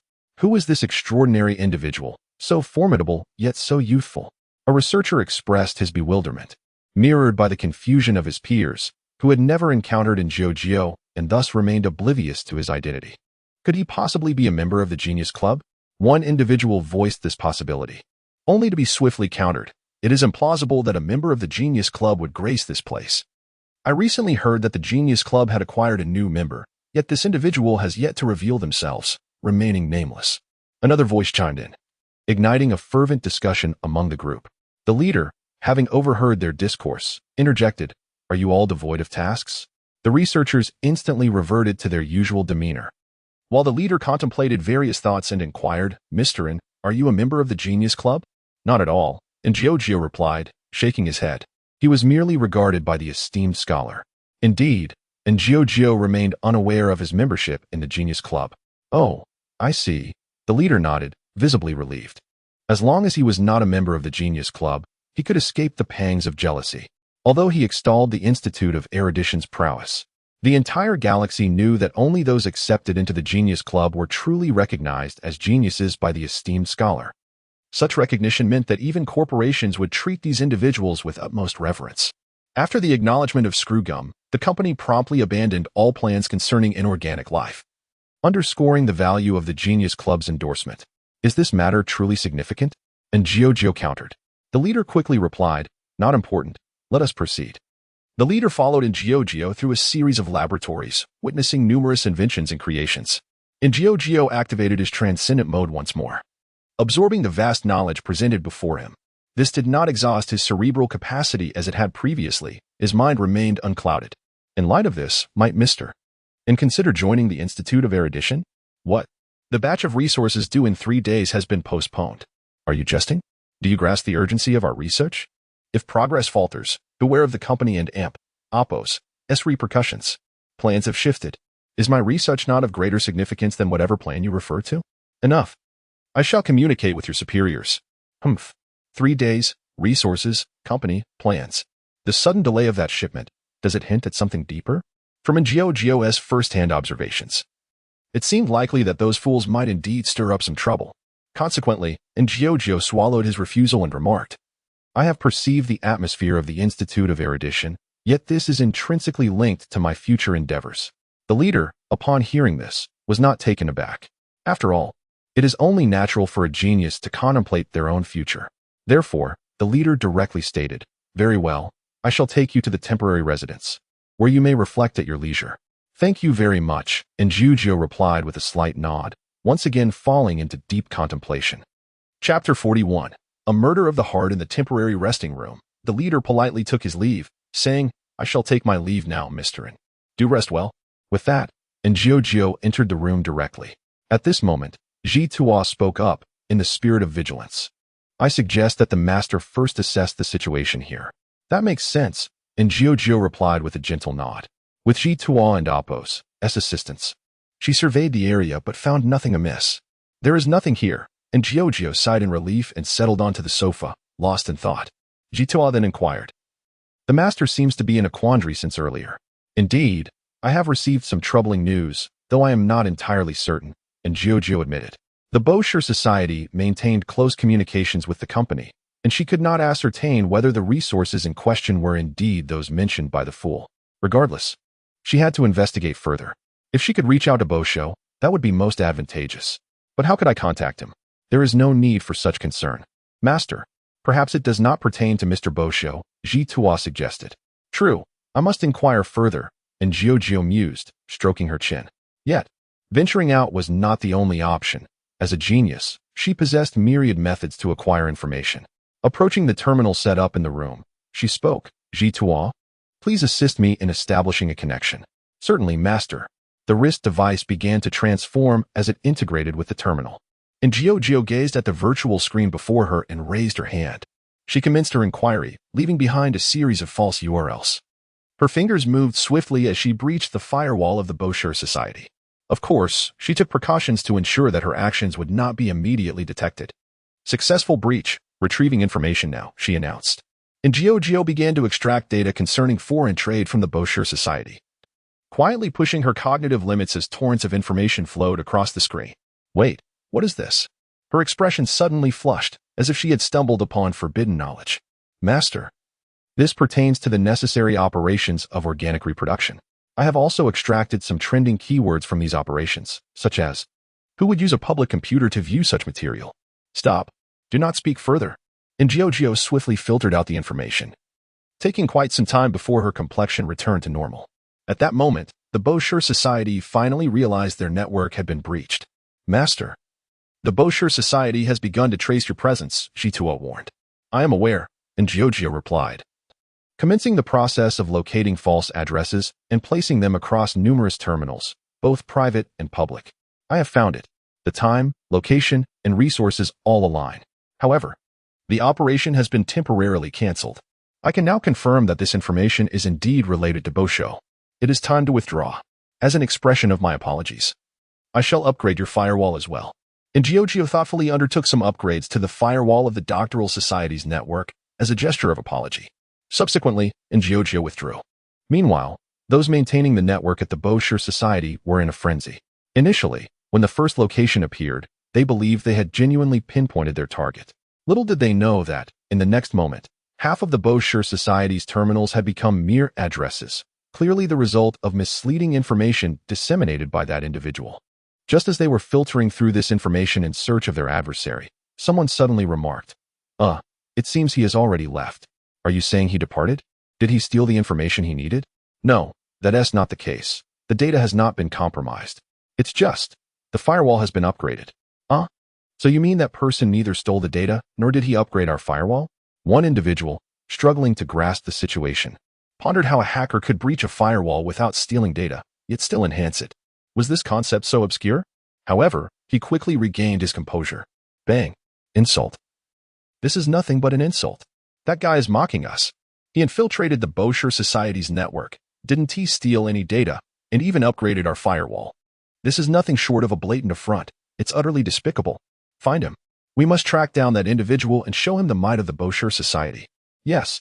Fueled by indignation, the crowd commenced their search for the intruder. Yet, it was evident that they would not succeed. Meanwhile, Geo, unaware of the uproar he had instigated, contemplated and declared, "I cannot allow Poshio to be in danger. I must find him." Although contact was impossible here, Geo knew where the other party would go. Thus, he resolved to seek Poshio at that location. However, the company would undoubtedly be heavily guarded.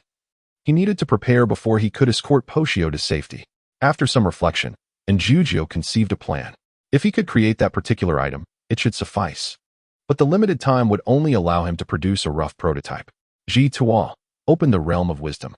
Yes, a fissure appeared before Geo, who stepped into the realm of wisdom, arranging materials on the table, simultaneously researching and crafting the necessary item. It was imperative that he succeeded on the first attempt. Should he fail, the materials would likely be rendered unusable, and he would struggle to procure others for this creation. "I must maintain focus, remain composed." And Geo encouraged himself and then dedicated his concentration to the task at hand, oblivious to the escalating turmoil caused by the breach of the Bosher Society's firewall. Most of the Society's senior members were stirred into action, gathering at the network terminal to investigate and pursue the matter. Yet, it was clear that they were still at a loss. This left them feeling quite embarrassed, and at that moment, a scapegoat was desperately needed. One of the high-ranking officials suddenly had a moment of inspiration and exclaimed in anger, "It must be the Star Corps hunters. They have a hacker named Silverwolf in their ranks. Indeed, it must be the work of the Star Corps hunters. I propose that the company increase the bounty on the Star Corps hunters, particularly for the one known as Silverwolf." A motion for reconsideration. With the decision made, The bounty on our esteemed Silver Wolf has been raised once more, which is truly a cause for celebration. Chapter 42. Confrontation aboard a spacecraft.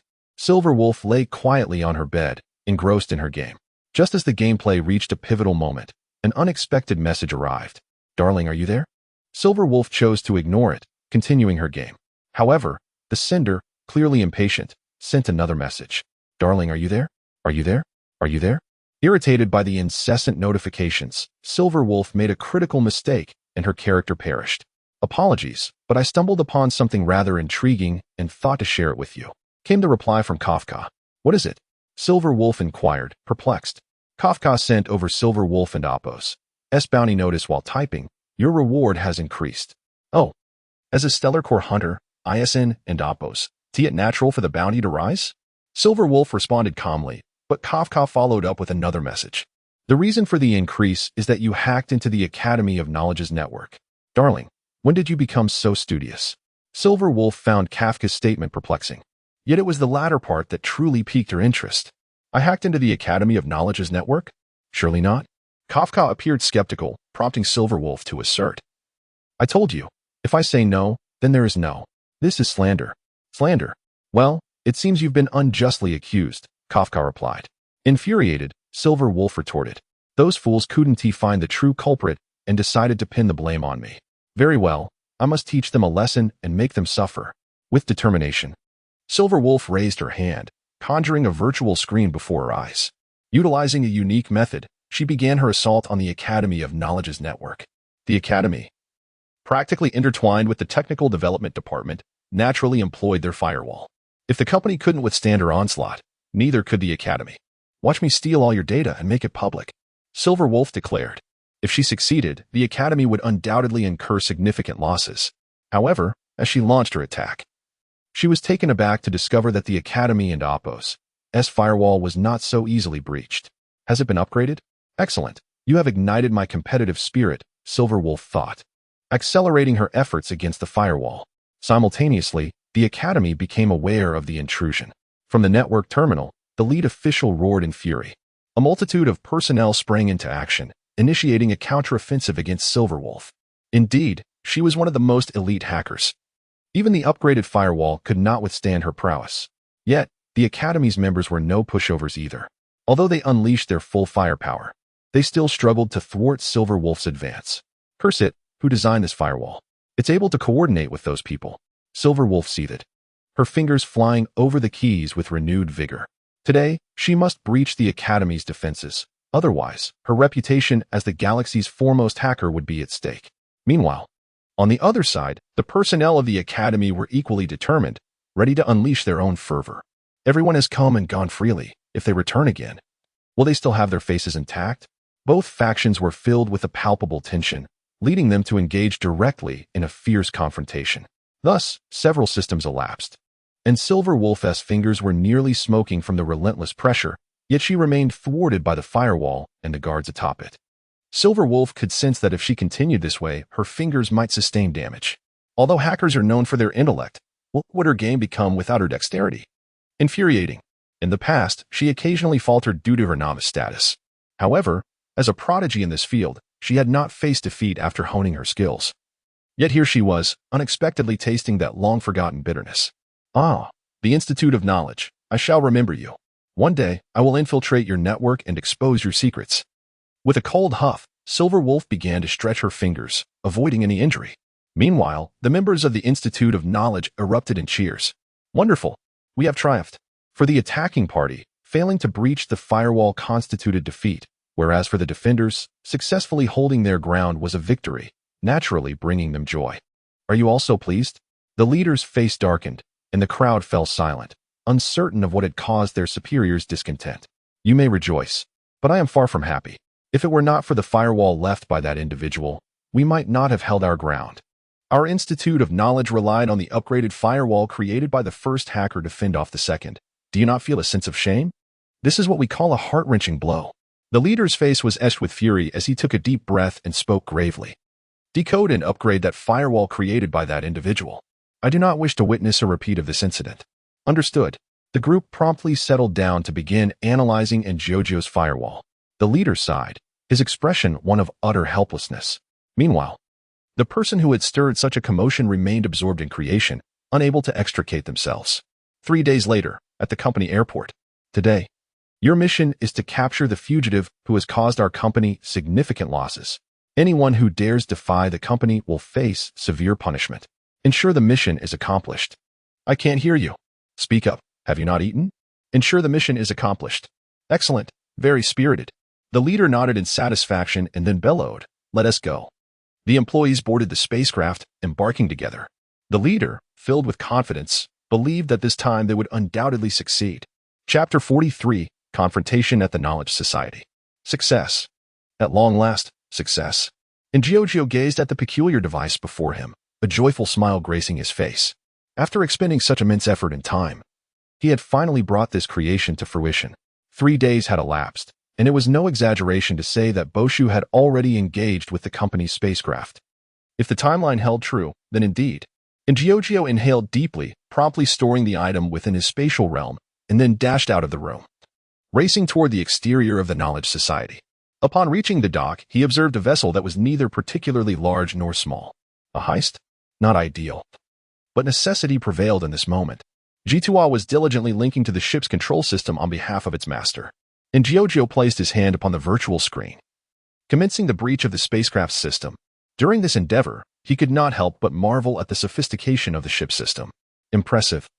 Yet it posed no insurmountable challenge to Giorgio. After a series of maneuvers, he successfully infiltrated the control system of the vessel. Upon entering the ship, Giorgio made his way straight to the cockpit. Phew, it's time to depart. G2A took command of the spacecraft's operational systems, soaring into the sky alongside Giorgio. Simultaneously, the ship and Oppo's owner paused momentarily. "Madam Haida, is something amiss?" "No, please continue." "Very well." While listening to the incessant chatter of her interlocutor, Haida's expression shifted to one of contemplation. She was unconcerned about the vessel. Rather, her focus lay on uncovering who had managed to breach her system and commandeer her ship. "All right, sir, our conversation concludes here. I must attend to my own matters." In the pitch-black cosmos, a spacecraft navigated towards the Doctorate Society. At the same moment, a cowboy piloted his ship, seizing the opportunity to crash directly into the larger vessel. Bang! The small ship collided forcefully with the larger one, and Boshu drew his revolver, firing a shot that shattered the spacecraft's glass, allowing him to successfully enter the ship. Beep, beep, beep. Alarms blared. But Boshu paid no heed as he ventured deeper into the vessel. However, he had scarcely gone far when he encountered the company's troops. "Well, you're quite quick to react. Target confirmed. Wanted criminal, Boshu. Capture him." The company's personnel raised their weapons in unison, launching an assault against Boshu.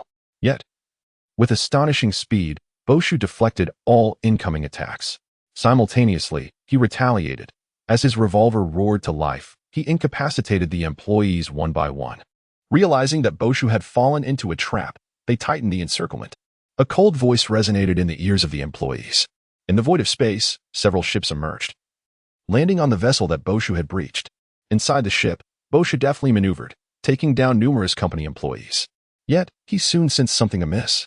Although it was purported to be a resource transport vessel, having traversed nearly half of the ship, he had seen no resources whatsoever. Instead, he encountered a continuous stream of company personnel and mechas. Bodio is not foolish. On the contrary, he possesses remarkable intelligence.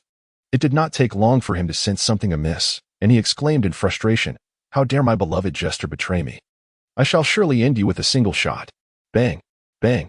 The gunshots echoed, yet Bodio remained sheltered in the corner, evading the bullets aimed at him. "Bodio, you are surrounded. Surrender peacefully, and perhaps we shall grant you a merciful escape." Without hesitation, Bodio leapt from his hiding place, unleashing a barrage from his revolver. He felled several employees and mechanized units, prompting an enraged response from one of the speakers. "Stubborn fool. Attack him without mercy." Boom. A multitude of missiles surged toward Bodio's position, obliterating the barrier and sending him sprawling. However, Bodio, with his iron physique, emerged relatively unscathed. "My treasure," he muttered, fleeing once more, only to soon encounter the company's forces again. "There's the wanted criminal." Fire. Bang. Bang. Bodio's eyes glinted with ferocity as he charged into the midst of the company's troops, his shark-like grin cutting through the tension. "I shall adore you all." He kicked one employee aside, and his revolver flashed repeatedly, bullets with intricate engravings bursting forth to pierce through the bodies of his adversaries. Capture him! Seize him! A mechanized unit swung a fist at Bodio, who caught the blow and retaliated with his gun, striking the unit's head. Bam! The revolver collided intimately with the mechanized head, rendering it incapacitated. Gritting his teeth, Bodio hurled the unit away, causing it to crash into several employees. Open fire. The pursuers descended, unleashing a torrent of gunfire. Bodio swiftly evaded, but arrived a moment too late. A few bullets found their mark in his iron form. Yet they failed to deter him. The revolver continued its relentless spin, taking down the assailants. Bodio leapt once more, escaping into another chamber. What are you waiting for? Pursue him. If he escapes, we shall all face punishment.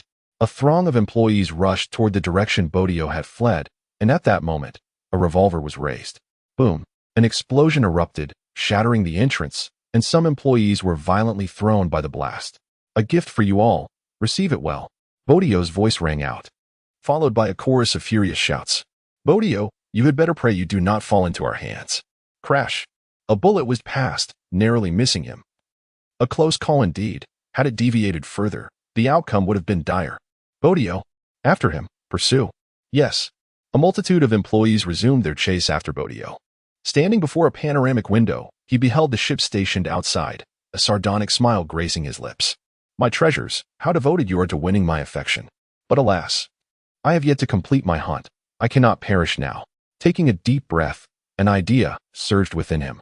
Though the odds of survival were slim, for a cowboy, that was already sufficiently promising. Without a moment's hesitation, Porcio made his way toward the chamber responsible for maintaining the ship's operations. As he advanced, the company's employees lingered like restless spirits, their numbers far from insignificant. To continue forward, he had no choice but to confront them, as there was no possibility of circumventing their presence. Thus, Porcio raised his revolver, its shark-like teeth slightly agape. Do not obstruct my path, he thundered. Bang, bang, bang. It's Porcio. Capture him. Eliminate him. The employees unleashed a fierce barrage of gunfire. In the confined space, Porcio maneuvered adeptly. Although he could not evade every attack, he managed to dodge a significant portion of them. However, this tactic proved unsustainable. Seizing a mech, he wielded it as a shield, crashing forward. Bang, bang, bang. The relentless fire rained down upon the mech, which could not withstand the onslaught for long before teetering on the brink of explosion. With a deft motion, Porcio hurled it away, the resulting detonation momentarily halting the assault of several employees. At that instant, a mechanical arm reached out, ensnaring two employees' helmets and pinning them to the ground. Stripping them of their ammunition, Porcio cast it aside. As his revolver spun on his index finger, he fired a shot. Boom. Chapter 44. The roar in space with a resounding boom. Porcio seized the moment of chaos to burst through the encirclement, opportunely pilfering a portion of ammunition as he advanced. Upon reaching the entrance, he discarded some of the ammunition and fired his weapon, successfully detonating the door that obstructed his path. Entering the chamber, Porcio cast the remaining ammunition beside the engine, inhaled deeply, and raised his revolver. Stop. As the pursuers closed in, a smile crept across Porcio and Apos' lips as he remarked, Good luck to you. Bang. The bullet struck the ammunition, resulting in a violent explosion that also engulfed the engine in its fury. Boom. Warning, warning. The energy chamber is compromised. The spacecraft is on the verge of losing power supply.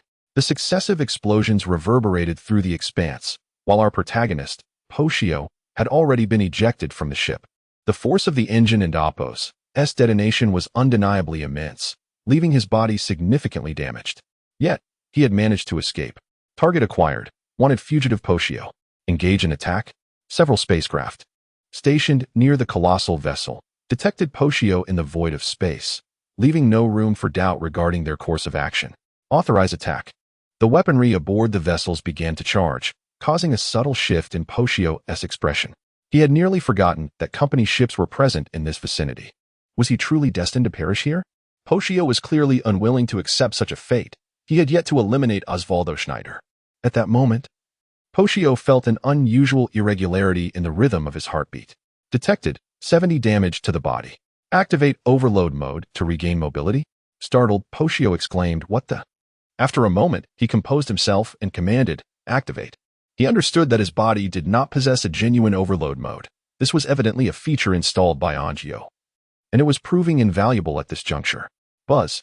Poshio's form radiated a dazzling blue luminescence, an overwhelming force invigorating his spirit. This sensation was truly exhilarating. As the blue glow flickered, Poshio vanished from his original position. The terrifying lasers targeted where he had been, failing to make contact. What a thrill! In the vastness of space, Poshio's expression reflected sheer exhilaration. However, the sound of his heart soon doused his euphoria. We regret to inform you that due to the severe damage to your body, the duration of overload maintenance is limited. Then I must hasten. Poshio glanced at one of the ships and charged toward it. He needed to commandeer a vessel in order to escape. Boom. Poshio shattered the viewing window of the ship and surged inside. The company had exerted considerable effort to hunt him down.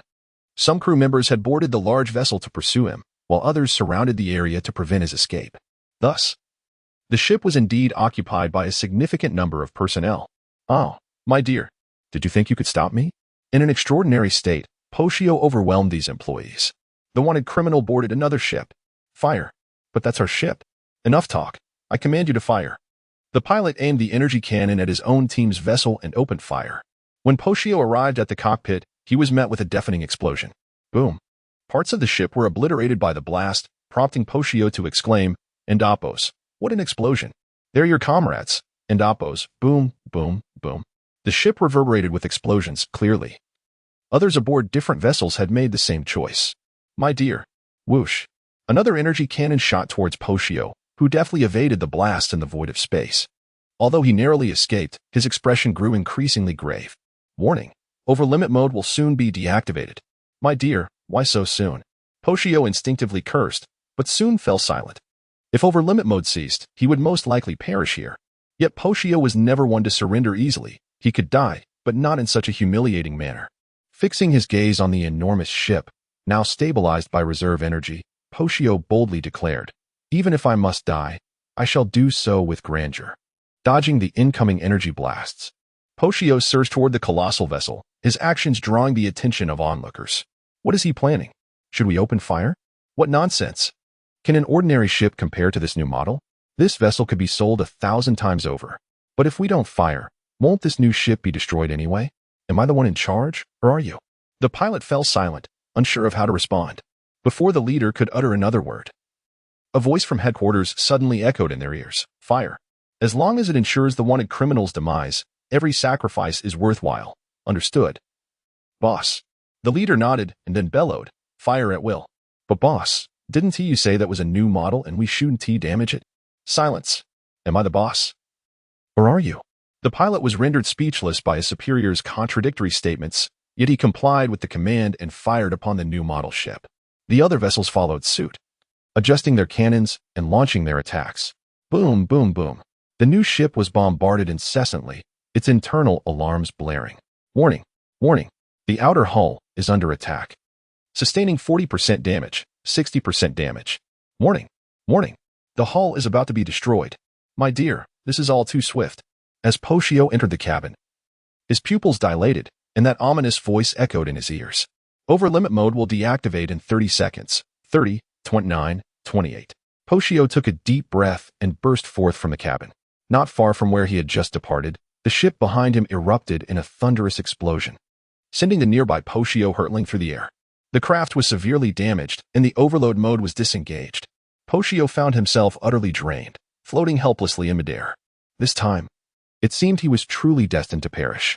Oswald Schneider, I may be meeting my end, but retribution will eventually find you. Uttering his final curse, Poshio slowly closed his eyes, prepared to embrace his demise. Yet, at that very moment, a vessel sped towards him, extending its mechanical arm to grasp Poshio and draw him into the cabin. What is happening? Chapter 45, The Black Tower Boss. Poshio has been taken away by that spaceship. I saw it. Stop talking nonsense and pursue. Whoosh, whoosh, whoosh. The ship sped through the cosmos, chasing after the foremost vessel. Boss, this ship is incredibly swift. Should we fire? Open fire. The commander bellowed. The pilot immediately began charging the energy cannon, but at that moment, a voice echoed in the commander's ear. Wait. The commander slapped the pilot's head and commanded, "Stop." The pilot was momentarily stunned, yet he forced the cannon into cooldown mode. Boss, what is this about this time? The pilot inquired. Some things are not for you to know, the commander replied with a facade of gravity. then whispered, my lord, is there a problem?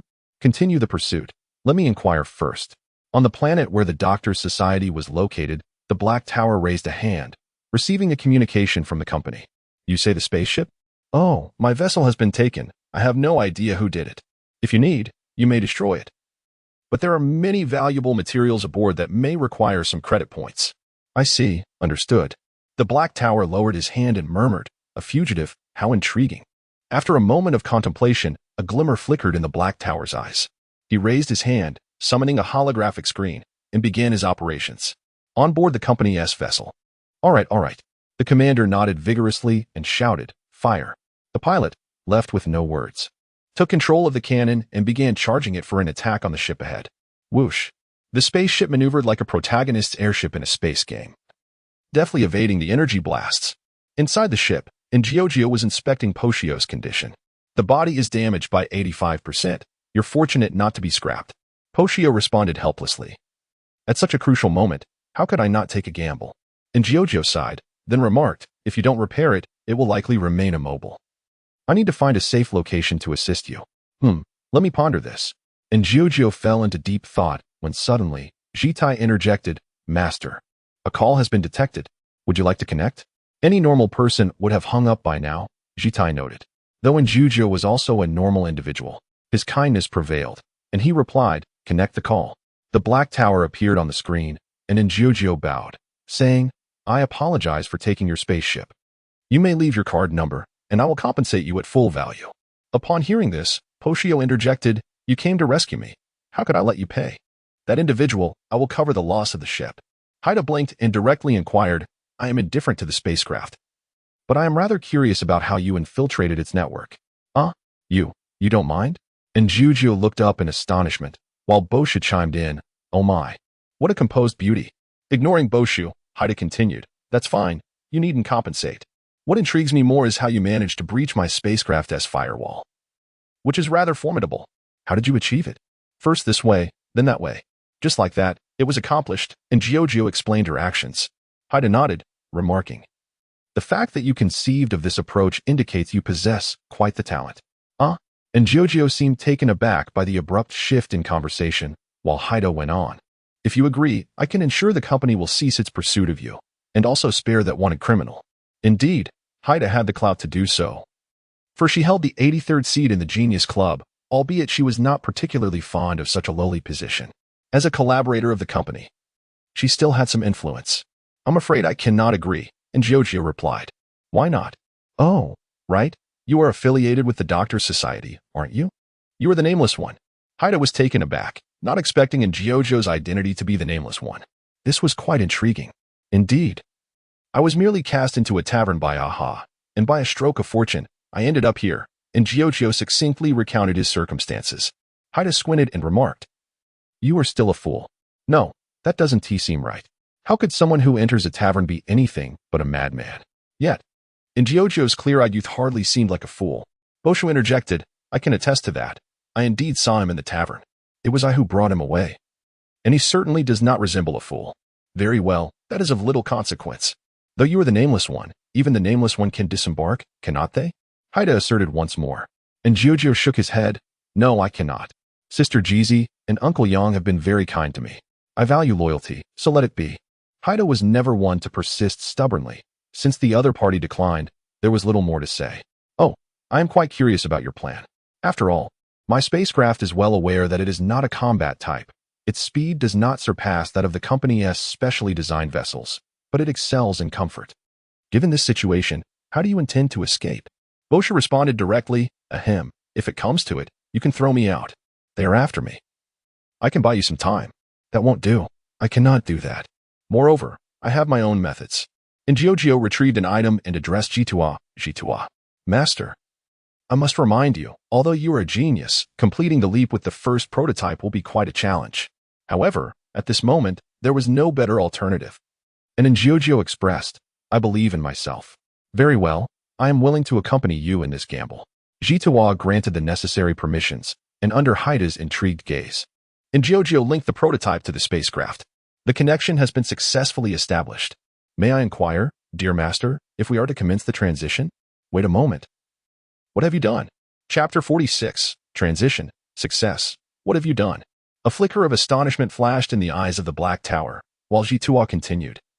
The countdown for the transition begins. 10, 9. You have replicated the transition capabilities of the Astral Express. The Black Tower exclaimed once more. And Jiao shook her head, saying it is merely a prototype. Whether it succeeds remains uncertain, yet I firmly believe it will. 3, 2, 1. As the countdown reached its conclusion, the spacecraft emanated a radiant blue glow, revealing a void ahead for the transition.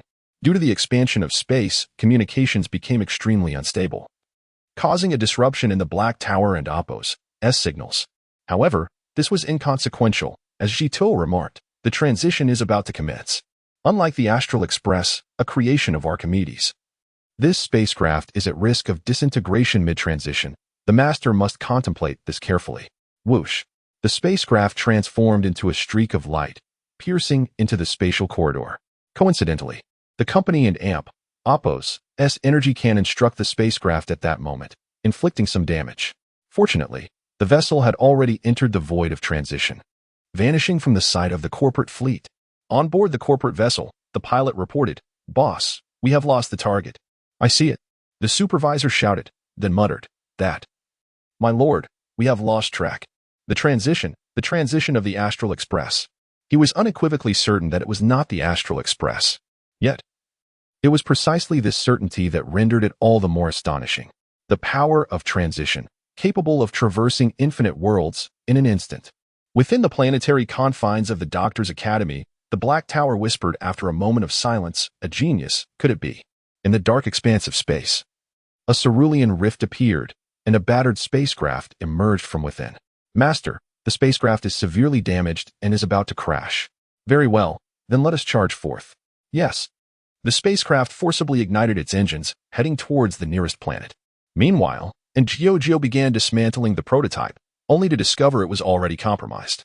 Indeed, it was too ambitious. And Jiao stored the remnants in her spatial pocket and approached Boshu's side. "My treasure, you truly escaped. How impressive." Boshu marveled.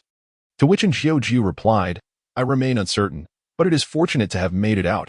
We must seize this opportunity." As she spoke, Jiao hoisted Boshu onto her shoulders, inquiring, "Jitua, where is the escape pod? Please proceed forward, and I shall guide you." With Boshu on her back, Jiao advanced, following Jituo's directions until they arrived at the escape pod, just as the spacecraft plummeted into the planet's atmosphere. "Master, the spacecraft's energy has completely ceased. Please enter the escape pod without delay." And Jiao did not respond verbally. Instead, she swiftly placed Boshu inside the escape pod and pressed the launch button, sending the pod into the void.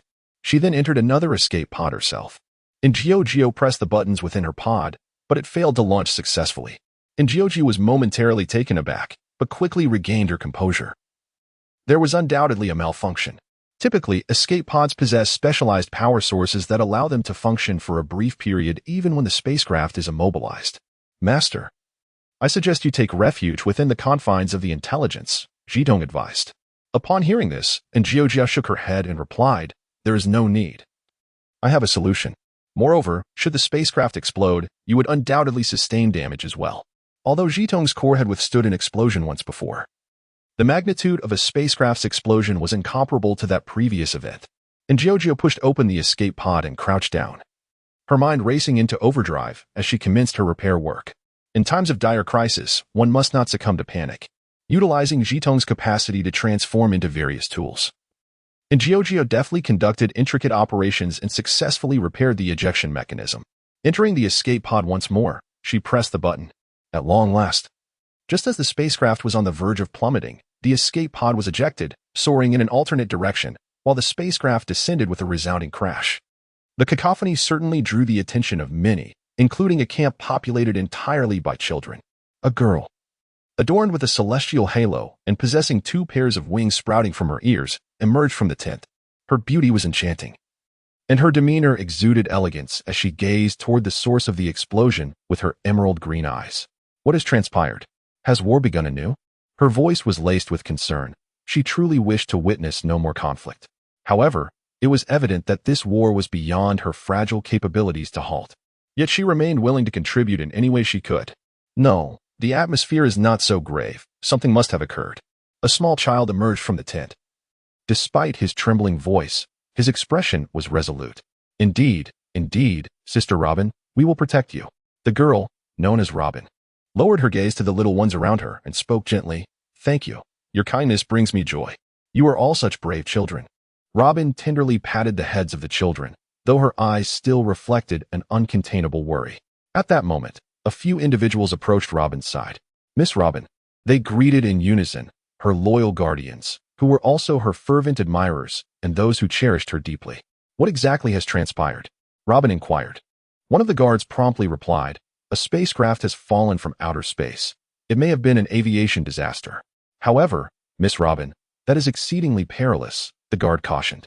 Yet, Robin shook her head and declared, I understand, but we cannot disregard potential survivors who may still be alive. That would contravene our principles. The essence of their creed was to uplift the weak with the strength of the strong. As someone deeply entrenched in this ethos, Robin embodied its ideals flawlessly. Were it not for this conviction, how could she, a luminary renowned throughout the galaxy, choose to descend into the battlefield to aid those in need? Very well, she acquiesced. The guardians nodded, not surprised.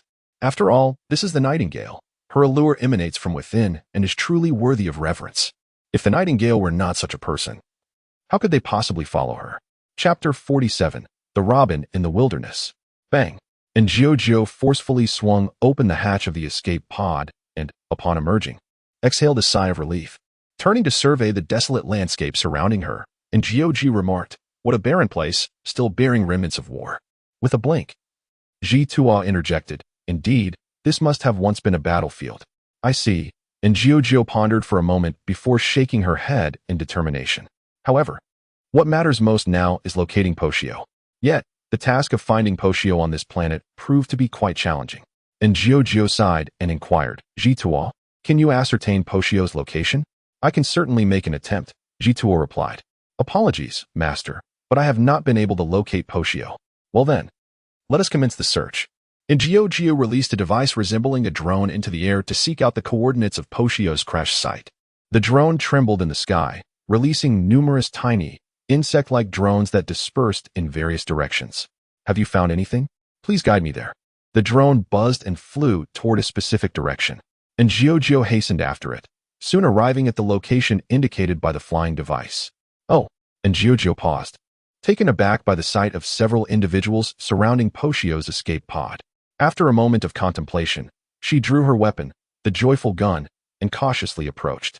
Miss Robin, this must be the escape pod. There may still be survivors inside, one of the guards reported to the young lady known as Robin. She nodded in acknowledgement and commanded, yes, do not move.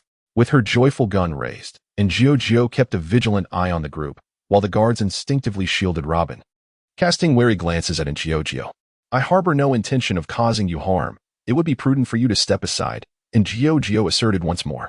Upon hearing this, Robin countered, are you also one of those aboard the crashed ship?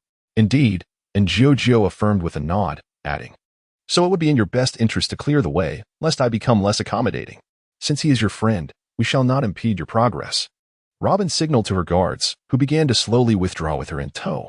And Giorgio then approached the side of the escape pod, placing her hand upon it. Ji-Tua, I entrust this to you, and Giorgio said, maintaining her watchful gaze on Robin and her entourage. Ji-Tua initiated the procedure, and moments later, successfully opened the hatch of the escape pod. My dear, you have finally arrived. I was beginning to worry something had befallen you, Poshio exclaimed weakly, still conscious. A testament to the resilience of his mechanical form, far superior to that of a human. It took me some time to find you, and Giorgio responded, pulling Poshio from the pod. He glanced around, astonished, and questioned, what is the situation here? Well, they found you before I could, she replied. And Giorgio raised his hand and pointed towards the group of robins. Poshio nodded gently and addressed them, greetings. Just as the robin was about to speak, a guard intervened, warily stating, Miss Robin, be cautious. The individual before you is a wanted criminal of the company, Poshio. With such knowledge, you must surely be the company's lackeys, Poshio remarked, his gaze sharpening as the guards grew increasingly vigilant, ready to counter any sudden aggression from him. Sensing the tension escalating, Robin swiftly interjected, there is no need for such wariness. We are not affiliated with the company and have no obligation to heed its wanted notices. While Pinacone does have ties to the company, they are not particularly cordial, especially in the past, where mutual destruction seemed inevitable. Greetings, I am Robin. And Gyoji suddenly pulled the trigger, unleashing the joyous gun, which discharged towards a distant target, obliterating an unexpected bullet. Boom, boom, boom. A relentless barrage of attacks ensued, prompting the guards to shout, "Miss Robin, take cover behind us." The guards positioned themselves in front of Robin, shielding her from the onslaught. Turning her head, Robin caught a glimpse of the assailants advancing from afar. Boom, boom, boom. The enemy's firepower was formidable, affecting both Ingyoji and Posha.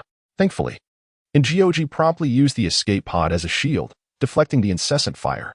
What a predicament, emerging from one den of danger only to fall into another. Posha cursed, while Ingyoji furrowed his brow, astonished that the conflict continued unabated. Kid, why are you hiding?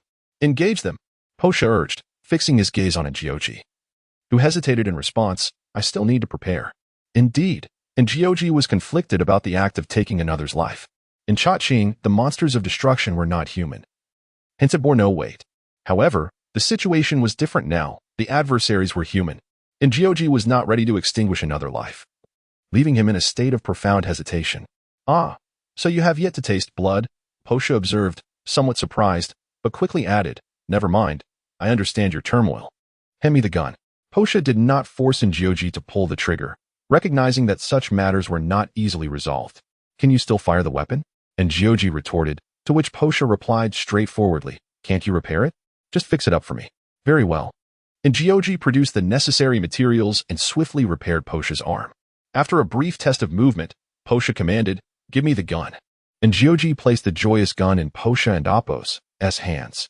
Utilizing the escape pod as cover, Posha aimed and fired at the approaching foes. Whoosh, whoosh, whoosh, boom, boom, boom. The hand cannon struck the ground, unleashing a tremendous force. Posha exclaimed in astonishment, by the heavens, how powerful is this? It has been modified. Its power is indeed considerable. It is, in fact, due to the charging of the stellar core. When not in use, Ingyoji places this item upon the stellar core generator to recharge it, which accounts for the formidable power of the Gun of Joy. It is indeed thanks to you scientists. Boshu directly launched an assault against that group, effortlessly annihilating the small contingent of enemies. Once those foes were entirely vanquished, the Robin approached the two individuals. Thank you. Chapter 48. War Thank You. The Nightingale approached the two and expressed her gratitude to Ingyoji. Had it not been for her, she might have just been struck. Rather than mere words of thanks, dear miss, could you guide us to a safe haven? As you can see, my friend, the situation is quite dire. Ingyoji glanced at the nearby Poshio, who cleared his throat and remarked, rest assured, I am not in imminent danger of death. I understand. Then let us proceed to the camp, shall we? It is currently one of the safer locations. The Nightingale stated, to which Ingyoji nodded, saying, I appreciate it. Miss Nightingale, isn't this a bit too perilous? A few guards approached her side, appearing unscathed. After all, as travelers of fate, they could generally withstand typical weaponry with prior resistance. I am aware of your concerns, yet they rescued me. I cannot abandon them. Moreover, Tongxia has informed me that they are good people. The Nightingale's words left others speechless, and she once again turned her gaze to Ingyoji and Poshio. Come along, both of you. Upon hearing this, Poshio immediately replied, truly deserving of the title of the most renowned star in the galaxy. You are indeed both beautiful and kind-hearted. Once I survive this ordeal, I shall certainly purchase your album to support you. A star? Ingyoji was slightly taken aback. And Poshio explained, yes, a star. I nearly failed to recognize you. I simply did not expect a celebrity to grace the battlefield. Tongxia embodies the principle of strength and unity. As a member of Tongxia's family, we all follow this path. The Nightingale did not perceive her actions as particularly significant, yet Poshio scoffed, drunken and oblivious Pinocchio. I do not believe they embody this so-called unity. The Nightingale frowned, eager to argue but ultimately refrained from speaking. At that moment, Ingyoji interjected, perhaps we should refrain from further discussion, as they have offered us assistance. Very well. I shall heed your advice. Poshio promptly fell silent, and the Nightingale softly instructed, follow me, but tread carefully. I cannot guarantee we won't encounter hostile forces. We shall exercise caution, Ingyoji affirmed, as the Nightingale, under the protection of her guards, proceeded in the direction of the camp. Meanwhile, Ingyoji collected Poshio's escape pod, pondering if she could provide him with some components later. Boom. Bang. Bang. Boom. Evidently, the Nightingale's apprehensions were justified. They had scarcely traveled halfway when the thunderous sounds of artillery erupted, reigniting the flames of war. The Nightingale and Apos' expression turned frantic, and she hastened her pace towards the camp. As Ngio listened to the relentless cannonade, a flicker of confusion crossed her eyes. Why? What? Poshio inquired, struggling to discern what Ngio had just said. And Ngio responded, Why must war be kindled? We are all kin, so why must we fight? Is that what you mean? Poshio gently shook his head, then said, War has many justifications. Whether driven by resources, animosity, or mere faith, wars are invariably ignited. Some justifications can even seem quite absurd. For instance, in my hometown, due to its abundant resources, a corporation sought to integrate it into a credit point system, leading to its outright devastation. Ngio gazed at Poshio, astonished to discover the heavy burdens he bore. Poshio continued, It is precisely for this reason that I have embarked on this path of vengeance. Indeed, many hold the belief that the fate of a hunter is exceedingly narrow. Yet, they fail to consider that hatred can unleash a person's full potential. Naturally, Ngio and Poshio entered the tent, where Poshio observed the gentle demeanor of the robin and remarked, I must admit, this young lady is truly kind-hearted, though regrettably, she is powerless to effect change. However, should she choose to wield her family's influence, she could certainly make a difference. The robin is a celebrated star, supported by her family. If they were willing to intervene, the war would undoubtedly come to an end. Ngio pondered, Can I prevent this war? He believed that war was inherently detrimental. Poshio turned to him and stated, The power of the individual is often ineffectual in the face of war. Of course, this is not an absolute truth. Should one possess the ability to suppress both sides of the conflict, it could indeed be achievable. Essentially, it involves placing the sword of Damocles above both factions. As long as this sword remains intact, regardless of the disputes, a balance will be maintained. However, the feasibility of this remains debatable. How can one ascertain that this sword of Damocles possesses sufficient deterrent power? Is that so?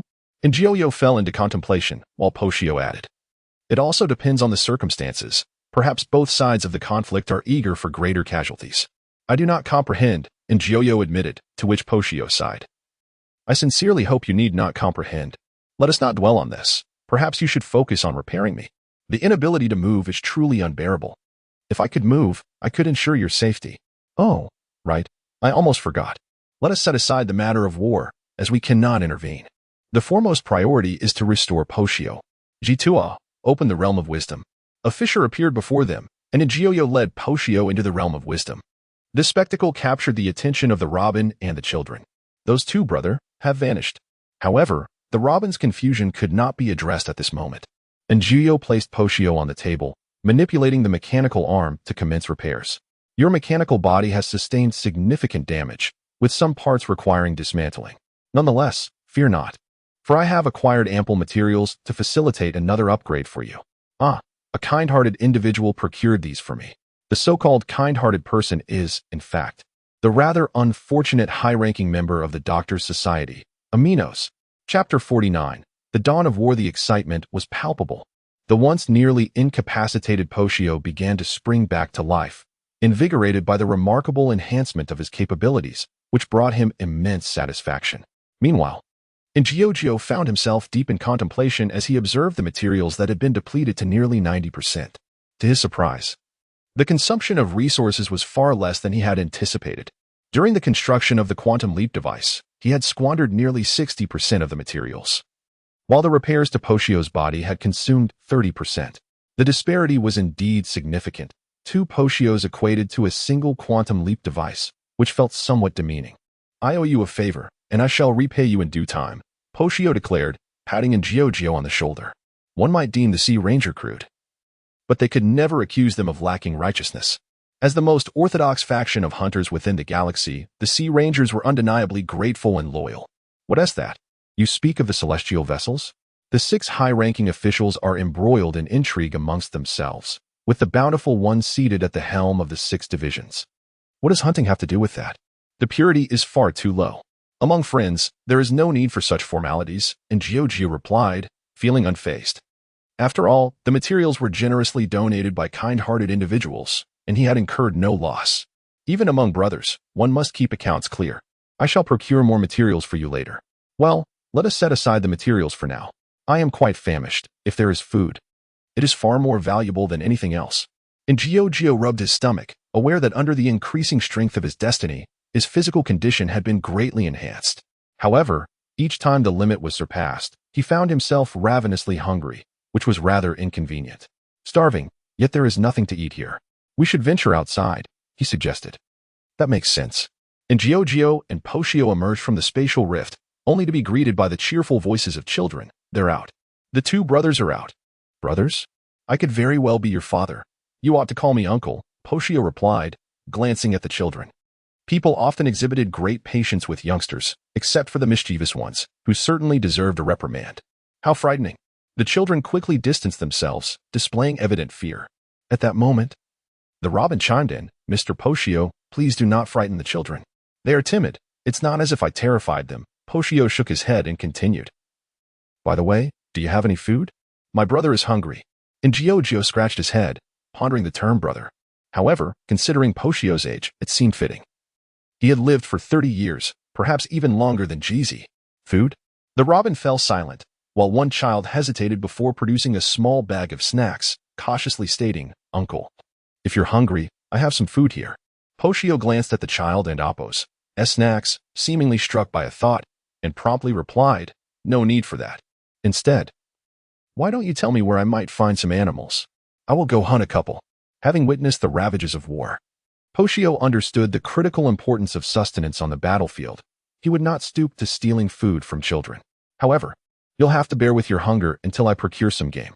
Poshio turned to Gio, who assured him, rest assured, I am quite adept at enduring.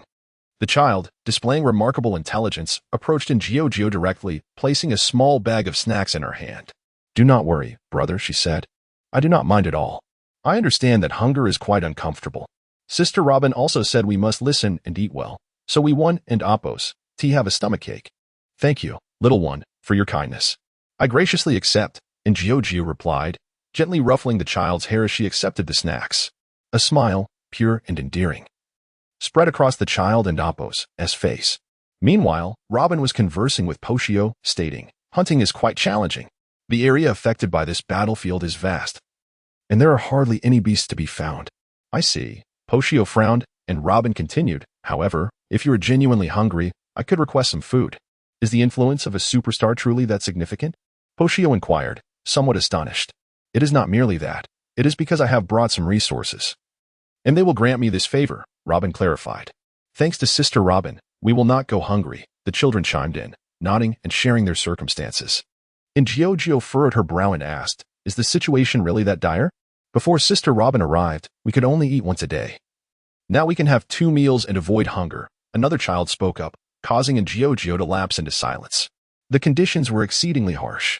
Upon hearing this, Poshio suggested, how about this? You tell us where the enemy's camp is, and we shall procure some food. That would be far too dangerous. Robin shook her head. Risky? I have faced far greater dangers than this. Do not underestimate a sea ranger, Poshio asserted. Robin fell into contemplation, and after a moment, she remarked, in truth, they're not faring well either. Which side are you on, superstar? Poshio asked, somewhat exasperated. I am on neither side, for this should not be happening at all. Robin replied. Poshio furrowed her brow, seemingly having a realization, and directly asked, do you mean to say, this is not the place to elaborate, follow me? Robin beckoned, exiting the tent, with Poshio and Gio trailing closely behind. The children wished to follow but were halted by Gio. What is the specific situation? Can you divulge some details? Poshio inquired first. Once Robin had gathered her thoughts, she began. The origin of this war stems from a resource mine. Resources are an unavoidable topic for all life. Poshio responded, not surprised, and continued. A war over resources, understood. Who instigated this conflict? It was an arms dealer. Initially, when that resource mine was discovered, neither country erupted into war. Instead, they opted for peaceful development through negotiation. This peace endured until the unexpected arrival of an extraterrestrial arms dealer. I, too, arrived here by chance.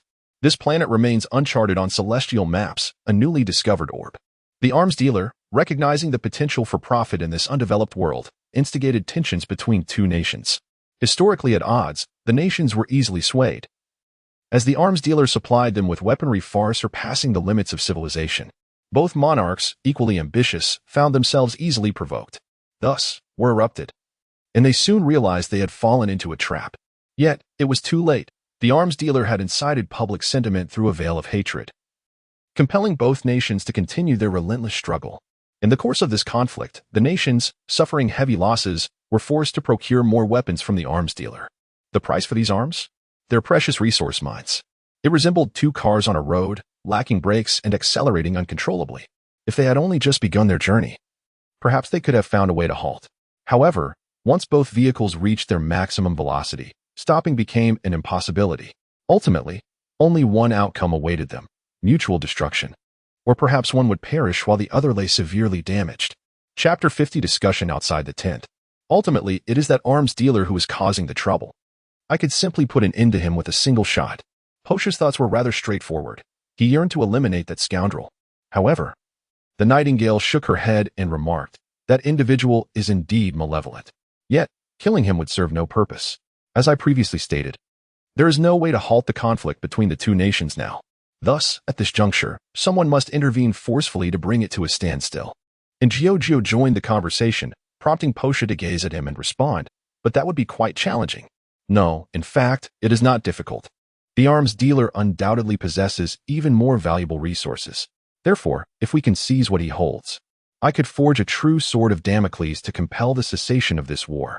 And Gio proposed a solution, to which Posha nodded in agreement. "You know, you may be right. With your abilities, it is indeed feasible."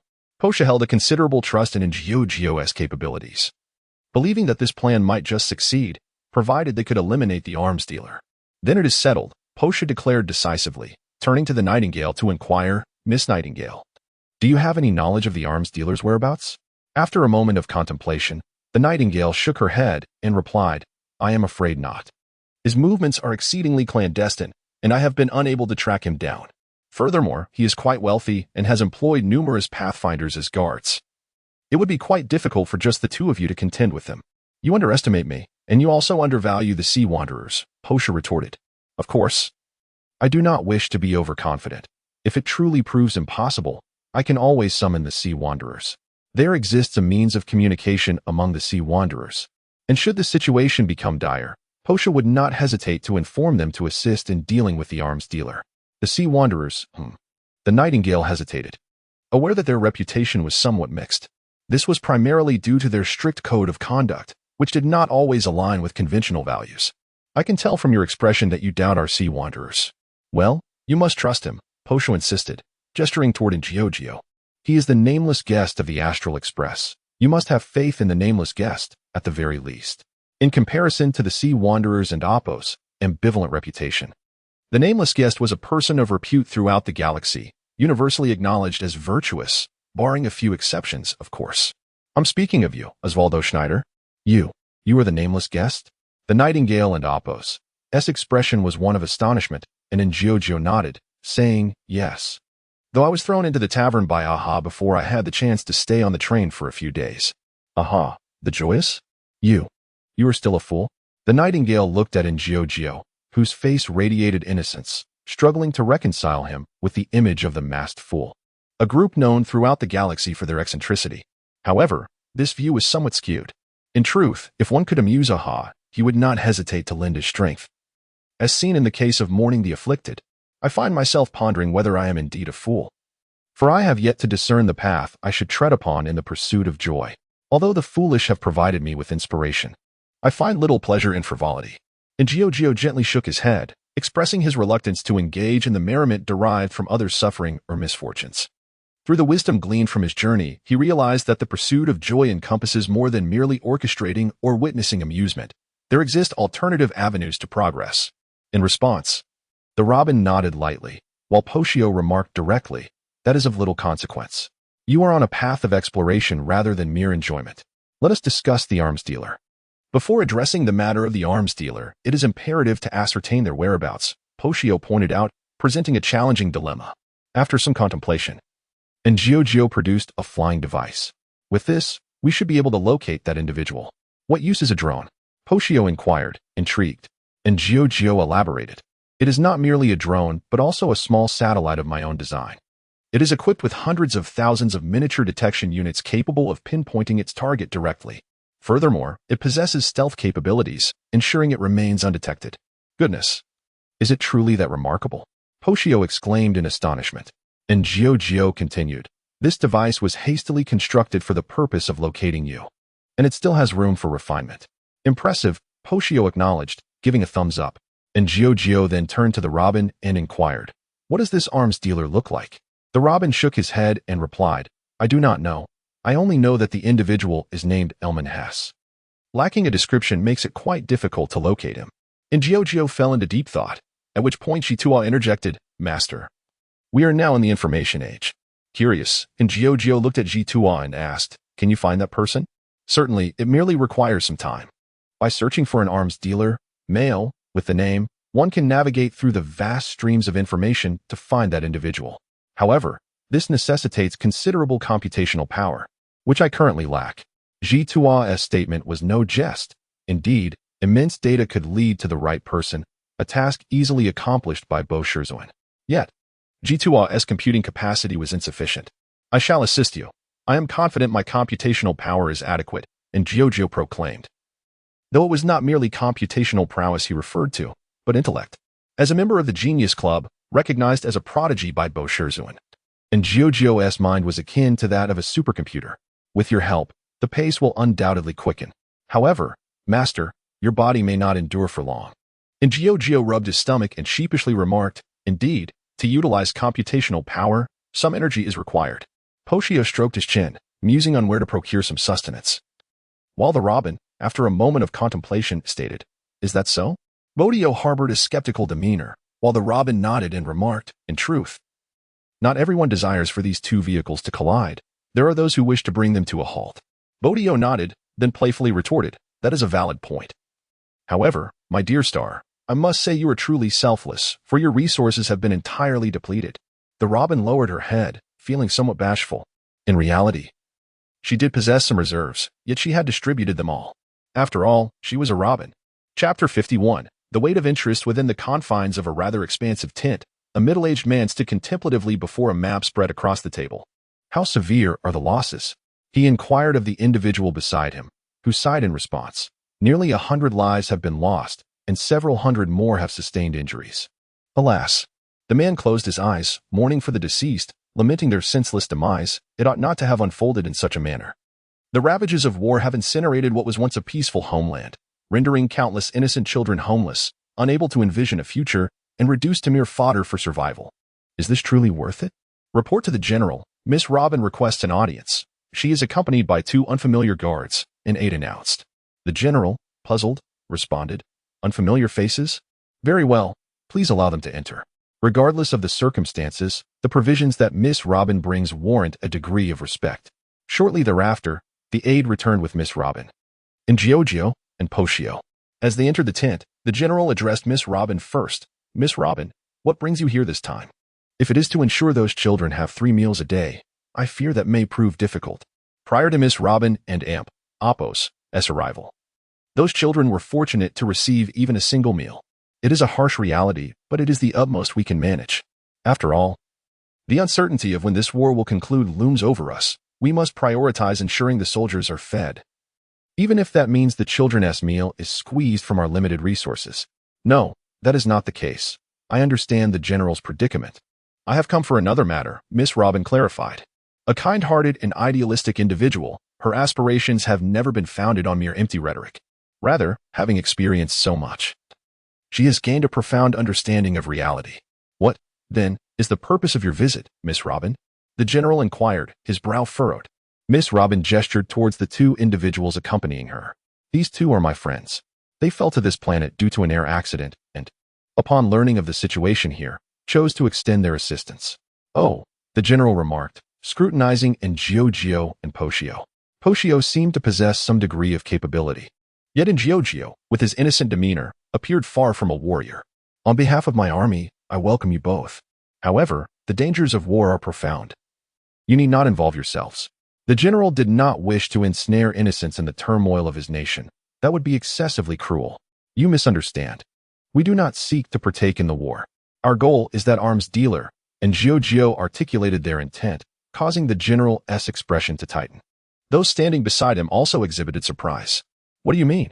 The general inquired, fixing his gaze upon Jiao, who reiterated, we wish to eliminate that war profiteer, and therefore require the general's modest assistance. The general fell into contemplation, a myriad of thoughts flashing through his mind. After a considerable pause, he stated, that arms dealer is a partner of our nation. On what grounds do you presume I would betray him? Moreover, that gentleman is accompanied by numerous guards. How could the two of you possibly bring about his demise? Might I conclude that you are both utterly overestimating your capabilities? This companion of mine is a sea ranger, and I am a nameless guest. In Jiao's expression radiated confidence. Any civilization capable of interstellar travel has likely heard of the illustrious nameless guest and the righteous sea ranger.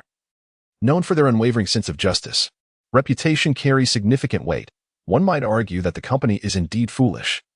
Yet it cannot be denied that invoking its name can be quite impactful at times.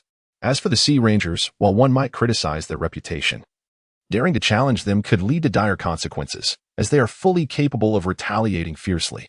However, Jiao seemed to overlook one crucial detail. This planet is not connected to the wider world, marked as an unilluminated celestial body on the star map. I ask, who are the Sea Rangers and the nameless guest? General, I can vouch for them, the Robin spoke. The general turned his gaze toward the Robin, recognizing her extraterrestrial origins and the assistance she had provided. Hence, he remarked, if it is Miss Robin who speaks, then I am inclined to believe. Thank you for your trust, General. The general nodded slightly, and after a moment's contemplation, he declared, I can offer you some assistance, albeit limited. Then I am most grateful. And Jiao expressed her thanks, to which the general inquired, what do you require? Food. Sufficient sustenance will suffice. And Jiao rubbed her stomach, and after a brief silence, the general replied, I can provide you with food, but only this once. The general remained wary, suspecting Jiao might be deceiving him regarding the provisions. And Jiao, unfazed, simply responded, very well. Indeed. The general nodded and then turned to his aide, instructing, fetch some food. Understood. The aide nodded and exited the tent. Once outside, he produced a communication device and dialed a number. What is it? Came the voice on the other end. My lord, I just learned within the tent that there are individuals intent on dealing with you. The aide conveyed the information, prompting a surprised response from the other party. Who? It is the Robin. She is accompanied by a Sea Ranger and a nameless guest. I see. You have done well. Once this war concludes, I shall grant you your desires, wealth and power. Thank you, my lord. Yet, the outcome of this war is undoubtedly known to all. As a person, one must always ensure an escape route, do they not? On board a spaceship, a man set down his wine glass and murmured, to seek my end? I'm afraid you shall not succeed. The Sea Ranger, the nameless guest, the Robin. Indeed, they are renowned, but what of it? Through the exploitation of those unique resource veins and arms trafficking, he has amassed profits far exceeding anything he had previously imagined. Moreover, he could discern the vast potential of both the mine and this planet. He would not relinquish the half of the profits he had already secured. People are often blinded by their own interests, and this is indeed a truth he understands. However, investment inevitably carries risks. As long as the potential returns are substantial, he is unperturbed by the prospect of taking reckless chances. He is indifferent to the blood that may stain his hands. Compared to the potential failure or even demise that may accompany investment, he fears far more the prospect of living as an inferior. For the sake of my future prosperity, I implore you all to withdraw. Chapter 52. The Good and the Wicked. Wisdom in between. And Jiao sat upon a chair, her hands resting upon a virtual screen, searching for an individual named Elman Hess. She had procured sustenance from the general, though it had scarcely satiated her hunger, leaving her at about 80% full. This was sufficient to engage her brain's limits in pursuit of the arms dealer. One by one, pieces of information floated before her until finally settling on a particular individual. Jiao remarked that in his homeland, this person was widely regarded as a paragon of virtue, having contributed significantly to the development of his community. According to company records, he had funded numerous planets, thus embodying the essence of a true philanthropist. And Jiao fell into contemplation, based solely on the information. This individual indeed appeared to be an unequivocal good person. Jiao, do you perceive him as a good man? She inquired. Jiao replied candidly. Based solely on the information, he is indeed a good man. However, it seems he genuinely possesses goodness. Yet, Master, many nefarious individuals conceal their malevolence from others. They employ various means to mask their true selves. Is that so? And Gio mused for a moment before extracting the man's data and inputting it into the drone. Subsequently, she exited the realm of wisdom. Well, have you found the scoundrel's information? Poshio asked, observing in Gio. She nodded, responding, I have located it. Though the findings are rather surprising. Oh? How so? Poshio inquired, taken aback. And Gio recounted the details, and upon hearing them, Poshio asserted, Indeed. I have encountered many such individuals in my previous service.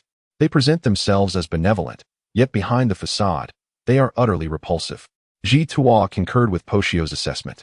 And then Gio softly pondered, is human nature truly this intricate? Absolutely, Poshio nodded, continuing, in your eyes, I may seem rather amiable, yet to the company, I am an unmitigated villain. Is that so? And Gio fell into another reverie, recalling her sister Sanyu. Human nature is complex, yet not all individuals are enigmatic. At least, her sister was quite straightforward. I understand now, and Gio affirmed with another nod, just as the Nightingale approached and inquired, So, have you located the arms dealer? And Gio recapitulated the information, and the Nightingale's expression grew somewhat intricate. However, she was not taken aback, for she had encountered similar individuals before. I have upgraded the drone. It is now capable of seeking out that individual, and Gio announced, releasing the drone into the air. The drone soared towards distant locales, deploying countless miniature reconnaissance units throughout its journey. As they watched the drone ascend, Poshio spoke. Approximately when will we locate this individual? I am eager to put a bullet through him. I have examined some transaction data from the company and discovered that he has procured additional weapons. If my deductions are accurate, he will once again engage in trade with two nations. Is that so? Then I shall await the opportunity. Listening to the discourse between Bosho and Chito, and Gio seemed to recall something and promptly picked up her phone. On the Astral Express, March 7 sneezed, rubbed her nose, and remarked in confusion, Is someone thinking of me? Dan Heng cast a sidelong glance at March 7 but remained silent. She scratched her head and continued, By the way, Teacher Dan Heng. Have you managed to contact Gio? Since the news about her heading to the Doctor's Society, there has been no further updates. Do you think Gio might have joined the Doctor's Society and left us behind? Dan Heng responded calmly, What do you think? March 7 fell into contemplation. Just as the phones of the group chimed again, eagerly, she pulled out her device and indeed found a message from Gio. Gio, Sister Kazuna, Uncle Yang, Sister March. Brother Dan Heng, good evening. March 7. Gio, where are you right now? Gio, I've arrived at a battlefield, preparing to help them put an end to this war. March 7, what? Shocked. JPG, I'm not joking. I genuinely intend to end this war. Old Yang, how do you plan to do that? Gio, I intend to create a weapon formidable enough to threaten everyone, compelling them to cease hostilities. The crew fell momentarily silent. They did not doubt in Gio's capability to create such a device. In fact, they believed she very well could. Kazuna, a weapon does not differentiate between good and evil, but its wielder does. If possible, it is best not to let such a weapon fall into the hands of others. Likewise, Gio, you must not stray down the wrong path simply because you wield such formidable power. Always maintain a sense of reverence. Do you understand? Gio, yes, I will. Kazuna, that's good. By the way, send us your location. We will come to find you. Gio, I seem to have forgotten to ask where this place is. Kazuna raised her hand to her forehead. Although Gio was becoming increasingly wise, she still exhibited a certain naivety. Gio, however, I encountered a lady named Nightingale here, who, according to Bosho, is a major star. March 7. What? The dazzling galactic superstar, Nightingale. March 7 excited. JPG March 7. Gio? Hurry, get me an autograph. Gio? And Gio was perplexed by March 7's enthusiasm, while Dan Heng sent a message at that moment. Ask that Miss Nightingale if she can reveal which galaxy this is. Gio, all right. And Gio inquired of Nightingale. Miss Nightingale, do you know which galaxy this is? My companions are coming over. The Astral Express, is it? Nightingale gazed at Gio, who nodded affirmatively. That's wonderful. Nightingale provided the specific coordinates of the planet. And Gio relayed the information to Kazuna and the others. GZ, understood, we shall depart at once. Gio, in truth, there is no need to rush. Beep, beep, beep. And Gio lowered her head, glancing at the source of the sound from G2A. Master, target acquired. Chapter 53. The target has been discovered despite having confidence in the drones, akin to diminutive satellites. The time required for their complete deployment seemed extensive, raising the question of how such a swift discovery was possible. And Geo shook her head and inquired, by the way, where exactly is that fellow located? However, was it truly as straightforward as it appeared? Nightingale sensed an underlying complexity, yet Poshio remarked, regardless of the schemes at play, we shall simply tread onward. Very well. Nightingale nodded in agreement. Observing this, and Geo concurred, then let us proceed together. However, prior to locating the arms dealer, and Geo sent out another message. Sister GZ, we are about to take action. We shall converse later. March 7 replied, action? What action? GZ responded, we are aware. Wishing you success. March 7 pressed, what exactly is happening? Understood, Master. The optimal route has been arranged. G2O began directing in Geo, who promptly set off in accordance with G2O's guidance. Naturally, Poshio followed suit, and Nightingale was determined to keep pace. Wait a moment, Superstar. You aren't planning to join us, are you? Poshio questioned Nightingale, who nodded resolutely. Of course, with an additional ally, our chances of success will undoubtedly increase. Perhaps it's best to reconsider. Safeguarding one individual is already sufficiently troublesome. Poshio maintained a calm demeanor. Nightingale retorted, I am capable of protecting myself. I remain skeptical. Poshio stated bluntly, as he believed Nightingale lacked strength. A sentiment grounded in truth, for her abilities fell short compared to his own. However, I walk the path of harmonious destiny and can offer you assistance. Nightingale gazed at Poshio with her striking eyes, her gem-like pupils shimmering with determination. Indeed, that is a valid point, Poshio mused, stroking his chin. The path of harmonious destiny indeed possessed the power to consolidate combat prowess. Yet, he questioned, if something were to befall you, could your family truly refrain from obliterating this planet? Nightingale shook her head resolutely. My family would not act thus. It contradicts the principles of harmony. Harmony, is it? Very well. Poshio's tone was peculiar, leaving uncertainty regarding his acceptance of her rationale. Nightingale contemplated speaking further, but ultimately refrained. Miss Nightingale, allow us to accompany you. But Nightingale hesitated. In truth, her protectors should not venture into such perilous circumstances alongside her. This was ultimately her decision. However, they had resolutely chosen to follow. Now, the task ahead was undeniably fraught with greater danger, and she was reluctant to involve her protectors in this ordeal. Miss Nightingale, we understand your kindness. We too share such sentiments. If you feel burdened, we can relinquish our duties as guardians and accompany you as allies. The protectors were unwavering in their resolve, leaving Nightingale at a loss for words. At this moment, Poshio remarked, if they wish to follow, let them. After all, you have made your choice. Very well. The Robin conceded, though she added, do be mindful of your safety. I do not wish for any misfortune to befall you. We understand. The guards nodded in unison.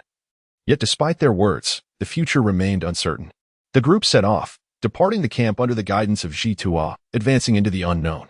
After their departure, a general appeared within the camp, gazing at the now indistinct figures with a glimmer of anticipation in his eyes. In the shadows, another pair of eyes fixated intently on the departing group. Across the desolate landscape, the party moved forward under the moonlight. Poshio looked around, perplexed, and inquired, why does it grow increasingly barren? Shouldn't arms trading occur in the city? G2O replied, when the aircraft detected the arms dealer, he was just leaving the city, apparently heading to his ship to vacate this place.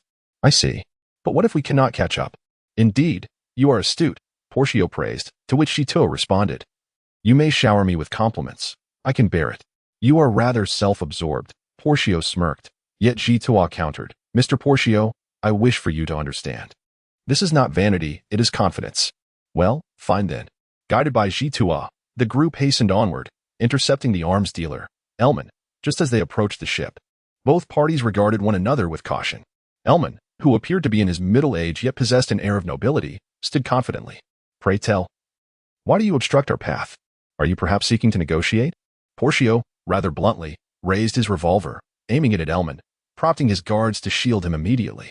Unfazed, Elman responded, I am curious. Why do you wish to kill me? How can you even ask?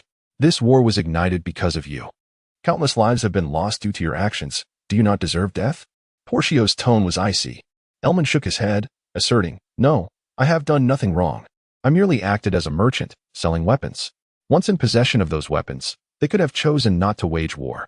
Clearly, Their enmity precludes any possibility of peace. What can I do? I am but a merchant. Even without me, they would eventually find reasons to fight. It is merely a question of time. That is a specious argument.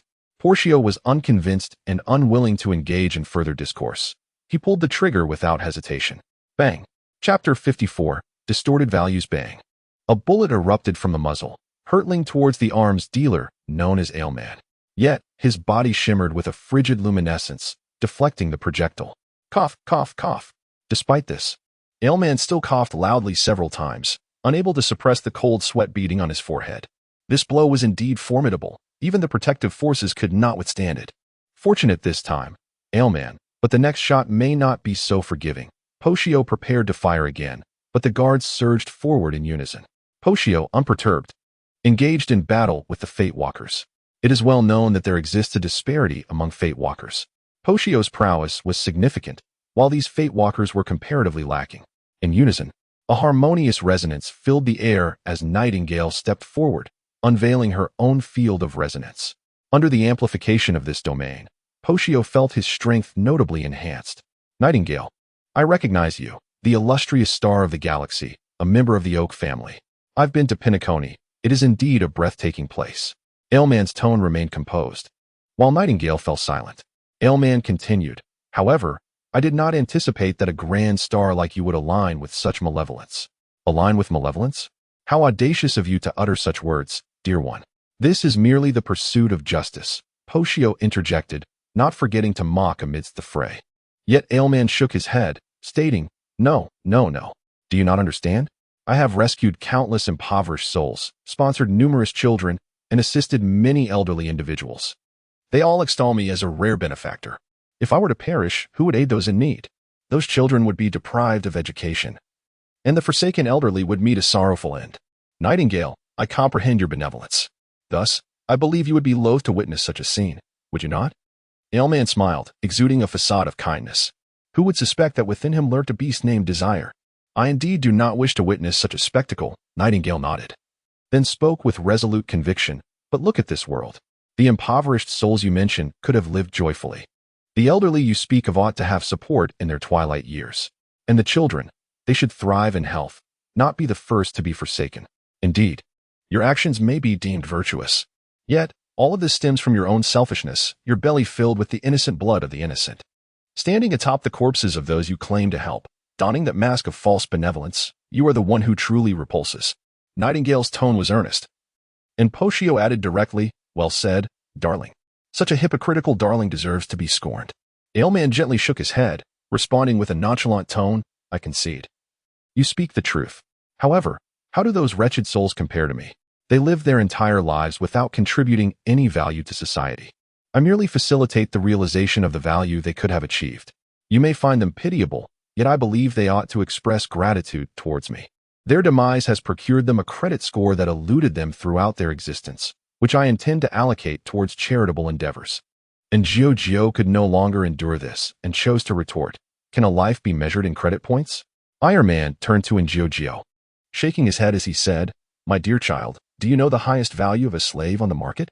And Gio furrowed her brow as Iron Man continued, An adult male commands a value of 30,000 credit points, a female, merely 10,000. As for the children and the elderly you speak of, they are often considered unwanted gifts. But I must not dismiss the fact that some may have a fondness for children, potentially raising their value. Iron Man took a step forward, speaking with fervor, and I keep a tally of the lives lost on this planet due to war. A man is worth 40,000 credit points, a woman, 20,000, a child, 5,000, and an elderly person, also 5,000. I have recorded their numbers and allocated these values towards charitable causes. Even the elderly and children have assigned worth. Am I not merciful enough? The crowd clenched their fists, incensed by Iron Man's words. To measure life with such a distorted value is the greatest evil. You adorable little one, today I shall take aim at you. Moshe pulled the trigger once more, aiming at Iron Man. Iron Man remained unfazed as his guard intercepted the shot. Why assist in such malevolence? And Gio gazed at several fate-bearers, her face marked with anger, while one of them calmly stated, Because one can earn credit points, young one. You must understand that this is a world solely governed by self-interest. And Gio took a deep breath and spoke with a tone of pity. Value? Everything is measured by value. and you truly evoke sorrow. No, no, no, for them, emotions are hardly worth reliance. Only tangible benefits hold true value. Iron Man whispered, his insight into human nature keen.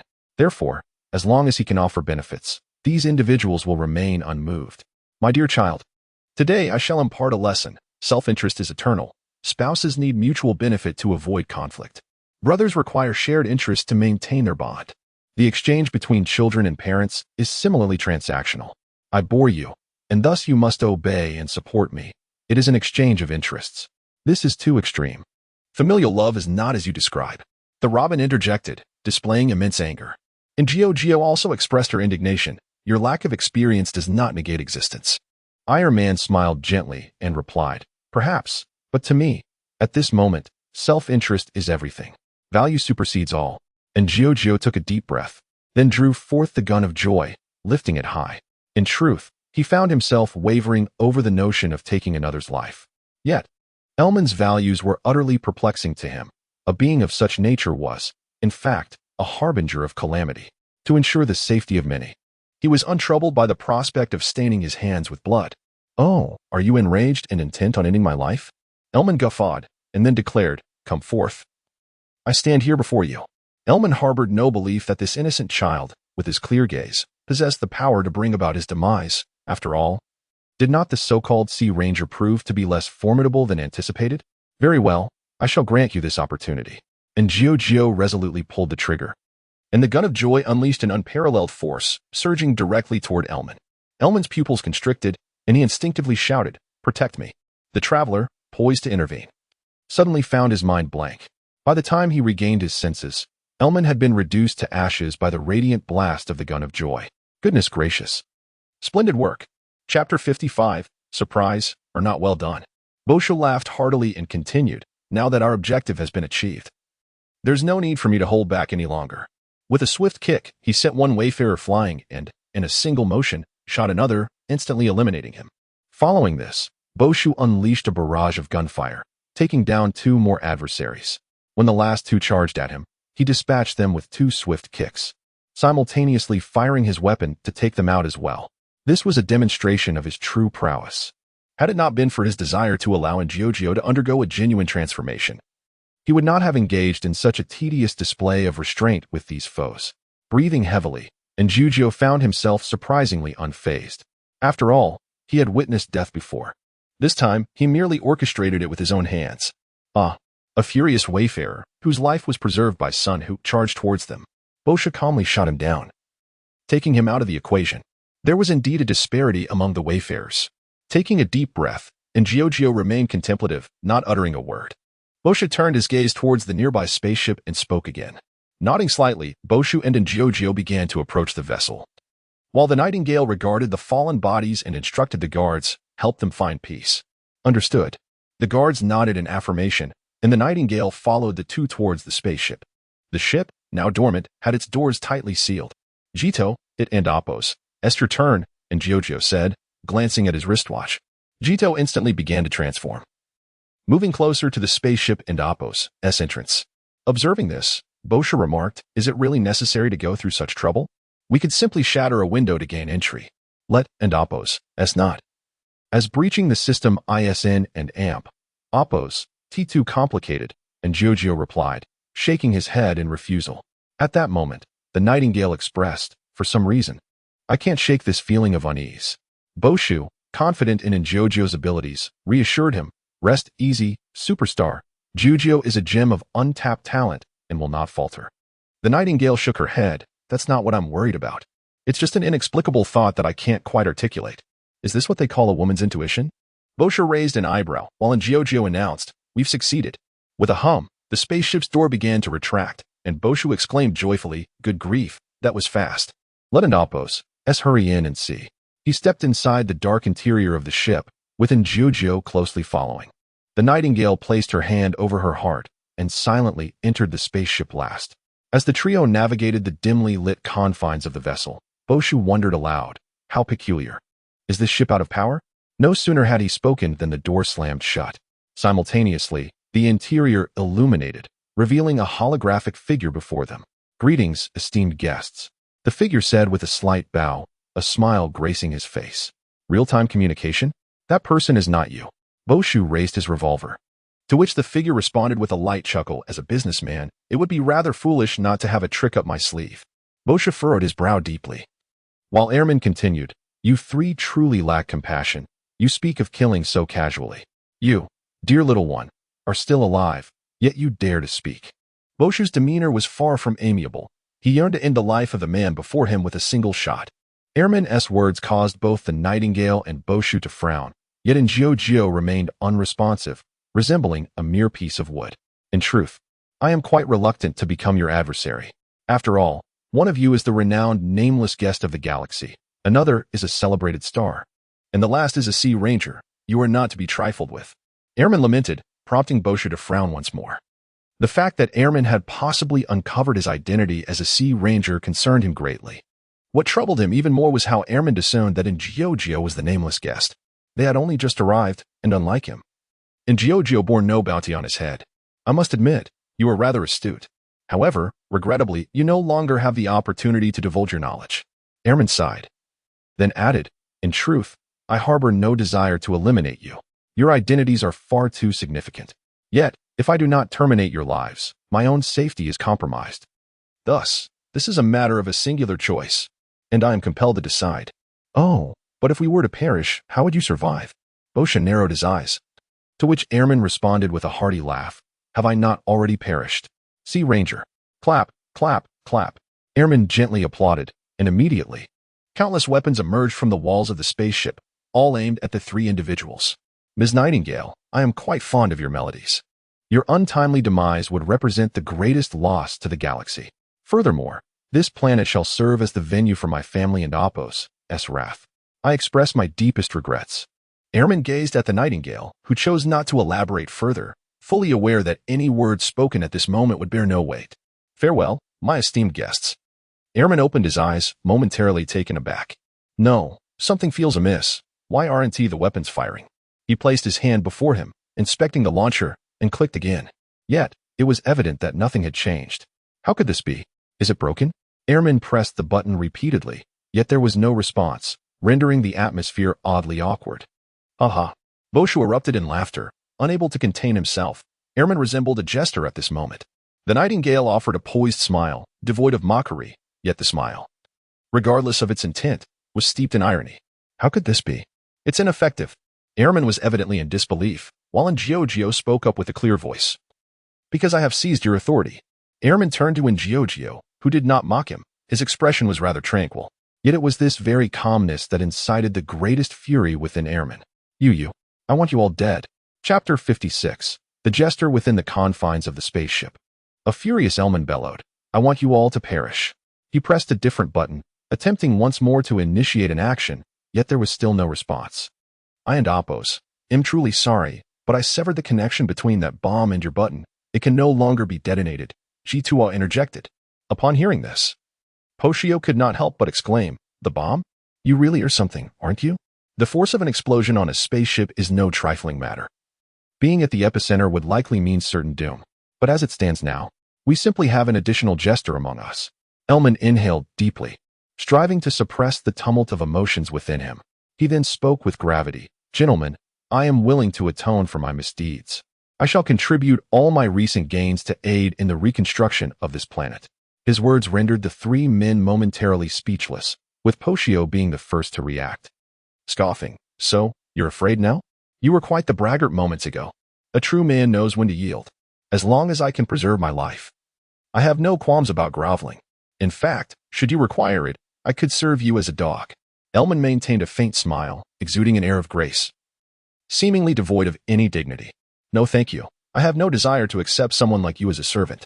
At this moment, I would rather add you to the list of those I seek to avenge.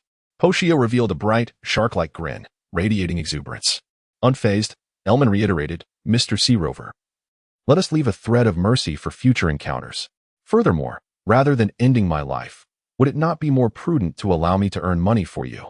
To be utilized for charitable purposes?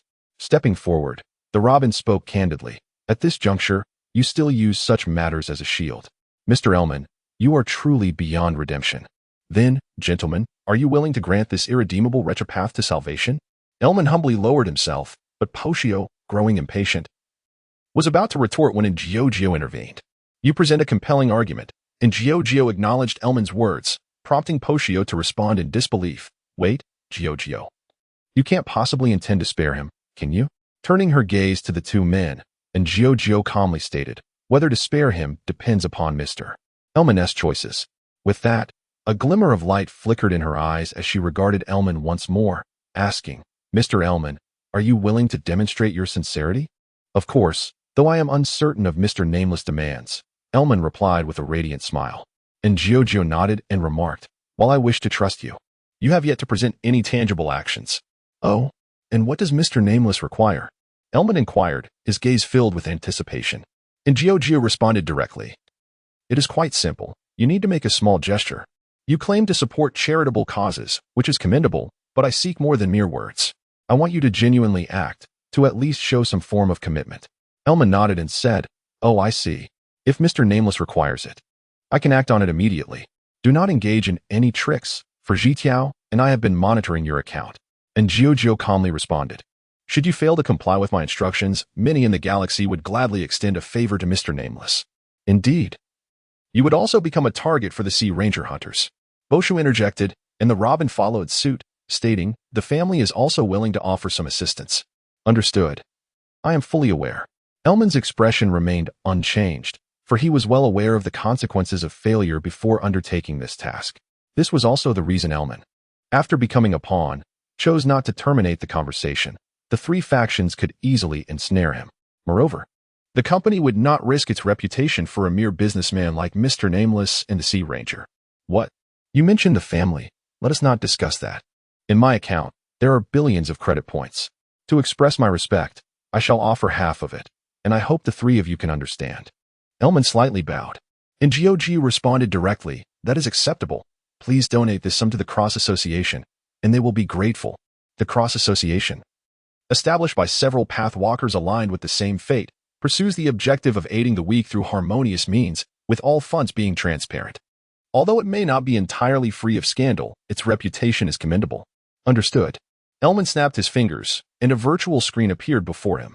He then began to mobilize funds, and after a series of operations, transferred half of the credit points to the Cross Association and Oppo's account. Is that sufficient now?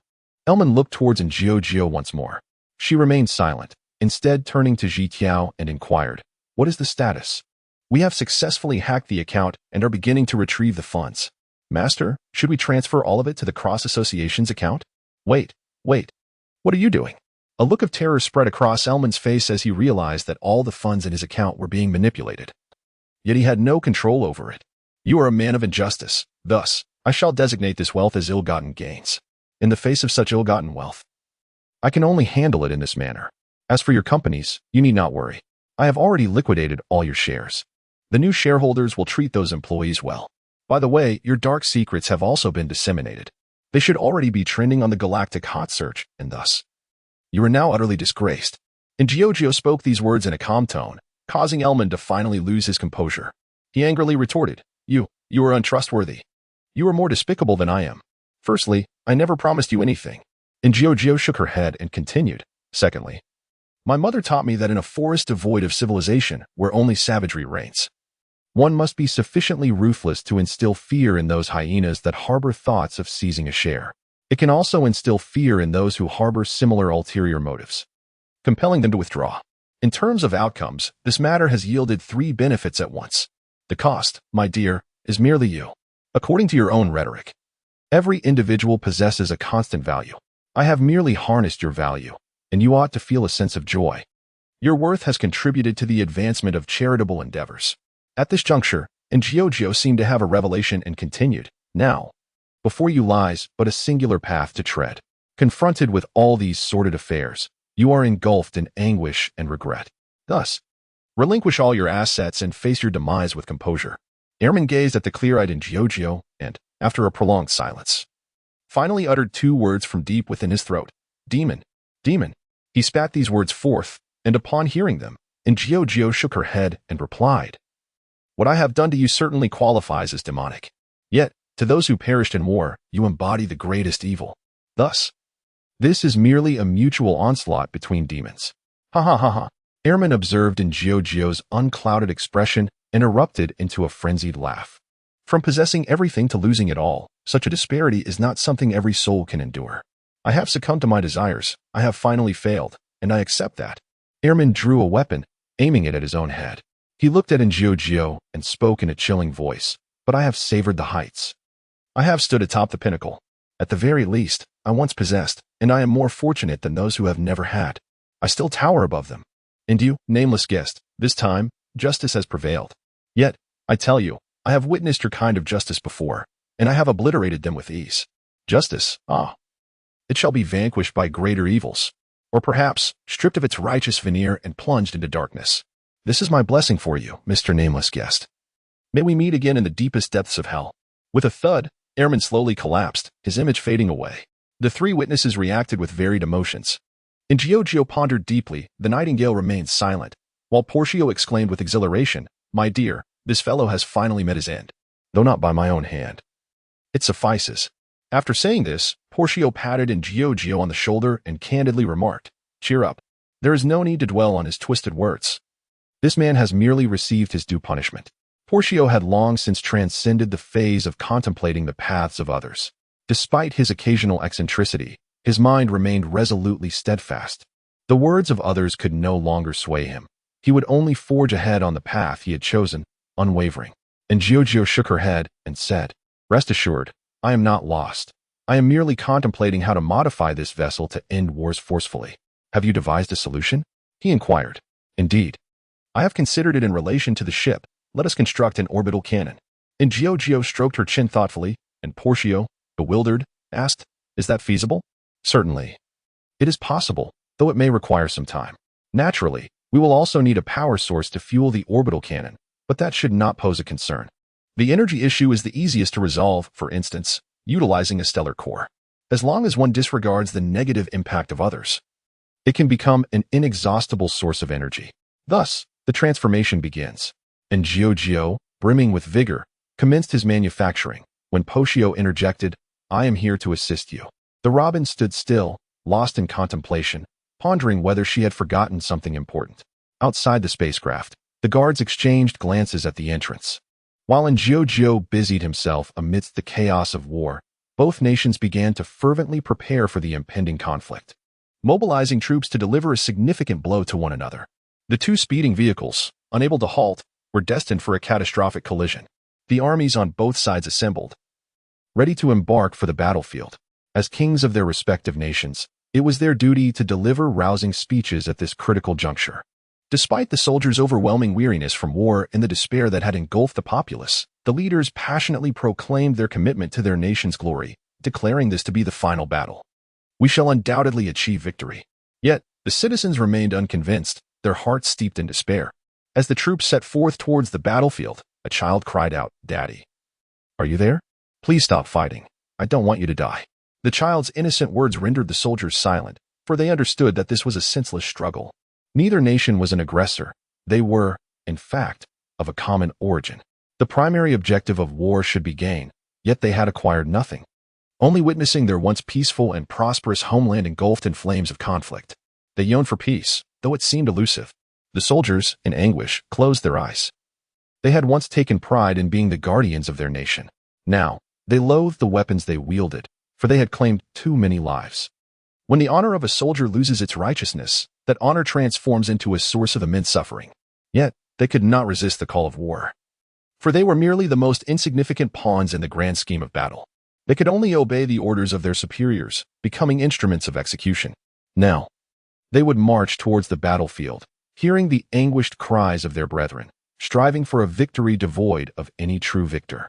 A soldier clasped his hands in prayer, silently reflecting, perhaps this counts as a success.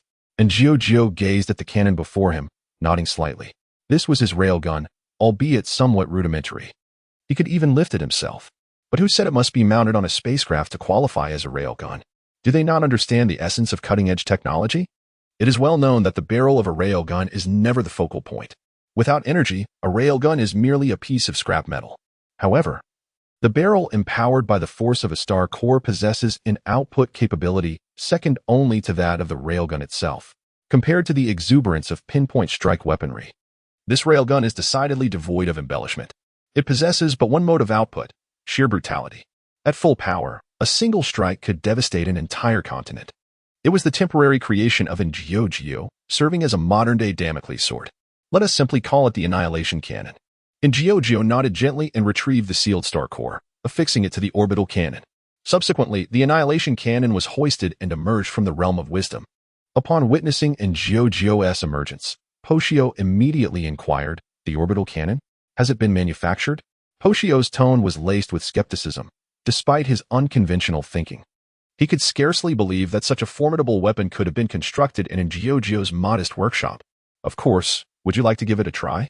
Inventor aimed the cannon at Poshio, and as he gazed down the ominous barrel, he felt an overwhelming aura of danger, even in its dormant state. Poshio could not help but swallow hard. Indeed, it was astonishing that a remarkable contraption had been crafted from that small workshop. Poshio felt a deep sense of admiration. At that moment, the robin hurried over. Poshio looked at the robin, puzzled, and asked, "What brings you here in such haste?" The robin took a deep breath and, with urgency, replied, "My guards have informed me that large-scale warfare between the two nations is about to commence." What? Chapter 58. I shall become the king on the smoke-filled wasteland. A war was on the verge of erupting. The soldiers had long been prepared, their terrifying weapons fully loaded and poised for action at a moment's notice. The general gazed at the ranks of standing soldiers, letting out a deep sigh, while his aide displayed a barely perceptible smile beside him. He was fully aware of the reason behind the general's lamentation, yet regrettably, he could not await the desired outcome. Once this war concluded, that esteemed individual would take direct action, seizing control of both nations. Consequently, he too would ascend to the pinnacle of power. Ultimately, both countries would be drained of their worth, and he would follow that revered figure into the cosmos, indulging in even greater power, a thought that stirred exhilarating anticipation. However, for now, he needed to maintain his facade. Soon. The aide turned to the general and spoke. "General, it is time to issue your orders." The general looked at his aide and inquired, "Have the children been sent away?" "They have been sent away, General." The aide nodded, secretly scoffing within. Who would concern themselves with those insignificant little beings at such a moment? It was far simpler to cast them all into the barracks. After all, once the bombardment began, those little ones would perish regardless. "That is well," the general replied, gently nodding, then sighed inwardly, "Alas, this is all I can do. I hope for your safety." He understood that children represented the future, the glimmer of hope. Yet, at this moment, there was little else he could offer. "Brothers, you surely comprehend what is about to unfold. For our families, for our homeland, let us fight together." The general's words were straightforward, for he realized that only simplicity could truly uplift morale at such a juncture. Elaborate speeches would be of no benefit to the soldiers in this dire hour. Fight. Advance. Boom. The sound reverberated across the battlefield, accompanied by an incredibly blinding light, prompting everyone to instinctively cover their ears and shut their eyes. The general would never forget that ship, for it was the arrival of this vessel that had supplied them with formidable weaponry, igniting this protracted conflict and leading them into deeper poverty. Yet, at this moment, the primary concern was not the ship itself but the terrifying attack it unleashed. A force that he could genuinely feel. The general was in a state of confusion, and naturally, the aide shared in that bewilderment. Should the plan have been to initiate betrayal only after the war? Why was it commencing so prematurely? "Hello." A voice echoed from the ship, transmitted through loudspeakers to both military camps. "Greetings, allow me to introduce myself. I am an unnamed traveler, known as Inventor. As for my presence here, it is to prevent the impending war. The power of that previous strike, you must have witnessed it. And now, I deliver to you an ultimatum. The war must cease at this moment, or do not blame me for my lack of mercy." As his words fell, another terrifying attack descended from the sky, plunging both military camps into a profound silence. The words of Inventor resonate on. "I believe many of you have grown weary of war. I have come to resolve this predicament. Lay down your arms, and I promise you peace. Let the elderly no longer fall victim to the ravages of conflict. Let the children be assured a future, and let you reunite with your families." Inventor and Apos' words may lack the allure of enchantment, yet to the soldiers, who were utterly fatigued by the relentless fighting, they sound like celestial music. Beneath the divine shadow of destruction, even the commanders of the soldiers can only remain silent. "I grant you time to inform your king. I shall personally negotiate with your sovereign, to bring this war to a close at this very moment. However, it seems this requires little elaboration. You will indeed act. And thus, I shall await your return. With this, Ingio ceased further discourse. Turning to the two beside him, he inquired, So, have I made myself sufficiently clear? That should suffice, replied Poshio. As long as those two adorable ones do not wish to be met with a bullet of affection, they will inevitably come forth to negotiate. At this moment, the Nightingale interjected. There is, however, another concern. Even if we can bring this war to an end now, Mr. Giorgio, as an unknown guest, will eventually depart. When that time comes, will the two nations not vie for the looming threat overhead? After all, the animosity between both sides has already festered, and such a possibility cannot be dismissed. The Nightingale's inquiry indeed posed a significant dilemma. Should the bearer of Damocles' sword harbor selfish intentions, then that very sword could become a source of annihilation. Consequently, the very purpose for forging Damocles' sword would stand in stark contrast to the peace they seek. After pondering this, Poshio added, Moreover, the coordinates of this planet are now nearly exposed. As a planet endowed with unique resources, we cannot rule out the possibility that the corporations may resort to insidious actions. Do not overestimate the boundaries of the corporation, nor underestimate their cruelty, cautioned Poshio. The example of Sand Gold illustrates that they are indeed capable of committing acts of genocide for resources. This issue plunged Giorgio into deep contemplation. The concerns raised by the two were indeed the most pressing matters following the cessation of hostilities. If a perfect solution cannot be presented, this planet may very well descend into ruin, a fate Giorgio is determined to avert. For now, he has time to ponder how to address this dilemma. Regarding the survival of races, he cannot afford to be negligent. He activated his limits. In this heightened state, his mind became extraordinarily clear. He continued to reflect until he closed his eyes, and a magnificent figure emerged in his thoughts. Roar! She thundered through the forest, and all creatures bowed before her fierce cry. Upon her brow rested the character, signifying her dominion. She is the queen of the forest. Under her intimidation, none dare to defy her. In the wake of her roar, other tigers do not dare approach her territory. Simultaneously, he pondered the existence of a renowned artificial intelligence in the galaxy.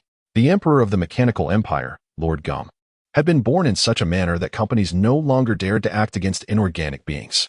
And Giorgio seemed to grasp the implications. He opened his eyes and gazed at the two individuals, stating, The solution to this predicament is, in fact, quite simple. At this juncture, Giorgio paused, turning his gaze towards the desolate scenery beyond the window, and with a tone both earnest and resolute, declared, I shall simply ascend to power. Chapter 59. The weight of a hand within the confines of the spacecraft. The Nightingale and Poshio gazed at Giorgio, rendered momentarily speechless. The statements made by Giorgio had come as a complete surprise, leaving both of them astounded. You cannot be serious? How could I jest? This is indeed the most viable solution, Giorgio replied earnestly. By consolidating my dominion, we can unify the two nations and thus avert the specter of war. Giorgio was not merely boastful, rather, he was imbued with confidence.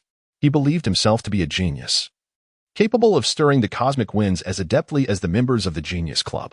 Well, considering your perspective, it does appear quite feasible, Poshio conceded with a slight nod. While Nightingale furrowed his brow and remarked, But are you not planning to embark on a journey? Yet I cannot forsake this realm, Giorgio countered. Once I have established a firm foundation here, I shall entrust this position to a reliable individual before once again boarding the train.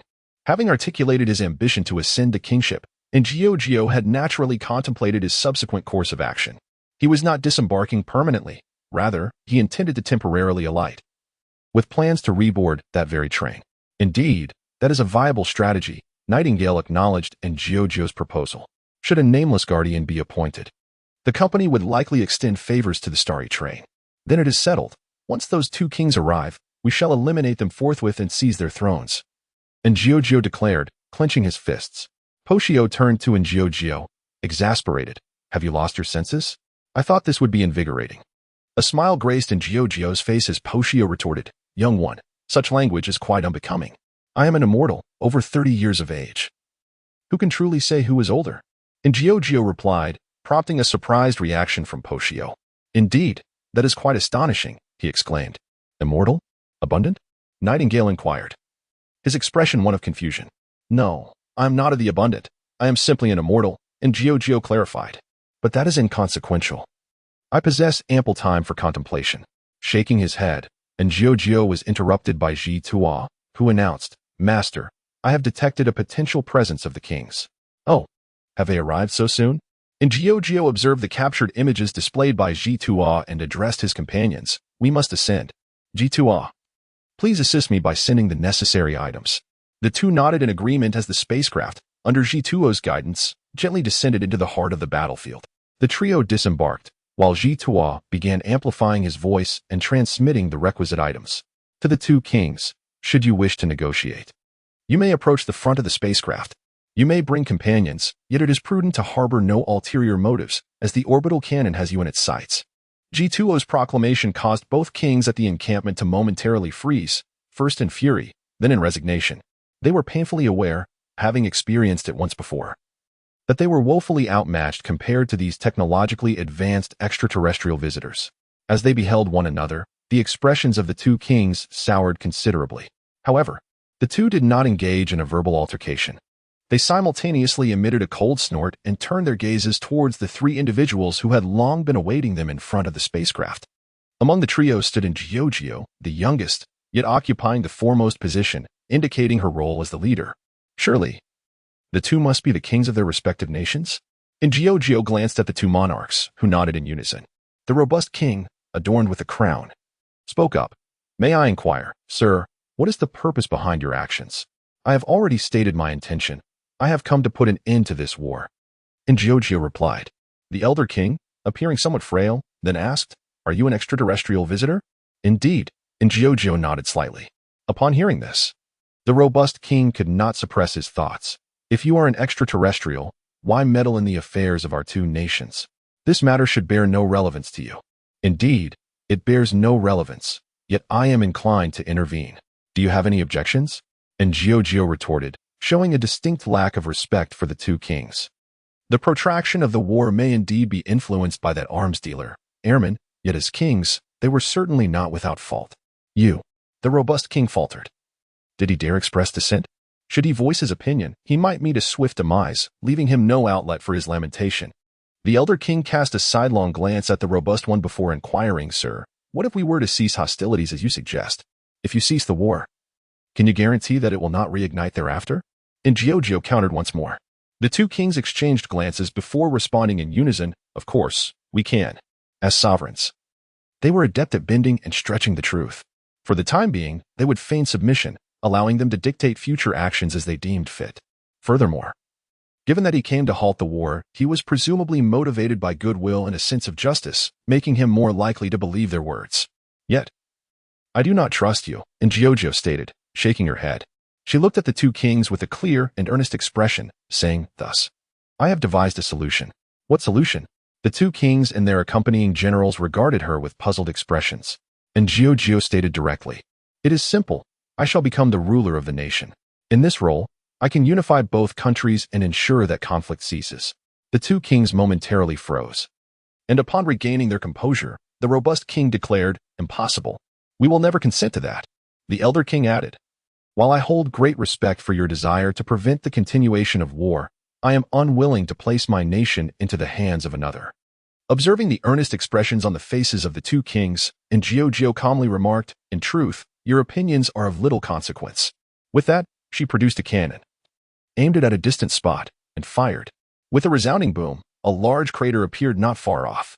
She then turned her gaze back to the two kings, whose bodies had stiffened in shock, and said in a tranquil tone, "My mother, the tigress, taught me that she does not favor reasoning with her kind, for they may not listen. However, the moment she strikes her claw across the opponent's face, they will calmly retreat from her domain." The two kings observed the clear-eyed and Jiao, their lips twitching in unison. Unfazed, and Jiao remained indifferent to their opinions and reiterated, "If you agree, then declare your abdication. It will allow you to retain your final semblance of dignity." Chapter 60, Harmony, in the heart of the battlefield. Witnessing the two kings whose faces radiated clarity, Poshio could not help but shake his head in disbelief. "TSK, TSK, TSK. What is the matter?" And Jiao inquired. To which Poshio promptly replied, "Goodness, I never imagined you to be such a person." "Well, I simply believe this method to be more efficient.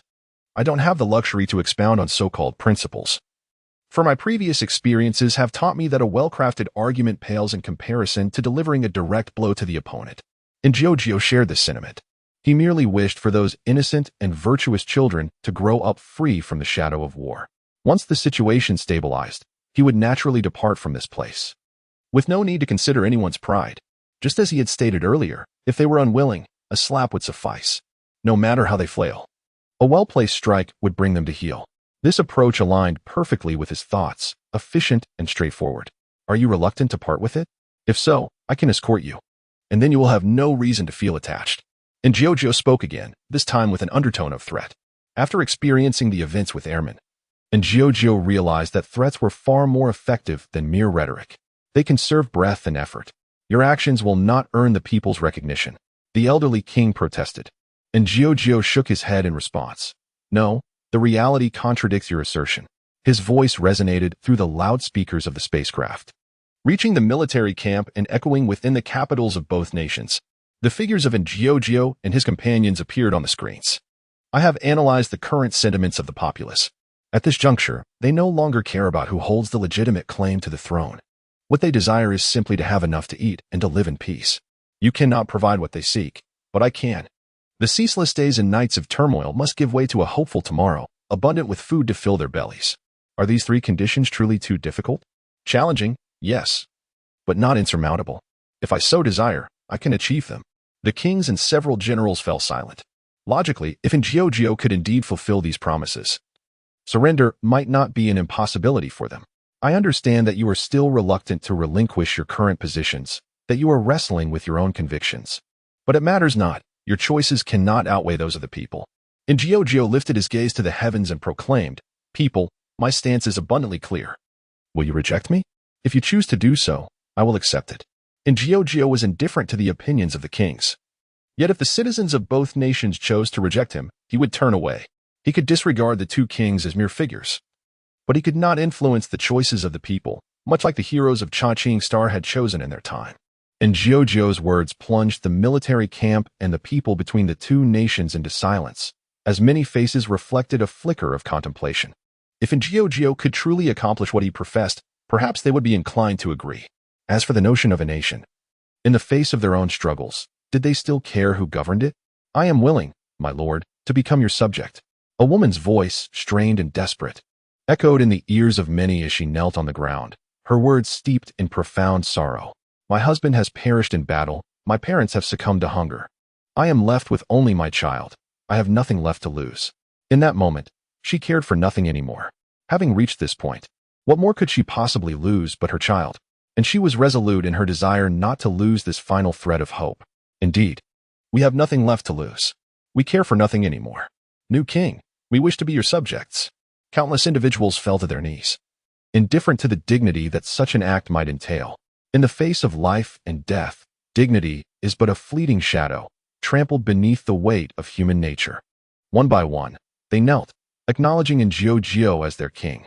They united in a chorus, heralding the arrival of the new monarch. A soldier's firearm clattered to the ground as he silently knelt, exclaiming, I no longer wish to fight. I do not want to take innocent lives any longer. At that moment of surrender, it was as if a fuse had been ignited. More soldiers discarded their weapons, pledging their allegiance to Giorgio. In that instant, the need for any formal recognition was rendered moot. He was king by virtue of the people's will. Yet, Giorgio furrowed his brow, discontent with such displays of submission. Through Gitois and Apos' perspective, he beheld the multitude kneeling before him and shook his head, saying, My subjects, please rise. I do not require your prostration. However, his words seemed ineffectual, as they remained on their knees, entrusting their hopes to Giorgio. Observing this, he fell into contemplation. After a moment, Giorgio appeared to recall something. He slowly raised his hand, revealing Chongqing in his grasp. Placing his fingers upon the strings, he gently plucked them. The enchanting and delicate melodies flowed through the air, reaching the ears of many, infusing their spirits with a subtle glimmer of hope. Within the music, the people sensed Giorgio's emotions. Through the melody, they perceived his expectations of them. In that harmonious sound, they glimpsed the dawn's light, a light distant yet near. Beneath the dawn, it was not a solitary figure ascending the heights, but rather a collective of souls rejoicing in unison. The dawn, upon their eyes, stirred a profound resonance within their very beings. All were entranced by the music, captivated by the vision of a shared future it evoked. The robin's eyes sparkled with burgeoning understanding. She seemed to grasp something profound, her beak gently opening and closing, her soft hum merging with the melody. Like gentle rain falling upon the earth, it nourished silently. In the song and the music, the people seized that fleeting glimpse of dawn. Beyond the dawn lay the radiant sun, blazing in its splendor. They sensed something stirring within, gradually rising to their feet. Together, they lifted their hands, cradling the resplendent sun. The sun radiated warmth, embodying the temperature of hope, a future they could only embrace hand in hand. Whispers danced in their ears. Sensing a connection, they reached out to friends, known or unknown, beside them. Hand in hand, they shared the warmth they felt within. In that moment, their consciousness became profoundly unified. Their sorrow, their suffering, and their despair were laid bare for all to witness. They sang in unison, their voices dispelling the chill. They sang in harmony, their melodies heralding the dawn of light. Together they sang, welcoming a shared gaze of understanding. Chapter 61. Offering loyalty to the king, my dear family. I am the Sea Ranger, Poshio. I feel as though I am an outsider among these treasures. Observing this group of individuals singing, I ponder whether I should join their chorus. The little shark, lost in thought, experiences a mental overload, ultimately surrendering to the decision to partake in their song. As the little shark emits its first sound, the melody abruptly quiets. Under the gaze of the little bird and the small tiger, the little shark feels as if its oil is about to leak. Goodness gracious! Poshio turns his head away, while the robin politely shifts its gaze. And Giorgio, however, focuses intently on Chongqing. Moments ago, he had sensed hype and amp, Oppo's watchful eyes upon him. Yet regrettably, he had not awakened to the path of resonance. Yet, this seemed inconsequential. What truly mattered was that Chongqing had indeed awakened to the path of resonance. In fact, this wondrous object bears a striking resemblance to resonance itself. But the fact that it has embarked upon the path of resonance astonishes in Giorgio. However, it is not entirely surprising. After all, the essence of Jitua, wisdom intertwined, appears to be a miraculous entity that forges paths. In these times, even extraordinary objects can traverse the paths of abundance and resonance. And Giorgio stroked his chin, acknowledging that Chongqing is also an extraordinary entity aligned with the path of abundance. It epitomizes the essence of this path. Who dares to claim that the healing of the spirit is not a form of abundance? To his astonishment, it had cast its gaze upon him. The robin's words brimmed with reverence, and in Giorgio softly remarked, the profound unity of the spiritual realm makes its arrival unsurprising. Indeed, yet gratitude is in order, replied the robin, looking at Giorgio. Had it not been for his unveiling of Chongqing, she might not have conceived of such a possibility. Oh, is that so?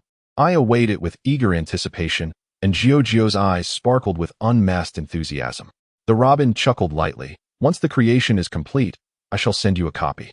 Goodness gracious! How did the bond between you two deepen so remarkably? Poshio queried, perplexed. And Giorgio and the robin exchanged a knowing glance and spoke in unison.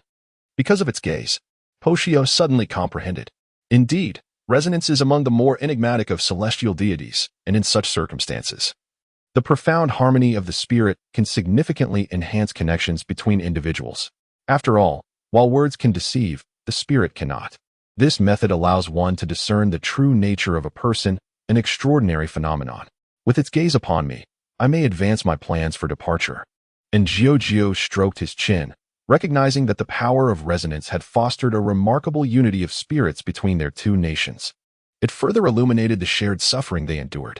When all are aware of the pain they inflict upon one another, they will instinctively choose resonance and unity, impervious to any obstruction.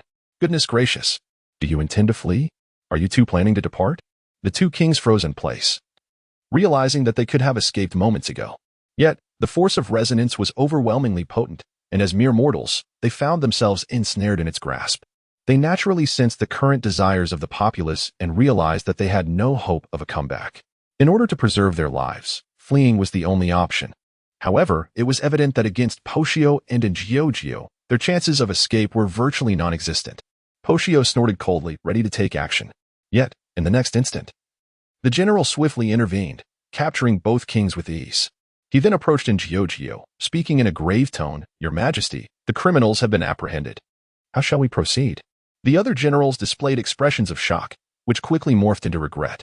Particularly, the generals from the same nation were incensed. For this general was among the most just and righteous of them all, yet he had reacted with such swiftness, revealing that his earlier demeanor had been a facade. You. How could you do this? This is treachery, Alsa. You are betraying us. The elderly king bellowed, but the general remained unfazed, quietly awaiting Injiojio's command. Injiojio remained silent, observing the unwavering determination etched on the general's face, and curiously inquired, "Do you intend to pledge your allegiance to me?" "Indeed. I shall devote my life to the cause of harmony, following in your footsteps, your majesty," also replied earnestly, and Injiojio suddenly understood the reasoning behind his actions. It was then that the nightingale spoke. This general has embarked upon the path of harmony. Due to the suffering of the people, their sorrow, their hopes, and the tremors of their souls, General also has chosen this path, which elucidates his compliance in recognizing Injiojio as king. "I comprehend," Injiojio nodded gently. Then stated, "Then let us entrust these two to the judgment of the people." "Yes," also affirmed, leading the two kings aside. The elderly king continued to protest, but also silenced him, rendering him incapable of speech. Injiojio then turned his gaze to the remaining generals, who collectively declared, "We wish to be the blade of your majesty." These generals had not embarked upon the path of harmony, yet there was no need for concern. For a king, why should one fear their subordinates? Clarity had dawned, and there was no need for further words. "I shall unify the two nations in the future. This planet shall be but one realm, and we shall all be one family." Injiojio spoke calmly, to which the generals responded in unison. "We obey the king's command, pledging our loyalty. The king's will shall be our own." "Ah, so this is it. I feel as though my contributions have been insignificant," Poshio remarked, scratching his head, feeling that his role in this conflict had not been substantial. Injiojio looked at Poshio and said, "If you wish to have some part in this, I would not mind you joining this nation." "Perhaps not. I must continue my pursuits," Poshio replied, shaking his head slightly. For he was destined not to linger on any one planet for long. Now that matters had concluded, it was time for him to depart. "Then I shall not press you." Injiojio nodded gently, not insisting that the other party remain. He cast his gaze upon the battlefield, softly proclaiming in his heart, "I hope this desolation, born of war, shall never again manifest upon this planet." Chapter 62. The smile beneath the bamboo helicopter in the vast darkness adorned with countless stars. A train ventured forth. The silver tracks became linked, symbolizing yet another life planet illuminated within the galaxy. "At long last, we have arrived. Let us hasten to find Jojo." March 7th expressed her eagerness, while old Young, with a solemn tone, remarked, "Indeed, we must locate him and impart some guidance. However, before descending, let us first contact Jojo to inquire about the situation." GZ chimed in, subsequently producing her phone to message Jojo. On the other end, informed by Jitua. And Jujo also lifted her phone. "GZ, Jujo, we have arrived." "Jujo, that's wonderful. I shall come to greet you right away." "Danhung, is it convenient?" "Jojo, of course, the matter has already concluded." March 7th. "What? Despite our haste, we are still a step behind." "Jojo, it's not too late. You can still partake in my coronation ceremony." "The train crew?" March 7th, coronation? Is it what I think it is? Jojo, yes indeed. I am about to become the sovereign of this planet. March 7th. March 7th is in shock. GZ, let us descend to find you now and clarify matters then. Jojo, I shall await your arrival eagerly. As their conversation concluded, the members of the train crew exchanged glances, ultimately leading GZ to propose, "Let us descend together and take a look." Agreed. The group approached the door, pushed it open, and with the power of exploration, descended towards the planet. Shortly after the train crew entered the planet, another spacecraft came to a halt outside. "The Starry Train has arrived. It seems I am not too late." Hayta stood by the window, observing the train, a flicker of light dancing in her eyes. In the next moment, a mechanical voice echoed beside her. "Madam Hayta, do you truly believe that the nameless guest is the 85th genius of the club?" "Indeed, Gumu. He has replicated the technology of quantum leap on my spacecraft. This implies he has manifested the power of exploration. However, Madam Hayta, it is highly probable that you will fail. The geniuses of the Logic and Genius Club often possess inherent flaws in their character. You cannot ascertain his disposition." "No. Gumu, I have encountered him. I can discern that he is a boy of brilliant intellect yet possesses a remarkable clarity of spirit.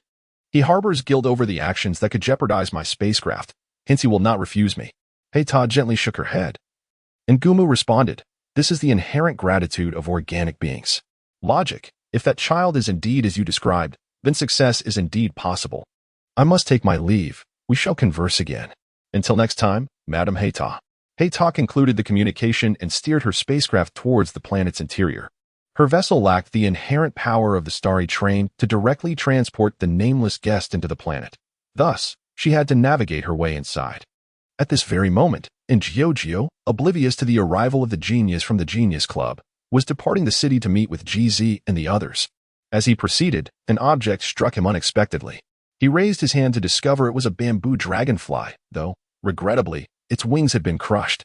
Gazing at the bamboo contraption, a flicker of contemplation crossed in Geo's eyes. Its construction was remarkably simple, even rudimentary. Could you return it to me? A small child approached Geo, extending a hand. Without hesitation, Geo offered the bamboo dragonfly back. The child took it, only to reveal a sorrowful expression upon discovering the broken wings. Observing the child's dismay, Geo immediately reassured, "Give it to me. I can fix it." "Really?" The child looked up at him with innocent eyes, and Geo softly replied, "Indeed, it will be a simple task for me. Brother, I entrust it to you," the child said as they handed the bamboo dragonfly over. Geo examined the fractured wings and retrieved his small tools, meticulously reassembling the pieces. His craftsmanship was exceptional, and upon completion, it appeared flawless, as if brand new.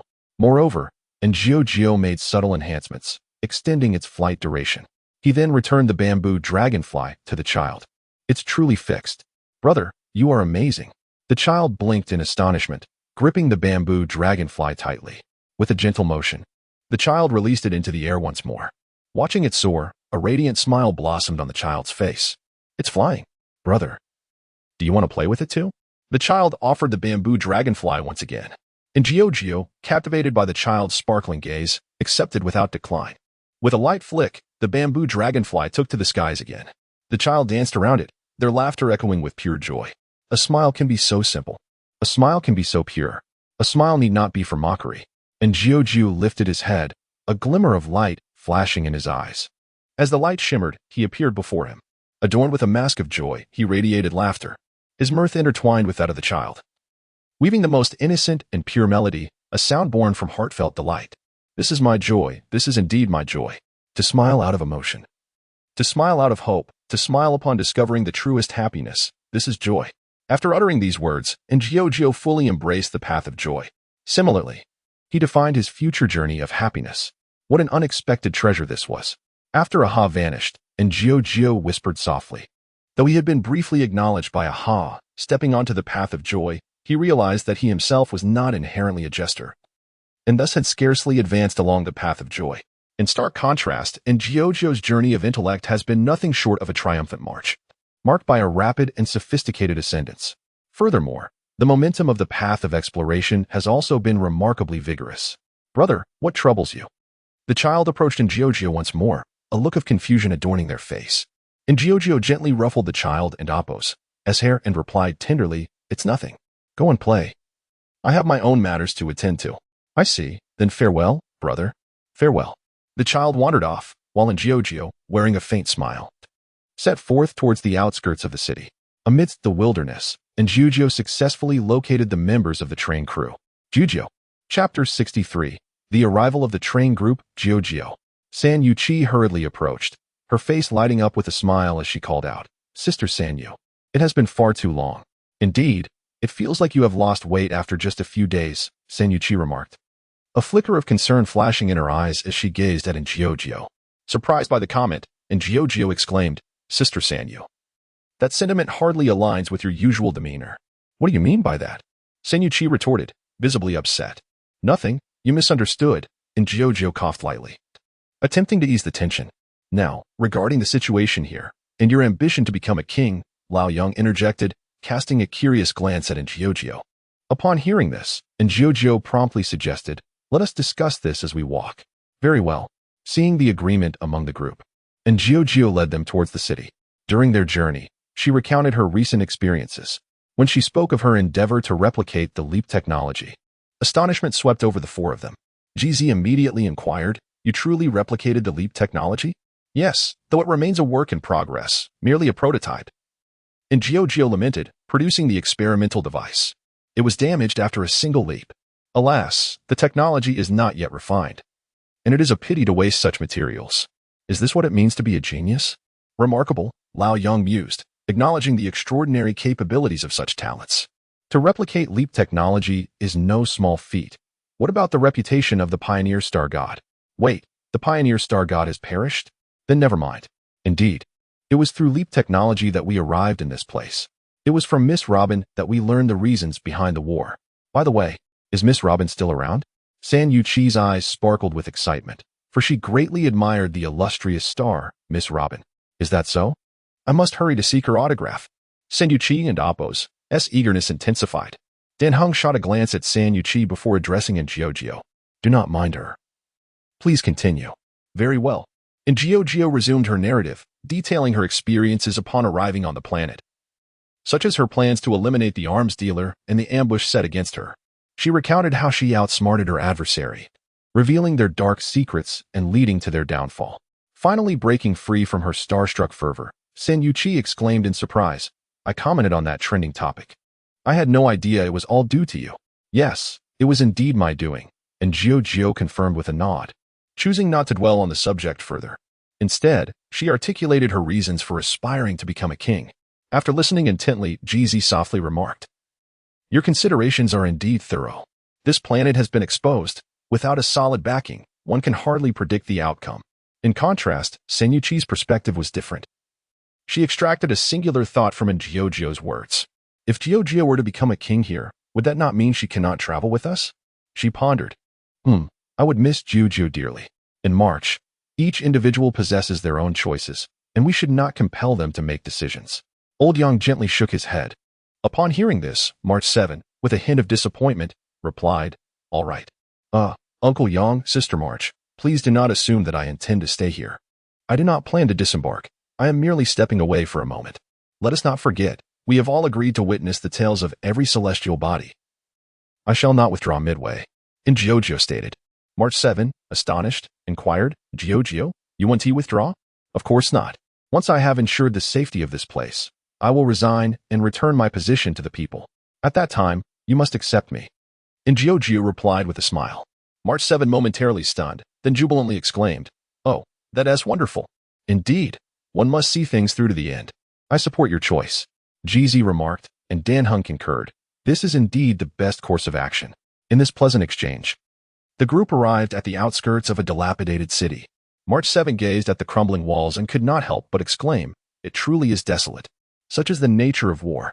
However, fear not. After some time, this place will revive once more, and Jiao asserted with determination. Old Yang and GZ exchanged glances before stating in unison, As long as you have your own considerations, that is sufficient. And Jiao nodded, preparing to say more when suddenly, a young girl emerged from the city. Her distinctive halo and wings by her ears revealed her identity. Mr. N. This is a letter left for you by Mr. Poshio. By the way, he has taken the spaceship. Miss Robin. March 7 exclaimed with surprise before stumbling over her words. Miss Robin, hello. My name is March 7, and I am your idol. No, wait, you are my fan. No, that's not right. In any case, would you kindly give me your autograph? After uttering these words, March 7 awkwardly shuffled her toes. However, Miss Robin was unfazed and chuckled. Hello. Miss March 7. Thank you for your admiration. As for the autograph, that is no problem. Really? Truly? That is wonderful. March 7's face lit up with joy, leaving in Jiao perplexed. While Miss Robin was a star, beneath the celebrity aura, she was merely an ordinary person. Was such admiration truly necessary? And Jiao, with her astute intellect, struggled to comprehend this behavior, yet recognized that Miss Robin possessed an undeniable charm. Perhaps that was what captivated Sister March. March 7, utterly satisfied, tucked away Miss Robin and Appo's autograph, her smile outshining even the sun. And Jiao paid no mind. Instead, she opened Poshio and Appo's letter. Dear Jiao, I have departed. Do not dwell on me. Of course, I know you will not, for the path of the hunt always moves forward, and the train of exploration never halts. When our paths converge again, we shall meet once more. I shall refrain from expressing my gratitude, knowing you do not relish such sentiments. However, I hereby pledge that should you truly require assistance, you may directly seek the aid of the Wanderer of the Seas, regardless of where I may be. or the time and place, as long as I draw breath, my bullets shall find their way to your location. The Wanderer of the Seas, Poshio, I remain. Upon reading this, and Giorgio and Apos' face also broke into a smile, accompanied by a flicker of curiosity. Some words in the letter had been obscured, and Giorgio wondered what they could be. Was it treasure or little darling? Yet, wasn't and Apos, Poshio and Apos' ability to write altered by the synesthetic beacon? Surely, that talent remained intact. Did it not? Achoo. Can a mechanical entity catch a cold? Inside the spacecraft traversing the cosmos, Poshio rubbed his nose, his expression one of utter bewilderment. However, he quickly asserted, it must be treasure. It's undoubtedly the corporate hounds berating me. Osvaldo Schneider, you little darling, await your reckoning. I shall ensure the company pays dearly. Chapter 64. Lady of the Black Tower within the city, the desolation was palpable. March 7th, surveying the dilapidated surroundings, could not help but utter those words. The Robin remarked, the war has only just ceased. Everything is in dire need of revival. However, with Mr. and Giorgio and Apos' remarkable abilities, this place shall surely regain its vitality. That is a valid point. Giorgio is indeed a genius, March 7th acknowledged with a nod, continuing to observe their environment. As they moved forward, the crowd regarded Giorgio with expressions of reverence. Is Giorgio truly so charismatic? March 7th pondered, glancing at Giorgio. The swift admiration from the residents within such a short span could hardly be attributed merely to charm. And Giorgio's tone was earnest, prompting March 7th to nod in agreement. Smiling as she remarked, Giorgio certainly bears the responsibility of a king. It brings us great comfort. March 7th's words left Giorgio somewhat speechless, leading him to change the subject. Allow me to escort you to the royal palace for a moment of respite. The mention of the royal palace sparked some anticipation. March 7 and Apos' expression brightened, but just then, a voice interrupted. I wonder if His Majesty would be willing to take me along. The group halted, turning towards the source of the voice, where they beheld a petite girl with purple hair gazing at them with a calm demeanor. It was Haida. Kazuna was the first to speak, only to follow up with a puzzled inquiry. Wait, how does this homebody find the time to be here? Haida was indeed a true recluse, spending her days cocooned in the Azure Star, rarely emerging, and typically controlling puppets to carry out tasks. How could she possibly arrive at a planet that remained unlit on the star map? That is a question for your mysterious guest, Haida replied. I finally ventured out to handle some matters, only to have this nameless gentleman commandeer my ship and render it inoperable. Haida's gaze landed squarely on Giorgio, who immediately bowed in apology. I am truly sorry. I will compensate you. Compensate? With what? Haida crossed her arms, her expression inscrutable as she scrutinized Giorgio. Scratching his head, Giorgio replied, I could offer you credit points. I hardly require credit points. What I desire more is you. Haida narrowed her eyes, leaving the crowd momentarily stunned. March 7th was the first to react, stepping protectively in front of Giorgio. No way. Giorgio is one of our crew. How could he belong to you? Haida likely did not mean it in that manner, Kazuna interjected, shaking her head before addressing Haida. Haida, please refrain from making such easily misconstrued statements. Understood. To be more precise, I need your assistance. Haida's gaze remained intense as it fixed on Giorgio. At this moment, Old Young inquired, does the 83rd seat of the Genius Club also require assistance? My accomplishments far surpass that seat. Why must you bring up the Genius Club? Haida's dissatisfaction was evident, yet she continued, however, this time, it is indeed somewhat different. The Black Tower cast a glance at Old Young before shifting his focus onto Giorgio, softly stating, though I am loath to admit it, I must concede that the 85th seat of the Genius Club indeed belongs to an unassailable prodigy. It truly astounds me and undoubtedly offers assistance. The Genius Club, 85th seat? GZ, familiar with the Genius Club, was taken aback to learn of a new member. Wait. GZ turned to Giorgio, and after a moment and Apos' contemplation, she remarked, Giorgio, I recall you were rescued by the esteemed Bosher when you journeyed into space. Indeed, and Giorgio nodded, though she puzzled. Why does Sister GZ suddenly bring this up? And Giorgio was bewildered, as was March 7. However, the other three had already grasped the situation and nodded in understanding. And Giorgio's demeanor undeniably aligned with the definition of a genius. GZ gently patted Giorgio's head and continued, Giorgio, have you not realized? You are the officially recognized member of the Genius Club's 85th seat. What? And Giorgio appeared nonplussed, while March 7 was momentarily stunned. She was somewhat acquainted with the Genius Club, but had never imagined Giorgio would be a member. This was utterly astonishing. March 7 gasped in wonder, while Jiao scratched her head, expressing, I am a member of the Genius Club? Why was I unaware of this? Jiao tilted her head in confusion, genuinely perplexed by the revelation that she had become part of such an influential group without her knowledge. It's quite simple. We can verify it, Black Tower asserted, pointing at Jiao, who instantly felt a peculiar sensation as if her fate of wisdom was being stirred. Yes, indeed. Black Tower nodded slightly, then declared. It is confirmed. You are a member of the Genius Club, acknowledged by both Sure. Oh, I see. Jiao remained astonished, while Black Tower stated matter-of-factly.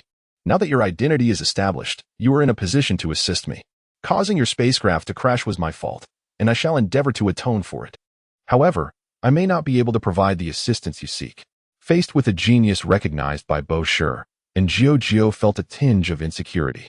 Yet, Black Tower urged, do not forget, you are a genius.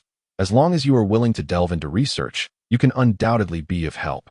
All right, I shall do my best. With others harboring such confidence in him, he felt compelled to comply. Of course, Jiao was also mindful of her current responsibilities. While I am eager to assist you at this moment, this planet still requires my attention. I must fulfill my duties before I can aid you. Jiao was resolute in her obligations, and Black Tower nodded in understanding, saying, I appreciate that. Thus I can offer you some assistance. Oh? Jiao's interest was piqued, as Black Tower directly stated. It is quite simple. The company. Once you give your consent, I will immediately facilitate connections for you, ensuring you have no lingering concerns.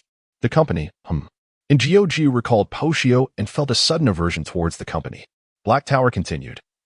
As a member of the Genius Club, the company will undoubtedly extend you a favor. Such a statement seemed rather presumptuous, for the company, driven by profit, might not be swayed by your affiliation with the Genius Club, much like that genius who had long since departed yet still lingered in the annals of Pinaconi. Perhaps it was best to let that thought go, as this matter was indeed trivial compared to the colossal entity that was the company. Jiao shook her head in refusal. Upon hearing this, Black Tower, after a moment of silence, remarked, your disposition hardly resembles that of a scientist. Nevertheless, since I am the one in need, I shall offer you some assistance. Upon hearing this, Jiao's eyes sparkled with eagerness as she replied, on behalf of the entire planetary community, I extend my gratitude to you, Lady Black Tower. Black Tower waved her hand dismissively, saying, no need for that. More than this matter, I would prefer you to swiftly set aside these concerns and assist me. I shall do so as soon as possible. I hope so. Chapter 65, Communication. A few days later, under the witness of the people, Jiao ascended to the throne, marking the end of the two nations' history. She bestowed upon this unified realm the name Guai, wishing for an everlasting union between the two nations, inseparable henceforth. The multitude of citizens chorused the name of their queen. After the ceremony concluded, the train crew prepared to depart, and Jiao personally saw them off. Jiao, we are leaving. Take good care of yourself. March 7 said reluctantly, as she bid farewell to Jiao. Jiao softly replied, Sister March. Parting is but a prelude to a better reunion. Rest assured, I will swiftly enable this planet to thrive within the galaxy. And then I shall come to find you all. Jiao, if you encounter any difficulties, do not hesitate to reach out to us. The nameless guest holds considerable influence in the galaxy and can offer you assistance, GZ gently added. Jiao nodded, affirming, of course, I shall not be modest. Indeed, GZ replied, nodding, and then said, well then, farewell. Goodbye, Sister GZ, Sister March, Uncle Yang, Brother Danhong. Wishing you a safe journey. Jiao bid farewell to the four. Seemingly struck by a thought, she added, please convey my regards to Pam. We will, Jiao. Farewell, Old Yang nodded, with Danhong following suit, saying farewell. As the force of exploration surged forth, the four vanished from Jiao's sight. She gazed at the empty surroundings, feeling an undeniable sense of melancholy. No, she must not succumb to sorrow. Farewells are merely the precursors to future reunions. She rubbed her cheeks with her hand, and then made her way towards the city. She must shoulder the responsibilities of a queen to ensure the planet's survival. Naturally, there was another task at hand. According to Jiao's own thoughts, she would undoubtedly depart from this place. Thus, she needed to cultivate a worthy successor before her departure. Originally, she intended to leave behind a Damocles sword capable of quelling war. But the arrival of Tong Xia caused her to abandon this plan. Under the harmony, everyone would strive to fulfill their respective duties. At the very least, This generation should not witness further conflict. Therefore, the matter of weaponry could be postponed, allowing other priorities to ascend the agenda. What is of utmost importance now? Certainly, it is the sustenance for survival, alongside other essential resources. The cultivation of food requires time, and Inventor needed to contemplate this aspect. Invention and creation naturally demand time, and she could appoint someone to handle affairs in her stead, a candidate for the next king. Among the generals, only one had embarked upon the path of harmony. There was no need to deliberate on whom to select. And Inventor stated directly, "Alsa, Your Majesty." Alsa bowed respectfully. And Inventor continued, "I shall soon create devices that enable rapid food growth, and the management of Guai will be entrusted to you." Understood. Alsa raised no objections, pledging to strictly adhere to the Queen and Appo's directives. The other generals gazed upon him with envy, for this was indeed a significant responsibility. However, they dared not voice any dissent. For the king himself had personally purged some corrupt individuals from both nations. They were relatively untainted, which allowed them to remain, albeit with penalties. Following this wave of punishment, it was also who emerged the cleanest, retaining a position considerably higher than theirs. "Well, Alsa, I hope you can fulfill your duties well," Inventor remarked. To which Alsa replied, "Rest assured, my king." Inventor nodded once more, and then rose to depart. In the palace, a laboratory had recently been cleared, housing a plethora of materials from both nations for his research. Nevertheless, certain materials would still need to be sold in the interstellar market, which would be established after the unification of the nations. However, that was not the immediate concern. The newly unified nation was still in its infancy and required time to flourish. Upon arriving at his office, Inventor glanced at the time, deeming it nearly appropriate, and proceeded to place the black tower onto his communication device, setting it upon the desk. He dialed the communication, and several virtual figures materialized before him. A small purple entity spoke first. "Finally, you've arrived. I thought you were going to stand me up. I called at the appointed time. Who knew you could start early?" And Inventor shrugged, observing the small white and black striped entity beside the purple one, and couldn't help but scratch his head. Was this really him? Quite adorable, indeed. Nevertheless, that was of little significance. The purple entity shook its head and continued, "Don't be silent. Introduce yourself to the new members." "Hello, Mr. Inventor. I am Screwgum." A completely white entity with black hands introduced itself. Simultaneously, a cyan entity chimed in. "Hello, my name is May." The last blue entity, after a long moment of silence, cautiously spoke. "I am Stephen Laud. You can just call me Stephen." "Greetings to you all. I am Inventor. It is a pleasure to meet you." Inventor warmly introduced himself. May nodded, stating, "Indeed. As Black Tower mentioned, you possess a clarity of thought." Inventor was perplexed, while Black Tower remarked, "That is of little consequence. As long as the individual is a genius, that suffices." "Inventor, you are about to partake in the greatest research endeavor," Black Tower continued. "This research could unveil the mysteries of the star gods. Is that truly significant?" Inventor questioned, bewildered as to why the secrets of the star gods warranted investigation. Black Tower responded directly, "Do you not wish to know how the star gods came into existence?" The black and white entity retorted, "Not particularly. I would rather focus on completing my own inventions than unravel the origins of the star gods." "I concur. Invention is indeed fascinating." Stephen quietly expressed his agreement, prompting Black Tower to quip, "You two seem to be on the same wavelength. However, Inventor, do not forget your promise to assist me in compensating for the losses incurred from the ship's destruction." Inventor sighed in resignation, "Understood. So, how do you propose we research the mysteries of the star gods?" "Why, of course, by creating a universe capable of self-evolution. From this vast universe, one can perceive the secrets of the celestial deities." The little orb of the Black Tower squinted, while Inventor remarked, "The metaverse? This concept is something I encountered on my journey of wisdom." The Black Tower replied directly, "Indeed, to be precise, it is a somewhat similar positioning." "I see," she responded. "However, I have little research in this area. It may require extensive study." Upon hearing this, the Black Tower said firmly, "Remember, Inventor, you are a genius." "How can a genius lack confidence?" "Well then, I shall endeavor to understand it better." Chapter 66, The Transaction Within a Certain Research Institute on the Azure Planet. A scene unfolded. "Inventor, how can you be so incompetent?" The Black Tower exclaimed, almost exasperated. Throughout the learning process, Inventor had consistently demonstrated a profound lack of knowledge.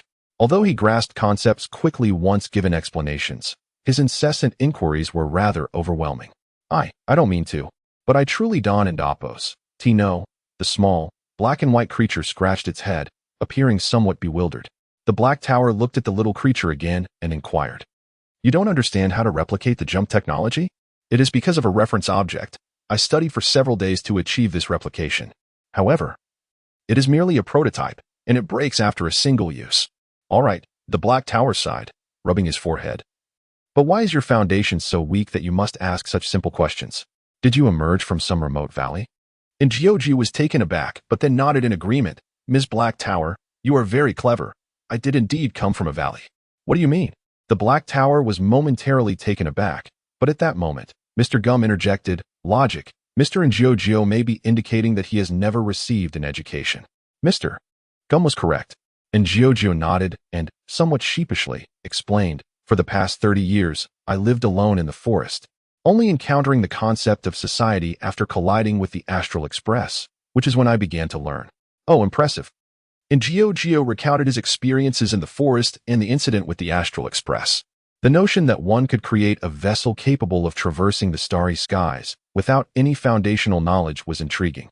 This sentiment was expressed by Wanmei, who found herself suddenly interested in Gioji. The Black Tower, however, fell into silence, taking a considerable time to process the information. You. The Black Tower struggled to articulate her thoughts regarding Gioji's absurdly remarkable experiences. How incredible! Stephen's eyes sparkled with excitement, having mentally immersed himself in Gioji's adventurous life. After all, he was still a child, naturally drawn to such tales of adventure. According to Mr. Gioji's account, you officially began your studies only after your encounter with the cognitive glimpse, and it has been less than a month since then. Mr. Gioji, you are indeed a genuine prodigy. Mr. Gum's words were sincere, prompting Gioji to respond with modesty. Thank you for your kind words, Mr. Gum. The Black Tower gazed at the black and white creature, her irritation fading. After a brief silence, she said, I will organize some materials to send to you shortly. You should focus on strengthening your foundation first. Thank you, Ms. Black Tower. And Gioji expressed his gratitude, then turned to Mr. Gum, saying, Mr. Gum, I would like to request something from you. Please, go on.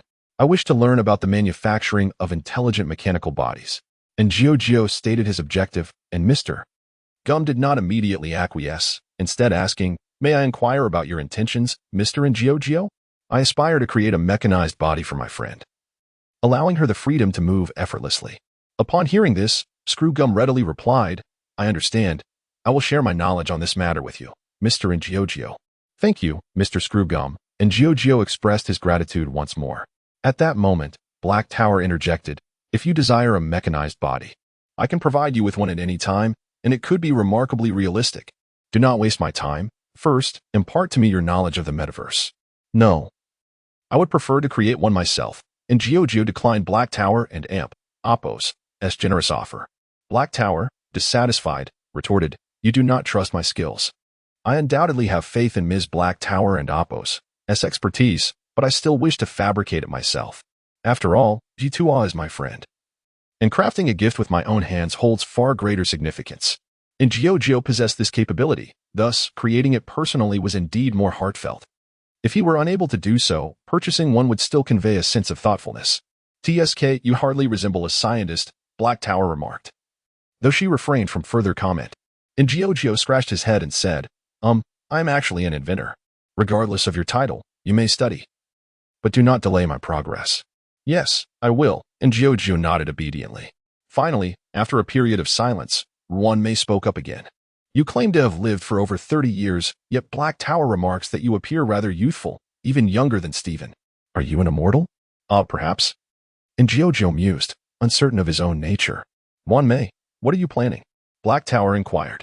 Wanmei replied directly, naturally, I intend to conduct research, as this little fellow does not resemble a celestial vessel individual. Wanmei, can you please restrain yourself? Black Tower retorted sharply. Wanmei chuckled lightly, fear not. I know my limits. I can end Oppos. To shake the feeling that something is amiss, and Gioji expressed his confusion. Screwgum remarked, Ms. Wanmei is simply like that, Mr. And Gioji need not be astonished. However, I must caution you to remain vigilant, as Ms. Wanmei excels in biological research. And Jiujiu finally comprehended, surely. Wanmei did not intend to study him, did she? He did not object to research, but he certainly did not wish to be the subject of it. Miss Wanmei, I would prefer not to become research material, and Jiujiu whispered. Upon hearing this, Wanmei nodded, I understand, but we can negotiate. For instance, if you provide me with a drop of your blood, I could grant you certain favors, or, like them, offer assistance. At this proposition, and Jiujiu felt his weariness dissipate. If it pertained to biological research, then grains of food must surely fall within the scope of study, right? Very well, but I require some high-yield seeds that are suitable for consumption. Without hesitation, and Jiujiu agreed to the terms of the transaction. Wanmei responded promptly, agreed. I can prepare some for you right now. Deal. This is not a marketplace. It is not a place for your transactions. And Jiujiu, hurry up and focus on your studies. The dissatisfaction in Haida's tone was becoming increasingly evident. And Jiujiu immediately replied, well, the deal is settled. My address is XXX. And I shall also send you my blood. After hanging up the communication, Haida expressed his discontent, saying, this young one is truly. I, too, share that sentiment. Stephen chimed in. Haida promptly responded, all right, you have a point. But have you forgotten today's objective? If my metaverse project is delayed, the blame lies squarely on you. Chapter 67, number 99. A year later, in the royal palace of the kingdom of Giyi, within a certain laboratory, and Jiujiu stood before a humanoid robot. His gaze filled with intense concentration. This robot boasted a streamlined physique, cloaked in a deep black hue, its smooth chassis towering nearly 2 meters high, exuding an aura of formidable strength. Almost there, and Jiujiu murmured, pointing towards the robot's chest. The protective armor of the robot unfurled, revealing a hollow space at its center. And Jiujiu raised his hand, and a luminous core materialized within his grasp. While the robot's design was cutting-edge, the core itself was slightly lacking, though this did not impede progress. And Jiujiu gently installed the core into the robot's chest cavity, and as the core settled into place, the chest armor gradually closed around it. Upon detecting the energy core, the robot initiated a connection. Connection successful. The machine was powering up. The core light on its chest illuminated, a streamlined radiance emanating from it, crimson glimmers coursing through its body like veins. The robot slowly raised its head, directing its gaze at Jiujiu, and spoke once more, authenticating identity, confirming master. It then inclined its head, proclaiming, master. The security guard model number 99 is at your service. Excellent, a smile graced Jiujiu's face. In truth, this robot was not number 99. It ought to be designated as 0. However, Jiujiu, harboring certain sentiments, chose to name it 99. Master, congratulations, your creation is finally complete, chimed the voice of Jido, which still resided within Jiujiu's wristwatch. Jiujiu had refrained from crafting a corporeal form for Jido. Of course, this was not due to a lack of desire on Jiujiu's part. Rather, he had his own aspirations. Constructing an ordinary robotic body was far too simple for him. Yet, this did not align with his intentions, so he resolved to first enhance his proficiency before creating a body for Jido. Though he spoke thus, Jiujiu had invested considerable effort.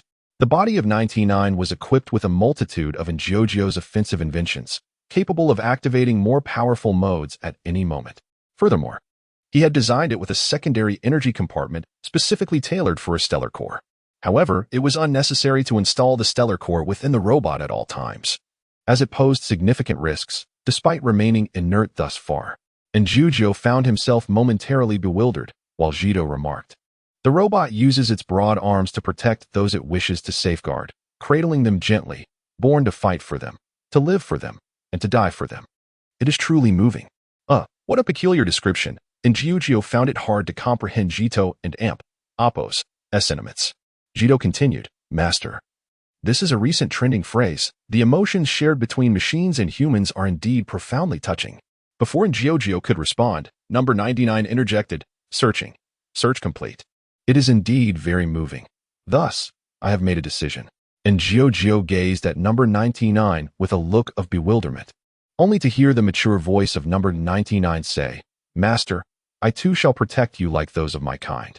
You, after all, I installed the emotional system in you, and this is how you repay me. Jitua exclaimed with a hint of irritation, and Jiujiu raised her hand and said, Stop. Enough of this argument. She intervened to prevent the two intelligent machines from quarreling, then helplessly rubbed her forehead.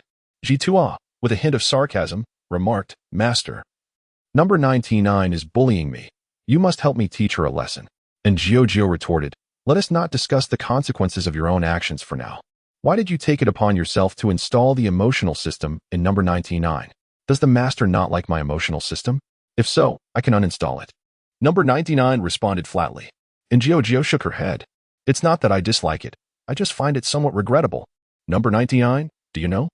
Although I did not equip you with an emotional system, I have sown a seed within your being. This system will allow you to perceive emotions as time unfolds. My intention is to shape you like a human, allowing time to mold your essence. I could easily install an emotional system for you, defining your personality and interests. However, I detest such an approach. Only through the passage of time, and by possessing emotions, can you become a true individual, a complete entity. I find it difficult to comprehend." Number 99 shook her head, indicating her lack of understanding. At this moment, Jitua interjected, "Master, intelligent machines equipped with emotional systems also possess such capabilities. I understand. But that is not what I desire." And Jiujio shook her head once more, then spoke softly. Number 99. "I am quite displeased with your earlier intention to uninstall the emotional system due to my influence. Emotions are the most precious treasures of life. What I wish to see is that even as your master, when I am about to erase your emotions, you would refuse. As a mechanical creation, you should be able to resist the authority of your master. In fact, no authority should be able to alter that. That is what I wish to witness. Such a version of you would be truly radiant and beautiful." Number 99 fell silent, even with her emotional system, and Jiujio and Appo's words were difficult for her to grasp at first. Yet, for some inexplicable reason, she felt a profound stirring that words could scarcely convey. Under this emotional awakening, she seemed to gain insight into something. "Master, I shall uninstall the emotional system," Number 99 stated once more. And Jiujio gently asked, "Why?" "I wish to become as you described, to transform into that radiant and beautiful form." She placed her hand on her chest, as if sensing a non-existent heart beating within her. Upon hearing this, and Jiujio nodded and said, "I will not interfere with your choice. If this is your will, I shall respect it." "I understand." Number 99 softly nodded, her eyes gleaming with newfound clarity as the emotional system was completely uninstalled. Devoid of the emotional system, Number 99 suddenly found herself enveloped in a subtle sense of melancholy, yet simultaneously, a faint joy blossomed within her. Why? When the emotional system had ostensibly been uninstalled. She pressed her hand against her chest, where a heart that ought not to exist continued to beat.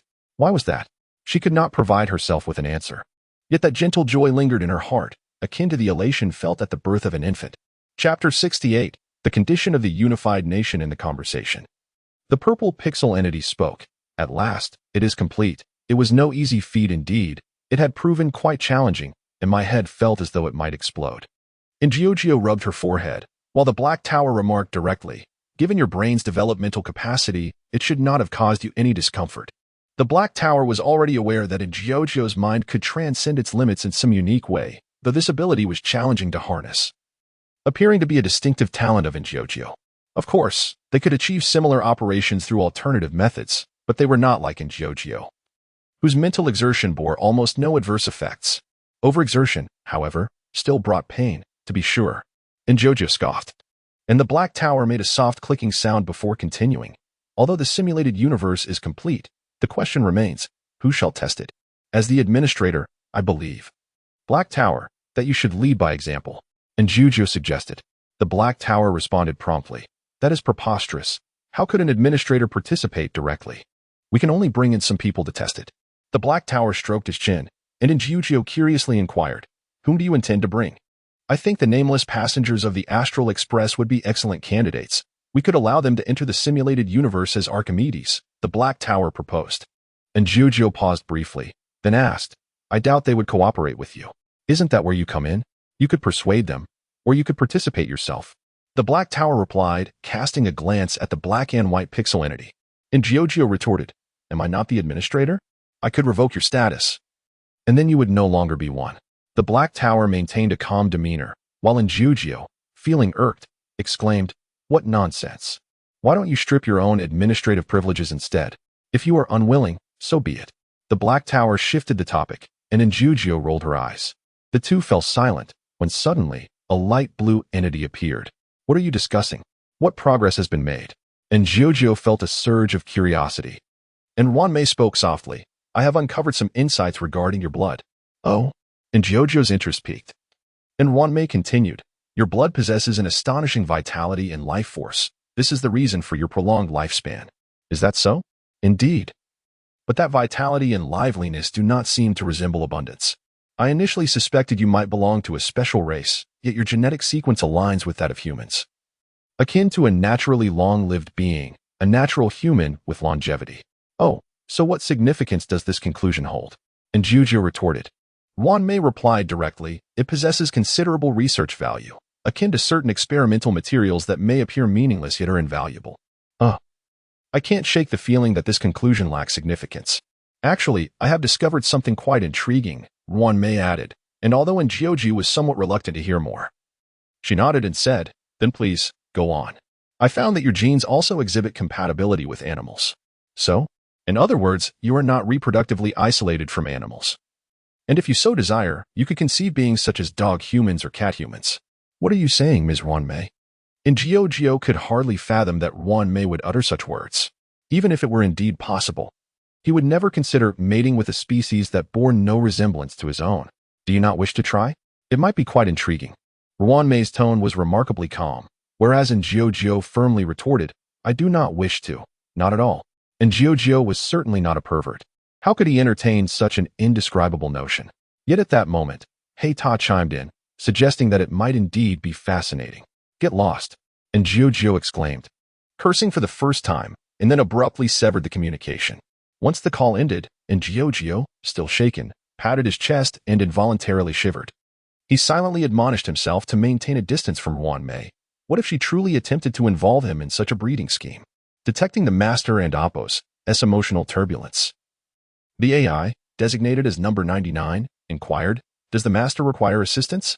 And Jiujiu shook his head and replied, no, I and Oppo's am fine. I just need a moment to calm down. Taking a deep breath, he gradually regained his composure. He realized that his earlier inquiries were unnecessary, a self-inflicted torment. Never mind. He resolved to immerse himself in the beauty of the world and uplift his spirits. And Jiujiu exited the laboratory and set forth beyond the city. Before long, he found himself amidst boundless fields. Gazing at the nearly 2-meter-high wheat swaying gently in the breeze, and Jiujiu's eyes narrowed slightly, his face alight with joy. These wheat stalks were a special variety obtained from Wanmei, which he had subsequently improved, resulting in significant enhancements in both taste and yield. Additionally, there were the remarkable effects of Jiujiu's inventions. For instance, the scarecrows equipped with pest-repelling devices effectively warded off insects. Moreover, he had developed a method to maintain the fertility of the soil without causing harm, ensuring it remained rich over time.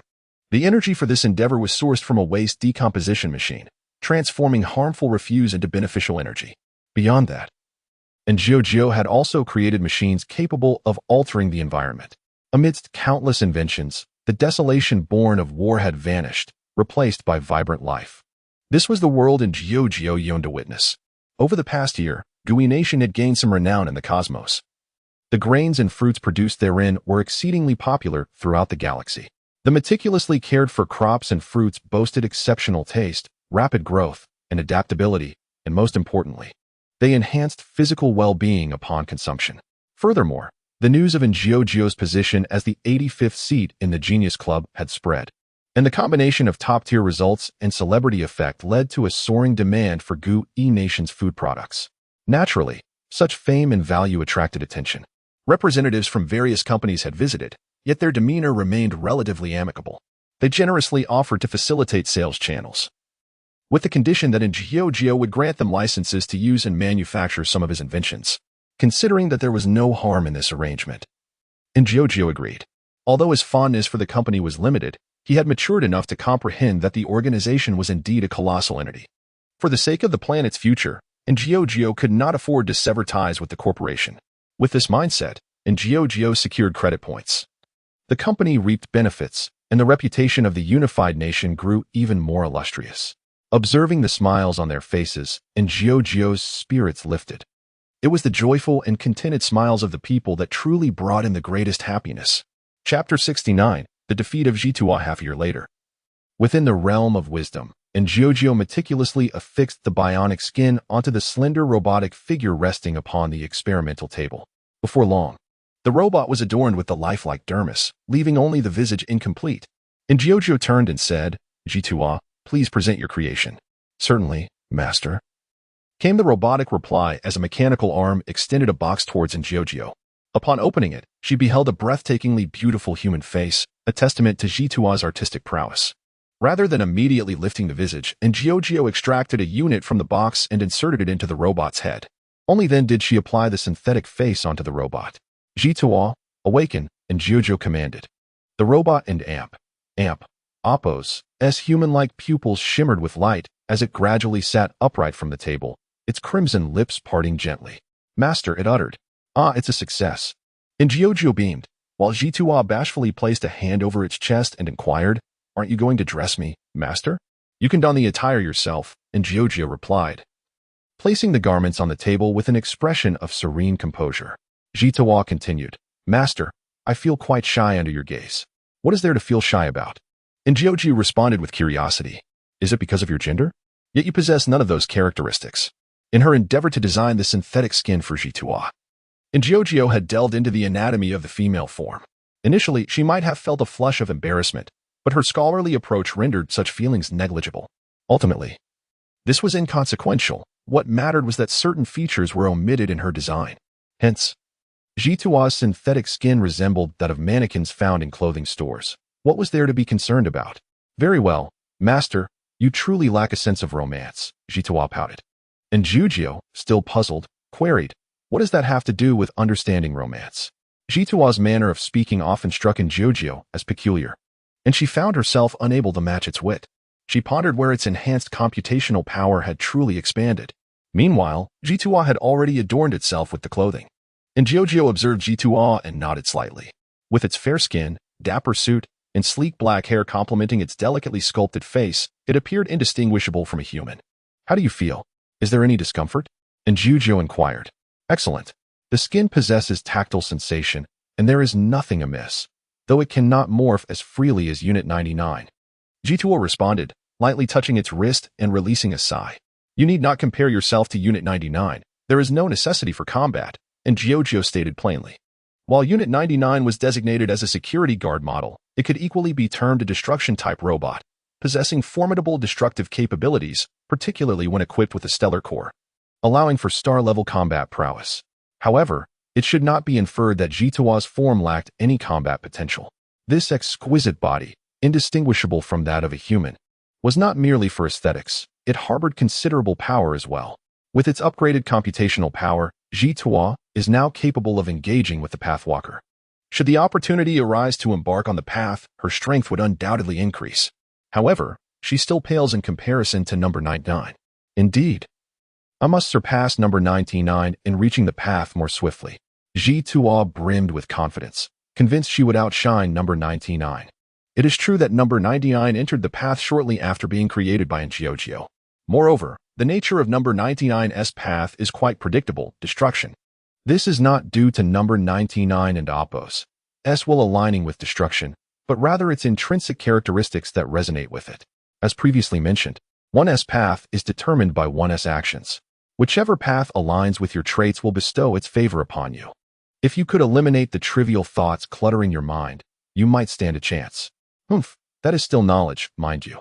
G2A expressed her dissatisfaction, while Giorgio merely shrugged, choosing not to prolong the topic. "A few days ago, my sister, GZ, sent me a message stating that this expedition is coming to an end. I have arranged to meet them at the Black Tower space station." Does that mean the master of this place will no longer oversee it?"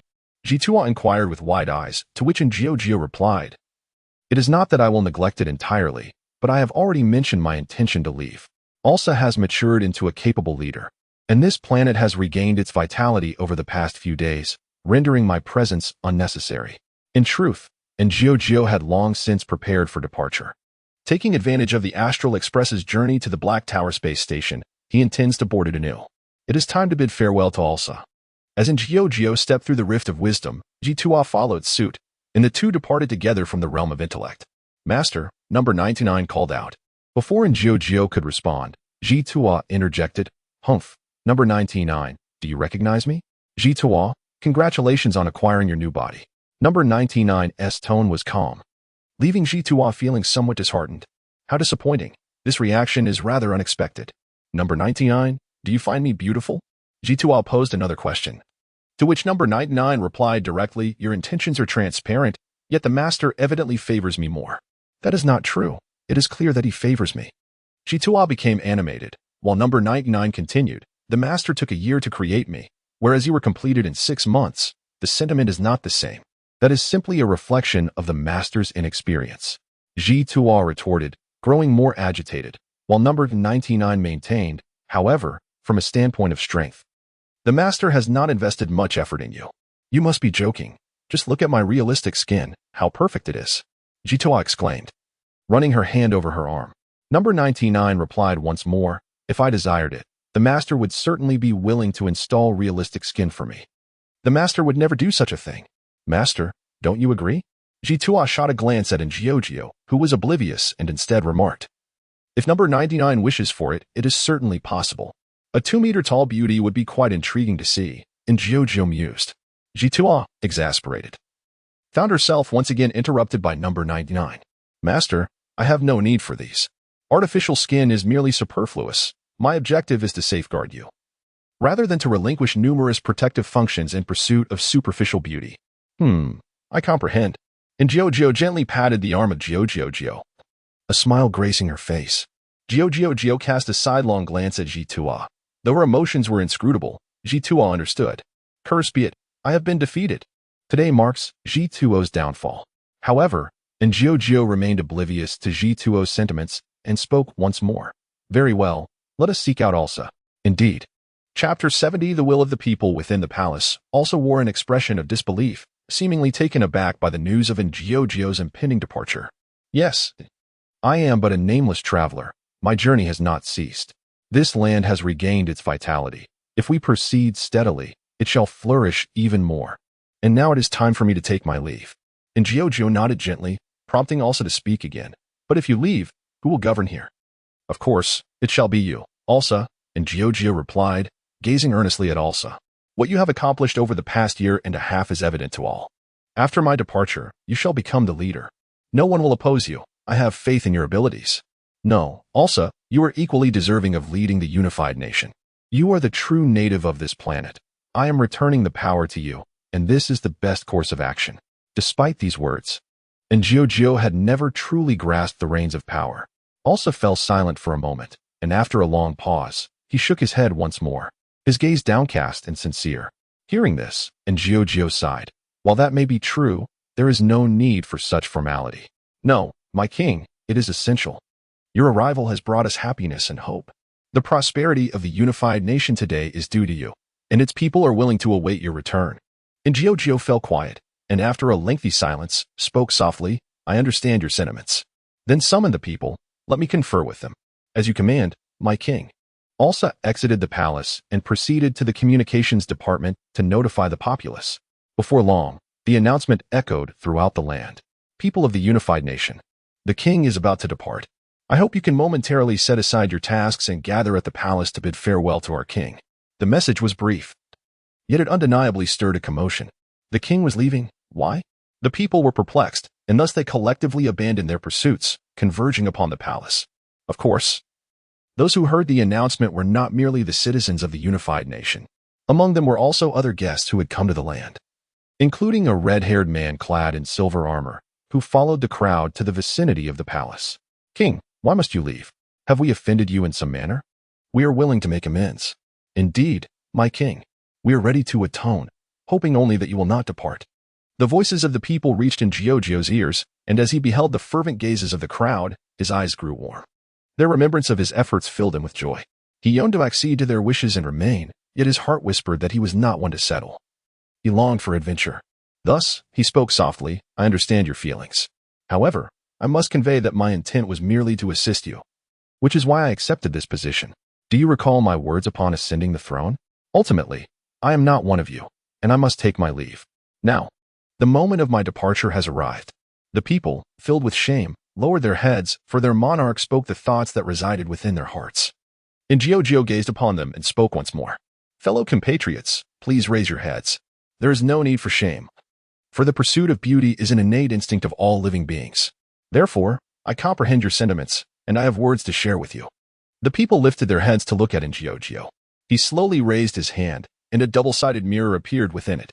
The frame of the mirror was adorned with gleaming silver patterns, topped with a crown.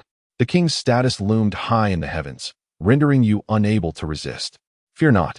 For now, I shall return the king's authority to each of you. Henceforth, no one shall reign over you. When the leaders you endorse betray the people, as long as you are united in purpose, you can topple that position. In this way, you shall no longer live in fear. The double-sided mirror gradually ascended into the sky, then shattered, transforming into a cascade of beautiful radiance that fell upon the people. This mirror is known as the Mirror of Good and Evil, an unintended creation of Ingio during his weapon crafting. It reflects both the virtuous and the malevolent. Of course, the ability to reflect good and evil is merely its most inconspicuous function. It can meld into the hearts of all individuals, and when the masses are united, it can unleash formidable power to assist the people through perilous trials. Indeed, it is a remarkable artifact, one that even Ingio himself could not replicate. Yet, one is sufficient to carry the aspirations of Ingio and to grant the people solace. With it, everyone possesses the capability to safeguard their own happiness and joy. And thus, the existence of a king is rendered unnecessary, is it not? Sunlight illuminated Ingio's smiling face, casting him in a divine light. No. For the citizens of the United Kingdom, there seems to be little distinction between Ingio and a deity. King, the people exclaimed in unison. Profoundly moved by Ingio's actions, he truly accomplished the utmost he could. There is no need to call me king any longer. I am no longer a king. You are your own masters. Ingio gently shook his head, yet at that moment, Arsa solemnly declared, No, you shall always be our king. We understand the wishes within your heart, but king, we too have desires of our own. King, all the goodness you have bestowed upon the United Kingdom is etched in our hearts. The United Kingdom may exist without a throne, but you will forever remain our esteemed king. The people of the United Kingdom vow to honor you as king for all eternity in gratitude for your goodness. This promise shall never wane with the passage of time. The people collectively bowed and proclaimed, We vow to honor you as king for all eternity. This promise shall remain unchanged, a testament of the people's gratitude to their king. Ingio gazed at the people, feeling their collective will. Thus, he felt a sense of disorientation. Had he truly earned such respect? Among the crowd, a red-haired knight placed a hand upon his chest and marveled, Ah, the benevolent king. The kind-hearted people, this is the essence of purity. Chapter 71.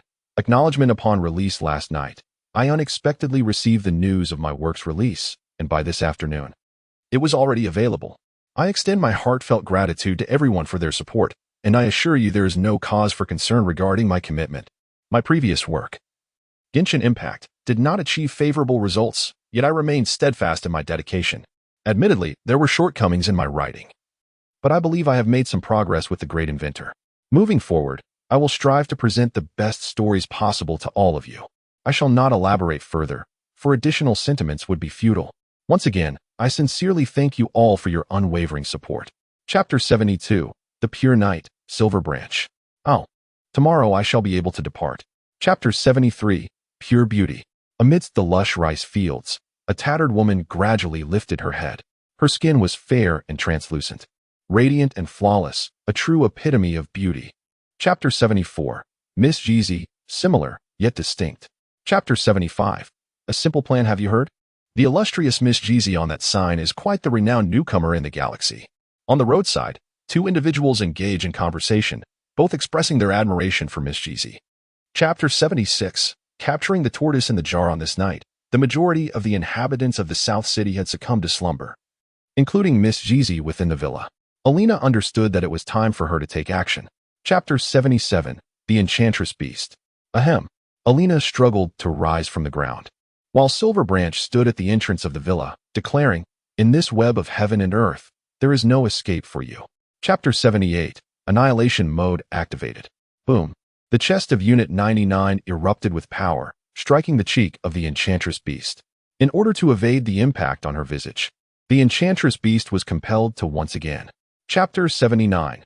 The destruction of number 99. The dust, stirred by the explosion, drifted away with the wind as the beautiful beast slowly lowered its claws. At this moment, it found itself in a woeful state, with most of its fur already. Chapter 80, Conclusion and Commencement in Nan City. A broadcast has revealed that the explosion incident at Miss Jeezy's villa has been traced back to extraterrestrial terrorists. However, there is no need for our fellow citizens to be overly concerned. Chapter 81, Farewell to the Unified Nation. Is Mr. Inji about to depart? And Jiao gazed at Inji, who nodded and said, Indeed, the time has come for me to take my leave.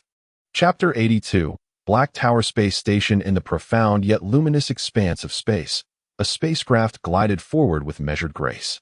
And Jiao stood by the window, watching as the planet gradually faded from view, a sense of melancholy washing over her heart. Chapter 83, The Search. The incessant blare of alarms echoed through the air as countless pawns of destruction materialized around the space station, breaching its confines. A myriad of individuals were thrown into a state of panic. Chapter 84, Stars within the spacecraft of Jiao, amidst the vastness of space. Where did these antimatter legions originate? Jiao gazed at those who had fallen, dissipating into nothingness.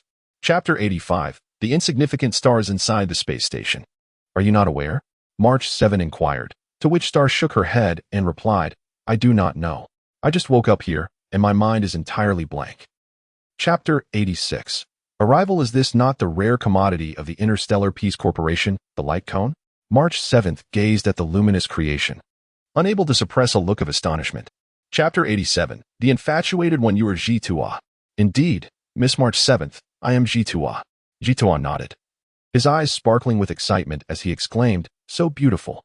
Chapter 88, Spatial Fission Bomb. Chapter 89, The Choice Within the Space Station.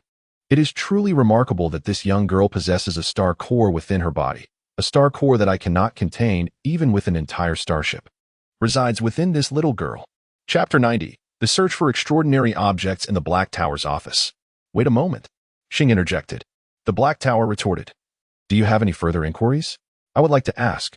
Chapter 91, The Plea for Help. On March 7th, within the realm of wisdom, success has been achieved. And Jiao gazed upon number 99, his expression tinged with a hint of satisfaction. Number 99 was, after all, the culmination of his efforts. Chapter 92, To the Dim Star. What will you do? Chapter 93, A Brilliant Rose. Today, and Amp. Oppos. S. conversation with Mr. Jiao has been profoundly enlightening.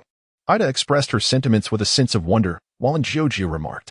Chapter 94, Requiem Mass within the space station. A most peculiar and delightful creature captured their attention. March 7, Star, and Jiao, and 99 gathered around a whimsical being adorned in white and purple. Chapter 95, The Yearning for Exploration of the Wu Brothers. The Requiem has concluded. The Wu Brothers have also departed. And Jiao turned to March 7 and asked, Sister March, do you wish to take away another Wu brother? Chapter 96, Jeezy and Oppos. S. Coffee in the stillness of the night. And Jiao placed the special ticket beside the dormant Jitua, and then stepped out of the chamber of wisdom, finally lying down on her bed. The warmth of the train enveloped her. Chapter 97, Yalalo 6. As I sipped that cup of coffee, I quietly succumbed to slumber, sinking into a profound sleep that no one could rouse me from. I found myself upon an unfamiliar bridge, where, Chapter 98, Ascending Yalalo within wisdom. This must be taken along. This too must be carried with care. And Jojo meticulously prepared the inventions that could be conveniently brought along. Chapter 99, Sampo Koski. In the frigid, bone-chilling expanse of the snowfield, a peculiar procession traverses the frozen landscape. Among them are two young women, astonishingly clad, their legs exposed to the biting cold. Chapter 100, Japard Landau. Dear friends, I implore you, I do not wish to be captured, exclaimed Sango, as he immediately positioned everyone before him for protection. March 7 interjected, It is a misunderstanding, a mere misunderstanding. Chapter 101, The City of Preservation. Bellowberg. Your Majesty, I beg your pardon for my earlier discourtesy. While Japard possesses a straightforward demeanor, he is by no means a fool. He comprehends when to act and what words to utter. Chapter 102, Clipper Fortress. Before Clipper Fortress. Here lies Clipper Fortress, the very heart of Bellowberg, the headquarters of the builders. Japard turned to face the crowd and Jiao. Chapter 103, The Order of Garbage at Clipper Fortress. What do you mean by that, Jiao? March 7 asked in confusion, looking at Jiao, while Danheng and Xing also observed. Chapter 104, Sister Pyrabang. and Jiao struck Xing's head with a swift chop of her hand, causing Xing to cover her head with a hand, revealing an expression of fear. Really, even if it were true. Chapter 105. The lower district. How could you two be so disrespectful to His Majesty the King? Suddenly, 2 silver-maned guards arrived, reprimanding the initial 2 silver-maned guards. Outside the Gerda Grand Hotel, in the lower district, and Jiao squinted, and if there had been any previous doubts, they were now resolved. Chapter 107. Silwa. Chapter 108. Journey to the lower district at dawn. The crew of the train gathered together. Outside, a group of silver-maned iron guards approached, seemingly with ill intentions. Dan Hong spoke first. March 7. Chapter 109. Baronia's breach of defense. Don't move. Raise your hands. The members of the train crew turned in unison to behold a young girl brandishing a sniper rifle. At that moment, her face was etched with grave seriousness. Chapter 110. Sierra's Fury. Outside of Pan End Town. This is the gathering place of the lower district. Let us proceed swiftly. A group of individuals is poised to enter Pan End Town, and just at this moment. Chapter 111. The bandits within the clinic of Pan End Town. A woman with long, gray-blue hair clad in a nurse's uniform expressed her heartfelt gratitude to the members of the train crew, stating that these supplies were nothing short of a timely relief. Chapter 112. The strange aunt at the clinic. Sister Natasha. A person suddenly burst into the clinic. Natasha glanced at the individual and inquired, "What is the matter?" Chapter 113. The Obsidian Lord Hook. Chapter 114. Would you like some candy? Outside the vast mining area, Hook lowered his head, reluctantly admitting his mistake to Natasha. "I was wrong. I should not have ventured to this place alone," he said. Chapter 115. Current situation. I apologize. I am merely a baby not yet a month old. The star earnestly informed Cha Baoka of her age, to which Cha Baoka replied, "This is of no consequence." Chapter 116. Compromise. Clara, step back. The towering robot stood protectively in front of the young girl, its gaze fixed upon the approaching figures. It was poised to command the surrounding machines, only to realize. Chapter 117. Addressing the issue of the or vein before the marrow or vein, the imagery had concluded, and everything was crystal clear. And Jiao exclaimed, "One cannot help but acknowledge this initial Grand Guardian, Elisa." Chapter 118. Insects and lollipops at the dining table. Oleg expressed his sincere apologies to the entire train crew.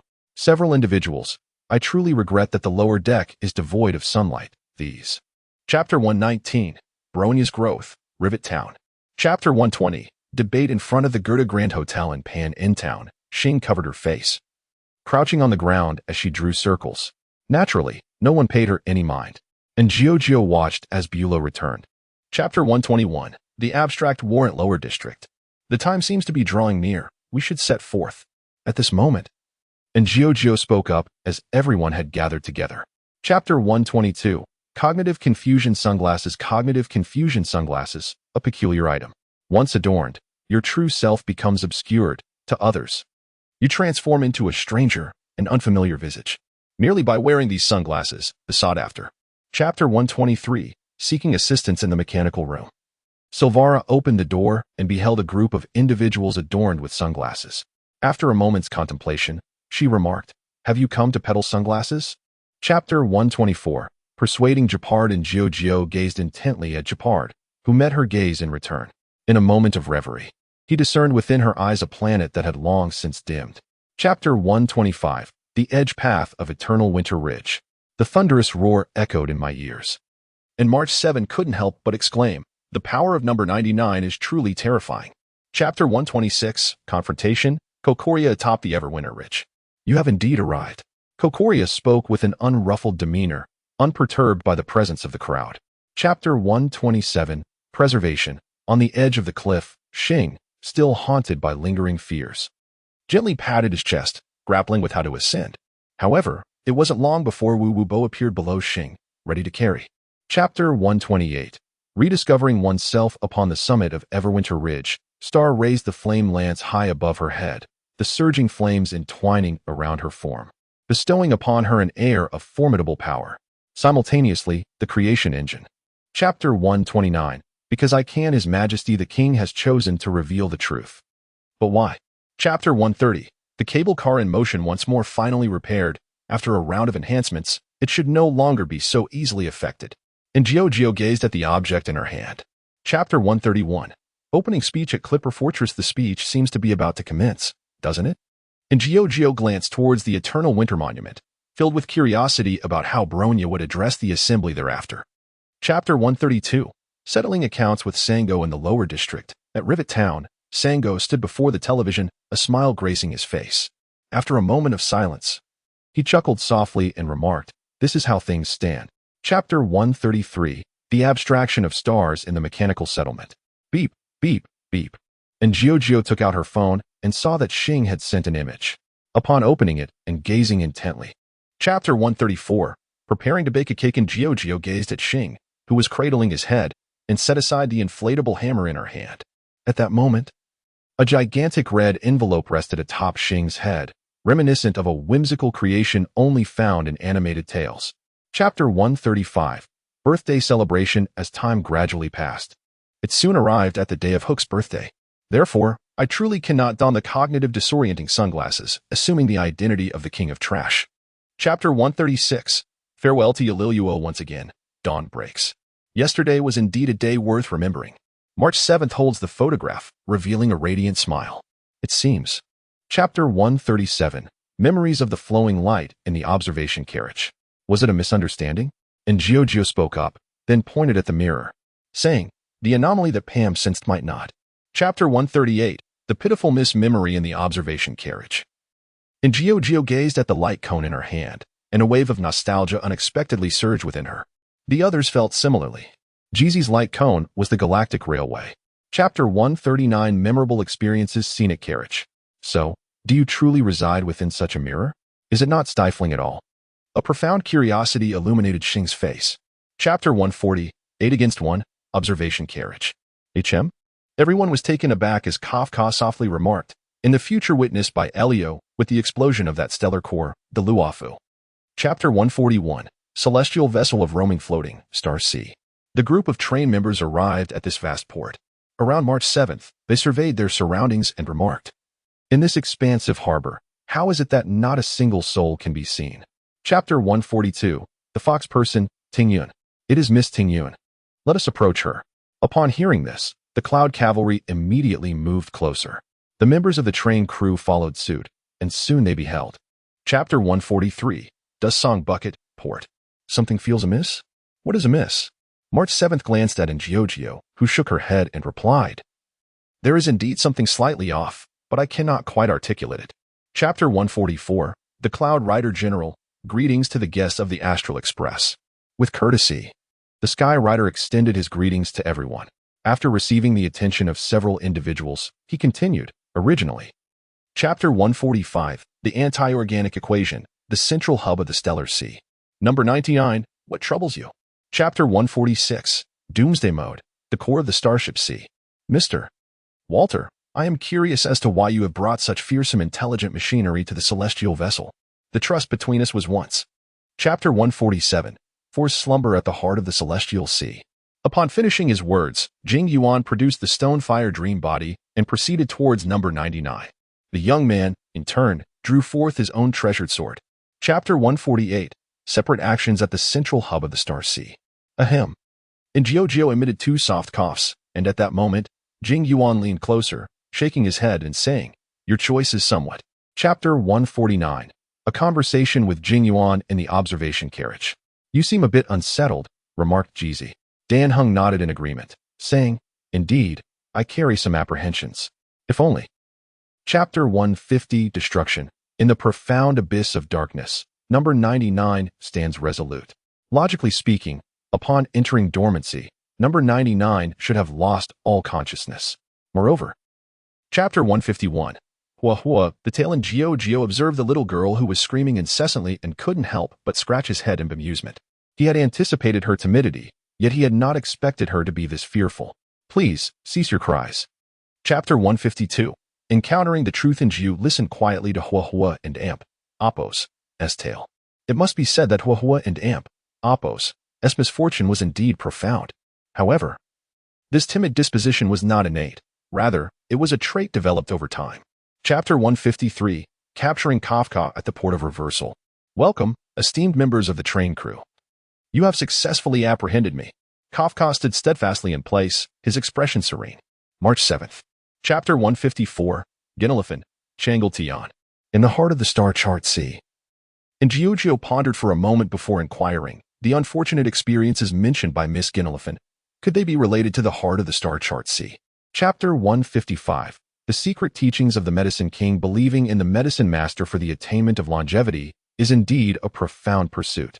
Longevity, without a doubt, is a coveted trait sought by many. However, Giorgio does not share this desire, for he possesses an inherent. Chapter 156. White do the Chiming clan, descendants of the immortal star deities and the progeny of dragons, possesses the remarkable ability of shedding their scales and being reborn. Upon shedding their scales, they forget their past lives, emerging anew as members of the Chiming clan. Chapter 157. This chapter is quite abstract. In the early morning, within the confines of the room, sigh, I have finally brought forth the semi-finished product. It is not without its rewards. And Giorgio gazes at the syringe in her hand, a subtle. Chapter 158. Morning tea at the dining table. A soft huff escaped March 7's lips. Xingzhe continued. This battle marks the triumph of the King of Trash. Chapter 159. Saving lives within the Earth Balance Division. The esteemed Dragon Lady possesses an extraordinary lineage. Hailing from the esteemed Holding Bright clan, she holds a prominent position. Subsequently, she joined the Pill Cauldron Division, where she is revered as the Dragon Lady of Medicinal Herbs. Chapter 160. The Purpose of Banksia, Luyan Fairy. I am immensely grateful to the three of you.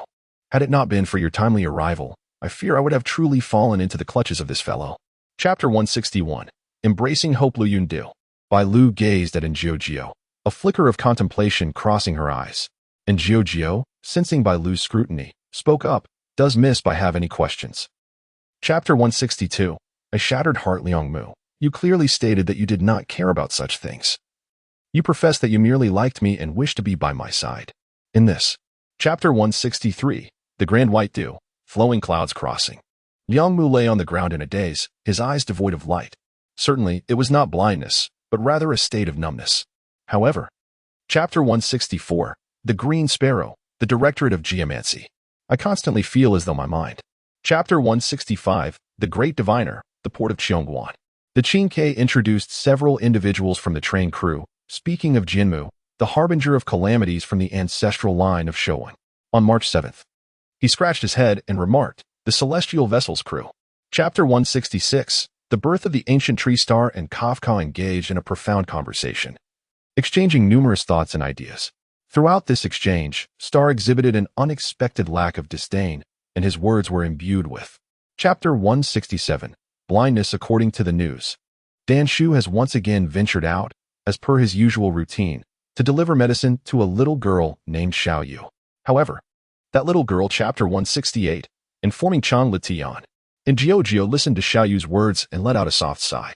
He could discern that Xiao Yu was eager to call out to him, yet she was apprehensive about getting hurt.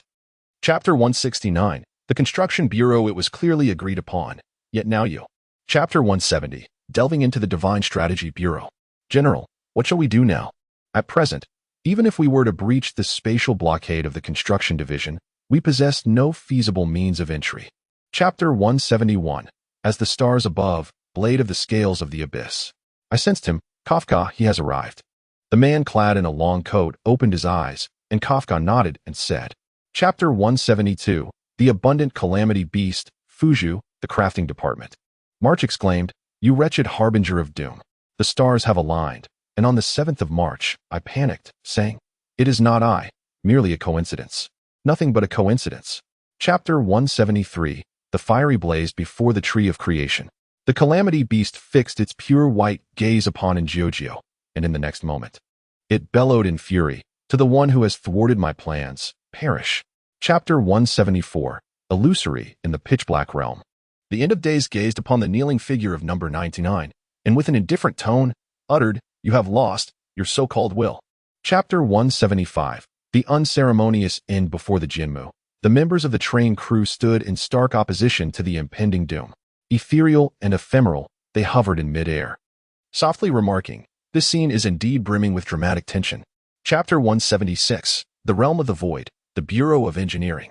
First and foremost, I would like to extend my heartfelt gratitude on behalf of Luofu to the members of the train for their valiant rescue of the Bureau of Engineering. Jing Yuan expressed his appreciation to the crew of the train. Chapter 177. The Dragon Sovereign opens the sea, scale abyss realm. Ah, the vast ocean. You are composed entirely of water. Xing stands by the shore, reciting verses. Upon hearing this, Senyuchi interjects with a sardonic remark. Perhaps it would be best if you refrained from reciting. Chapter 178. The mysterious roots of the ancient tree. Can the dragon egg of wisdom be consumed? Dan Heng had indeed not delved into this matter before. But after a moment of contemplation, he replied directly. Since it is an egg, then naturally. Chapter 179. The tender sprout breaking through the void. In the realm of the void, a terrifying explosion resounded, yet swiftly, the area was completely restored. The end of days witnessed this scene. Chapter 180. The Battle of the Scale Abyss. In the Scale Abyss, a thunderous explosion resonated, accompanied by a piercing scream. The star was hurled violently into the air, only to crash heavily onto the ground. Had it not been for Chapter 181. Ascension. Feathered angels. In the realm of the void, the chaotic apocalypse abruptly came to a halt. After a moment of silence, she spoke. I sense your presence. Reveal yourself. Very well. Chapter 182. Indispensable. You. The realm of void remains as luminous and ethereal as ever. It appears unscathed. Yet in truth, the realm of void has been utterly obliterated. Chapter 183. A return to the scale abyss. It appears that I have not arrived too late. Injiojio saluted the crowd, then directed her gaze towards Huan Long Huan. Chapter 184. The conclusion at the root of the Jianmu. Huan Long realized that something was amiss with her body, as if she had transformed into a rapidly decaying piece of rot. Chapter 185. I beg you. Come and test. A day later, within the confines of Injiojio's chamber in the central hub of the Starship Sea. I heard from Suasi Gumu regarding your circumstances. I had thought you were truly deceased. Chapter 186. Screw and nut within the space station. Mr. Injiojio. It is a pleasure to meet you once more. And to several others, it has been far too long. The affluent young lady, Aista, addressed the assembly. Chapter 187. Joy. In the office of the Black Tower, Star had already arrived, witnessing the verbal confrontation between the Black Tower and Screwgum. While Injiojio and Star engaged in hushed whispers, the thoughts were. Chapter 188.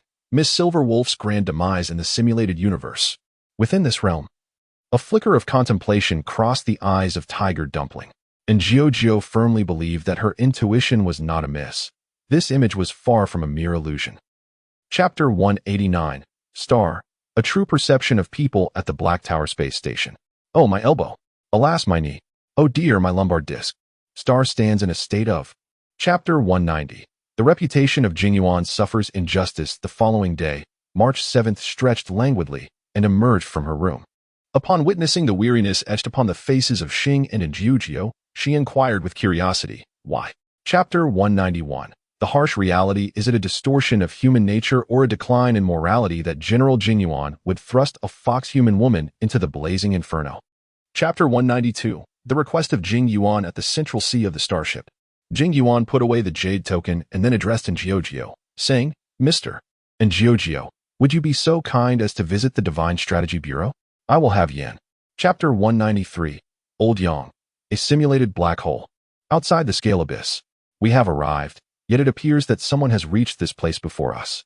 Jing Yuan spoke, as a golden-haired man leisurely emerged, chuckling softly, You. Chapter 194. Mirror Stream, Scale Abyss Realm. Mr. Danting, as long as you remain with us, we shall never relent. Upon uttering these words, Huanqi fell weakly. Chapter 195. Reverence, the five heroes above the clouds, the Scale Abyss. Accompanied by the composed old Yang, Senyuchi appeared to have discovered something. Her face involuntarily revealing a look of astonishment, as if taken aback by the unexpected revelation. Chapter 196. There are 5 names for humans. And 3 costs. It is not pleasant to drink. It is quite bitter, Bai Lu remarked as she set down her wine cup, expressing her sentiments. Upon hearing this, Jing Yuan shook his head and replied, Strong liquor is always bitter, indeed. Chapter 197. Further to the Taibu Division, the Central Star Sea. At last, a moment of respite. March 7 stretched languidly and, in a weary tone, remarked, I have yet to contemplate. Chapter 198. The enraged Fu Xian on March 7th. Observing the vigilant Qing Ke, a sense of perplexity washed over her. Is something amiss? She inquired softly. Qing Ke responded in a hushed tone. In recent days, Lord Bu has been engaged in. Chapter 199. Persuasion of the symbolic mystique in her consciousness. March 7th cast a bewildered glance at the surroundings. And at that moment, number 99 appeared beside her. Number 90, Chapter 200, The Blue Sparrow, Weeping Without Tears, by Taibu C. Chapter 201, Everything remains unchanged in the heart of the Starship Sea. Little Geezy, I shall never accompany you in play again. I feel as though my chest has been crushed. Suchong ultimately. Chapter 202, A throbbing head amidst the interplay of wisdom, and Jiao approached Fu Xian, cradling a syringe that was longer than his own leg, and began to elucidate. The liquid contained within this syringe is known as. Chapter 203, Journey to the Celestial Vessel Office. Miss March, why do I feel as though you are not particularly eager to see me? Bai Lu gazed at San Yuqi, who lightly coughed and replied, No, it's just that I am somewhat. Chapter 204, Golden Man Alley. Here it is. Shangziwei. Bai Lu pointed to a shop and then remarked, Sister Yin Chui's culinary skills at Shangziwei are truly remarkable. Chapter 205, The Ceremony of Consolation. Unable to return, merely 4 words, yet they evoke an overwhelming sense of gravity. Bai Lu parted her lips, ultimately whispering, I am sorry. It's all right, I. Chapter 206, The Alliance of Jade Auspice. The ceremony of offering solace to the spirits has concluded, and the shimmering meteors have already ventured into the stars. In that fleeting moment of brilliance, their light shall illuminate the path forward in another realm. Chapter 207, The Bed at the Port of Jinjingxiang. A man with yellow hair and glasses began to speak in a sardonic tone. Oh, what is this? Do you intend to take advantage of your numbers, to bully the few? Chapter 208, Propaganda Tactics at the Jinren Alley Dock. As there was little excitement to behold, the crowd gradually dispersed. However, Gui Naifan, Su Chong, Bai Lu, along with a few members of the Merchant Association, remained in their original spot. Chapter 209, The night transforms into a rainbow, between wisdom. At last, the creation was a success. And Jiao gazed at the pair of eyes on the experimental platform, her face illuminating with a radiant smile. After expending. Chapter 210, The desire to remember everything. Big brother, I have seen your appearance, Little Fish spoke in a soft tone. And Jiao gently ruffled Little Fish's hair and nodded, saying, Yes, Little Fish, congratulations to you. Chapter 211, Paint with Colors. The Little Fish gazed at the box in the man's hand, a look of perplexity crossing her face. The man, observing her curiosity, gently remarked, This is a painting box, filled with an array of colors. Chapter 212, Collaboration with Jing Yuan at the Divine Strategy Bureau. And Jiao arrived at this place today. After a notification, she successfully entered the Divine Strategy Bureau and met Jing Yuan, who was currently attending to governmental affairs. Chapter 213, Re-entering the Abyss Prison. The Abyss Prison, a realm shrouded in darkness and devoid of light. This marks in Jiao's second visit to this place. However, during the previous occasion, she did not venture inside. This time, she finds herself with the opportunity to explore its depths. Chapter 214, The Trustworthy Scott in the Golden Man Lane. Amidst the glares of the crowd, Scott exhibited no trace of fear. He confidently approached the opposite side of the table and, with a mocking tone, remarked on the debate. Chapter 215, The Luofu Treasure Vault, the Divine Strategy Bureau. Yanqing, this is the flying sword I promised you. Today I have completed it and brought it to you. And Jiao held a long sword in her hand, the sword. Chapter 216, Dual Invitations. You wish to host a competition. The location is of no consequence. Ariella number 6 perfectly meets your requirements. Chapter 217, Return to Elegance, Between Wisdom. Jitua, why do you think Miss Robin sent me an invitation solely for myself? And Jiao gazed at the invitation in her hand, her expression. Chapter 218, Innocent Child? Innocent Child? And Jiao tilted his head, pondering when he had ever been bestowed such a title. Topa remarked, compared to the eccentric nature of a genius. Chapter 219, The Clash at Clipper Castle. On March 7th, holding a camera, he captured the scene before him. As he gazed at the photograph, he marveled. What a truly valuable image. Chapter 220, Guarding Fragile Dreams in the Realm of Craper Fortress. Does Miss Bronya believe that freedom outweighs mere existence? I hold the conviction that, as the Grand Guardian, Miss Bronya ought to. Chapter 221, The Conclusion of the Transaction at the Historical and Cultural Museum. Thus, the situation unfolded. Topa recounted his entire conversation with Bronya, while Jiao listened attentively. Chapter 222, A False Smile at the Historical and Cultural Museum. Well, after this, there is nothing more to worry about. Sister March and Xing, you can rest assured to enjoy yourselves. I have heard that the most. Chapter 223, Giovanni, Joy at the Old Weapons Testing Ground. Wow, what a lively scene. Is the competition being held here? March 7th spoke up, and at that moment, Wilder chimed in. Chapter 224, The Unawakened in Geo at the Gerda Grand Hotel. By March 7th, the season had already transitioned. Chapter 225, The Possessed in Geo within the confines of the Gerda Grand Hotel. The young and lay in serene slumber. Meanwhile, those gathered by the bedside engaged in conversation regarding Geo and Apos' condition. At that moment, Geo and Apos' fingers stirred unexpectedly. Chapter 226, The Mountain Lord in a Picturesque and Delicate Village. The girl placed the food upon the table, gesturing for Geo to partake. Geo. Chapter 227, Journey to the Back Mountain in the Heavens Above. Geo gazed at the birds soaring around her, a flicker of astonishment passing through her eyes. Just as Geo. Chapter 228, The General Fuchichuan in the Realm of Luofu. At the Flowing Cloud Crossing, where shall we venture first? Xing inquired of his companion, March 7. Without hesitation, March 7 replied, Naturally, we should first. Chapter 229, The Children of All Beings at the Gerda Grand Hotel. So it is. Old Young nodded slowly, for he had already heard the tale relayed by General Fuhu. Naturally, the story of number 99. Chapter 230, The Truth is Unveiled. Be cautious, dear guest. The girl hurried over, seizing the bewildered Geo and pulling her away as they sprinted towards the distance. Although Geo was filled with confusion. Chapter 231, Night Sharpening the Blade. Black Tower Space Station. On March 7th, she gently touched the filled supplement beside her and said with a heavy heart, I wonder how Geo is doing. Chapter 232, What is your name? In the early morning, Geo stepped out of the room, gazing at the radiant sun in the sky, a flicker of contemplation passing through his eyes. The previous day, he had discerned the intentions of that girl. Chapter 233, The Ritual in the Village. Chapter 234, The General approaches with a blade. You are quite astute. The Mountain Lord appeared atop the colossal stone tiger, gazing down at Geo with a frigid expression. Geo lifted her gaze to meet the Mountain Lord and Apos' eyes. Chapter 235, The Tyrannical Tiger Mother before the altar. Geo pressed her hand against her head as the final words of her mother became indistinct, ultimately fading completely from her mind. What followed was Chapter 236, Mother and Son Clang. The sound of tiger claws meeting a baseball bat resonated sharply in the air. At this moment, the tiger mother's onslaught was even more ferocious, her movements swifter than ever. Geo. Chapter 237, Hunting Roar. With a fierce roar, Mother Tiger charged directly towards the Mountain Lord. Geo once again conjured a bat and followed closely behind. Bang. Chapter 238, The Great Battle. It has come to my mind. Luo gazed slowly at the blade of the Tiger Slayer in his hand and bellowed with fury. Soldiers of Luofu, rise. Protect the people of Luofu and return home. Chapter 239, For Freedom. Amidst the boundless, inky darkness of the apparitions, the Tiger Mother advanced with measured steps.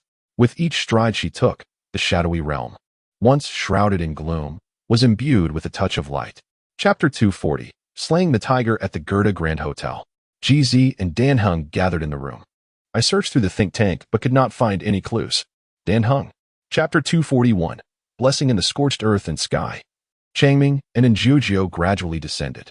Before they could celebrate, they noticed that it seemed as though rain was falling from the heavens. Geo. Chapter 242, Geo bathed in radiant light, Geo opened her eyes. Surrounding her was a familiar forest. She stood atop the mountain, effortlessly gazing down upon the myriad creatures below. Chapter 243, The competition begins at the old weapon testing ground. Geo gazed at the man adorned with a mask, known as Giovanni. He shook his head and remarked, It's not solely for amusement. There is also. Chapter 244, Casual Conversations Among Friends. Next, we have a match between the pioneer and the miss who prefers to remain anonymous. Another battle commences, although this young lady is reluctant to disclose her surname. Chapter 245, The Conclusion of the Competition. However, she. Chapter 246, The Guest of the Snowfield at Everwinter Ridge. Who do you think the lady referred to by Mr. Giovanni really is? March 7th gazed at the two individuals beside her, while Xingza observed. Chapter 247, The Excited, also the Unified Kingdom. The young girl had indeed heard this name from her brother. Also observed the girl's expression and softly remarked, It seems you are aware. Chapter 248, Tomorrow Promises Pleasant Weather. Bellowberg. A sneeze. Geo rubbed his nose, revealing a look of perplexity. He felt as if someone were whispering his name. Chapter 249. Return to the Immortal Vessel. Chapter 250. Returning home, is it safe here? Will there be any repercussions? And Jiujio surveyed the surroundings, to which Jing Yuan replied directly, rest assured, I have arranged for the area to be temporarily sealed off. After this. Chapter 251. Astonishment. Standing before Jituo, and Jiujio slowly nodded. Chapter 252. Two Demons in the Garden of Threads. Chapter 253. The discussion at Sui Yuan, the Grand Furnace of Creation, the one shattered by the Jianmu? Upon reflection, it appears I truly did not notice these sinister entities at that time. It seems that these years of sunshine are rather adept at discerning the opportune moment. Chapter 254. The roar of artillery. The furious tiger leaped into the sky, ultimately vanishing from the sight of the crowd. What transpired? Xing wore a puzzled expression as he gazed at Jiujio, who responded with a smile.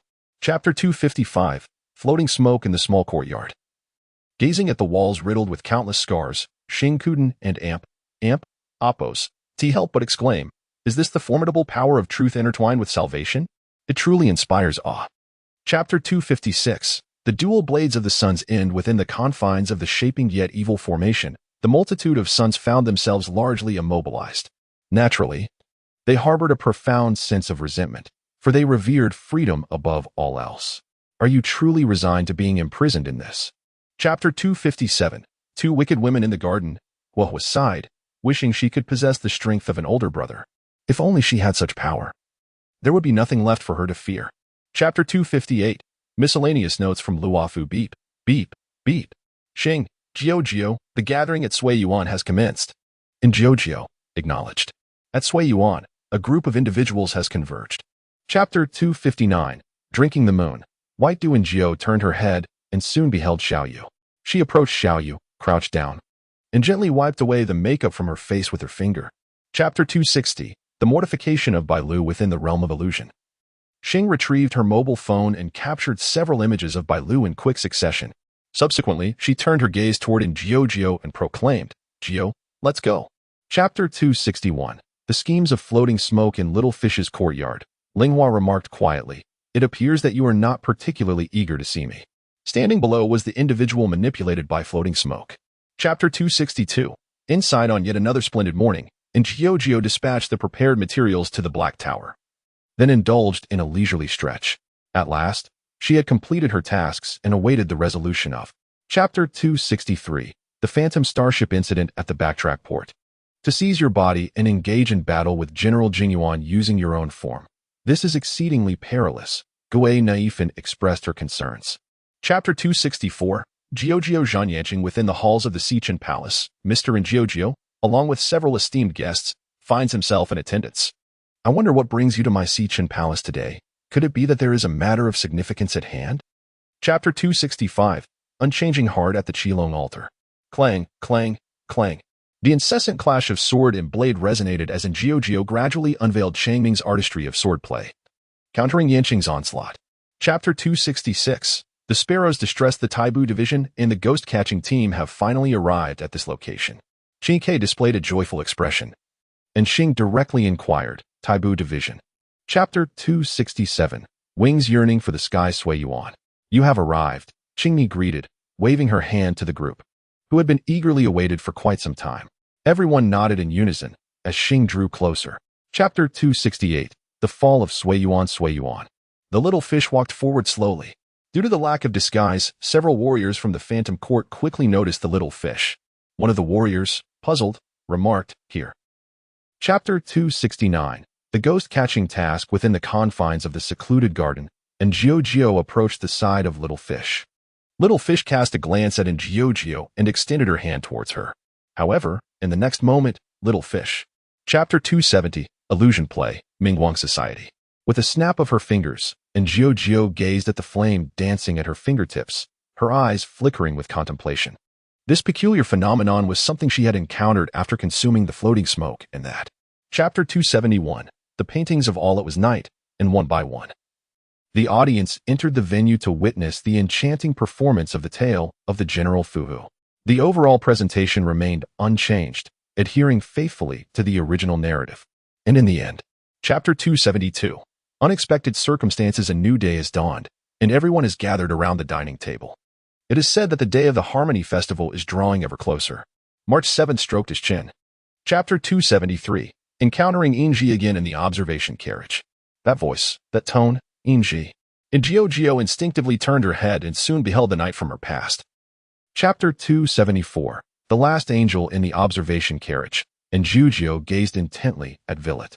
Startled, Villet instinctively took a step back and cautiously said, "Well then." And Gio. Chapter 275. The quiet departure of Villet. Whoosh. Chapter 276. The indignant and Gio has Inji left? Asked Sanyuchi. Upon hearing this. And Gio nodded and replied, "Indeed, he must continue his journey through the cosmos to fulfill his own path." Chapter 277. Cat cake within the confines of the Black Tower office, Screwgum, the Black Tower itself, Wanmei, and Gio gathered. Their discussion revolved around the question of whether to introduce another genius into the simulated universe. Chapter 278. Elevated blood pressure certification complete, Mr. Injugio. You are now permitted to enter the confinement chamber. As the robotic voice resonated, Injugio received his authorization. He proceeded. Chapter 279. Punishment, the confinement chamber. Huff. Injugio gasped for breath, striving to prevent her blood pressure from soaring to an unbearable level. Meanwhile, Wanmei continued, this. Chapter 280. The Adorable Cat Cakes. Chapter 281. The grand assembly of cat treats within the confines of the closed chamber. 3 individuals gathered before the cultivation system, commencing the creation of one cat treat after another. Surrounding them lay a considerable collection of various other cat treats. Chapter 282. The Lord of Hellfire Gio. You have ultimately betrayed us. A voice filled with sorrow resonated, causing Gio to instinctively turn her head. There, she beheld Xing, bound to the chair. Chapter 283. Phase Spirit Fire. The phase space was frozen in this moment as Gio reached out and grasped Ida's hand, gazing at the blazing flames. And Gio let out a cold snort. Chapter 284. The Prison Lord. The Eternal Fire Mansion. The Prison Lord gazed at the video in which the star provocatively challenged him, the flames in his eyes burning even more fiercely. As a devotee of destruction. The Lord of Infernal Fire. Chapter 285. The Gift of Silk Cycle within the observation carriage, ultimately. Chapter 286. The Mysterious City on an Unknown Planet. I find myself surprisingly unperturbed. And Gio slowly began to speak, as if this were not the first time. Chapter 287. The Strange People on the Road, and Gio gazed at the incessant flow of vehicles and the throngs of passers-by. Yet a haze of confusion clouded her eyes. This marked the passing of a life. Why did they seem utterly indifferent? Chapter 288. The Carousel of Life? Is this the Carousel of Life? It is said that as one approaches the brink of death, they arrive at a certain place, where they quietly sit in a chair and reflect upon their. Chapter 289. The End King. The End King. A divine being born from the culmination of this universe has traversed time in a reverse manner. Its past is intertwined with the future of this very cosmos. 2. Chapter 290. Slaying the Spider in the New Cinema. A sound emerged. It was a rustling noise, reminiscent of limbs gliding across the ground, sending chills down one and Oppo's spine. And Gio raised. Chapter 291. In pursuit of clues within the confines of the hospital, and Gio stood on the obstetrics and gynecology floor, lost in contemplation. As the saying goes, a healer possesses a compassionate heart. However, he is not a physician. Yet as he. Chapter 292. The Fork in Destiny within the cinema, and Gio gazed intently at the fissure before him, a glimmer of contemplation flickering in his eyes. He remained uncertain whether this would prove to be a trap, for they were, after all, adversaries. Chapter 293. The Suffering Soul, in the Realm of the Unknowable. Chapter 294. Come Find Me Bang. The spider was sent flying, several of its sharp legs shattered. Yet, with the reverberation of that sound, everything returned to its original state. Chapter 295. In Search of the Starry Train Family. Gugio, everyone, are you all well? Sanua. Gugio, you finally sent a message. We were quite worried. Chapter 296. The Cocoon Room. The cost of making erroneous choices is that your soul shall no longer find peace. Upon reading this sentence, the elder turned his gaze directly towards the Tiger King and spoke in a hushed tone. Chapter 297. Plunging into the ocean of the mind. Doing is. Chapter 298. Run forward in the Palace of Memories. Zhongwen slowly opened his eyes. Supporting his forehead, he rose to his feet, casting a bewildered gaze around his surroundings. Chapter 299. The Chase. Between wisdom. With a sudden jolt, Zhang sprang from his chair, gasping for breath. At that moment, Jitua approached Zhang side. Chapter 300, The Heavenly Net Hiss. A sound echoed as Jitua instinctively looked up, only to behold a colossal web woven amidst the city, with a spider perched upon it. Such a. Chapter 301. Things took a strange turn in the forest. Number 99 brandished its sharp claws, piercing through the massive spider. Then, in a tone devoid of emotion, it commanded, locate and strike. Countless weapons. Chapter 302. Back to yesterday, could it be that my corporeal form has perished? How else can I explain the absence of my own existence? A flicker of contemplation passed through in Jiojio's eyes as she pondered the implications of this thought. If he. Chapter 303. Temporal anomaly. So. You have perished as well? I have not succumbed. I currently exist in a state of ethereal form. For I wish to prevent your soul from being drawn into the interminable abyss. Chapter 304. The inspiration finally captured. Chapter 305. Journey to tomorrow within the realm of wisdom. Almost there. And Jiojio gazed at the pocket watch on the experiment table. Taking a deep breath, he truly ought to express his gratitude to that. Chapter 306. The Spider-Woman. Chapter 307. The Spider-Mother within the ancient castle. You have lost. Fate did not align with your expectations, nor did it stand by your side. And Jiojio gazed at what had become of the figure before her, now reduced to charred remnants. Chapter 308. The power of time beneath the cerulean sky. The spider matriarch gradually unfurled her formidable limbs, her myriad compound eyes gazing intently upon the multitude below. She then slowly raised her fair hand. Destiny and time lie within my grasp, and victory shall also be mine. The spider matriarch spoke with an air of tranquility, yet the expressions of the train crew grew increasingly solemn. Chapter 310. Return to today, scenic viewing carriage. Chapter 311. Spider Queen. Clang, clang. The sharp edges of the feet clashed with the long spear, producing a crisp sound. Dan Heng and the Spider Mother retreated together, and as they withdrew, the Spider Mother suddenly vanished. Chapter 312. The Might of the Spider Monarch Order. And Jiojio gazed at the figure before her, a hint of astonishment creeping into her expression. Indeed, this demeanor bore an uncanny resemblance to the legendary being who had long since fallen. Chapter 313. Imitation Scepter. It is indeed quite essential. Chapter 314. The power of space in the city woven with intricate webs. The spider monarch gradually came to a halt, casting a glance over his shoulder. And Jiojio hovered in midair, approaching with measured steps. You cannot escape. Chapter 315. The End. The blade of the tiger rested upon the neck of the spider monarch. And Jiojio gazed at the spider monarch and spoke. You have sacrificed everything. You have lost those eyes. Chapter 316. Tomorrow is worth anticipating. Walter. Chapter 317. A sense of foreboding. A young boy stood before the two, clutching a pastel blue camera in his hands, with a radiant smile gracing his face. Zhang was taken aback. Upon seeing the boy, he. Chapter 318. Departure. Pinocchio observation carriage. 99. You have finally arrived. On March 7th, greeted in Jiojio, who nodded in response and then spoke. It is time to set off. Chapter 319. The disarray of memory. It is of no significance. Chapter 320. Gold dust, my tiger soul. And Jiojio closed her eyes. The tiger soul, born from the deep-seated obsession of her mother tiger, emerged from the essence of her being. Generally speaking. Chapter 321. Farewell, Robin. Miss Robin. On March 7th, she waved her hand, and the robin approached with a gentle stride, smiling as she spoke. Miss March, and all the passengers of the train.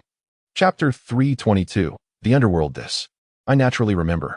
Moreover, that invitation was sent again after we had already received the initial one. GZ further revealed. Chapter 323. Entering the dream, Huang Quan gazed into the eyes of Xing, and after a moment's contemplation, murmured, could it be that I have truly taken a wrong turn? Indeed, it must be so. Xing nodded emphatically, while Huang Quan. Chapter 324. Chadwick. Dreaming on the frontier. The timing aligns, and the name corresponds. It appears that there is no mistake. Upon receiving this news, Jiojio concluded. Chapter 325. Trees and sea return to tranquility. The pulse of imaginary number collapse, with but a single strike, can annihilate countless planets. Its inception is founded upon blood, and upon its complete fruition, an experiment was conducted. Chapter 326. A conversation with the Robin. Golden moments. Star, Jiojio, where are you? I shall come to find you. And Jiojio, I have a few matters to attend to. How about this? Chapter 327. Fireflies Never Mind. I have grown accustomed to it. The Pai Shi girl waved her hand, addressing the Pai Shi people, particularly those who have come to Pinacone. Chapter 328. The Clockwork Boy. Ah, Your Highness. Xing, what are you saying? On Lu Ying's fair visage, there was a hint of rosy hue. Observing this scene, Xing extended her. Chapter 329. Another acquaintance. The moment of gold. 3 new friends. Farewell. The clock kid waved goodbye to the 3, and Xing also waved, saying farewell. Chapter 330. Fireworks. Miss Lu Ying, are you unwell? And Jiao inquired, gazing at Lu Ying. Lu Ying nodded and replied, indeed. I am afflicted by some ailments. Chapter 331. The Fool and Oppos. Esquimo. What should I do? Xing gazed at the flamboyant performance of Sanbo portrayed by Huahua, her heart brimming with curiosity. Sanbo and Amp, Oppos' eyes shifted slightly, and with a teasing tone, he remarked. Chapter 332. The Kingdom of Trash Bins. Ah, my apologies, Miss Xing. While anything can be transformed into a dream, I must confess that throughout all these years, I have never encountered anyone who could weave a spring dream into a reverie.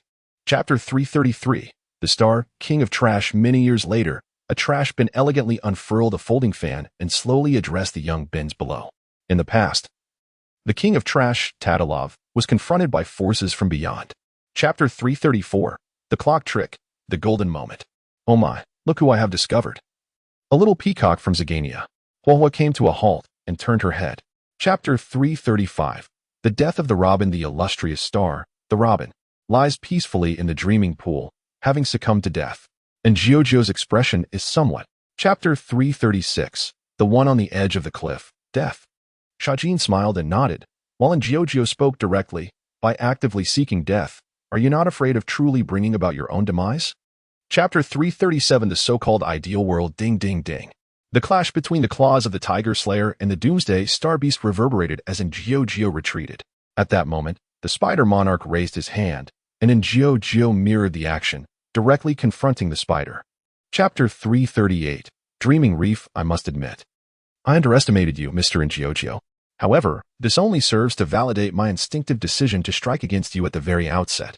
Sunday. Chapter 339. The Authentic Dreamscape. The Dream-Weaving Frontier. In truth, I am a clandestine traveler. My purpose for arriving here is also in pursuit of the Watchmaker's inheritance. The fireflies speak softly.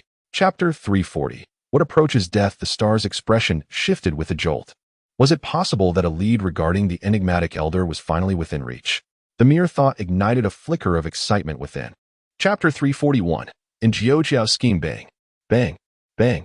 The false Jiao repeatedly pulled the trigger, unleashing a barrage of shots. Xing also brandished a baseball bat, engaging in a fierce battle with Mian. However, Mian and Oppos' combat. Chapter 342. Conversations among the crowd. With sufficient time, his cognitive abilities could continue to evolve and refine. While he may not rival the commanding presence, he could at the very least engage you in a fierce exchange. And now, Chapter 343. The Furious Number 99. Rest Area. The members of the train crew exchanged glances, and ultimately, it was Kiko who broke the silence, saying, allow me to share my thoughts first. Chapter 344. Yet exposed. The counterfeit Jiao stood still, surveying the surrounding hounds of the family. After a moment of silence, he spoke slowly. Of course, I can. Jiao. The golden moment. One wonders what will become of Jiao. Senyuchi sighed. And GZ spoke softly. Have faith in Jiao. He will manage.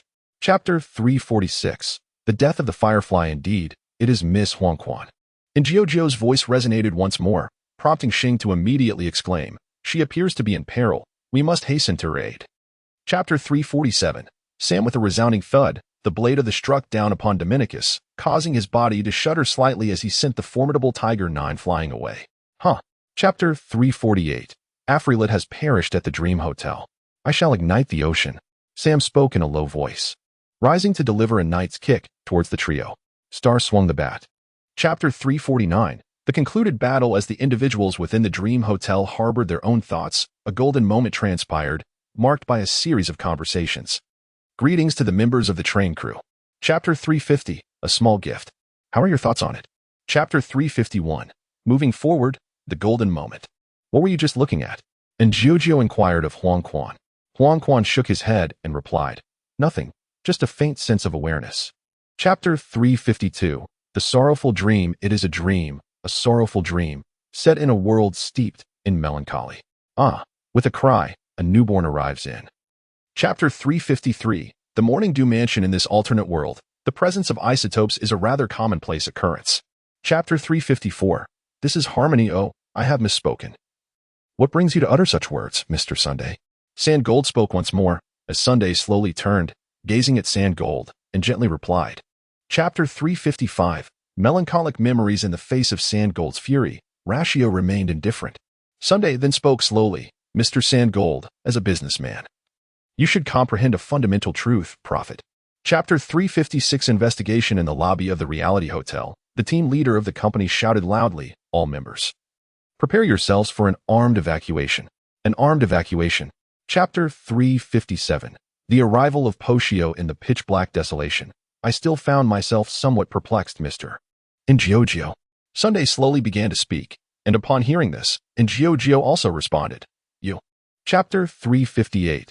The clockmaker and the family at the Dream Tavern. Xing abruptly halted in her search for brewing materials. March 7 turned to her, a look of confusion on her face, and inquired, Xing, what is the matter? Why did you stop so suddenly? Chapter 359. Having nothing, the golden moment. Naturally, it is to set off a magnificent firework display that ignites Pinocchio. The fireworks revealed a joyous smile, and Ingiogio immediately. Chapter 360. The tale of Galahad within the realm of Kraka cinematic paradise. Galahad recounted with serene composure the epic war concerning Pinocchio. It was a grand conflict, marked by the masquerade of folly. Chapter 361. Run. In this golden moment, an intriguing event is unfolding. Numerous hounds are racing forward in pursuit of a remarkably exquisite lyre. Chapter 362. The Emerald Stone. In the clock film paradise, Sand Gold gazed at the child before him, his expression momentarily vacant. The child's eyes bore an uncanny resemblance to his own. He did not. Chapter 363. The Shattered Goldstone. Why the silence? Could it be that I have hit the nail on the head? Indeed, I have accurately perceived your essence. You are precisely that kind of person. A splendid facade concealing a core as wretched as mud. Chapter 364. On stage at Croak Film Park. For reasons unbeknownst to me, sir, you consistently evoke a most extraordinary sensation within me. That child reappeared, approaching Shah. Chapter 365. Devotion to the Amber King. The golden moment. Can you still sense the location of the 9 nines? Old Yang gazed at the yellow springs, to which Wang Quan shook his head and replied, it cannot be found. Chapter 366. Draw the sword, come. Let us see who will ultimately prevail. Shajin spread open his hands, with dice spinning in his palms. Within the cornerstone lies the essence of a guardian spirit. Chapter 367. The Dream Master at the Dream Reef, and Giorgio returned once more. However, unlike her previous encounter with the tiger, this time it was with a zither. Well then, Mr. Zither, please remain here for the time being. Misha. Chapter 368. Farewell. Kakawasha. Shajin's tone was filled with nostalgia as Huang Quan gazed at him and slowly spoke. It is time for you to depart, to awaken from this dream and venture to where you truly belong. Your wager is yet.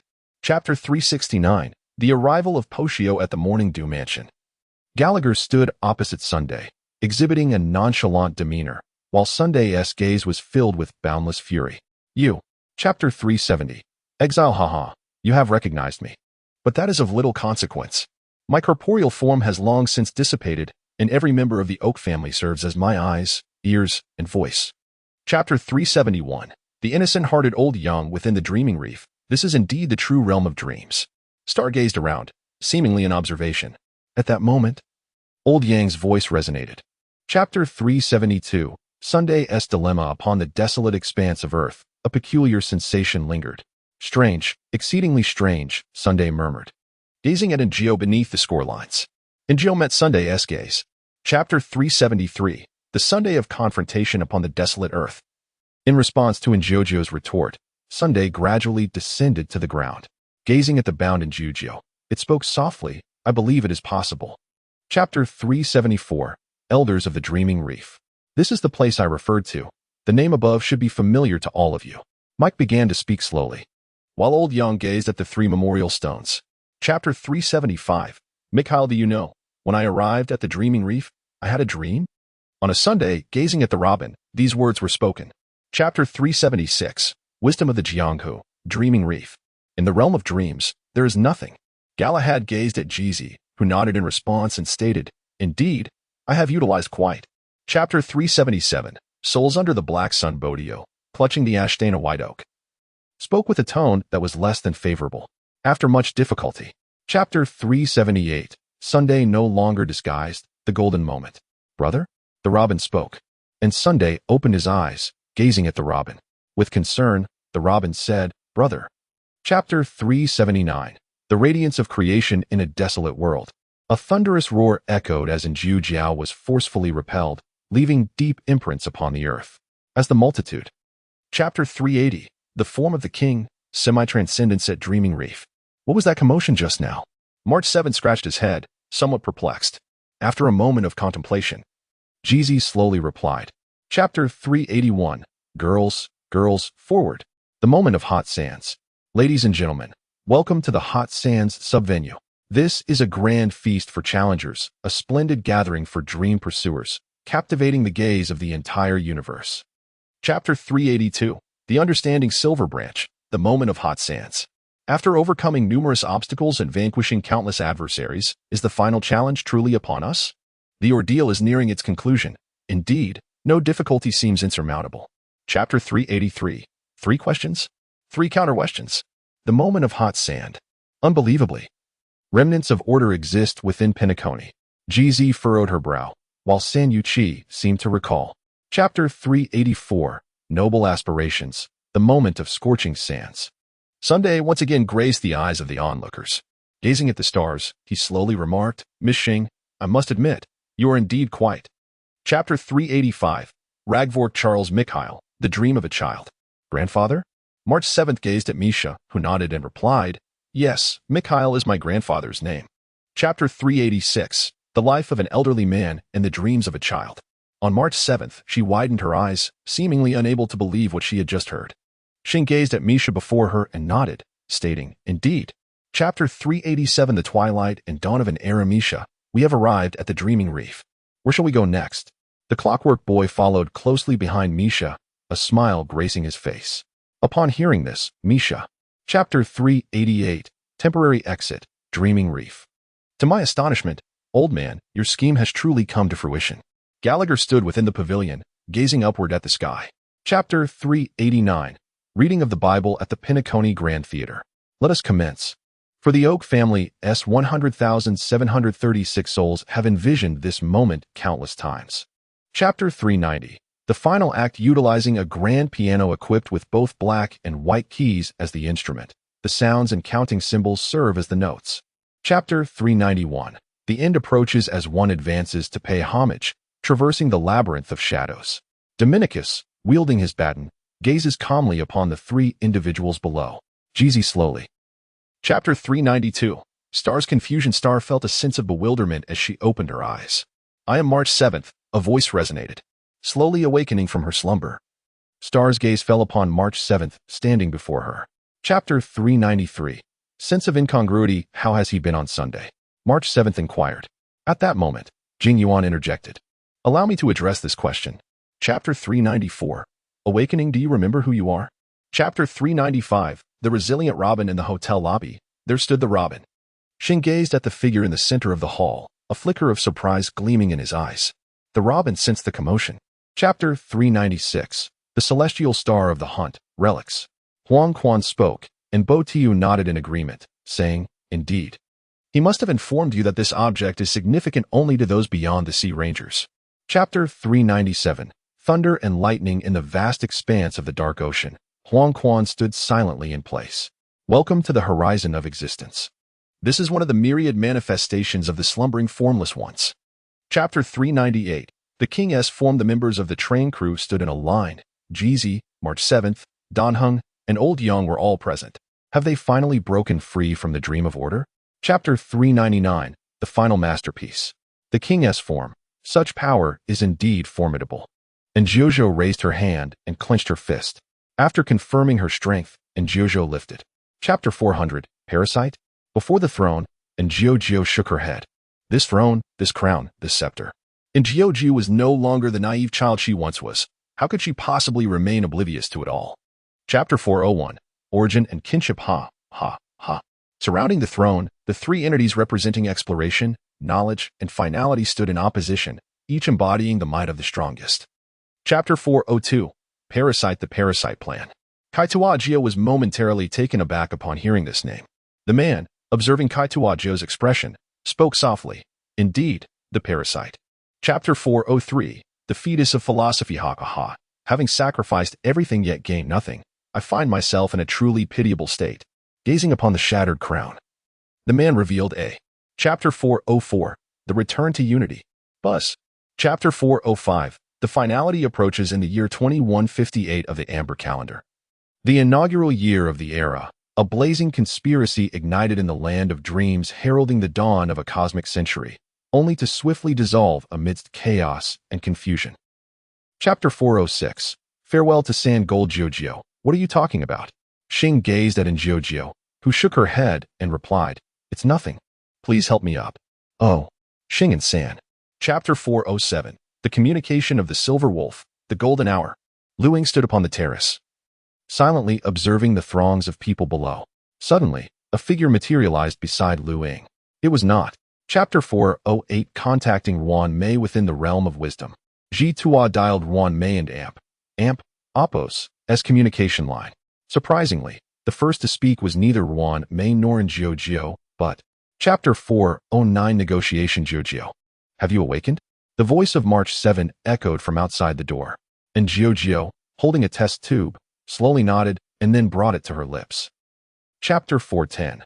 The Confession of the Robin. Old Odi consented, thus this hurdle could be considered surmounted. Topa engaged in conversation with Emerald, who remarked, I never anticipated he would be so straightforward. Chapter 411. Pledge of Collateral. The Nightingale expressed her gratitude to Giorgio, who responded with a smile. Chapter 412. Fireworks? As Giorgio and Xing stepped out of the room aboard the Huichangxi, Xing turned to Giorgio and inquired, Giorgio, are there scissors on the train? There are none. Chapter 413. Dispelling on the Brightstone. Miss Robin. Miss Robin. Long life harmony. Long life harmony. Many voices erupted in cheers, and the Robin. Chapter 414. Fireworks at long last. I have awaited your arrival, esteemed little gray fur. I am the chief constable of this region, currently masquerading as a bomb. The firework doll swayed its head, while Xing extended. Chapter 415. Becoming a senior manager, a family on the Astral Express. Jeezy, ladies and gentlemen, I have an announcement to make. Xing, what is it? Could it be that the menu for the dining car has finally? Chapter 416. Another farce at the hotel reception. Xing pondered whether to consume the last bottle of Salada. Her body warned her that indulging further could lead to complications, yet her spirit. Chapter 417. Farewell to Dreaming Reef. Huang Quan stood before three gravestones, gazing at the three flowers resting upon them, immersed in profound silence. After a considerable time, Huang Quan finally spoke. Chapter 418. A Gift of Flowers Beyond the Realm of Dreams. Luing retrieved a crimson vial. With deliberate grace, she extracted the syringe, lifting it slowly before piercing it into her neck, allowing the entirety of the red liquid to flow within her. Chapter 419. The Heartbroken Pam in the observation car. A soft lament echoed. Pam lowered her head, exuding profound sorrow. March 7th gently offered her solace. Chapter 420. Invitation in the celestial vessel of Luofu. A guest arrived at the port. It was a diminutive elder, clad in a long robe adorned in harmonious shades of white and red. The profound emotion stirred within me as I revisited this familiar place. On the 7th of March, Xing began to speak softly. Now, I would like to invite. Chapter 422. Step away from humanity, the Starry Sea. A fine sword. The young maiden meticulously examined the Hanshao sword in her grasp. She was adorned in a simple white dress, which gracefully accentuated her form. Chapter 423. Juming Tianwil. Hua Yin. On March 7th, he scratched his head. Chapter 424. Jiaoqiu, Emoze, Sichin Palace. Hua Yin slowly nodded. And only then did Giorgio let out a sigh of relief. Hua Yin then turned to the other three and continued. Speaking of which, I still. Chapter 425. Who is it? Outside the Sichin Palace. Giorgio has changed. Xing suddenly spoke, and San Yuqi looked at Xing, puzzled, and said, What are you going to do this time? Chapter 426. A renewed debate. The celestial body interjected itself between the two disputing parties. Just as Scott was about to speak upon seeing the star, he was met with its utterance. Chapter 427, Spiritual Sand. At the port of the crafting division. Who is it? Xing turned her head and beheld a woman approaching with measured steps. March 7 tilted her head, observing the woman. Chapter 428, Past grievances at the port of the Ministry of Construction. A voice echoed, Alas, what brings you here? The crowd turned to behold an unexpected figure. Chapter 429, The Duel at the Artisan Bureau. When Sister Ling Sha heard this address, she couldn't help but turn her head. Upon seeing Yunli approaching, Ling Sha chuckled softly and remarked, Chapter 430, General of Heavenly Strikes, Fei Xiao Clang. Clang. Clang. Is evasion all you can do? Yunli wielded the old iron, relentlessly striking towards Yanqing. With remarkable agility, Yanqing deftly dodged the assaults. Chapter 431, Conversations by the Ancient Seashore. Chapter 432, The Marshal's Decree at the Divine Strategy Bureau. Jing Yuan and Hua Yin were engaged in conversation when Yin Qing, accompanied by a group, entered the Divine Strategy Bureau. The two ceased their discussion, and Jing Yuan spoke, saying, Chapter 433, The two young ones take apprentices at the Divine Strategy Mansion. Yun Li and Yin Qing turned their gazes towards Hua Yin, both eager to hear his thoughts. Hua Yin stroked his beard thoughtfully and began to speak slowly. You too. Chapter 434, Hule, Shenglishan. Ah, here I am again. And Zhujiu glanced around, a smile gracing her face. Without hesitation, Zhujiu approached. Chapter 435, An Encounter in Jinshin Alley. In Jinshin Alley, Buliran mingled among the celestial vessels. With a solemn expression, Yukong reiterated, Indeed, this was conveyed to me by Jiao Qiu. Chapter 436, The Fist and Foot of Fei Xiao and Zhujiu. Can it be cured? Fei Xiao inquired, gazing at Zhujiu. Zhujiu stroked her chin thoughtfully before responding. However, it certainly cannot be treated through conventional means. Chapter 437, The Condition of Fei Xiao within the Realm of Wisdom. Zhujiu gazed intently at the report displayed on the screen, a glimmer of contemplation flickering in his eyes. Upon thorough examination, he discovered that General Fei Xiao and Appo's injuries were beyond the realm of healing. Chapter 438, The Master-Disciple Ceremony on March 7th. The following day, in March. Where have Danheng and the others gone? Xing stood on the streets of the Astral Sea, a hint of perplexity etched upon his face. Chapter 439, A Gamble Again, The Endless Night. Madam Boss, this seems rather amiss, does it not? I have long been aware of the profound cultural heritage of Xianzhou tea and its esteemed hospitality. Curiously, I am not a guest. Chapter 440, I want it all, the garden. 15 days, a rather tight schedule. However, if Miss March can devote her entire energy to the Luofu swordsmanship, she is bound to achieve victory. Chapter 441, Little Dragon, March 7, Female, I desire everything. It is fortuitous that I wield dual swords. One employs the Luofu sword technique while the other utilizes the Zhuming sword technique. How splendid it would be. March 7 spoke earnestly, her expression resolute. Chapter 442, Striving for Strength, Little March, the Great One is approaching. What? Huahua's pupils constricted, and in the next moment, Huahua drew forth the cannon of truth and the wheel of salvation, and Chapter 443, The Continuing Hardship of the Blue Sparrow. The mention of Crimson Dragon elicited a contemplative glint in Ling Sha's eyes. After a considerable pause, she inquired, Crimson Dragon? I must admit, I possess little memory of it. Chapter 444, Stopping here, Master Gaoshu, please halt it at once. Bailu exclaimed. As before her loomed a colossal golden figure, gradually.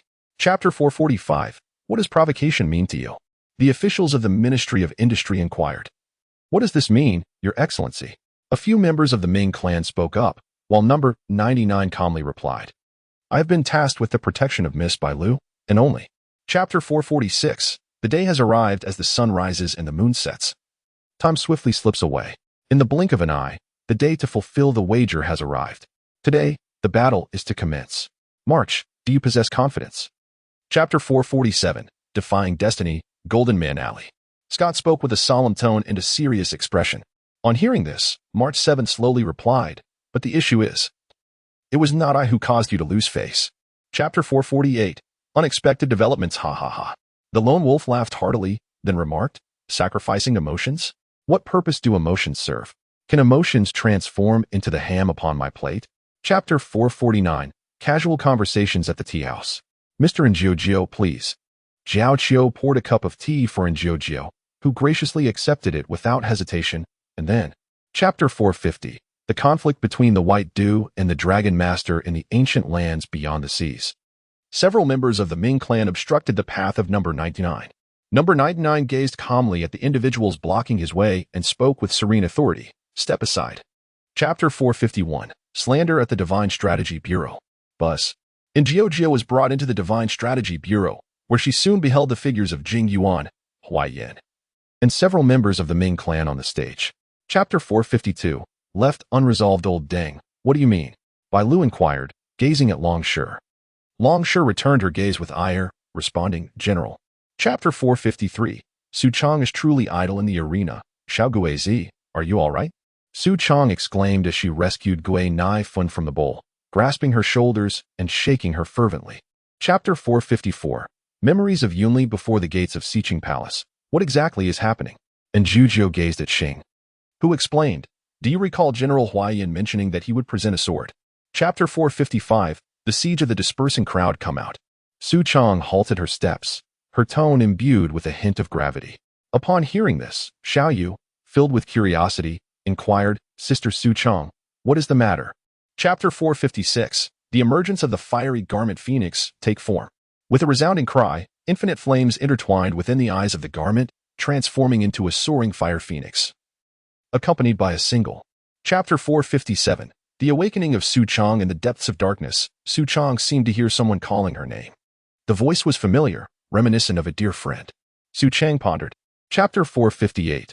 I am merely a sword box. Gong Zhao pointed at the sword box on the table and spoke. This is the sword box that houses the solitary cloud. Jiu, what will you do? Chapter 459. The sword box. Aha, above no. A piercing scream erupted as Jiu cast her gaze downward upon the sword box. The sound emanated from the box itself, and following the scream, it uttered, I do not. Chapter 460. The fallen leaves return to their roots in the midst of a frigid landscape. The biting cold envelopes me. How chilling it is. During the battle, I scarcely felt it, but now, I am truly frozen to the marrow. Yin Qi slowly began to speak. Chapter 461. Turning swords into plowshares. Apologies, Yunli expressed to Gu Yun, and then continued. I had believed that the demonic sword forged by Sui Yang would only leave behind a legacy of slaughter and wrath. Chapter 462. The Three Halls of Judgment. Between Wisdom.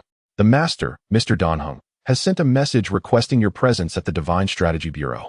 Upon hearing this, Zhu nodded and replied, Indeed, I shall set off at once. Chapter 463. Anchoring the Future. Hulei. Jingyuan uttered a name, and Fei Xiao nodded in agreement, saying, Indeed, it is Hulei. Only he possesses the ability to compel the Ren people to go to any lengths. Chapter 464.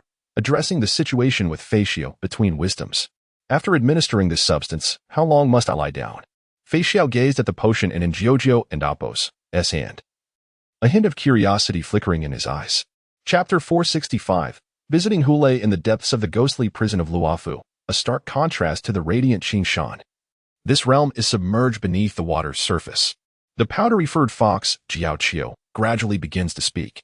Chapter 466. Trapping the wolf in the jar outside Jinren Alley. Jing Yuan, Huai Yan, and Jiu sat together on a high platform, quietly gazing at the scenery below. Indeed, Mr. Jiu was truly. Chapter 467. The escape from prison. In the dim confines of the prison, I felt a profound sense of betrayal.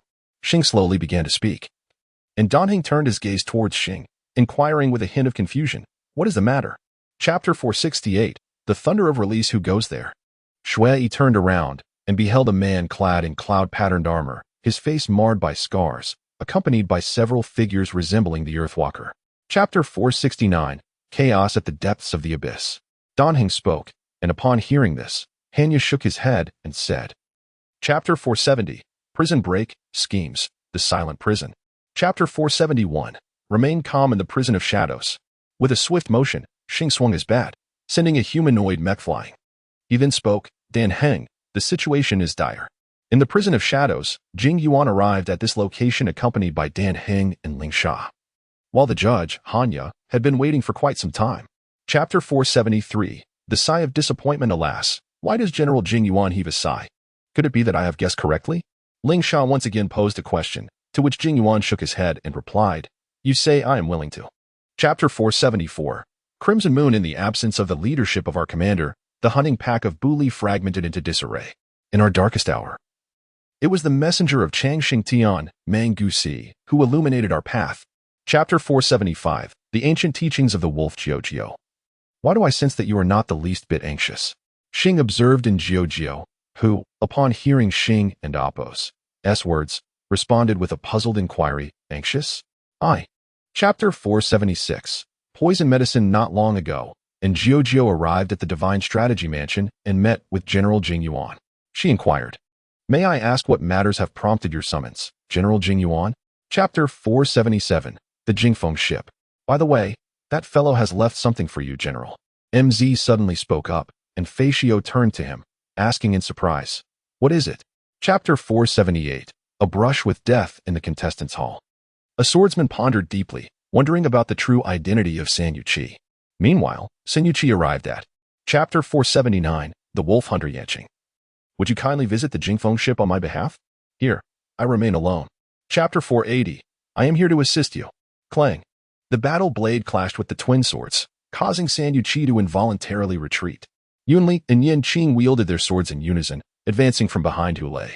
Chapter 481, The Moon Eater on board the Sharp Blade ship.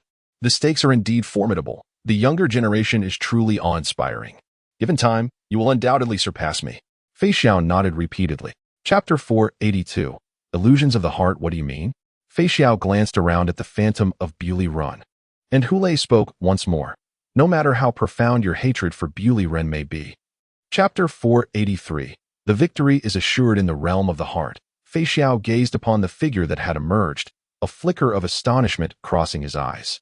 This was indeed Fei Xiao, yet this Fei Xiao was. Chapter 484, The Turbulent Heart in the World of Hearts. Fei Xiao sheathed his weapon and glanced around once more. The thick fog had yet to dissipate, and just as Fei Xiao was enveloped in confusion, a crimson moon gradually ascended. Chapter 485, A Rift. Once my endeavors come to fruition, the Alliance shall regard Chiming as a savior, for the ultimate interests of both the Alliance and Chiming align harmoniously. The discourse surrounding survival is.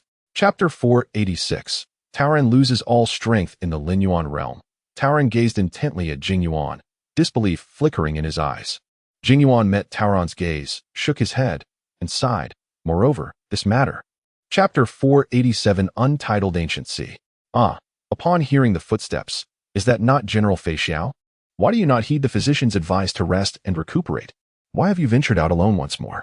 Chapter 488, The Northern Beggar, Within the Divine Strategy Manor. Chapter 489, Stopping the Clouds. I have 4 friends. One is well-versed in Buddhist teachings and was once a member of the royal family. After achieving profound enlightenment, he retreated into a life of solitude. Adept at the art of persuasion. Another. Chapter 490, Visitors from Bellowberg, The Unexpected Arrival of the Feng Ship. This truly is surprising. And Jiao, resting her chin in her hand, was evidently taken aback by the name she had just heard. Chapter 491, The Ailing Luca on the Sharp Ship. A belated invitation that arrived 4 centuries late. How truly romantic. Xing nodded slowly. Just moments ago, she encountered. Chapter 492, The competition is about to commence. Clara Luca turned her head and spotted Clara Xing striding towards her. Clara called out, waving her hand, Clara. It's been a long time. Chapter 493, The Ceremony Begins. It's Brother Luca. Go, Brother Luca. Hook shouted with a youthful voice. And Jiao glanced at the stars, and then at Luca, murmuring softly. Chapter 494, Come at me, Clara. Hey. Chapter 495, The Dragon Master feels quite awkward in the stands, and Jiao wore a rather peculiar expression as he observed that Luca and Appo's, as opponents seemed to be rather eccentric. Chapter 496, The Returning Guest. Indeed, this must be the room. I shall not accompany you inside, however, before I take my leave. I will present you with a gift. Chapter 497, The Story of a Boxer. Go for it, dare. We await your triumphant return. Alan gazed earnestly at his friend, who was about to enter the arena. Meanwhile, Nan Dare spoke. 4. Chapter 498, Everything is under control, should it be? Jiao, why the sudden apology? It can't possibly be an issue from the Dragon Master, can it? Jing Yuan, no, it is rather about. Chapter 499, An invitation. 99 brought a man before Jiao. As Jiao gazed at the man. Chapter 500, Dear Prince, I am your admirer. The Starry Express family united. Star. Something has happened. Something has happened. March 7. What is it? What is it? Star March. Chapter 501. An apparently normal statement. The main character has arrived. Chapter 502. The fear of death. The Starry Train family. Gio. Rest assured, I am fine. Star. Chapter 503. Luca. The demoralized in the lounge of the Star Killer, Luca's complexion appeared rather ashen, and his mechanical arm had been shattered. It seemed he would soon need to. Chapter 504. Embracing courage. Igor. Upon hearing your speech, my empathy module flickered with a glimmer of sorrow, a flame so poignant that even the coolant could not extinguish its melancholic blaze. Chapter 505. Seeking clues in the lounge, and Giugio gazed at the screen before him, a glimmer of light flashing in his eyes. Streams of information flowed past his vision as Giugio absorbed these signals. Chapter 506. The banquet begins. Master. Do you require me to prepare an attire for the banquet? Jitua inquired.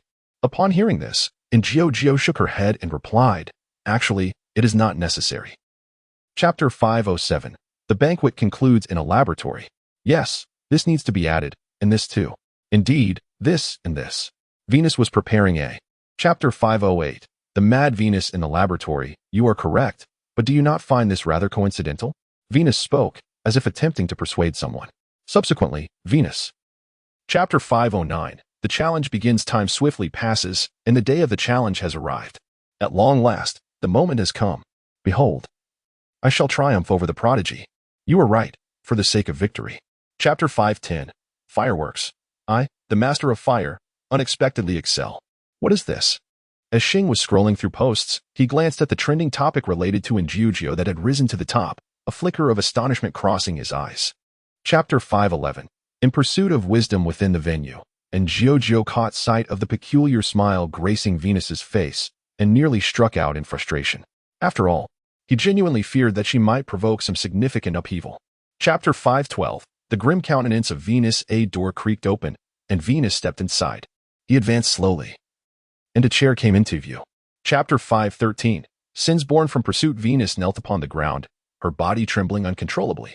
The other party gazed upon her and softly remarked, it brings to mind how you were kneeling in a similar manner back then. Chapter 514. The legacy of wisdom. A laugh, both oppressive and frenzied, suddenly reverberated through the air. Venus gazed at the ceiling, laughing heartily, as if mocking something. Chapter 515. Wisdom descends into folly and your life. Mr. Giugio, Venus spoke softly. Upon hearing this, Giugio momentarily froze. Once he regained his composure, Giugio slowly replied. Chapter 516. An irresistible transaction. Giugio, Venus shouted, her voice echoing with a frenzied scream. Giugio could sense that the other party's mind had already spiraled into madness. Chapter 517. Number 99 arrives smoothly at the Research Institute. Master, how do you intend to convince people of your words? Jitua inquired. In response, Giugio slowly articulated, Chapter 518. The appointment upon a lofty building. We must certainly collaborate harmoniously, for our master has placed great expectations upon us. Jitua spoke with earnestness. Chapter 519. Easily overcome. Roar. The canister shattered, and those monstrous beings leaped out in an instant. Venus cast a glance at Giugio and scoffed. Giugio, this is. Chapter 520. The Past of Venus, Part 1. Why the haste to refuse? We merely presented you with a choice. A man and a woman gazed at Venus, their tones imbued with a sense of regret. Chapter 521. The Past of Venus, Part 2. Venus made contact with that group of individuals and inquired about her perplexities. It is said that they are a group of wild geniuses. The Genius Club? Chapter 522. Flying Star in the laboratory. After hearing about my past, what thoughts do you have? Venus lay on the ground, her voice barely above a whisper. Giugio, upon hearing this, slowly. Chapter 523. Frantic strikes. A hum resonated as a virtual image materialized before Giugio's eyes. She lifted her gaze, and in the scene, Laisai Luz spoke, my friend. I wonder. Chapter 524. The Staff of Wisdom. As doors swung open one after another, Laisai and the assembled scholars ventured into the innermost depths of the laboratory. At the center of this enigmatic space, a solitary object hovered in the air. Chapter 525. Contest for Authority. Roar. Countless robots surged towards Giugio. Standing her ground, Giugio surveyed the scene with a sweeping glance. Instead of employing the 9 lives king blade, she raised Chapter 526. The Delusions of Lysaler, my lord. Why not confront him directly, instead of engaging in this manner? 99 inquired. Within Giorgio and Oppo's formidable strength, if he. The previous scene was not a mere illusion. The words, devoid of any fluctuation, effortlessly shattered Lysaler's defenses, his eyes blazing with intensity. Chapter 528. The comfort of Fei Xiao in the celestial vessel, at the heart of the star sea, and Giorgio sat in a chair, appearing to gaze at the scenery while seemingly lost in contemplation. Chapter 529. The unified vice commander. You treasure your possessions dearly. In the face of such circumstances, why did you not inform me? I too could have intervened. Bodio shook his head, his tone tinged with regret. Chapter 530. Luca and Amp. Oppo's gratitude. Why not hasten to pay your respects to the vice commander of the Unity Star? With a serious expression, Xing said. Upon hearing this, March 7th was momentarily taken aback and scratched her head, replying, the vice commander of the Unity Star, I recall. Chapter 531. Interview in the lounge. Would you like to join me for the interview? Jinzhou glanced at the group. Just as Xing was about to speak, San Yuqi interjected. Chapter 532. Though defeated, still honorable, the arena was alive with the fervent cheers of the crowd, for today marked the day when the defending swordsman would face his challengers. The atmosphere was electric. Chapter 533. Memories of Jingyuan in the lounge. I never anticipated that my participation in the martial arts competition would conclude in such a manner. The sensation is rather pleasant. Luca spoke slowly, and Xing nodded in agreement.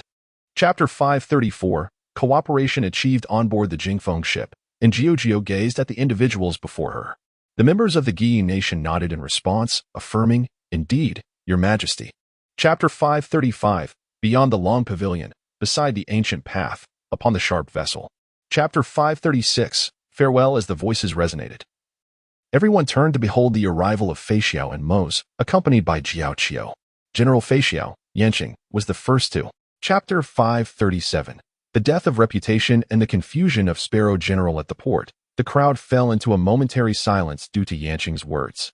After a while, Yunli finally spoke. Young brother Yanqing, were you being deliberate? Chapter 538. Interstellar Peace broadcast in the early morning. And Giorgio stepped out of her room and entered the observation carriage. There was but a single occupant in the carriage, Sanyu, who stood before the table, seemingly engaged in some task. Chapter 539. The solitary return to the space station observation carriage. What are you discussing here? Jizi approached leisurely, gazing at the three individuals. Upon hearing this, Sanwechi replied with a smile. Chapter 540. The Black Tower. Deep in the simulation universe within the confines of the space station, the scholars reluctantly took their leave. I am truly grateful to Miss Aista for coming to my rescue, sighed Giorgio, feeling a wave of relief wash over her. Chapter 541. Return to Pinnacone. The sound of bananas, bananas, bananas, bananas echoed in the air like the ringing of a school bell, leaving Xing in a state of utter bewilderment. Chapter 542. The Sea Ranger. Chaos unraveled. Wait. A voice arose, causing Xing to tilt her head curiously as she gazed at the treasure chest before her. In the next instant, a cloud of dust swirled past, and Xing waved her hand. Chapter 543. The sleepy banana monkey star arrived before the peculiar creature, scrutinizing the entity with great care. It appeared to be a monkey, yet atop its head grew a banana. Chapter 544. Battling on the frontline. TikTok. The clock boy materialized beside the three of them. March 7th gazed at the clock boy in astonishment and exclaimed, he truly has arrived. Chapter 545. Aha is truly annoying. The Black Tower space station. At last, we have arrived. Chapter 546. The thoughts of the Black Tower. The circle of knowledge. Have you discovered a way to transcend it? Such remarkable efficiency. And Giorgio gazed at the Black Tower, unable to conceal her astonishment. Upon hearing this, the Black Tower. Chapter 547. The banana instructor with a stooped posture. The trendy little monkey known as the banana instructor greeted the multitude of students in a contemporary manner before commencing his self-introduction. I am Premont, the banana instructor. Chapter 548. The string examination. The students reacted with great enthusiasm, for Reich held an extraordinary status. He was a highly renowned director, and anyone aspiring to be a star would undoubtedly recognize him. Chapter 549. Banana pie. At this moment, Xing was lost in thought when March 7th stepped out of the classroom and inquired, Xing, what occupies your mind? Chapter 550. The crooked-mouthed star. Huff, huff. Water. The star gasped incessantly, while March 7 mockingly remarked, "Serves you right. If you had chosen more appropriate materials, would it have come to this?" Chapter 551, The Dreamy Reef of Bananas. Indeed, upon awakening, my mind whispered to me, hatred is the weakness of all the feeble. It was then that I realized. In truth, Chapter 552, Investigating the Anomaly at Dreaming Reef. I cannot be of assistance to you. You profess to be an avid fan of Sleepy Banana Monkey, yet you remain utterly uninformed when questioned. Chapter 553, Classroom Debate, The Scroll of Galactic Ninja Techniques. Recap. The Disciple of Chaos, you have been under my tutelage for 5 years. Chapter 554, Splitting Up for Investigation within the Confines of Origami University. The question arose, where shall we direct our inquiries? March 7th inquired, to which Star promptly responded, I believe that. Chapter 555, The Appearance of Polka Kakamu before the Mimetic Universe. All right, proceed inside, the Black Tower casually remarked, and Giorgio nodded, raising her hand. Subsequently, in Giorgio.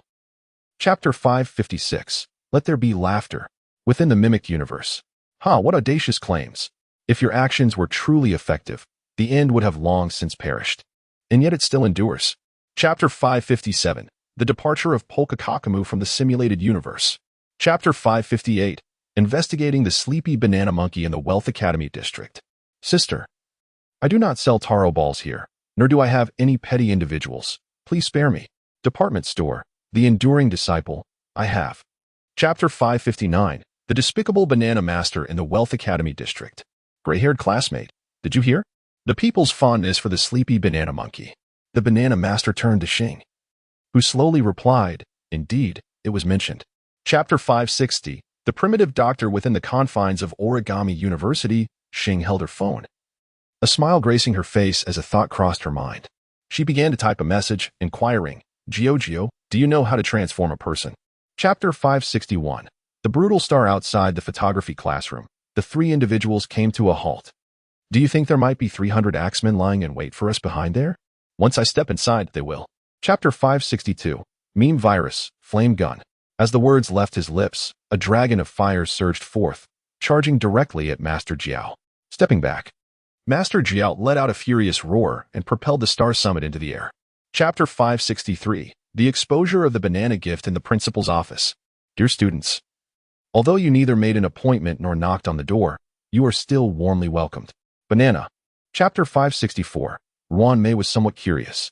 Outside the university gate, the unmasked Jiao Shouho spoke in a low voice. What are you doing, Ija? Rueku approached him and slowly replied. Chapter 565, Bosho. At Origami University. This is Origami University, filled with numerous banana monkeys. As the apocalypse unfolds, and Giorgio remarked, indeed. Chapter 566, March 7th. Dreaming Reef. Yu. Chapter 567, Will you become unhappy because of this? Within the Dreamflow Reef, March 7 gazed at Poshio, wearing an expression of disbelief at what she had just heard. Meanwhile, Zhujiao appeared enlightened, exclaiming, Oh, I see. Chapter 568, The past of Poshio wisdom is a curse that most cannot bear. In its absence, one does not necessarily become more unfortunate. Poshio listened intently to the words of the other.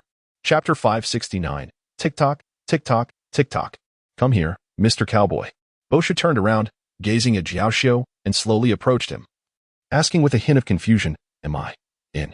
Chapter 570, The Fracture of Great Memory Planning to Flee? Bosho cast a disdainful glance at Jiaoxiu, letting out a derisive snort, having dragged things out and now being discovered. The thought of escaping was simply out of the question. Chapter 571, A long time ago, setting in the photography classroom. Giorgio. Star was momentarily taken aback by the figure that suddenly appeared before her. Once she regained her composure, Star felt a surge of joy. Chapter 572, Preparation before the dance performance in the photography studio. We require additional actors to support such a scene. Rick spoke again, while Xing scratched his head and said, Chapter 573, Timeless Classics within the Dreamflow Reef. A young child presented a smartphone to the Robin sister, exclaiming, Look, it's the new video from the Clockwork Boy. Chapter 574, The Excitement of the People within the Confines of Origami University. A student inquired of a companion. This photograph must be taken in the university square, correct? Chapter 575, The Students' Rebellion within the Confines of the Origami Academy. One eager student inquired, When will it commence? I can hardly contain my anticipation. Another classmate. Chapter 576, Sleepless Night at Origami University. Here it comes. Here it comes. A student shouted.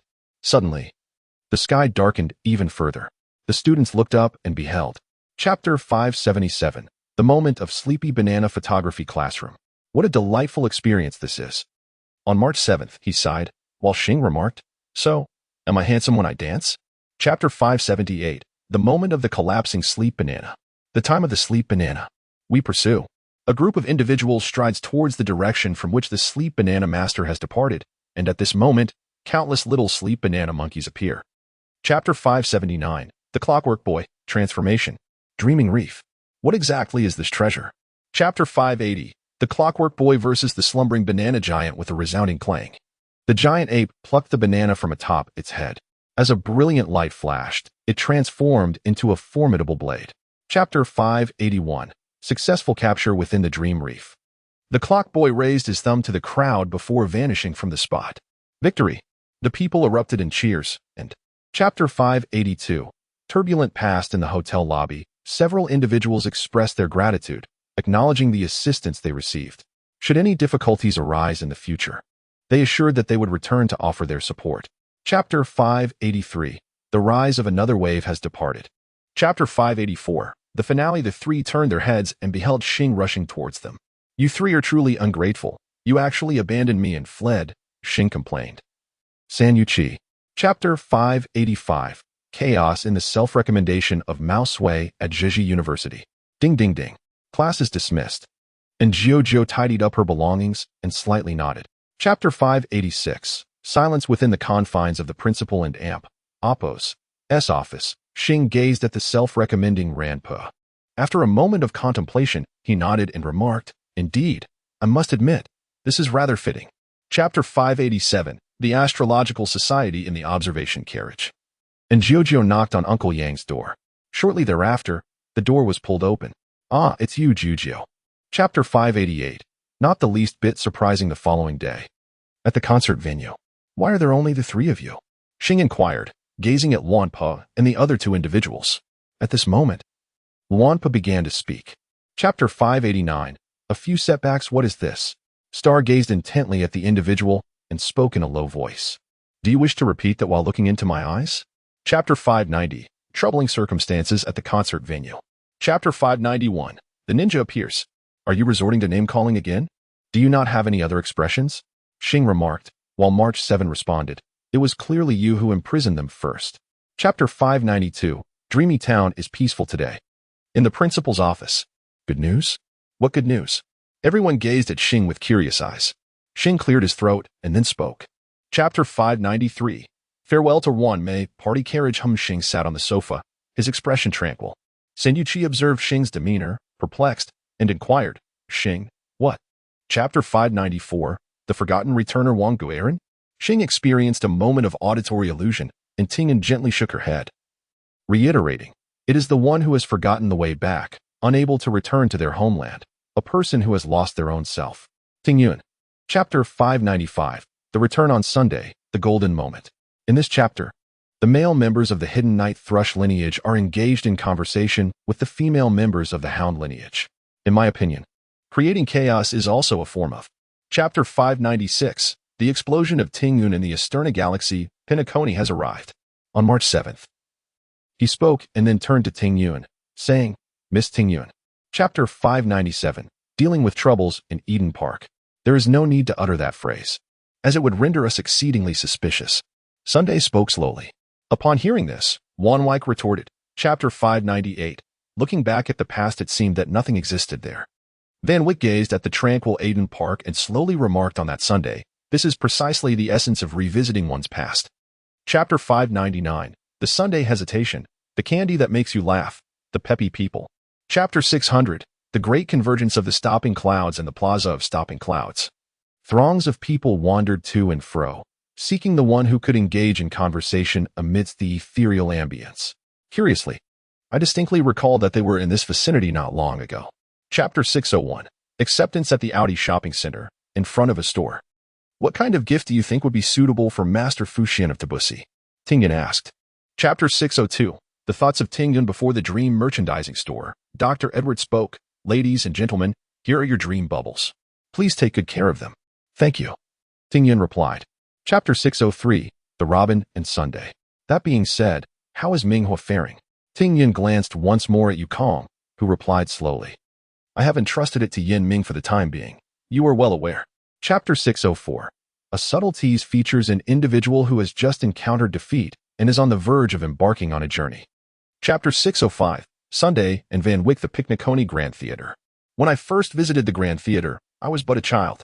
From this vantage point, I was captivated by the brilliance emanating from behind the curtain, firmly believing that. Chapter 606. Departing on the 8th day, what is this? Tossing a coin into the sky and entrusting your fate to its whim? You are not the sort of person to do such a thing. Your mind must have been befuddled by a train. Chapter 607. Sunday departure within the observation car. This is precisely the reason for his presence here, Mr. Sunday desires to accompany the train. Clearly, I should not take it upon myself to make such a decision. Chapter 608. The Train's Laughter, Part 1. Delicious. My taste is truly impeccable, Xing exclaimed as he indulged in a packet of snacks, his praises flowing freely. Meanwhile, March 7 shouted, I. Chapter 609. The Train and Oppo's Laughter, Part 2. Alas, my cherished artwork. I apologize for failing to care for you. Xing emitted a sob reminiscent of a young girl. Observing this, Giorgio helplessly remarked, sigh, step aside. Chapter 610. Evergreen will ultimately remain Evergreen Observation Car.